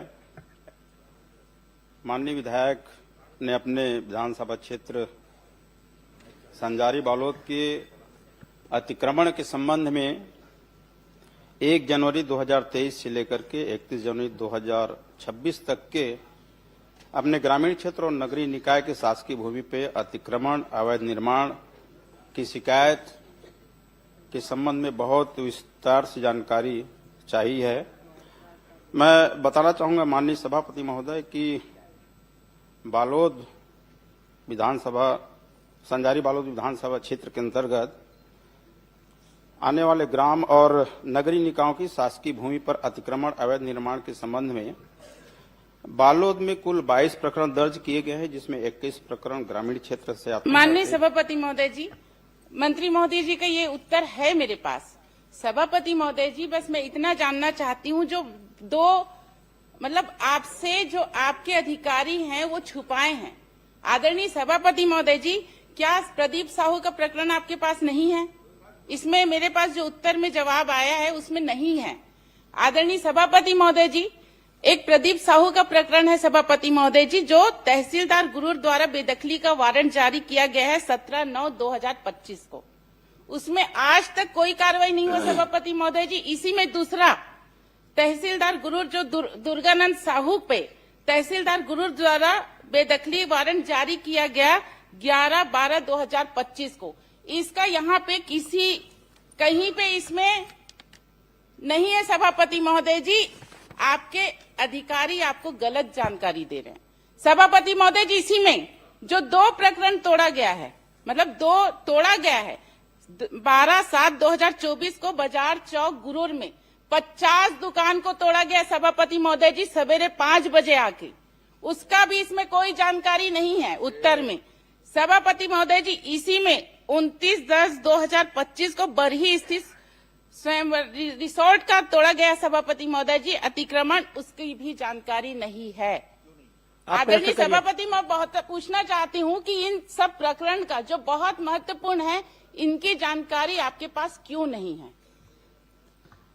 माननीय सभापति महोदय, मैं बताना चाहूंगा कि हमारे विभाग के द्वारा कोई जानकारी छिपाई नहीं गई और न ही हम जानकारी छिपा रहे हैं। इन्होंने जो प्रश्नावधि में जो हमसे प्रश्न किए हैं, स्पष्ट रूप से पूछा गया है कि 1 जनवरी 2023 से 31 जनवरी 2026 तक के अतिक्रमण, अवैध कब्जा के संबंध में जानकारी चाहिए गई है। हम वही जानकारी बता रहे हैं। यदि आपको और जानकारी चाहिए थी तो पुराने प्रकरण आप बता रहे थे कि 2015 से 2020 से जो जानकारी चाहिए थी, आपने जिस अवधि का हमसे जानकारी चाहिए वही जानकारी हम आपको दे रहे हैं। आदरणीय सभापति महोदय जी, जो मैं घटनाक्रम बता रही हूँ वो 17/9/2025 का ही वारंट जारी हुआ है। इसके पास मेरे पास तहसीलदार का आदेश कॉपी है, एसडीएम का आदेश कॉपी है, कलेक्टर का आदेश कॉपी है, कमिश्नर का आदेश कॉपी है, बेदखली वारंट का सभी चीज लाई हूँ सभापति महोदय जी। ये आपका है तहसीलदार का वारंट कॉपी है, ये आपका जितने भी है मैं आपके पास रखूंगी सभापति महोदय जी। सबसे बड़ी बात तो ये है कि आपके जो अधिकारी हैं वो आपको गलत जानकारी दे रहे हैं और आप मुझे ही नहीं, आपके अधिकारी मंत्री जी को ही नहीं, ये सदन को गुमराह कर रहे सभापति महोदय जी। क्या आप उस अधिकारी पे सबसे पहले कार्रवाई की मांग करती हूँ सभापति महोदय जी, आप उसकी कार्रवाई कीजिए। माननीय सभापति महोदय, जैसे मैं बताया कि 31 जनवरी 2023 से 31 जनवरी 2026 तक हमारे पास अतिक्रमणकारियों की पूरी सूची है, और जैसा माननीय विधायक बता रहे हैं कि इस 2025 की घटना है, और यदि इसमें हमारे सूची में नहीं आया है तो मैं जो नाम आप दे रहे हैं उसको मैं चेक कराऊंगा, जांच कराऊंगा। अगर हमारे सूची में सम्मिलित नहीं है तो क्यों सूची नहीं सम्मिलित नहीं है उस पर अपन कार्रवाई करेंगे, हम आपको आश्वासन दे रहे हैं। यदि सूची में शामिल नहीं है और इस बीच की घटना का है 1 जनवरी 2023 से 31 जनवरी 2026 तक के बीच की घटना है जो आप बता रहे हैं, वो अगर हमारे सूची में शामिल नहीं है और आप बता रहे हैं कि है तो हम उस पर कार्रवाई करेंगे कि ये सूची में शामिल क्यों नहीं है। चलिए राजेश आदरणीय सभापति महोदय हो गया जी, ठीक संगीता, है। और क्या जांच कर सभापति महोदय, देंगे, ठीक है, कार्रवाई कर इसमें देंगे, शामिल क्या नहीं बचा है, शामिल नहीं है, मैं मानने को तैयार हूँ सभापति महोदय जी। ये दोनों प्रकरण मोह कब तक तोड़ देंगे अवैध वाला को? वारंट जारी हो चुका है, सभी कॉपी मेरे पास है,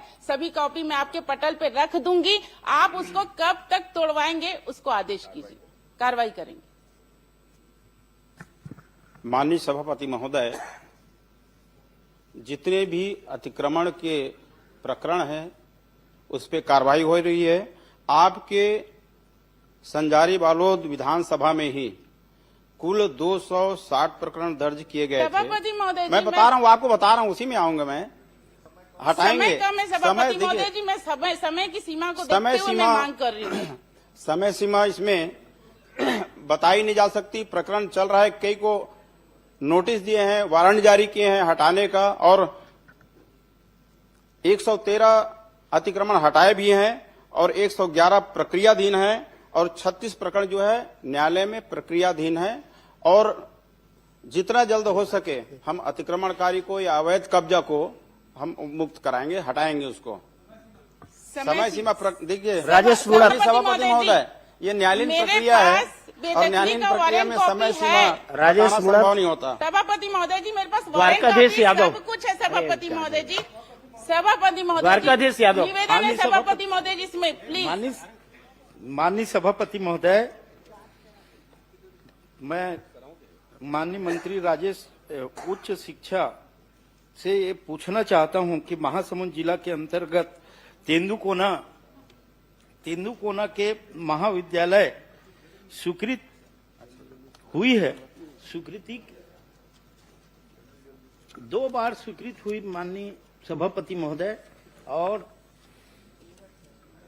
आखिरी में माननीय मंत्री जी, मैं पूछना चाहता हूं कि आपने तेंदुकोना महाविद्यालय की स्वीकृति को 2 बार स्वीकृति के बाद तीसरे बार आप ये निरस्त करते हैं। आपके जवाब में आए हैं कि अप्राय कारणों से निरस्त की जाती है। ये कब से अप्राय कारण क्या है, इसको थोड़ा मेरे को बताइए आप। माननीय सभापति महोदय, पहले तो मैं माननीय विधायक जी को बधाई देता हूं कि आपके महाविद्यालय का टेंडर भी हो गया है, भूमि पूजन भी हो गया है, पर लेट क्यों हुआ उसके बारे में जानकारी माननीय मंत्री जी बता रहा हूं। टेंडर ओपन हो गए तो डेट बता दीजिए और टेंडर कब लगा है बता दीजिए आप। बता देते हैं, आपको बता देते हैं। माननीय सभापति महोदय, लोक निर्माण विभाग कार्यपालन अभियंता के द्वारा इनकी टेंडर प्रक्रिया पूरी कर ली गई है और ये 6/2/2026 को संबंधित जो ठेकेदार हैं अशोक चंद्राकर जी। माननीय मंत्री जी, समय कम है, आप जानकारी गलत दे रहे हैं, वो टेंडर निरस्त हो चुका है। गलत जानकारी पर कार्रवाई करेंगे क्या? ये टेंडर निरस्त हो चुका है। आपको अशोक चंद्राकर टेंडर निरस्त हो चुका है, कार्रवाई करेंगे क्या गलत जानकारी के लिए? ये कैसे चली आए भाई? आप इसकी जांच कराएंगे?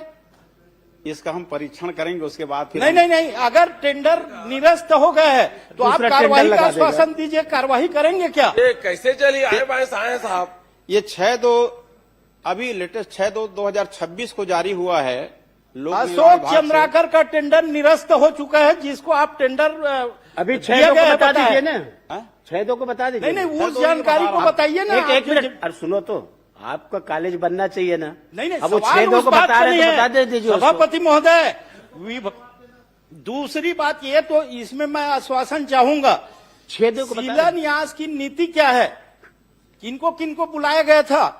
जो जनप्रतिनिधि नहीं है वो 4 करोड़ के बिल्डिंग में, शिलालेख में उनका नाम अंकित हो रहा है। प्रोटोकॉल नियम पूर्व में क्षेत्रीय विधायक को बुलाया जाता था, वर्तमान में है कि नहीं, आप बताइए। लोकतंत्र का हत्या है। आप कार्रवाई करेंगे क्या? प्रोटोकॉल नीति के सब जगह यही है। तो इनके लिए कोई ऐसा नियमावली तो मैं नहीं पढ़ा हूं कि शिलान्यास और लोकार्पण के लिए किसको किसको बिल्कुल है। माननीय मंत्री जी, आप सदन में गलत जानकारी दे रहे हैं। सामान्य प्रशासन से मंगाइए आप। सभापति महोदय जी, यही डबल इंजन है, चुने हुए जनप्रतिनिधि ताक में रख करके जो गांव में हार के किंदा तिकरे फोटो छपते, अब विधायक के अपमान होते। ये डबल इंजन है, ये आप मैंने कथनी करने के फर्क है। देखा लोकतंत्र ला, बाबा साहब के कानून ला आपन नहीं माना। माननीय मंत्री जी, मेरा 2 ही सवाल है। गलत जानकारी दिया गया है, टेंडर निरस्त हो गए हैं, जिसको आप टेंडर मिला है बता रहे हैं। दूसरा, जो प्रोटोकॉल की पालन नहीं किया गया है, उस अधिकारी के ऊपर आप कार्रवाई करेंगे क्या? माननीय सभापति महोदय, जिस प्रोटोकॉल की बात कर रहे हैं माननीय विधायक, तो पूर्व की सरकार में भी इस तरह की घटना घटित हुई है, जहां पे सत्ता पक्ष लोग हैं। अभी तो आप हैं मंत्री जी, आप बताइए ना, इनका भी उदाहरण बताइए, वर्तमान बताइए। मंत्री जी, टेंडर की गलत जानकारी आई है, उसमें कार्रवाई करेंगे क्या? इसको हम, ये अभी फरवरी का है, 6 तारीख का। नहीं मंत्री जी, आप स्वयं सदन के रिकॉर्ड में है, अशोक चंद्राकर ठेकेदार को टेंडर मिला है बताए हैं। वही बता रहा हूँ। तो अशोक चंद्राकर, मैं तो बोल रहा हूँ टेंडर निरस्त हो गए, इनको 12 महीने टेंडर निरस्त हो गए। मंत्री जी, टेंडर निरस्त हो चुका है। जिस ठेकेदार का आप नाम ले रहे हो, आप निरस्त होने की जानकारी दे रहे हैं, तो हम एक बार इसको जांच करेंगे। मैं पेपर उपलब्ध करा दूंगा आपको। हाँ जी, धन्यवाद। तो कार्रवाई करेंगे ना?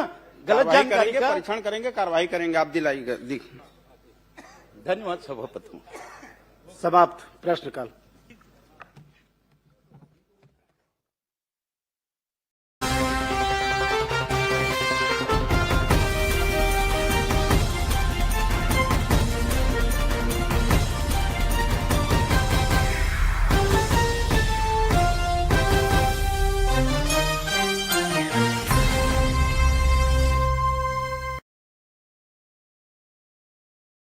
नहीं सभापति जी, मेरा जिला सहकारी केंद्रीय बैंक के ऊपर एक ये प्रश्न है, जिसमें आदरणीय मंत्री जी द्वारा जवाब भी मिला है, लेकिन ये संतोषजनक नहीं है। जैसे मेरा सवाल था इसमें, क्या जिला सहकारी केंद्रीय बैंक शाखा डोंगरगढ़ के प्रस्ताव के आधार पर पंजीयक सहकारी संस्थाएं द्वारा दिनांक 24/8/2023 को भवन निर्माण की अनुमति दी गई? इन्होंने कहा हाँ। और कितनी राशि तो इन्होंने की स्वीकृति की गई है कहा गया, तो उसमें कहा 39 लाख की स्वीकृति दी गई।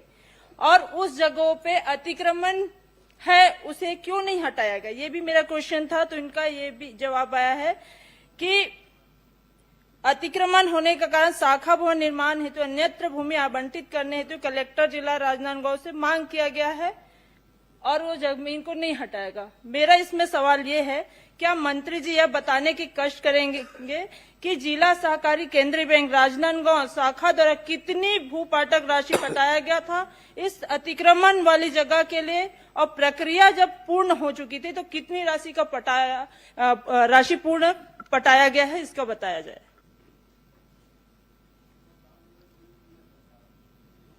माननीय सभापति महोदय, माननीय सदस्य ने जिला सहकारी केंद्रीय बैंक शाखा डोंगरगढ़ के संदर्भ में जानकारी चाहिए और मैंने उसकी पूरी जानकारी दी। और क्योंकि वो पूरा जो जमीन है वो अतिक्रमण पे है और उसके लिए लगातार अपन पत्राचार कर रहे थे ताकि जमीन को कब्जा से मुक्त किया जाए। वर्तमान में जो जमीन वहां पर उपलब्धता की दृष्टि से हमारी कोशिश जारी है कि जल्द से जल्द ये जो भवन का निर्माण हो सके ताकि वहां के लोगों को सुविधाएं मिले। पूर्व में जो जमीन दिया गया था वो भी जो वहां पे अध्यक्ष रहे वो उनके ही जमीन के नजदीक में उनको कहते हैं वो किया गया था, तो वहां पर पार्किंग की सुविधा और बाकी सुविधाएं व्यवस्थित नहीं हो पा रही थी। तो इसके लिए भी हम लगातार चर्चा कर रहे हैं, क्योंकि बैंक का मामला है, तो इसलिए वहां तत्काल उनको उनके सुविधा के हिसाब से वो जमीन उपलब्ध कराने का निर्णय भी। आदरणीय के जो भूमि है, जिस जगह पे भू अर्जन के लिए भू पटक की जो प्रक्रिया होती है, उसकी राशि बैंक के द्वारा सहकारी केंद्रीय बैंक राजनांदगांव के द्वारा उसका भू राशि दिया गया। उसके बाद उसके भूमि पूजन हो चुका, उसके बाद उसमें आज टेंडर भी लग चुका है, और उसके बाद आज जब आदेश प्रक्रिया के तहत वर्क ऑर्डर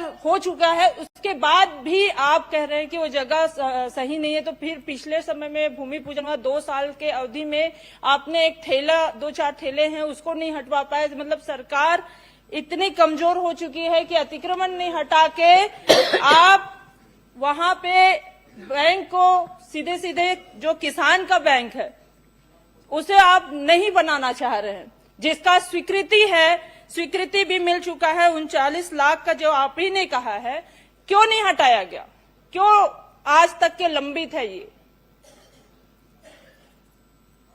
महोदय,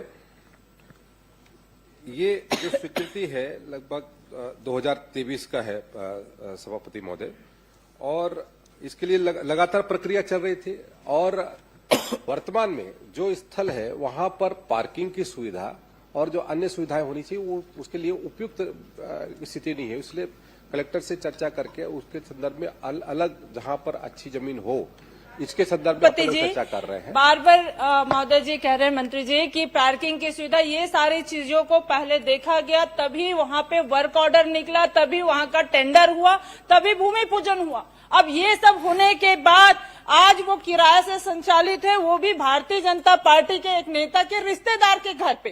तो ये आपत्तिजनक है, ये आपत्तिजनक है। आपत्तिजनक नहीं, इसका पूरा मेरे पास आप कहे तो मैं विलोपित कर दिया पटल पे रख सकती हूँ। ये वर्क ऑर्डर है और उसका एक कॉपी कौन किराएदार है, कौन क्या है, वो किराएदार संबद्धता क्या है? सुनिए, नई सदस्य हैं, नाम लेने के पहले प्रमाण मैंने नाम नहीं लिया, मैंने अभी नाम नहीं लिया। आपने मैंने किसी पार्टी जो को उल्लेख कैसे कर प्रक्रिया दिया? ये यहाँ पे आरोप हुई है वो बता रही हूँ मैं, कि आज ये बता दीजिए कि वो किसका कब्जा है, वो तो बताएंगे मंत्री जी। मैं आपसे नहीं पूछ रहा हूँ। हाँ ठीक है ना, वो सुधार दिया ना। हाँ, मैं वो बस थोड़ा सा मदद कर दिया। मेरे ख्याल से आपकी मदद की जरूरत कब्जा किसका ये बता दे, उनको नाम बताया कब्जा, उनको बोलने दीजिएगा। वो कल माननीय भूपेश बघेल जी के पूछने के कारण और बहिर्गमन के कारण वो एक विद्यावती जी का प्रश्न लैप्स हो गया। पूरा टाइम ले लेते हैं, बाकी कांग्रेस के सदस्य इससे असंतुष्ट है बहुत। अच्छा सभापति महोदय, समय कौन ले? आप टाइम नहीं लेते हैं, बाकी लोग लेते हैं टाइम। पूरा सदन में सच आप ही का टाइम चल रहा है। आप प्रश्न कर लीजिए।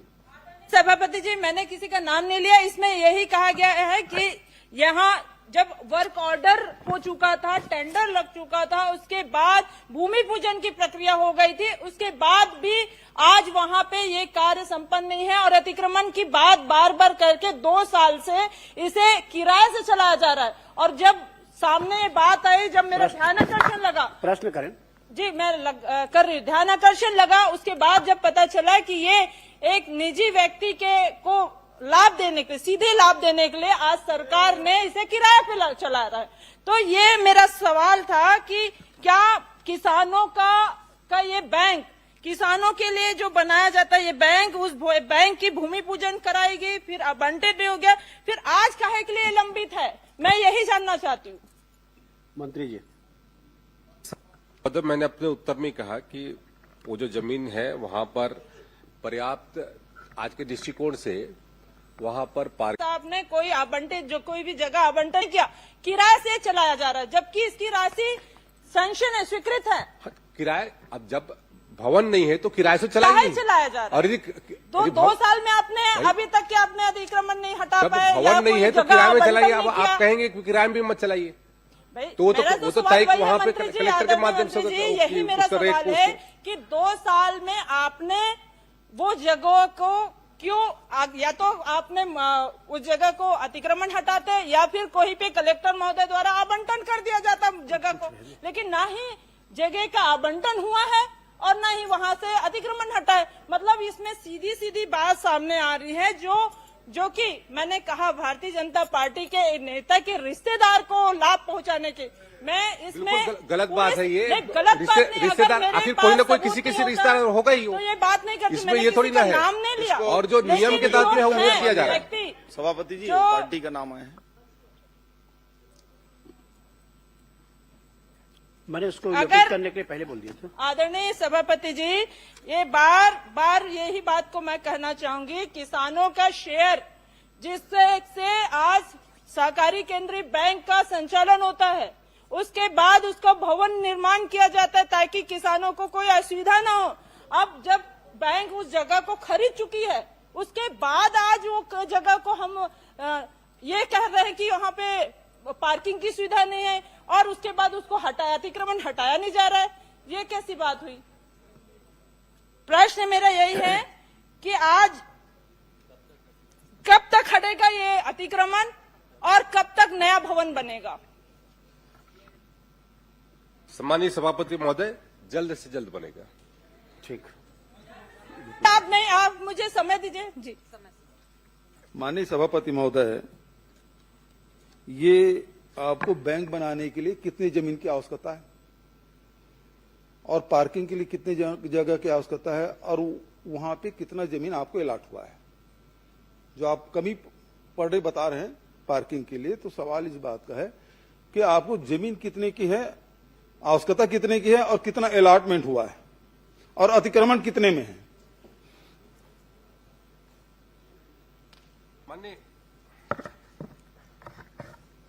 माननीय सभापति महोदय, लगभग वहां पर जो जमीन अलाट हुआ है वो लगभग 2200